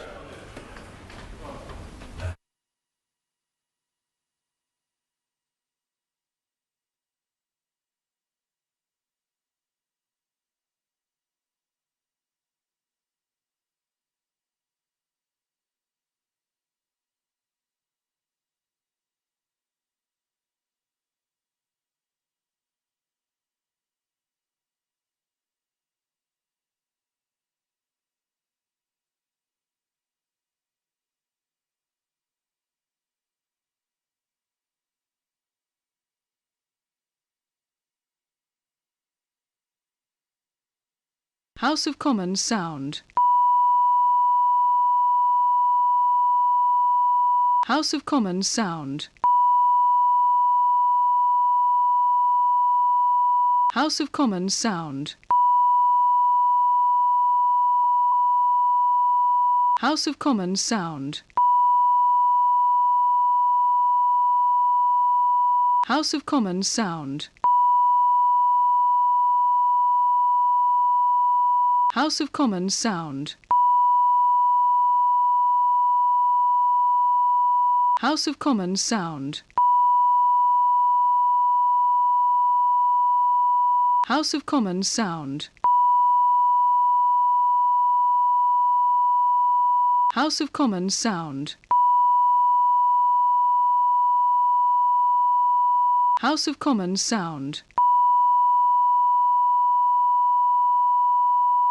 House of Commons sound. House of Commons sound. House of Commons sound. House of Commons sound. House of Commons sound. House of Commons sound.